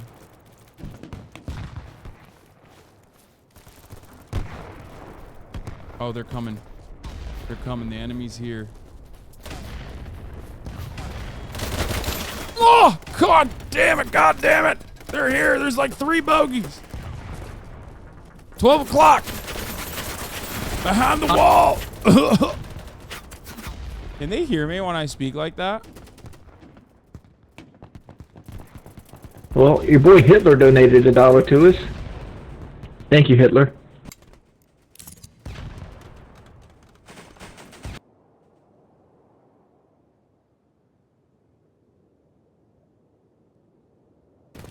So fun, dude. It's literally a kid's game. This is straight up a child's game, dude.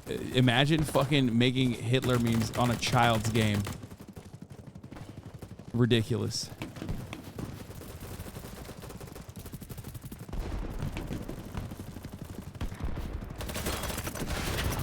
Oh, I'm gonna get this motherfucker right here. Oh, fuck, I'm bleeding. Fuck, I need to bandage myself before they come in here. Or it's too late.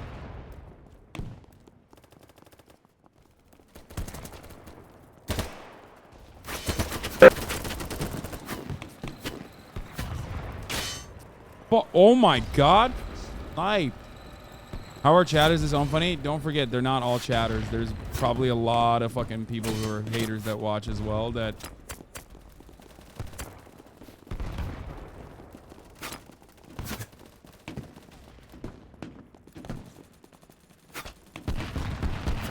Oh!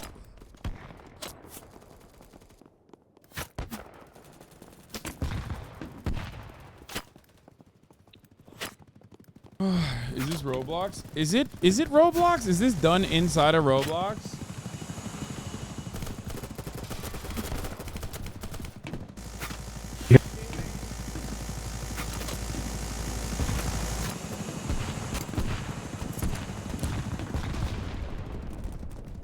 I like medic more. I killed more people with medic. I mean, it looks like Roblox. Fuck this guy. Fucking sniper. Okay, you know what? I'm fucking coming back. I'm coming back as a sniper. Fuck it. I'm gonna try to fucking snipe this ass, dude. Come on. I'm gonna fucking show him how it's really done, okay? I think this is the one. Where was he? Was he over here? No, that's the wrong side. Which side was he on? What? What the fuck? Wait, what? That was direct hit.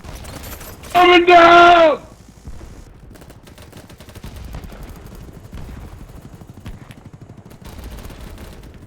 I just Chris Kyled him in the fucking... Oh, what the fuck? He rocketed me. There's bullet drop. I did hit him, though.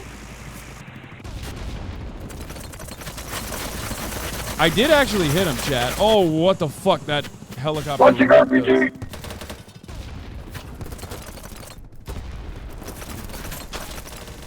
Shoot the helicopter. Oh my lord. Oh my god.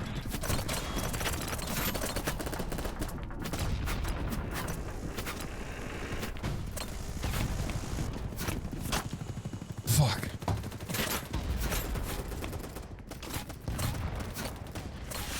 I just want to fucking snipe this one guy, okay? Let me at him, please. Let me at him, boys. I just want to snipe one fucking guy. I want to try and learn how to snipe one fucking dude, okay?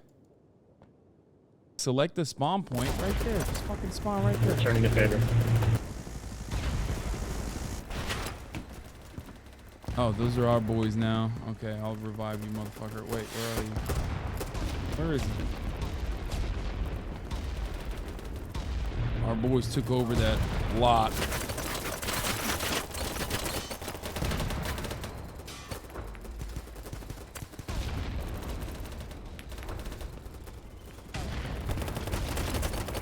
It's gonna happen. I haven't lost faith in myself. Gonna happen. Oh, they've already taken over B. That's what happened there.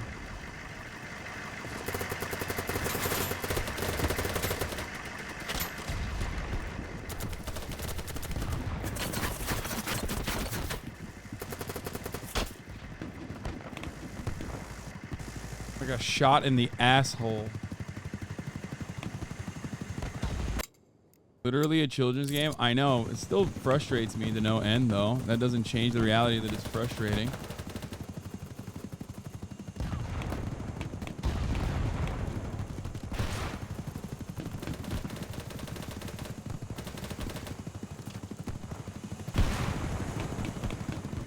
Let's see if I can do something here. Oh, what the fuck? I thought that was it. Oh, shit. Yes! Oh, that was an assist. Oh, there's another one there. There's another one right there. There's another one through the door. Oh!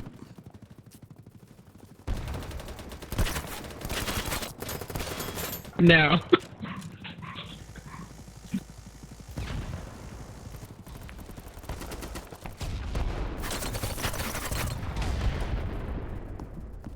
Fuck. Fuck!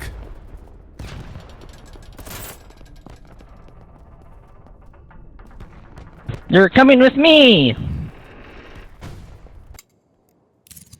No, I'm not. We're getting cooked out here, dude. I don't know if I like sniper. Oh! I hit his ass, though.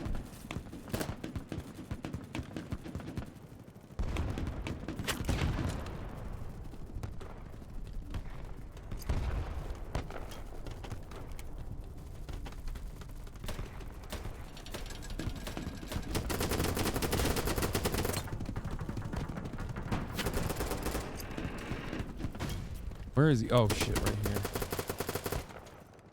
Come on. Come on, peek. Peek again. Peek again, bitch. Come on. Peek again. Yes! Alright, guys, I got someone at the bottom of the rope. Oh, fuck! I don't have enough fucking bullets! Is that a helicopter? Our guy? Ah!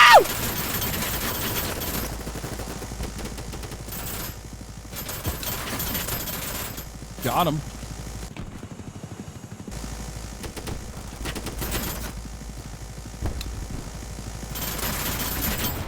Yo, farmer, I got, yep. Oh, let's go. That was awesome. Okay, that was thrilling, dude. What the fuck? Wait, where are they? Weren't they over here? Are they no longer over there? They're still shooting from that angle, I think. Why don't I see them?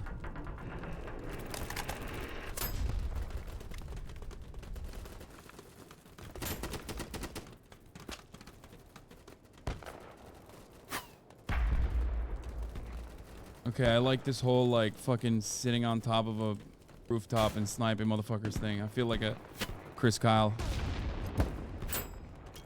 That didn't work.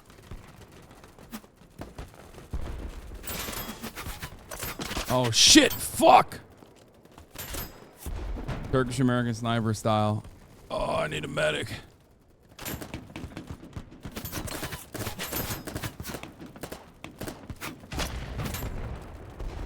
Oh, what the fuck? What? Am I alive? What is happening?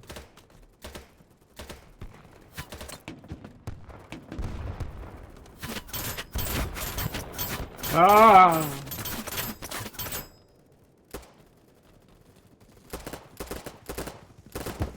You can't do anything to that, can you? You have to, like, shoot him directly, maybe?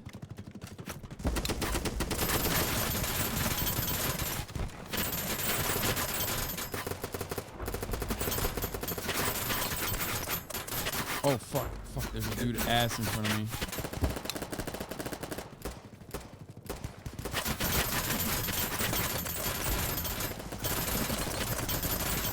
Oh, shit! Fuck! I had the perfect shot.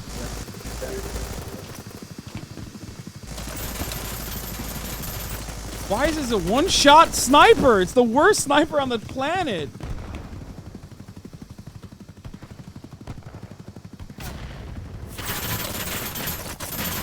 Coming back, coming back. Fuck!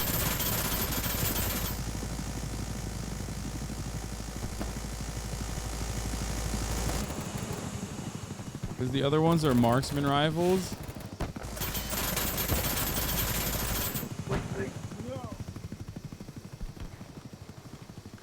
What the fuck? Oh my god, I can't even fucking reload, dude. You gotta get off here.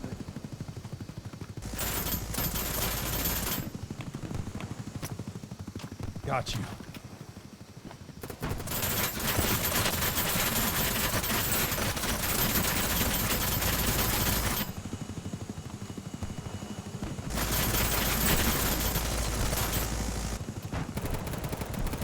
I can't change weapons, can I?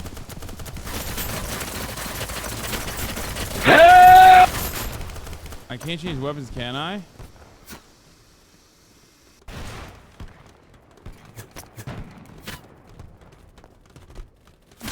Oh. Oh, they're coming from the hill. Where the fuck are you, bitch?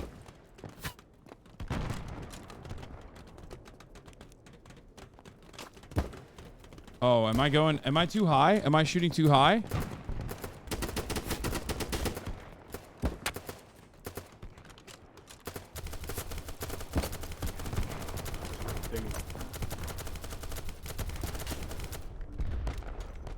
Come on. Come on, pull it out. Whip it out. Whip it out. He alive still? No, he's dead, right? Have you ever played JFK Reloaded? No, but I've heard of the legends of that game. Fuck, while we're dicking around on top of this, we're losing Objective C.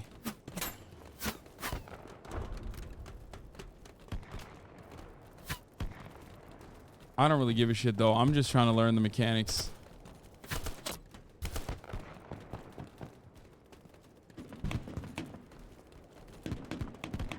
Where are they? See them in the treetops.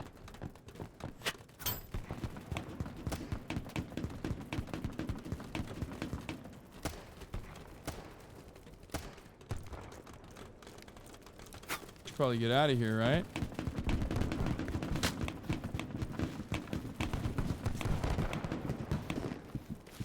Treetops, just like the top of the hour, chat.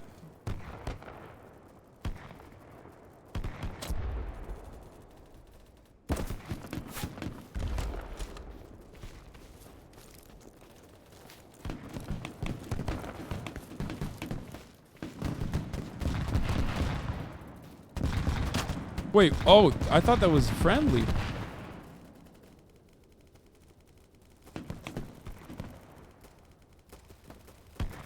Hold shift while scoped. Okay.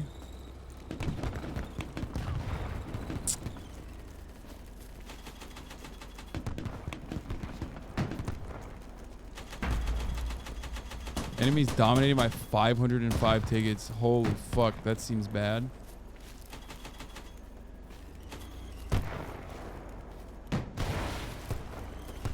Motherfucker's right in front of me, isn't he?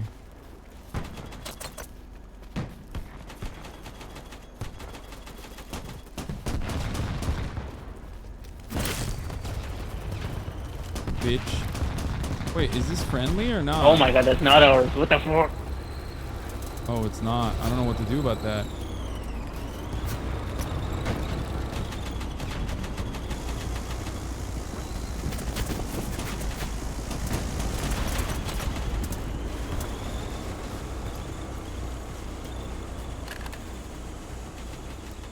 I got you, Doc Fancy.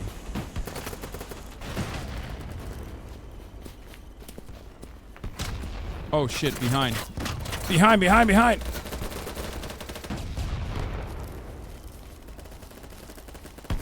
Tell him you're press. I don't think it's gonna work, man. I've been trying.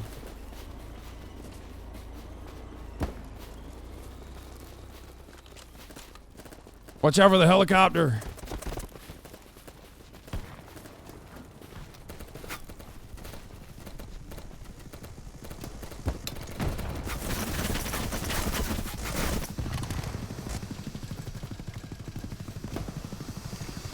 That's not our guy, is it? Nope.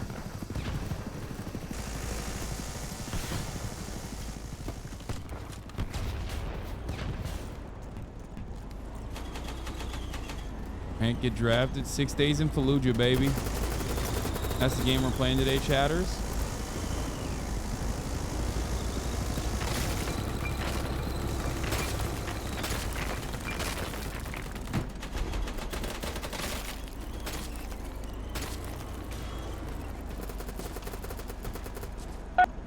Oh. Oh, shit. Oh, so fucking close. Oh, what the fuck? Where'd he get me from? God damn, he got me.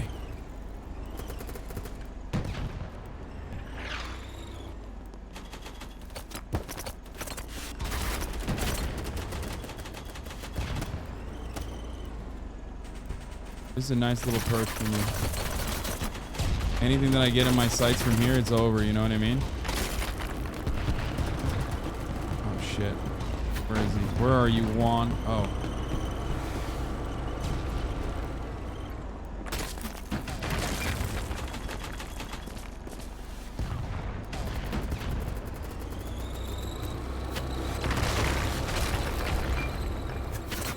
RPG!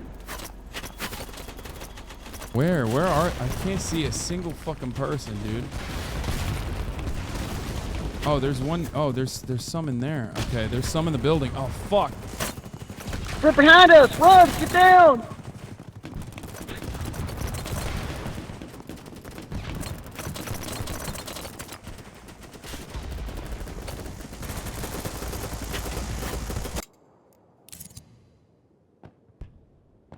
We're getting our fucking ass beat, dude. Actually, are we not? No, maybe. I feel like we are, but maybe we're not.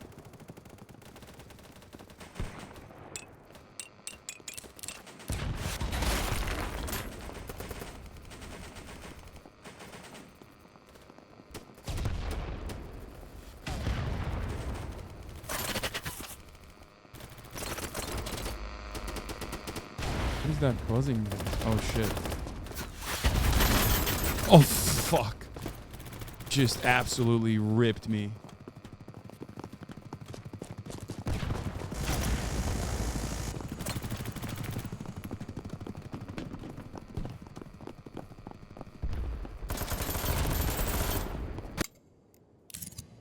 This looks ridiculous. It is ridiculous, but it's fun. It's ridiculously fun. Come on, don't die yet. Don't die on me now. Fuck.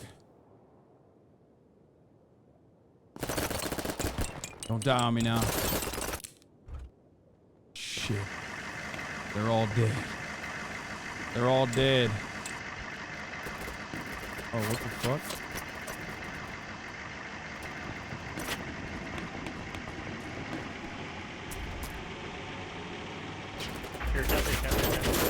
Oh, shit. Let me out! He's down, he's down, I killed him! Oh, thank you. Pick him up.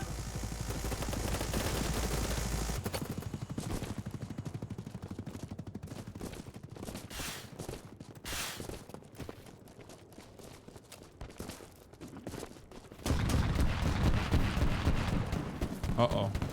Dude, helicopters are fucking terrifying, dude.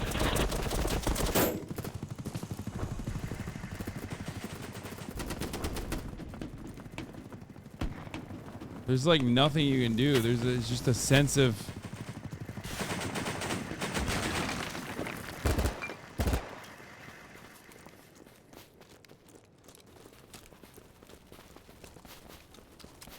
Uh-oh, it's coming back at me. Looking right at me. Fuck. Bitch.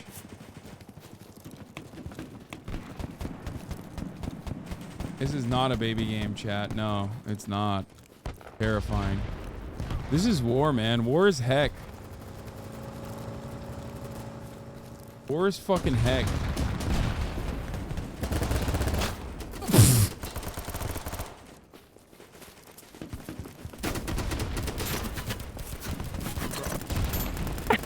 Get focus on!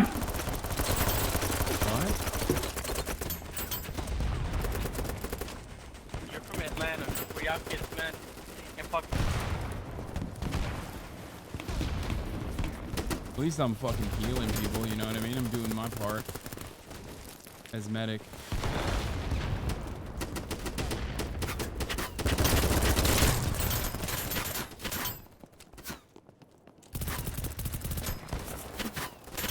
Move in. Hero. Oh my god! We definitely found his viewers. I'm muting everybody.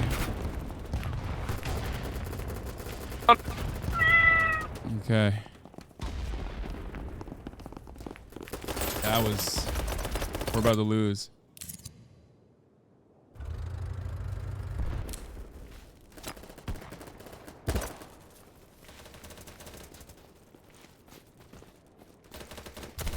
Bro, he's playing the USSR anthem. Don't move. No, yeah, dude. I don't give a shit. I don't give a shit what anthem they're playing. Oh shit, I'm out. Fucking bullets. God damn it. Hey, I got promoted. Nice. Let's go. Oh!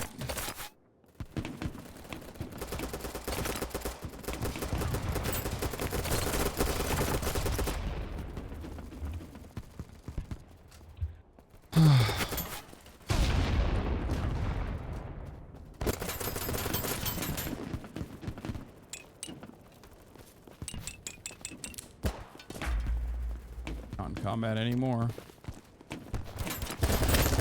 What the fuck? How did they get in so fast? They're so close. Hey. Hey, don't do that. I'm telling Mom. What?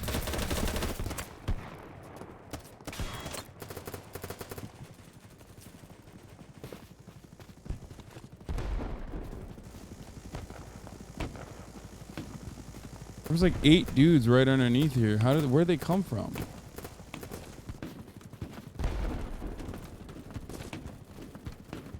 Just ripped them to shreds though.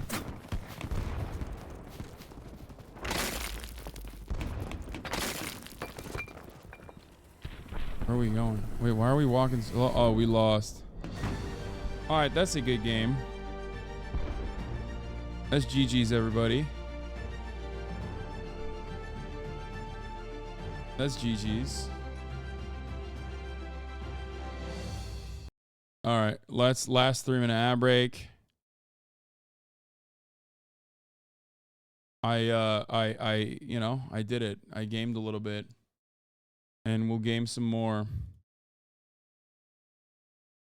But the time being, that'll be all for today, I think. We did okay, buddy. We gamed. We did some fucking memes. We did some dreams. We did everything. All right, anyway, love you all, and I will see you tomorrow. All the shadows trickling in has helped people hate. Sunny Los Angeles, California, says Hasan. The starlight to the starlight to the topic just begun. There he is again, Hasan is streaming, Hasan is streaming. There he is again, Hasan is streaming, Hasan is streaming. Reviewing the P.O. box, Uncle Uger's face. Sudden discord at your prop, great names take embrace.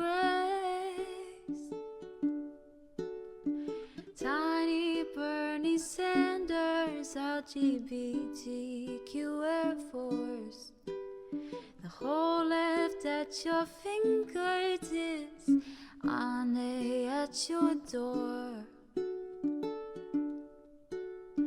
H3 crowded debate, the Young Turks online show.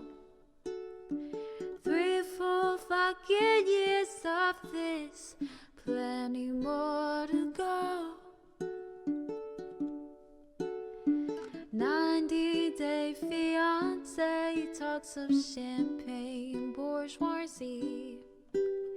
A Trump rally live reaction, a mass riot at DC. There he is again, Hasan is streaming. Hasan is streaming. There he is again, Hasan is streaming. Hasan is streaming. Reading a live stream, fair comments, Austin show chat advice. And all the ways the right-wing pipeline can suck you in alive. JCS react, Lord, frame gets broken, cover blown. A full-blown mass pandemic, monster streaming at your home. Total radicalization coming out to find.